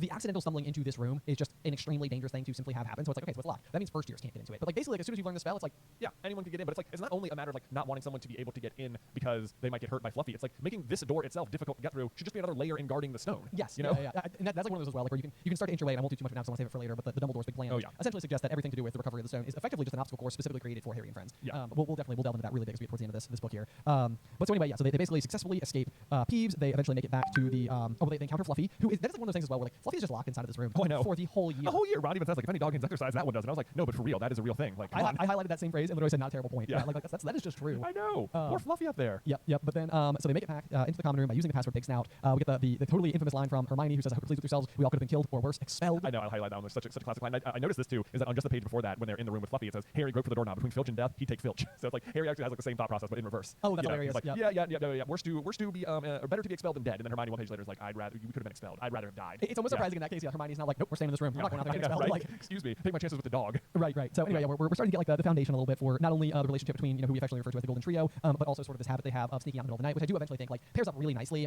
with the reception of the invisibility cloak. Where it's like like they sort of have to struggle with being out in the middle of the night a little bit and like endure some of the woes about the fact they're just fully exposed until they can eventually be perfectly protected. It's unbelievable to me that the four of them managed to successfully sneak out and not get caught without the cloak. And later on, Harry almost can't go 3 steps with the cloak on without getting caught by Filch. That's a good point. Yeah. It does feel a little bit like maybe some of Harry's like use of the cloak in the middle of the night. It's like nobody's out in the middle of the night. Like the corridors are all empty. And I know. Simply like not that you wouldn't have to be careful, but if you were listening or if Filch was required to like carry a torch, it's like in that particular instance, just look around each corner before you go out. Yeah. Exactly. Like another thing is like if this is another thing that points to Filch being a poltergeist is that he is apparently just out of the castle every night, but he's also working in the castle all day. Yeah. It's like it doesn't seem like he needs to sleep. Like why? There's no reason. Like I guarantee you at boarding schools, there's not people just patrolling the halls at night, making sure students are in their bed. Yeah. You just trust the students to stay in bed. Right. I mean, it would seem like such a large amount of effort for something that I think most nights would not end up being. Yeah. Well, especially there's other thing, especially for the Gryffindor, I realize like they get back and they're like, Pig's not, the Fat Lady's back, and she lets them in. It's like the Fat Lady is like for the Gryffindors should just be the reason that none of you ever go out. Like literally every day McGonagall must go to the Gryffindor common room at some point, and she could just be like, anyone get out of bed last night? Oh, I wrote that down actually because I was curious about the exact same thing. I was like, is it possible that the Fat Lady is not able to report students? Because I mean, even like when we fast forward to like a reminiscence from Molly and Arthur, we know that like one night in particular they were out past like 4:30 in the morning or something like that. And it's like it does seem like the Fat Lady would just be like a really, really, really good security system just to simply be like, yeah, this person was out in the middle of the night. Right. Like anytime anyone, she can visit other frames. Like as soon as students get out, she can just be like, well, I'm gonna have to go wake up Minerva or Dumbledore or whoever. But I wonder, maybe this is like one of those things too, where it's like I think at the end of the day, like Dumbledore doesn't really mind the rule breaking. It reminds me of Ender's Game, where like he when he gets to the school and Ender's like, they wouldn't have made these so easy to hack if they didn't expect us to do it. That's true. It's like it feels like there's a little. I always feel like Dumbledore has this like that sort of whimsy about him with rule breaking, where he's like, of course we have rules, but like wink, wink, Well, I mean that's the thing. Yeah. Like eventually, even with the Mirror of Erised, like Dumbledore clearly is like giving Harry the cloak with the knowledge that Harry's going to leave the dormitory and go exploring, and he's basically waiting for him where he expects him to ultimately be in a castle that you can otherwise easily get lost in. So it's like Dumbledore's pretty sure about like how certain things are going to go. The other thing too, I guess you can keep in mind is it's hard to know how long the Gryffindor common room has used the Fat Lady portrait as its mechanism for entry. But if it's been up there since the beginning, it's a millennium old. It's like it's possible that like literally she's just witnessed so many kids be out in the middle of the night that like she doesn't think that much of it anymore. Right, whatever. It's like for the past 1,000 years, kids have been sneaking out in the middle of the night. Right. Yeah. So it's like I'm just gonna let kids be kids, man. Exactly. So well, speaking of which, the chapter art for this particular chapter, the Midnight Duel, features the Fat Lady. Yes, it sure does. Yeah, you get an interesting look here, and it's funny because like they talk often about climbing through the portrait hole, and I think in particular at one point Ginny is frustrated that Dean is like helping her through the portrait hole. Yeah. She's like, you're always doing that, Dean. Like, you know, you're always helping me through the hole. And this is like, it's funny because, and maybe it's because I was influenced partially by this particular photo just in the first book, but I never think of the portrait hole as like something you would need help to get through. Yeah. I always just sort of think of it as like a big painting hanging on the wall, and there's just like a threshold like any other door would have. Like, yeah, it seems like the door doesn't extend all the way to the ground. Like there is a certain amount of like stepping through it. I've always imagined this one, the one in the book makes it look like really big. Like you do have to step over it. But I think like in my mind, I've always imagined like a big oval or something, which seems like it would be such a hassle in the morning if lots of students are all exiting the common room at the same time. Like, hold on, I'm gonna climb through. That does, yeah. It seems like that would be incredibly cumbersome to kind of like weasel your way through this like unusual position every time. You're right though. Maybe I have pictured an oval in my head. It's like, how big does the oval have to be in order to have a proper shaped rectangle behind it? Yeah, I mean, it's not the portrait door; it's a portrait hole. Portrait hole. I never described a hole. You see a square hole. Square hole. Square hole. Actually, for a period of time, also like before we really got going with Super Carlin Brothers, our mom worked for the local SPCA, and I was digging the graves for the pet cemetery. Oh, what a fun job! As like a spare, like my side hustle or whatever. Which one, digging holes, the hardest exercise known to man, very difficult. But oddly, I do think of holes sometimes as square, simply because I was digging graves, and they were square. But that was a total aside, and most of just an opportunity to talk about this really weird neglected job I once did. Anyway, so what do you think of the chapter art? You like this one? I like this one. Yeah, I think it's so fun that there's Harry and Ron like in their pajamas, and even in their like in the chapter it says like they pulled on their bathrobes. And I was like, guys, what? You're going to what you think is a duel? Why aren't you wearing better clothes? Yeah. What are you doing? Why are you gonna be out there dueling Malfoy in your bathrobe? In your bathrobe. That does feel like one of those things like where I can imagine Malfoy showing up actually and being like, he's wearing bathrobes. Like it feels like the type of thing Malfoy would never let Harry live down. Yeah. He's just there with the camera. Oh, gotcha journalism at its best. Okay, do you have a review for us for today? Well, I can give you a quick review from over on Apple Podcasts here. Yes, this one comes from Rachel C, who says, such a great conversation. I listened to all the available episodes 1 through 5, and then had to get my husband involved, so we were starting from the beginning and getting caught up. We listen to the books every night to go to sleep, and the questions we have are similar to the ones that the Carlin brothers bring up. I love their conversation, and we can still have over the books. My husband wants to know if squibs can use magical objects or not. If you could help him out. Ooh, that's interesting. Oh, so they could use like a portkey? Like, oh yeah, like could they use a portkey? Like I'm like thinking like the Illuminator or something. Seems like I don't see any reason that wouldn't work. You know, that's true. That seems like you just click it. Would it be like, no, you're not magic. It's just a lighter to you. This is literally just the function you expect it to. Yeah. That feels like the type of thing like a magical inventor may incorporate into kind of like Newt Scamander's case, like where you have the ability to like magicify it or not, you know, on the basis of. But that's something he's manually doing, not just like if you open it, it's like to anybody else. This is a good question because it's like could a squib go into defensive? You know, something like that. I know. I'm trying to think if there's anyone. Could a muggle? Right. That's the question. Yeah. It's like I'm trying to think of a baseline for anything that we see that could potentially be unusual. Okay. What's coming to mind is ghosts for me, where muggles can't become ghosts. Only wizards can become ghosts. Okay. But so could a squib become a ghost? This is a tricky one. That is a tricky one. I mean, again, I think we have a very, very, very small example to go off of, but I do think Jacob uses a portkey in the Fantastic Beasts movies when they go in the bucket. You're right. You're right. And so to that end, yes. Yeah. So I think that would be that's the only nearly canon explanation that we would have as to how or when or why like anybody who's non-magical, because I largely think that when it comes down to it, a squib is sort of like a derogatory term that is otherwise just being used towards what are effectively just like witch and wizard born muggles. Right, but there is like some. I think the problem comes when Mrs. Fig is defending Harry in court. And it's the question of whether or not whether squibs can see the Dementors, because muggles can't see Dementors, but wizards can. But she's a squib, and she says she can, and they don't know. Yeah, even I think Fudge in that situation is like, can they? And like this is like one of those situations where you can't tell because like Mrs. Fig seems better than we've ever really known her to be in the past. Like in terms of like she even says like, you know, I had to kind of make it uncomfortable for you for all those years because otherwise the Dursleys, you know, if they thought you were having a good time, they wouldn't let you come over. Yeah. So you're like almost wondering like to what lengths was Mrs. Fig being like, I really have to like find ways to make this uncomfortable. Yeah. Or is Mrs. Fig still just sort of like a you know your stereotypical like cat lady who lives in solitude and maybe even to that end, like this is like some extracurricular reading on like Pottermore, but like Mrs. Fig is not cats, they're measles that is she's true. reading. So she's still like interacting with the magical world. That's a good point. In some capacity. Yeah. Right? And yeah, that's a good point. It's a good point. And the other one too is that like if you're a muggle, you're not supposed to be able to see the castle and to backtrack on our own theory about Filch, who otherwise we believe to be a squib based on the writing. Yeah. That's not necessarily canon. But so like within the story he's presumably just a squib who works at the school, but he can see the school because he works there. Right. Yeah. So that must mean on some level. I feel but then Jacob goes inside the school too. That's also true. Yeah. That's also true. Yeah. So it's like maybe once you like from afar it would look like moldering old ruins, but like once you actually went inside it would just look like it's supposed to. Maybe that's like that's like one of those things where it does feel like there's a big disillusionment charm over the whole castle, but it's like a disillusionment charm is just simply so that you don't keep investigating. It's just sort of like, well, there's no reason to go over there. Which, you know, if you know anything about actual human muggles, we would absolutely investigate ruins to the nth degree. Yeah, right. So it's like that, I don't think that really dissuade most muggles, but either way. But that would suggest that like if you were to cross through the barrier then of the disillusionment charm, then what you would see is just what's actually there. I think muggles could use magical objects. I think the portkey is a great example. Like the portkey exists and they use it. And I feel like if Jacob was holding the invisibility cloak, he could use it. Right. You know. He also, if he drinks the giggle water, it does cause him to giggle, which sounds like not that magical, but I'm assuming that giggle water is a magically infused beverage. Yeah. You know, so it's like on some level like it is doing the thing that it is supposed to be able to accomplish. Because otherwise there's no like liquid you could drink now that would like you make a sip and make you laugh. Right. So okay. I think squibs. I mean, Jacob was in Newt's case, you know. That's true. Yeah, that's true. I think squibs could interact with magical objects. Yeah, okay. I think so. Yeah. I think that you couldn't channel your magic through anything, but that doesn't mean that a magical object wouldn't still do what it magically does of its own accord. Right. Yeah. There you go. Yeah. Okay. Because even if you go to like Fred and George's disappearing head hats, like Hermione comments that the spell inside of the hat must be like particularly like skillful. Yeah. But this is also just Arthur's whole job. It's just the misuse of Muggle artifacts. And it's just like Muggles getting, you know, in accidents with magically enchanted objects. So that's like also true. I mean, they don't know how to use them correctly, but they interact with them plenty. That's true. Yeah. That's true. true. So yes. To answer your question. But it wasn't obvious. Yeah. It took some. We got there. Yeah, we got there in the end. So anyway, but yeah, if you guys have any reviews for us, it certainly does help the show out a lot. If you'd be happy to go and leave us a 5-star, you may also get the opportunity to hear your review read here on the podcast. Oh, leave us a question. That was fun. The questions are fun. Yeah. We also have a spreadsheet down below, which I feel like we have not interacted with in the way that we want to at all. Not a spreadsheet, but a Google form where if you have a question about a specific chapter, especially if it's one that is upcoming, you can submit your question through there, and that's actually something we can try to incorporate into future episodes of the show. Yeah. So that's a great way to sort of get involved a little bit in the conversation, and maybe if there's something that Jay and I don't happen to catch inside of the chapter, which I have to say it blows my mind how often you highlighted the same. Oh, I know, the things that like stand out to us. Yeah. But that possibly is due to the fact that you and I look at the story through the same lens so frequently. Yeah. But if there's anything we haven't touched on, anything that you know is upcoming, you want to make sure that we do discuss, be sure to check out that Google form down below and submit it. We would absolutely appreciate it. But I think that's all for today. Yeah. Otherwise, we'll see you next time through the Gryffindor.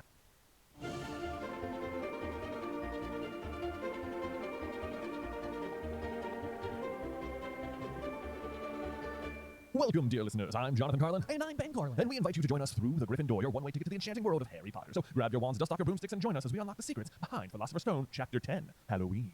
Oh, man. In the real world here, as we're recording this, it's like 1 week after actual Halloween. I know. Literally, as I was looking at our slate, I was like, oh my gosh, we're going to hit the Halloween episode on Halloween, and then we'll hit the Christmas episode on Christmas, and it's going to be so great. And then I just did my week math wrong, and in fact, we missed Halloween by 1 week. But your week math is weak. My week math is, yeah, the weeks. Right? Yeah, yes, indeed. Unlike this chapter, which I will say, as I cracked into it, I got in through the first few pages, and I was like, man, I don't know if there's just something like off about my the way I'm like listening today or like reading today, but like I don't have like a lot of like notes or marks that I'm putting down. And then I got past the first 3 pages, and I mean, it's just like obliterated. Yes, I had the same thing. I was like, man, maybe not as much is happening. It's just like we're sort of explaining the rules of Quidditch here. I guess that's just pretty straightforward. That just has to be there. Yeah. There's that. Actually, that was sort of funny. Last night, I don't know if I mentioned it on this podcast yet, but I started reading my son this exact book, my oldest son Luke. I cannot believe that you timed it out such that while we're doing this particular podcast, you're also giving it like a read through to your son. It just sort of worked out. I wasn't really sure. I wasn't like planning like, okay, I'm counting down the days. Luke is officially ready, but like we have a bunch of different copies of the like books at my house, and like he knows that some of them are his because once upon a time you and I got invited to London to like host the thing for Pottermore. We did. We got to be on the front page of Pottermore one day, yeah. which was amazing and like like a bucket list item. So cool. But while we were there, they took us like all the Harry Potter stuff like around London, including Platform 9 3/4. And at this point, Luke was like 6 weeks old or something. He had like just been born, so he was very fresh. But like me and Beth were chatting. He was like, you have to go to London. If Google and Pottermore are asking you to do something, you probably have to do that. Yeah. So we did the trip, and while we were at Platform 9 3/4, I was like, oh my gosh, I can buy Luke his very first Harry Potter book ever from the store, the Platform 9 3/4 in London. I know, it's amazing. Yeah, so you actually have an amazing vlog where you talk about this exactly. It's very emotional. Yeah. So if you want to see me get really emotional about buying Luke his first book, or if you want to see me even more emotional reading this book, you can just watch me read it to him because oh my gosh, I get certain passages. I'm like, I can't. This is hard. Oh my god, it's such a big moment. Oh, wow,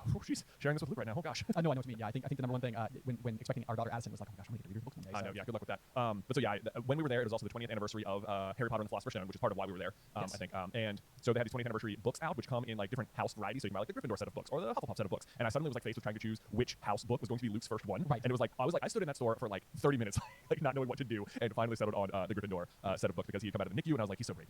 So that's his very first Harry Potter book. And that's the one we're reading to him now. But as it were, last night I just read him chapter 9, and so tonight we'll be reading chapter 10. So I was like, I'm gonna read this chapter twice today. How about that? That's amazing. That is amazing. Yeah. But yeah, so as we said, I mean, Halloween's rather interesting within the wonderful Wizarding world because it is known to be a rather eventful occasion for Harry and company. It is. There's almost always something happens on Halloween, which is like notable because it is also the date on which Voldemort attacked Harry as a baby. Right. So you almost wonder if it's like a mildly cursed. Yeah. Like is there a cursedness about it, like in the same way that like the Defense Against the Dark Arts position is cursed? Right. Yeah. That's a good question because eventually we'll see. I think like the nearly headless Nick's Death Day party will be on this occasion. Does Sirius Black enter the castle in Sirius Black does, breaking the castle on book 3. On book 4 is when Harry's name comes out of Goblet of Fire. Yep. So it's like what's interesting about that is that the Sirius one is like the complete opposite. Like Sirius is like one of Harry's greatest allies, but the other at least for the first 4 books, all the other ones are like almost Voldemort direct related incidents. Yes, absolutely are. Which is kind of fascinating. So anyway, without any further ado, let's dive on into chapter 10, Halloween, where we're sort of coming on the heels of the midnight duel, where Harry, Ron, Hermione, and Neville have just sort of like ventured out to the castle in the middle of the night. You're sort of getting a feel for like the different ways in which the different characters might react to such rule breaking, if you will. Obviously, Hermione takes it incredibly difficult, and sort of like you start to see the even greater valley being forged between Harry and Ron and their relationship with Hermione, which obviously will yet to be filled in this same chapter. But obviously, that's really big one. Neville himself also is sort of continuing to demonstrate a little bit more of his overall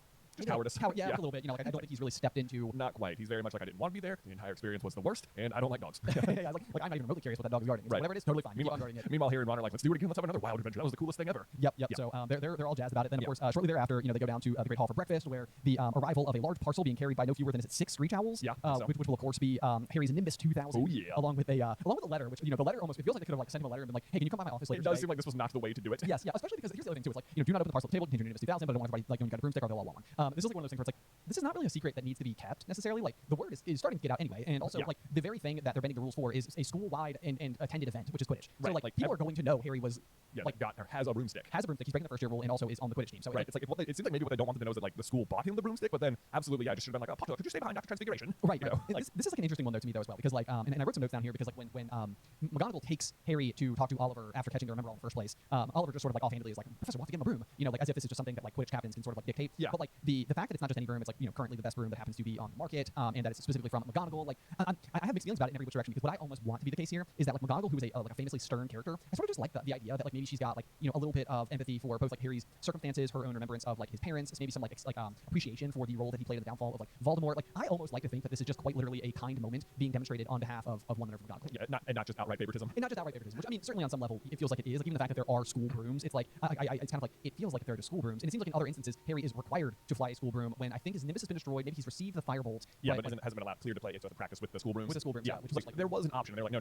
those won't be good enough for. We can't let one of the actual players ride on one of the school brooms unless they don't have their own and our rules don't work. Right, yeah, exactly. So anyway, I mean, there's something that I always really enjoy about a character who is notoriously like kind of stiff in nature, but has like a kind or like gooey moment a little bit. So anyway, that's sort of what I like to think happens here. Yeah, It's my own personal headcanon. Yeah, but also the even being wrapped up as a broomstick doesn't seem like it fools anybody for even one hot second. Malfoy immediately is like, that's a broomstick. Yeah, and basically cuts him off like the moment he leaves. Yeah, it's like and it's not only that. This is the second time in what 2.5 pages that Malfoy has been like convinced Harry's about to get kicked out of school. Like I don't think I've noticed before, just like listening through the absolute obsession Malfoy has with Harry in the first year. There like, can be no doubt. It is like consuming all of his thoughts. Like I love the opening sentence of this chapter too. It's just Malfoy couldn't believe his eyes. We saw Harry and Ron were still at Hogwarts the next day, looking tired but perfectly cheerful. Like in his mind, he has just like oust like his goal was to oust Harry from Hogwarts and effectively the entire Wizarding world by tricking him out of bed one night.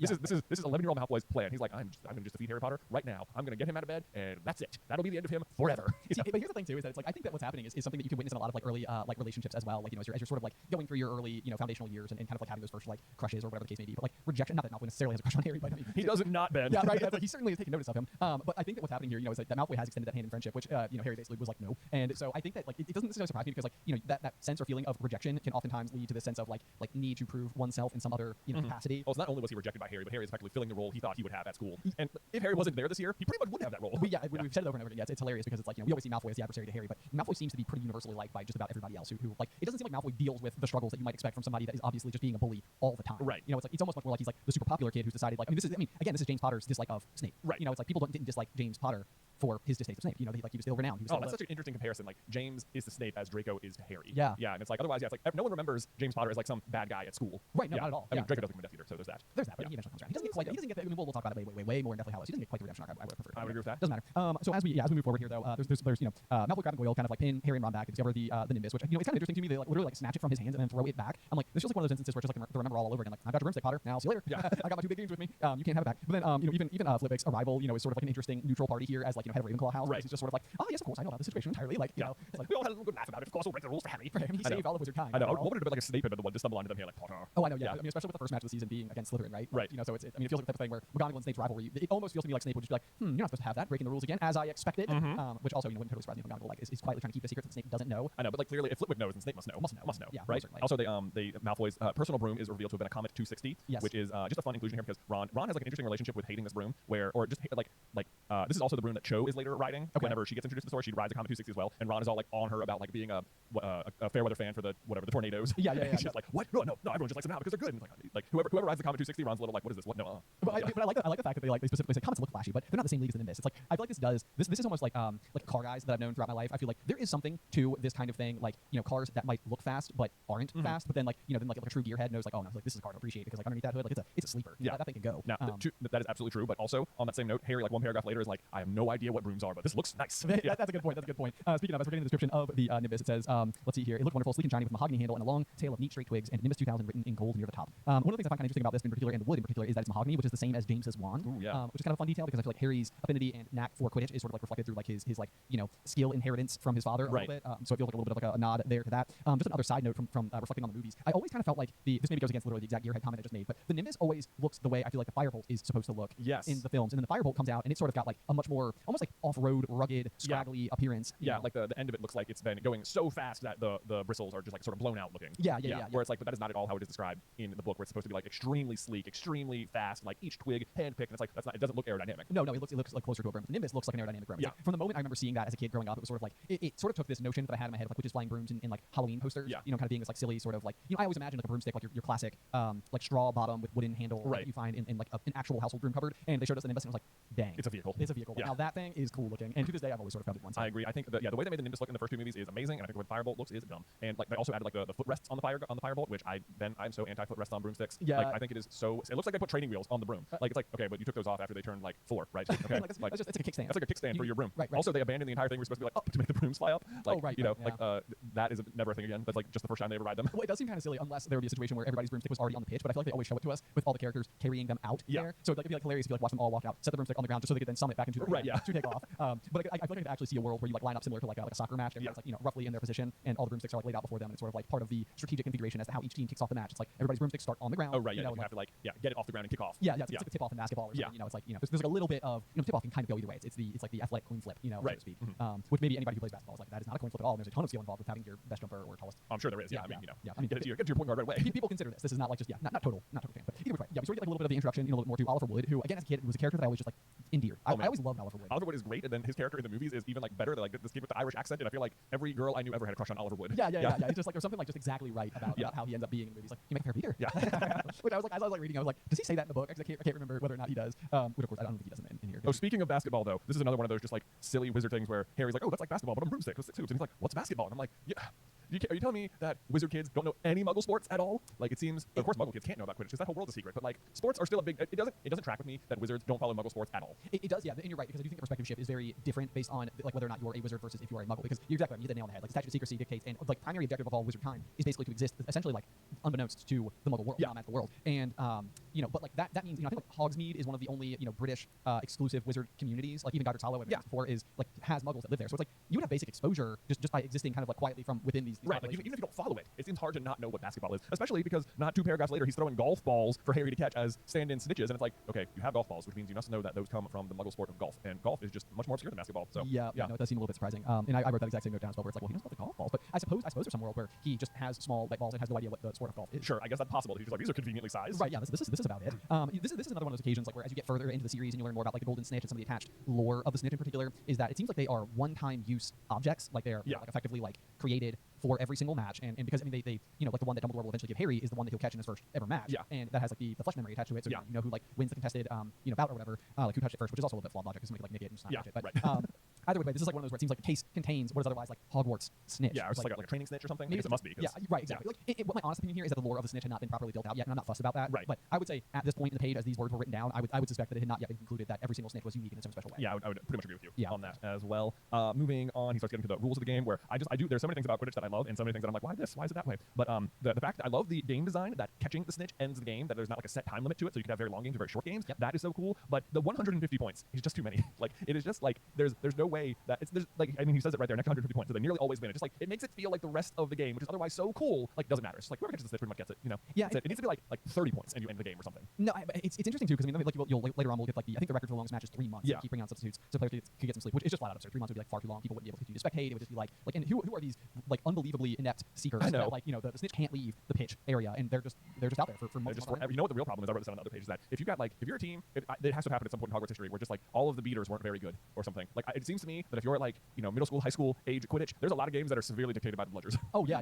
Well, a couple of thoughts here because one of the things I was going to say is that simply if the match lasted for 3 months, 150 points is probably like null and void. Oh, you're right. At that point, it's just end the game, man. Right. Just come on. The score could or would be in the thousands. The other is that Oliver Wood says, "Don't worry, the Weasleys are more than a match for the Bludgers. I mean, they're a pair of human Bludgers themselves." This is pretty high praise coming from Oliver Wood, who has just become Quidditch captain, and the Friend Order only they're in their third year. Third year, which means that they've only played 1 year of Quidditch themselves so far. So like as second years, they not only made the team but were good enough to get this kind of praise, which is pretty impressive. The other thing I was going to say about the points is they do come up in the standings as something that is otherwise somewhat important. Yeah, that is true. That it's like, we have to be up by this much and then catch the snitch. So it's sort of like if you can let your team, like even if you could catch it right away, maybe it behooves you in the standings to let your team try and score like as many points as possible before you end the game. Exactly. Yeah. So I think that could be like one of those where it's sort of like, the general thought is like if you see the snitch, catch the snitch, like let that be that. But I feel like that lends a little bit more credence to the thought, like, okay, like I saw the snitch, but it's too early based on where we're at in the season. If we want to be able to move up against this other team, then we have to like, trust the Pacers for a while. It seems like there could be some like seriously like ganging up on certain teams. Like that like Ravenclaw put out a poor team this year, and it's like, all right guys, we're gonna try to get to like 1,500 points this game. Oh yeah. All right, so just run it up as high as you can, and then Harry, I'll give you if we get over 1,000, just try and catch it at that point. Cool. But even if they catch it at that point, we'll be fine. Yeah, we're good because we're just gonna focus on chasing this game. So you just block their secret, right? They got a common 260. They're flashy, but not in the same league as the Nimbus. Exactly. So anyway, that gets us through I think most of Quidditch for the most part, right? Do you have any other thoughts on that before we kind of move on to the next major? Because this is almost like 2 chapters in 1 chapter. There's a little bit. There's like the Quidditch chapter and the Halloween half. There is just a note that Charlie Weasley says he could have played for England if he hadn't gone off chasing dragons. And it's like I'm really surprised Charlie doesn't go to play Quidditch because like it doesn't. Like when they have the World Cup, it makes it seem like all these different countries have these like deep leagues with extremely professional Quidditch players. But then you have Oliver Wood, who's by all accounts an amazing Quidditch player, and it's not like the B team for like England or Puddlemere United, which doesn't even sound like the like a Premier League team or something. Right. It's like he's backup on a backup team or something. It's like the pool for recruitment for professional Quidditch teams is not very big because there's only one school in England. Yes, like exactly. where are they recruiting all their Quidditch players from? Like most of the English players must be from Hogwarts. And it's not just England because it's like there's a team for England and a team for Wales and a team for Ireland. So like those like and probably one for Scotland then. So like those 4 countries all are reaping players from one school's worth of talent, and it's like no wonder they're not very good or getting thumped by Transylvania or something. Right. Because I think they lose to at the World Cup. Yeah, no, I mean you're absolutely correct. Yeah, I think that's probably because you've effectively got at any given point in time, Hogwarts who has 4 teams each with about 7 players. So there's effectively be like 28 players being trained every 7 years. Yeah, and it's not like 28 players are graduating every year because they're not all 7th years. Exactly. Yeah, exactly. So like maybe on like a good year, like 14 new potential players exit Hogwarts. But you got to think out of 14, not all 14 of them are like pro quality. You know, like they can't be. What I'm saying is the pro Quidditch teams really can't be that picky. You know, about who they're fielding. Unless it's just the case that like the people who make the school Quidditch teams are the cream of the crop. But then you've also got like Cormac McLagan, who never ends up actually like truly being on the team for any significant length of time, but probably could go on to play professionally. Or like Seamus. You know, Sure, I guess. You know, well, but then you have the Oliver Wood problem, like on the backup squad for Puddlemere. Well, this is true. You know? Although to be fair, this is the other thing too, because this is the point I was going to bring up, is that he says I wouldn't be surprised if he turned out to be better than Charlie Weasley, and he could have played Franklin. It's like Charlie, like isn't it the case that, or is it just the House Cup? Is it the House Cup that they've lost for like so many years to Slytherin? They've lost like 7 years in a row to Slytherin, yeah. But just the House Cup, but yeah, not the Quidditch Cup. Not the Quidditch Cup. Okay. So maybe it's like the big question is if Charlie was so good, then like surely Gryffindor must have been winning the Quidditch Cup. Yeah, they were never bottom of the table. We know that. We know that. Yeah, they haven't finished 4th in over a century. Right. Yeah. So anyway, I don't have a great explanation there. But again, I feel like I brought this up a couple of times. Charlie is super prominent in book 1, but then I feel like Charlie gets to own like the first half of Harry's experience in terms of like the Weasley references, and then Dale pretty much takes over. Yeah, you get the whole wedding, you know, the whole affair. It's a Mary Fleur. Mary's Fleur de la Cour, yeah. Man, amazing stuff. Anyway, on to Halloween. On to Halloween, yes. There's an interesting little tidbit here that I always find kind of fascinating because whenever you're reading the story, it always comes across as if like Harry is basically having eventful day after eventful day after eventful day. And you know, it's like every bit you follow, it's sort of like Snape is always picking on him, Malfoy is always being a problem, Seamus is always doing whatever. You know, like it's always something. And then we get one sentence that just says Harry could hardly believe when he realized that he'd already been at Hogwarts for 2 months. Right. This is like one of those moments where like the story just takes like one great big step forward. Yeah. Because otherwise these books would be like 3,000 pages. Yeah. Basically, it was like, and then Harry went to school and had classes like usual for 2 weeks. Yes. Halloween. And then it's Halloween, so time has changed. The other important note here is that like you don't get like a great scope of how much the relationship between Hermione and Harry and Ron has been sort of like wedged. But like this sort of like notion that 2 months had passed means that like from the Midnight Duel until the events of Halloween, like they basically been like cold shouldering each other. Right. Like and just completely not getting along. So yeah. So then it also feels like, okay, it's a very long time for Hermione to have really not had any friends at school too. That's also true. Yeah. Oh yeah. So then we get to a charms class where they're learning Wingardium Leviosa, which it's surprising to me that 2 months in they haven't done this spell to float feathers. But nonetheless. Well, Jay, I mean, as Flipwick points out, Wizard Barufio, who said S instead of F and found himself on the floor with a buffalo on his chest. Ben, I have so many fun facts about Barufio the Wizard. Lay them all on me, because I was like, first of all, what spell was he trying to do that that saying like instead of ended up summoning a buffalo onto his chest? Like I don't know which, because we don't know what the buffalo summoning charm is or whatever he was trying to do, but it obviously wasn't Wingardium Leviosa because that doesn't have any Fs in it. So what doesn't make sense to me is that he specifically said S instead of F. He found himself on the floor with a buffalo, a word that notably has Fs in it and no S's in it. Yeah. So what did he say? I have no idea, but apparently in the French version of Harry Potter, this paragraph goes a little bit differently because whoever was like doing the dub was like trying to play with some alliteration. Okay. But after you translate it from French, it says, "Remember Wizard Barufio, who had a speech impediment and whose wife was left with a buffalo on her shoulders instead of a mink." So they like mess it around a little bit, but it introduces Barufio's mix-up as the result of a stutter rather than, or as part of a speech impediment instead of just like a mistake. So that I thought was pretty interesting. But then also Barufio comes up later as the creator of Barufio's brain elixir, which is something that they are. Someone tries to sell to Ron in his 5th year as a way to get like better grades on their OWLs. Yeah. But apparently, or this if you go look on Potter, the Wikipedia, Barufio's brain elixir did not work at all and pose serious health hazards if improperly brewed. So it seems like Barufio is most famous for making an ineffective potion that does the exact opposite of what it says and for summoning a buffalo either on himself or his wife's chest by mispronouncing a word. But then interestingly, despite the fact that Barufio's brain elixir doesn't have a good reputation in the text, there is also, do you remember I'm sure you do, Wizards Unite. Yeah. In Wizards Unite, Barufio's brain elixir was like an experience multiplying potion, which made it like one of the best potions in the game. That was honestly like I got to this sentence, and this is like one of those moments in like in the books where I was just like I've read these books so many times, and for whatever reason, this entire fragment has never stood out to me before. Like as I'm like reading through it for the show, I was like, I've never read this sentence before in my entire life. Like, but then all of a sudden it's like, but surely I have. Yeah. You know, it's just so this would be a question like a trivia, stream or Jay versus Ben, right? Like I have literally no idea. But hopefully now Barufio will be baked into you got it. You got it now. But moving on just slightly from that paragraph though, this is sort of like an interesting little tidbit that I always find to be kind of hilarious about the first book is that it says it was very difficult. Harry and James switched conflict, but the feather they were supposed to be sending skyward just lay on the desktop. This is just about as close, other than like when Harry purchases his wand. This is as close as we ever get to Harry performing a spell in the entire first book. Right. Yeah. You know, it's like it feels like you get to see him like enter the wizarding world. You get to see him experiencing all these first, having his first chocolate frog and Bertie Bott's every flavored bean. Right. And he does some accidental magic. He makes the glass disappear. He flies the broom and stuff like that. Right. Exactly. But like you would think that like the moment that he casts his first spell would be his own like a chapter dedicated to it, like this like remarkable sensation of the magic channeling from him and his relationship with his wand. Instead, no. Yeah. Most of his relationship with magic in the first book is like his interaction with magical objects. Yes. Like flying on the broom, catching the remember all, using the invisibility cloak, looking at the mirror of Erised. Right. Yeah. So he interacts with tons of magical things. Yeah. But he never actually like successfully, at least on page. Yeah. Cast the spell. Yeah. Which just like you got to bring it up. Then you of course got the rather infamous or famous that great Wingardium Leviosa. It's oh yeah. I circled that whole exchange. It just wrote like who knew how popular this exchange would be. Oh my gosh, I know. Yeah. Like this has been made into just like every single punified version of T-shirt. Yes. Like if you go to Universal Studios and you're walking through Diagon Alley, like you'll see somebody's wearing a Wingardium Leviosa. Absolutely. Just one of the best scenes in the movies. And really sets up the second half of the chapter where Hermione is correcting Ron on how to do it, and then of course she correctly does it. So that's the worst when someone's like correcting you and you're like hating them for it, but then like they're succeeding. It's like that's exactly even though clearly I need to. This is another one of those kind of like the crush scene from earlier. This is like such a classic high school moment where somebody has just genuinely got some talent in a specific topic, like they're excelling at something, and it's like you may resentfully have to sort of take their advice, but like it's like I would rather do it wrong. I'd rather do it. Than accept the way. I'd rather do it wrong. Nailed it. Speaking of whom, the next page, uncharacteristically mean is Ron, where Hermione is crying and Harry says, "I think she heard you," and he says, "So?" She must have noticed she's got no friends. Like, oh, savage Ron. I mean, it does have the decency to say it said Ron, but he looked a bit uncomfortable. I think that this is another relatable middle school high school moment. Like I've said before, I think middle schoolers are probably amongst like the most potentially what's the best way to describe it? Like Perceptive. I mean, they're highly perceptive, but they don't have like the decency nor like the own personal experience of being on the receiving end of negative comments to filter themselves at all. And so it's like as you're reaching the stage where you have like like social life is becoming a thing for real. Like elementary school has social life, and kids are like mean to one another, but that's usually more out of like basic jealousy, you know, or like I have this toy, I don't want to share this toy with you, like reactional emotions. Exactly. But like I think once you reach middle school, you finally reach the stage where you're like able to be mean. Everybody's in like a very awkward like in between phase where they're not really a kid anymore, but they haven't really become an adult yet. It's like it's a difficult and complex age, and this stood out to me in particular specifically because that one phrase, because it says so said Ron, be a little bit uncomfortable. This to me is almost like Ron being like, no, I have decided this person is my adversary, but like also like I think he's having like a small pain. Right. Like he's like testing the waters with being mean. Yes, exactly. But it's like he doesn't like the feeling of making somebody cry. Is what I want to interpret. Yeah, I think you're absolutely right. As we scroll down a little bit here, though, we of course learn from Parvati and Lavender that Hermione's crying in the girls' bathroom, which is a little bit of set up for how they'll know where to go as the scene unfolds a little bit more. The next one that sort of stood out to me though is they're there for the Halloween feast, where there's thousands of live bats flying around the ceiling and all the rest. But so the feast appeared suddenly on the golden plates as it had at the start of the banquet. This is kind of interesting because it means that the food doesn't always magically appear. Yeah, I wasn't sure. I wrote that down too. Just said like, wait, is this not always the case? And I think what it means is that like for like a feast, they will have all of the plates and stuff just like laid out for everyone in advance, and then like all at once, there's just like a boom, massive amount of food. Whereas like I think if you come down to breakfast, there's like you probably just take a plate and there's a plate of sausages. I'm sure the food magically appeared there, but it wasn't like a big like event. Yeah, we're not using the fine gold plate. Exactly. Yeah, they got you. That makes sense. Because otherwise, not that Harry's reaching for anything fancy, then he's still going for the baked potato. Baked potato in the wonderful magical world. No, the only note I had about that in particular was like if in the event that it's not always magic up there, it can't be being delivered by house elves, which we know are the people who work in the kitchens. Yeah. Because they don't know about the house elves until year 4. Yeah, like I haven't seen them at all. So I think they are still magically sending them up. They're just not like it's not like a huge to do. Yes. Okay. Yeah. Less of the pomp and circumstance there. Right. I'm totally fine with that. Then we've got the scene where Quirrell comes racing into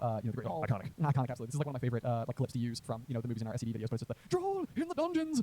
I thought you really demonstrates his spectacular acting abilities. Because what we'll eventually learn is that Quirrell is quite good with trolls. He is quite good with trolls. Even this is quite a performance as well, because like clearly he doesn't actually. Well, I don't think he actually faints, and he's lying about where the troll is because the troll's not in the dungeons. It's like up on near the 3rd floor. This is like one of those things where it's like the fact that everybody leaves the Great Hall. All the kids are supposed to be going back to their dormitories, and like the teachers somehow don't find. I mean, maybe what happens is that like the teachers listen to Quirrell, take him at face value, and go through the dungeons. Well, I think that's what he's hoping. That he's like, let me send as many teachers as possible as far away from where I want to go as possible. That's good. Yeah, that's a good point. That makes more sense. Because what he's trying to do is get through. Yeah, because he wants to go try and get past Fluffy. That's exactly it. You're right. So he's definitely sending him on a fool's errand. In the meantime, though, we then know that Harry and Ron are now, of course, concerned because Hermione does not know because she's in the girls' bathroom and not at the feast. And so then they're sort of like, okay, we're going to have to go and look for her. Right. Let her know. We can't like just like have her face a troll completely on her own, which ends up being great instincts because it turns out exactly where she is where the troll is as well. No, classic instincts by Harry. Also, before we get to that, this is something I wrote down, which I think we should address, is that as far as all the teachers know, the troll's in the dungeon. And Dumbledore's like, all right, prefects, take your students back to your common rooms. And not for nothing, but the Slytherin common room is in the dungeons. Oh, true. Yep. So he's just like, yeah, all right, Slytherins are good. Go to the dungeons. It's fine. That's where the troll is. Don't worry about it. It's good. Just if you see it, just go the other way. And then I know then when they were watching the troll, they even see Snape going. He's clearly going to cut off Quirrell or whatever in this moment. But like even Snape, who is the head of Slytherin House, isn't in the dungeon with his students, where apparently the troll is. Right. But I mean, and again, to be fair, we know Snape in particular specifically like being told by Dumbledore to keep an eye on Quirrell at this stage in the process. So it stands to reason that probably what happened was everybody exited the Great Hall. Snape watching Quirrell, knowing that Quirrell's up to no good, it saw him stand up and race off in another direction and then chase them that way as well. But the thing I thought you were going to mention here is that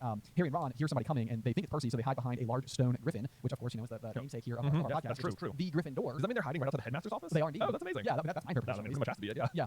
So from there though, obviously I find this to be sort of like an interesting turn of events, or like the writing maybe feels like just a tiny bit clunky because they're specifically heading in this direction to find Hermione in the bathroom so that they can warn her about the troll. And basically they start to smell the stench of the troll itself, watch it enter into a room, right? I guess, which maybe they don't know what room it is, but just a room. The room itself has a key already in the lock, which is kind of like a strange one because it's like if you're going to the restroom, it seems like the key would be on the inside for the person in the restroom, not on the outside where somebody could just, especially lock you in. Yeah, it's like that seems silly. But so Harry, being ever brave, jumps forward and locks the troll inside of this room. At this point in time, flushed with their victory, they started to run back up the passage. Nailed it. But as they reached the corner, they hear something that made their heart stop. Literally, they were going in this direction to find Hermione in the bathroom, the very room that they just locked the troll inside of. Upon locking the troll inside of the room, they run away. Yeah, it's like a band. I mean, maybe it's just like the fact that the troll is there. It's like, all right, sorry, Hermione, we gotta get out of here. Yeah, probably she's not. Maybe she's not. But the thing is, like, they realized that the troll's going into the bathroom, right? Because that's the room they were going to, presumably. That's what I thought. Yeah, right. And it's like, and you're right. Why is there a key in the door? And also, what do you think the key is going to do to stop the troll from getting out? Right. It feels like the troll probably can just punch the door right through. I mean, either because I don't think locking the door makes a difference to the troll. So having a closed door is one thing. I guess maybe that will deter it. But it seems like locking it is like the extra step. All they really do is truly trap Hermione in a bad situation. Yes, in fact they do. So anyway, they wheel around and discover that of course Hermione is now trapped inside of the bathroom with the troll. At which point Harry and Ron sort of do kind of what Harry, Ron, and Hermione will ultimately do pretty much all throughout the series, which is just doing something that is both like admirable but also equal parts reckless. Yeah. So they demonstrate like a little bit of their bravery. They immediately jump into action where it's like, okay, like we can't let Hermione be hurt by the troll. We must save her. Right. At what point in time you sort of get that like neat piece of symmetry where now Ron is using the advice on behalf of Hermione to save Hermione. Right. Even though and she only needs saving because of things he said to her. Yes. Yeah. It's like this nice little like circle, and then it's like she's only trapped in there because they trapped her in there. Yeah. So this is a little bit what I wrote at the end of the chapter was I love the almost rock paper scissors dynamic the trio has in this particular chapter. None of them are exactly faultless, but together they can all overcome each other's shortcomings. Yeah. It's sort of like each of them is sort of like both in the same way that rock paper scissors works. It's like they're all like they're completing exactly that, like a circle. Right. It's like they all sort of have like a fault that causes something else to happen, that causes the strength to happen, that causes the strength to happen, that causes the strength to happen, like and then they can sort of like orbit each other and like balance each other out, so to speak. So of course, Harry jumping on the back of the troll is like the thing where I'm like, Well, that what were you hoping to do? Was that ever going to work? Right. But then really Ron, is kind of the hero of the moment here. Ron is the hero. Well, I also like as soon as they get in there, it's like they walk in the room and immediately Harry is just like confuse it, and it's like it's the first time Harry's like really like in his element, like I'm problem solving in a dark magic situation. Yes. I mean, this is just a troll in the bathroom, but like he does immediately like assume the role of like the leader and like start barking orders at like Ron, who just like immediately starts doing what he says, and like, they do get to the bottom of it, which is good. But what I love about this particular passage is that so if you watch the movie, the way this goes down is that Harry's choke holding the troll or something, sticking his wand up his nose very effectively, and Ron is over there, and Hermione like coaches him through it. She says swish and flick, and then Ron does it and like knocks out the troll. But in the book, what actually happens is that Hermione cowers in fear, and Ron does it all by himself. End of story. Yeah, it seemed like this was like a classic like film decision, which was that like they take a lot of moments where like Ron actually does like manage to shine through a little bit. And again, like we're kind of far off and really like, delving into it too much, but like Ron's wand here is actively like working against him. At least if you like dig deep into the lore, like that his particular wand would and core like that because he has his brother Charlie's wand. Which again, my theory is that because Charlie would study dragons, he created his own wand, or at the very least harvested his own dragon heartstring that he then was able to use for his new wand. That's my particular thought. That's why Charlie would choose a new wand at all, which most of the time is not necessary. But like this is like one of those things where like Ron's like inability to perform good magic for his first couple of years is in large part due to the fact that he is fighting against a wand that does not want to work properly for him. So kind of a big win for him because he not only is like under extreme pressure, has not successfully done this spell before, but is also dealing with the sort of wand that's tied behind his back. So he pulls it off, they knock out the troll, and we start to get the setup here for the arrival of all of the professors, where Quirrell continues his spectacular acting. It says Quirrell took one look at the troll out of a faint whimper and sat down quickly on the toilet, clutching his heart. It is good misdirect here because he could be just acting, or he could be like he could be reacting in this exact way because he's upset that his plan failed. Like he's afraid of Voldemort is what he's actually afraid of right now. Yes, absolutely. But what I find kind of interesting about this is that like then Hermione sort of like steps in and she sort of like starts to at least what is described as a lie, but it says, please, Professor McGonagall, they were looking for me. I was looking for the troll because I thought I could do it on my own, because I read all about them. And so like that portion of it is a lie. Like Hermione was crying because of them in the first place. But otherwise, the rest of this is actually reasonably accurate. They were looking for her. Right. Like, that part is true. Yeah, that's like exactly, if they hadn't found me, I'd be dead now. And it's like, that's also true. Harry stuck his wand up his nose, Ron knocked out with his own club. That's also true. Also true. They didn't have time to catch anyone. It was about to finish me off when they arrived. Also true. Yep. But it says Harry and Ron looked as though the story wasn't new to them. It's like, guys, that is very nearly what just happened. Right, yeah. The underlying reason why Hermione is in the bathroom is the only piece of the story that's actually been changed at all. Right, yeah, that she went to go hunt it down by herself. Yeah. There's also when Snape arrives there, it says Snape gave Harry a swift, piercing look, which I was like, I just made note of. I was like, did he do like a quick vigilance on him in that moment? Like, what happened? Like, can I read it from your mind? Like, can you go like, just confirm with Dumbledore later, like, here's what happened, or something? I mean, if that's the case, it almost feels like this is again a situation where it's the same as like Ron sort of like resentfully taking Hermione's advice on something, because what Snape would see is that Harry and Ron did successfully show up and did successfully save Hermione. You know what though? This sentence, as I'm thinking about it, is almost a little clue that Snape is not the villain either. Because when Harry first gets there at the Great Hall and like locks eyes with Snape, that's when his scar hurts. Yes. And this is them doing it again. Snape gave Harry a swift, piercing look, and then Harry looked at the floor. So it sounds like they locked eyes, and then he like looked away, but the scar does not hurt this time. Oh, that's a good point. Yeah, that's a good point. You could have maybe pieced that together, I suppose. Right. No, that's very interesting. But I do like your legitimacy thought as well, because I feel like that's something that like once you know that Snape's had this ability the whole time, it's like you have to imagine that this is just like Snape is constantly wanting to catch Harry in the act, but he knows Harry's always breaking the rules because he can just read Harry's mind and know that he's doing it. Right. So that certainly seems to be the case. This is like another one of those interesting moments though from McGonagall where she deducts 5 points from Miss Granger only to give the points back to Ron and Harry. Yeah. Sort of like an interesting like ledger that she's holding. It's like Ron's 5 points from you, now 5 points to both of you. Right. It's almost like one of those things where she could have just awarded them both 5 points like as a collective. Like Ron, you have earned 5 points or whatever. But I don't know. I think it's kind of the point system again continues to be like a little bit interesting here. Yeah, it also just seems like 5 points isn't enough to be. It seems like she should have taken more from. It just seems like maybe it all would be not the same, but it also just feels like 5 isn't enough to have taken from Hermione, and it's not enough to have awarded Harry and Ron. Yeah. Again, this goes back to like the first year thing, though, where it's like I wonder if on some level, like in everyday, like because we know that they take like single points from first year. So it's like is 5 points almost like the maximum you could or could not award shy being a headmaster who was able to just hand out 50s. Well, no, because McGonagall takes 50 points from all 3 of them later on, so it could be more. Yep. Yeah, and that's just for being out of bed, right? When she takes it from the next time. Right. This seems worse. Yeah, this seems worse and better. So it doesn't seem like the 5 is unusual here at this point. And Ron complained about the same thing. He said we should have gotten more than 10 points. I'm with you, man. Yeah, I totally agree. So anyway, though, as we trudge forward, the fun and kind of exciting into this particular chapter is the phrase. But from that moment on, Hermione Granger became their friend. There's some things you can't share without ending up liking each other, and knocking out a 12-foot mountain troll is one of them. I know. I love it. The Golden Trio has been formed. And it took more than half the book to get it. Really does. Yeah, we're at chapter 11, and finally Hermione is part of the group proper. Yes. So it's very interesting. What I also find to be kind of interesting about how Hermione has been like portrayed up until this point is it's not like how like it's almost the case like all Slytherins are like pig-headed or like they all have like names that seem kind of like harsh, just like rude or something. Yeah. It's like Hermione's not exactly been depicted out of character so far. This is almost more like a matter of allegiance, because I feel like Hermione stays pretty true to even how we've seen her up until this point. Like following rules continues to be something that's important to her. She continues to be like more knowledgeable, or if you want to call her a know-it-all moving forward. But like it's sort of like the underlying way in which she now interacts with the other has this like respect involved. Right. So I think it's actually like pretty well crafted for Hermione up until this point. Yeah, it's like she's finally able to like check herself, and it's like there are times where breaking the rules is the right thing to do. Yes. Yeah. Absolutely. So it's worth it to lie on their behalf because they saved my life. Exactly. So very exciting stuff. Golden Trio has been forged. Yay. And that'll round off chapter 10, Halloween for us. It will. That will round it off. What did you think of the chapter art for this chapter, Ben? It is, if we go back to the front, the first page here, it's basically just the troll dragging his club around. I mean, I thought it looks pretty much exactly like the chapter describes it, but I always think in this particular chapter art, he looks just like kind of happy. Like the troll does look like a little bit more lovable maybe than like you would sort of imagine a troll to be. I also always sort of love, and I have no idea why, but like when Harry gets like the troll bogies on his wand, it says I think that he like wipes it off on the troll's trousers, and I have literally no idea what fascinates me so much about the fact that like within the troll community, as like dim as they may be, they have still been able to like fashion garments. Yeah, they still have pants, or whatever. And also, I'm just noticing the vest for the first time as I'm looking at it. Like this troll really got dressed. I mean, he's wearing pants with a belt, even like went as far as that, and then not only put on a shirt but also added the vest. Right, I mean, like this guy is like he's layering. I know he's like it's an occasion. It's Halloween. I'm about to go to Tormented Castle. It's gonna be great. Yeah. So he's layering. Yeah. So no wonder he looks like he's in such a good mood. It's like I like the chapter art, but it's fun. I like the chapter art. Yeah, it's a good one. It's a good one. And I am also very excited as we turn the page and look forward to chapter 11, which will be titled. Oh, I know. I always love the Quidditch matches in the books. Like it's very fun reading what's happening. Like just I get invested in the games. Yeah, exactly. It'll be curious to see how it plays out from like an analysis standpoint. Is there as much to take away from the Quidditch chapter? We'll have to wait and see. We shall have to wait and see. Would you like to hear a review? I would love to. Excellent. All right. So we got a review just yesterday as I'm reading this from Shark Attack 117. Nice. I know, 5 stars. They said absolutely phenomenal. Hey brother, love your show on YouTube. Amazing podcast. I have a suggestion for what if Barty Crouch was able to get to Dumbledore? You guys are the best voice for commentating Harry Potter and a lot of other stuff too on your show. Also, I drive Uber and this podcast has really helped me stay focused and listen to something while I drive. It's amazing to hear your thoughts. I wish I was able to contribute some of my own thoughts on the Harry Potter world. So one, I love that whoever gets in your Uber has to listen to this podcast. That's amazing. Yep. Thank you for spreading the word. Yes. Great way to do it. Yes, and great what if as what if Barty Crouch had gotten to Dumbledore? Because it's like in many ways there's almost no reason he couldn't have just I mean he's around Dumbledore all the time. It's giving him a little goblet of fire. Yeah, no, it's a very good question because I mean this is sort of like one of those moments where like the the phrase like don't shoot the messenger or whatever, but in this case the messenger does not make it. And Barty Crouch Jr. has sort of like turned the tide on his father, who is then now sort of like kind of like just lost in the Forbidden Forest. Yeah. Oh gosh, maybe I'm not. I was thinking what I was reading this question as if what if Barty Crouch Jr. had been able to like kill Dumbledore? But I suppose the question is what if Barty Crouch Sr. had been able to like tell Dumbledore that Barty Crouch Jr. had escaped and was alive? Oh man, that is a much better question. Okay, it's a great question. Yeah. No, so, I mean it's certainly something that I think you could delve into pretty aggressively to be like because the big question in sort of like when we go into some of the facets of like Dumbledore's big plan and everything to do with like what am I trying to say here? How Dumbledore is like constantly like really aware of everything that's happening in the castle, and even what we know eventually from Deathly Hallows is that from the very beginning, of the school year, Dumbledore tells Snape, "Keep an eye on Quirrell for me, won't you?" Which basically suggests that like throughout the whole first book, Dumbledore knows he has a double agent living, breathing, teaching in his school. Right. Like I would suspect he doesn't know as much as Voldemort is living on the back of his head. Maybe not. Like maybe he's more like generally suspicious. I mean, Harry speculates at the end of this very novel that we're reading right now that I feel like Dumbledore knows everything that goes on inside these walls. To some extent or another. Which again is a very curious thought as to like how much does he know? I don't think he knows everything. Like he certainly has no idea how Sirius Black is breaking into the castle in a few years. That's true. And he does seem genuinely shocked that Mad-Eye Moody. And maybe this is like one of those things where like Dumbledore has so much faith in Mad-Eye as a wizard, inside of book 4 that he doesn't think to question, the possibility that he could have been like overtaken. Yeah, like Voldemort's trying to use Dumbledore's like ability to trust people against him. Exactly. So yeah, it's particularly interesting because I mean it would probably.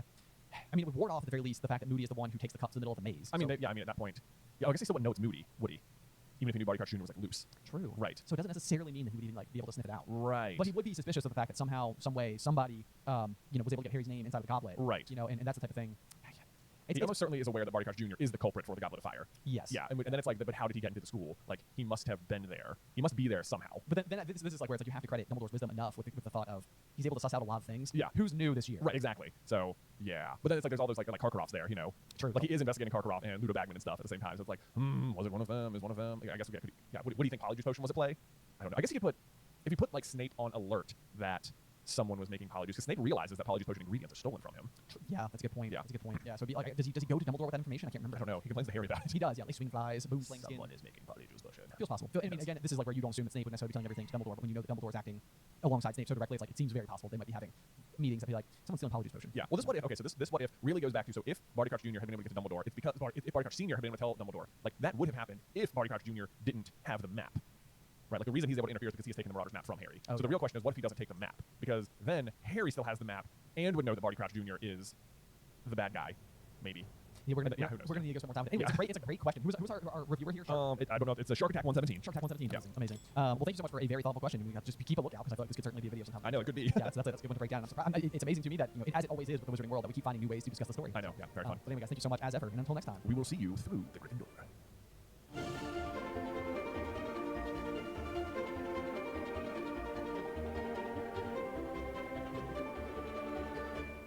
Welcome, dear listeners. I'm Jonathan Carlin. And I'm Benjamin Carlin. And we invite you to join us through the Gryffindor, your one-way ticket to the enchanting world of Harry Potter. So grab your wands and dust off your broomsticks and join us as we unlock the secrets behind Philosopher's Stone, Chapter 11, Quidditch. Ooh.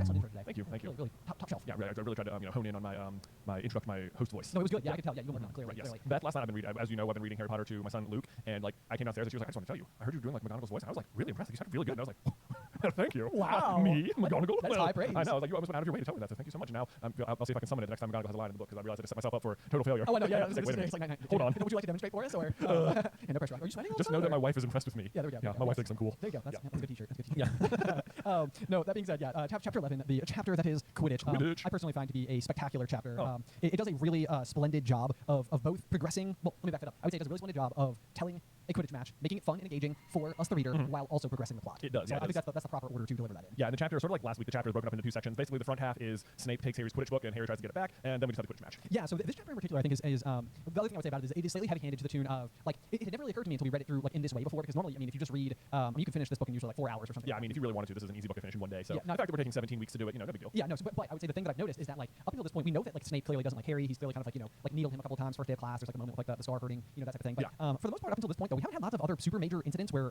we're, like, kind of led to believe that Snape is, like, that nefarious. Like, maybe he doesn't like Harry, but this is the chapter that's sort of, like, point your suspicion at Snape. Yeah, they definitely really try and paint Snape as the bad guy. Like, last chapter, he, like, was headed towards the third floor corridor, and it's like, oh, and then maybe he was limping a little bit, but what, is that enough to, like, cast suspicion on him or anything? Maybe just a little bit. Now it's getting, very, like, look at Snape. Yes, yeah. So this feels like the chapter where like, the sleight of hand is really occurring, and I would say not even so sleight of hand. It's sort of like Harry at this point in time is actively being interfered with, and even the fact that the chapter leads with, like, this little segment of Harry being out on the grounds and, like, reading from, Quidditch Through the Ages and losing 5 points from Gryffindor, and then, like, Harry being like, well, I'm gonna go try to get my book back, and discovering Snape receiving bandages from Filch. Oh my gosh, yeah. We'll get back to that part because that was so stupid. Like, especially, like, this many parts about this chapter I feel like did not age well as, like, maybe more of the world became established. Yeah, I think that's a fair way to put it. Yeah, absolutely. So anyway, let's do our normal thing. We can kind of skate through the chapter as we go, pick out all the stuff that kind of stands out to us, and analyze as we do. So I mean, first paragraph then. Hagrid could be seen from the upstairs windows defrosting broomsticks on the Quidditch field. Yeah. Nothing about this sentence to me makes sense. 1, it sounds like Hagrid's doing magic, which he should not be allowed to do. 2, why are there broomsticks just left willy-nilly on the Quidditch field? 3, even if that's the case, why aren't you just bringing them inside? Like, what is going on? Yeah, why would I mean, this goes back to our question from last week where we talked about, like, the up thing. Yeah. It's almost like is there some type of ceremony attached to the game of Quidditch wherein the night before all players go and, like, drop their broomsticks in the place that they intend to, like take off from or something like that? Like, why would they be all left outside? Yeah, no, I have no idea. To me, it just sounds like out on the Quidditch field there's a rack of brooms that students can come just grab or something. Maybe there's, like, a school broom. But even then, like, even later on, even in this book, there's, like, a section where it's like there's a broom shed. Yeah, that's the thing. Yeah, I mean, the other thing is that, like, broomsticks are made of wood, and, like, the idea of leaving anything wood. So this is the thing, like, people maybe don't understand about wood in general is that, like, wood doesn't rot simply from water exposure. It rots when it's exposed to water and then dry temperatures and then water and then dry temperatures over and over and over again. But if you sink a log underwater, it doesn't decay. It's like this is how you get, like, petrified wood. Right. It's from wood just sustaining underwater. Also, presumably, all of these broomsticks are, like, very intentionally made as broomsticks for flight and have some amount of, like, impervious charms on them, yes, so that they would not be subject to the elements. Magic is at play, people. Right. Hagrid. I'm curious, and I can't remember if this is a characteristic of the firebolts or not, but maybe it's like an anti-icing spell on it. I think so for, like, high altitudes. For high altitudes, yeah. I think it does, but I have to fact check myself on that one. It also brought about, just because I was thinking about because I highlighted the exact same sentence, because I was thinking about broomsticks, it reminded me of a video we made once upon a time that was whether or not broomsticks have cores in the same way that wands do. Yeah. And I believe the conclusion that we came down to is they almost certainly need to have a core inside of them, unless the enchantment is just something else entirely. But it feels like you're kind of channeling your magic through the broomstick a little bit, I think. Right, like, otherwise, it's just what is, like, I mean, but, like, then there's the up thing, though. It's like Harry says they're more like horses or something. That's a good point. Yeah, they can, like, sense fear, which doesn't sound like wands. Like, wands have a certain, like, intelligence or sentience about them. Yeah. That kind of sounds like it. So, that sounds pretty plausible to me that they would have some kind of core. Because otherwise, like, is it just that wizards could pick up any stick with bristles on it and fly? That's the question. Because, I mean, in, like, what we know, and I think what Ollivander tells us is that in Deathly Hallows, rather, I think is that, like, technically a witch or wizard could channel their magic through any object. Yeah. But, like, wands in particular are that much more capable of doing it and establish, like, an ongoing relationship with the wizard themselves. But to me, what that says, if James Potter's wand again is made of mahogany and it's just a stick of mahogany, then it's just a stick. It doesn't have, like, the otherwise infused magical property that comes from the wand core. Right. You know what I mean? Yeah. Like, it takes both to sort of, like, determine it as, like, a magical object. And so in my mind, the logic stands the reason for the broomstick. It's the same way. Like, you could go and pick up any, like a broom from, like a muggle broom, for example. Could they just pick up any muggle broom and fly on it? It seems like on some level, like, you maybe could. It would be highly inefficient, or, like, maybe, like, couldn't even get you, like, physically off the ground, but, like, maybe you could channel, like, a little bit of lift. Right, sure. Or something you could, like, like, hover or something. Right. Yeah. So anyway, I mean, not that it really matters one way or another, but I like to think that there's cores tucked inside of the broomsticks. I like that headcanon as well. Just moving just a little bit down the page, there it mentions Harry's nervous about the upcoming match, and it says if Gryffindor won, they would move up into second place in the House Championship, which is, like, an interesting sentence to me because so they're against Slytherin, and if they beat Slytherin, they'll move up into second behind who? Because, like, it is established that Slytherin is typically like at the end of the year, Slytherin has the most points. They've won the cup the last 7 years in a row, so it's like presumably if they beat Slytherin, they'll move into second place behind Slytherin. I mean, I guess it's possible Hufflepuff or Ravenclaw is in first at this point. I suppose that is possible. It's still early in the year. I mean, we're just inside of November, I think, at this point in time. But either way, it doesn't. It also is curious because later on, like, the specific amounts that you win by, like, matter more to the House Championship. So it's like if we win no matter what, we'll move up into second. Whereas if we lose, we won't. Because it sounds like if you, like, later on, there's, like, this whole chapter where it's like we need to be winning by 50 points. But or maybe, I don't know. But then this is in relation to the House Championship. So, like, do you get as many points for the House as you score in the game? That's the thing. Yeah, is that it seems like that would weight the House Cup drastically towards whichever team had the best Quidditch, or whichever house had the best Quidditch team. Because even at the end of the book, I think that, like, Slytherin has approximately 600 points, which is like what Harry, Ron, Hermione, and Neville are able to like overcome and take over with the win. But like if you win 3 Quidditch matches, that alone just by catching the snitch is 450 points. Right. So that doesn't feel right. That doesn't feel I guess right. okay. Here's what must be happening: is that either at this point Hufflepuff or Ravenclaw, I guess even Slytherin could be winning. It doesn't matter. That Gryffindor is presently in 3rd place at the moment in the House Championship, and that by winning a Quidditch match, you earn a set number of points that is unrelated to how many points you actually score on the pitch. For the House Championship, whereas in the Quidditch Cup matters how many points you actually scored in the game. I think that's more of a tiebreaker type of situation, which like with only 14 sure. seems Yeah, there's only 6 plausible. matches all year. Right. Yeah. So it seems like maybe it's like if Gryffindor wins, Gryffindor House will just get 50 points for having won. Okay. Yeah, something like that. We don't know that for a verified fact, but that seems like the best interpretation of the information we have. A set number that will move them into 2nd place, so they're losing by whatever the difference is. Yes. Yeah. Okay. All right. We figured that out. I think. Let's see. Next up, Harry has Quidditch Through the Ages, which fun fact is another like you can actually buy Quidditch Through the Ages. I think we had a copy of it when we were kids. We did. Yeah. So back in like a way back when version, there was both a copy. There were these like little like leaflet looking books. They were kind of small, but we had both the Fantastic Beasts and Where to Find Them by Newt Scamander, and then we also had Quidditch Through the Ages, which is written by I thought it was in the book here somewhere. Anyway, but I can't remember exactly who it is offhand. But we did have both of these books as kids, and it was kind of fun and interesting just like leaf through it. And obviously now in the present day, there's like much more bona fide versions of both. Yes, there are. But I remember thinking that like even as kids, like when we got these sort of like leaflet versions of the books, because like Fantastic Beasts and Where to Find Them was one of Harry's textbooks, and it was always like Hermione read all their textbooks cover to cover, and I was like, oh my gosh, what? Like I don't think I ever read every page of a textbook I own ever. But then I was like, oh, wizard textbooks are like 30 pages long, and they're like on paperback. Like, oh well, okay, Hermione's not even so impressive all of a sudden. Right. Yeah. If anything, the other students is like guys, they're like 30 pages. Yeah, like guys, come on, you could knock out like the entire course, the entire first year's worth of textbooks in like an afternoon if you really tried. Right. Yeah. Just crack those books open. Crack them in, guys. Either way, I did underline the 700 ways of committing a Quidditch foul. Yeah. Just thought that was a fun fact. Oh, on Quidditch Through the Ages, this was my original thought. I remember when Fantastic Beasts was announced as a film series. Yeah. Is I was like, oh, does that mean that like the next one will be Quidditch Through the Ages? Like for whatever reason, that's like the only thing that made sense to me is that like because those 2 books came out together and one of them's now a movie. And how great would it be to have like a Wizarding World sports movie? That would be really cool. Yeah. I would be all in for like the ultimate underdog story of like the like I mean I've been watching Welcome to Wrexham, all about like sort of like League 5, like you know.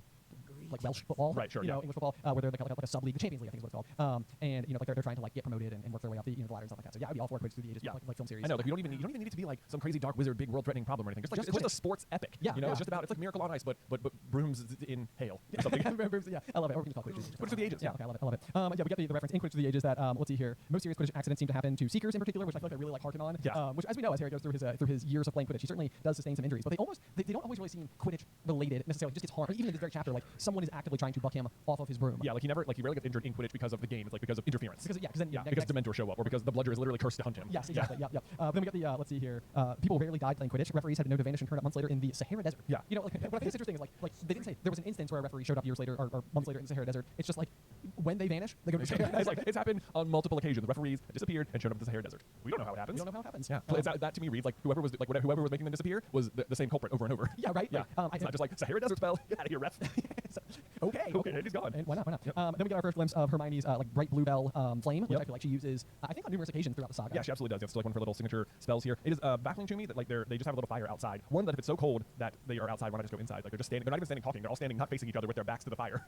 But then there also says like they were sure it wouldn't be allowed, and I'm like, why would it not be allowed at a school of magic to have a little magic fire? Well, I mean, you're not supposed to do magic in the corridors. We know that from like the very beginning. So, I guess. I mean, this is outside, but this is like one of those things where it's like yeah, it really does seem like using magic almost just about anywhere is pretty much forbidden. Yeah, like excuse me, unless you are learning how to do the magic, don't do it. Yeah, either in the comfort of your own homes as a trained adult or in class, but that's it. That's it. Which I know sounds ridiculous, but that's also probably like driving a car. It's like you can either do it while you're training specifically or like as a licensed adult. Licensed adult. Yeah. So to be fair, I guess it actually does track. Either which way, yeah, so they're not supposed to have it, which I guess demonstrates just a little bit that Hermione is like kind of a bit more open to bending the rules. I guess so. Yeah, it does say that too. That she was Hermione had become a bit more relaxed about breaking rules since Harry and Ron had saved her from the mountain troll, and she was much nicer for it. Yeah, there you go. Yeah, there you go. After that, though, we do get the discovery that like Snape is specifically limping, and they're kind of like, oh, I wonder what's going on with that.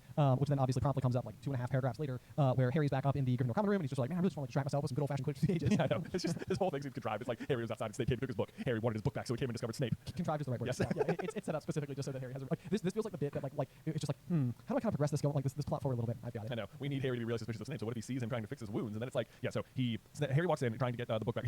God, I love Harry going up to the staff room, knocks, no one's there, and he's like, perhaps Snape had left the book in there. He's like, why? Sure, okay. Yeah, I remember there being like a Try. teacher's lounge, going through like elementary school and stuff like that. Like I don't even know if I ever knew where they were, but I feel like the existence of the lounge itself was like that's some like mythical magical place. Right, but the other thing to me about Hogwarts in particular is that near as I can tell, all the professors just simply live in the castle. Yeah. And so the idea of them ever going to like the teacher's lounge just seems maybe it's not that far fetched. Like you gotta go and have a place to have a cup of dough or something. Somewhere to microwave your fish lunch. Yeah.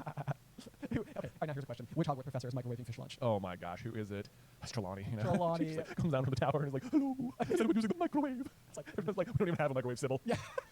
Electronics don't work here. McGonagall's just like I could see McGonagall knowing that there is a microwave in the teacher's lounge and actively hating it. Yeah. Who put this here? And like, no, I'm not having it. Anyway, what Harry discovers upon entering the teacher's lounge is that Snape and Filch are in there alone, and Snape is holding his robe above his knees, and Filch is handing him bandages. Yeah. Even the fact that Snape is like openly talking to Filch, saying, "How are you supposed to keep your eyes on all three heads at once?" It's like this doesn't sound like Snape at all. This is the least Snape sentence I've ever heard. I know, like nothing about this sentence, nothing about the situation to me makes sense. One, that Snape and Filch are hanging out together at all. There you go. It's already weird if Harry just walked in with Snape and Filch. We're like, what do you think about the students today? I hate them again.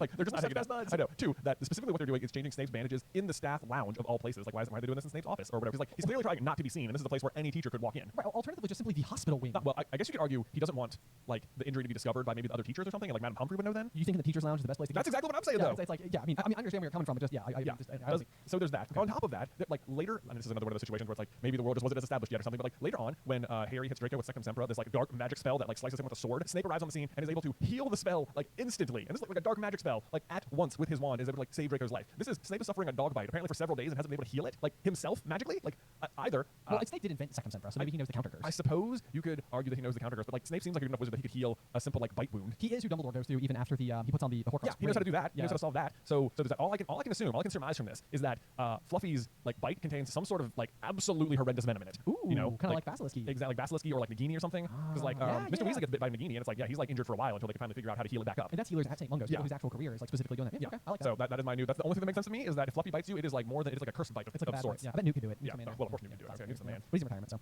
anyway, so Snape obviously gets extremely mad at Harry for being there, for witnessing this particular thing. But like that's the other thing that's happening inside this chapter is that we're really starting to. I mean, because we don't even have that much book left. The Golden Trio needs enough information to start tugging on the strings that will start to pull it all together. So go ahead. No, sorry. The last thing I feel like that doesn't make sense about Snape's bite is like, why was he trying? Like, okay, so because Harry says he tried to get past the three-headed dog at Halloween. That's where he was going when we saw him. And it's like that's true. That is where he was going. But like, why was Snape facing Fluffy? You know, like what was he doing in there? Like. Why was he in a situation to get like bitten at all? Like because we know Quirrell didn't get past Fluffy. It wasn't like Snape was like, oh man, I gotta follow Quirrell down the trap door to get past this dog too. Well, you don't think? I mean, my interpretation as you asked the question is that Quirrell did get past Fluffy. No, we know he didn't because Hagrid hasn't let slip about the music yet. The music. Yeah, you're right. So yeah, so Quirrell doesn't know how to get past Fluffy. So clearly, like he's there to cut Quirrell off, but does he just like go past the door and like wait for him or something?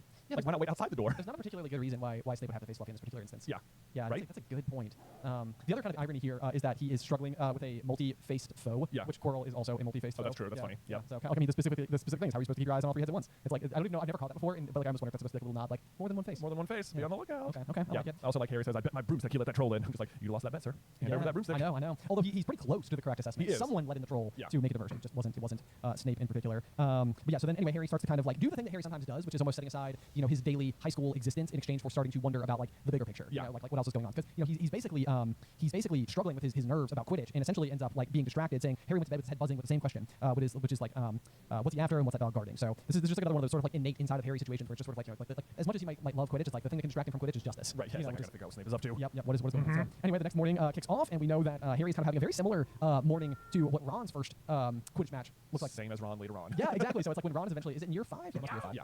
That Ron's really nervous about Quidditch. It seems like they almost have. I'd be curious to compare the passages because I think that they are like darn near the same, or at least the sentiment is very much the same. One of the things I noticed as we scroll down here is specifically we get a line from Seamus that says, "Harry, you need your strength. Seekers are always the ones who get clobbered by the other team." And then literally the next paragraph we get a line about Dean that says, "Ron and Hermione join Neville, Seamus, and Dean, the West Ham fan, up in the top row." Yeah. And this is kind of like interesting because I feel like Dean does ultimately become like a bigger part of the story, but like it almost feels like at this point in time, like the fact that like, we're being reminded, like, oh, you remember Dean? He's the one who he's the like, West Ham fan. That's like his defining characteristic. Yeah, exactly. It's like I tend to think of like maybe this is like Parvati and Lavender sort of like are like a couplet. Yeah. Seamus and Dean seem like they sort of like are always representing kind of similar like space inside of like the Gryffindor Tower. Yeah, exactly. So I thought that was kind of interesting. We also get maybe we're not there yet, so I'll save my next thought there. It says the whole school seemed to be out in the stands. I always think it's funny that whenever there's a Quidditch match that Harry's playing in, it's like the whole school was there.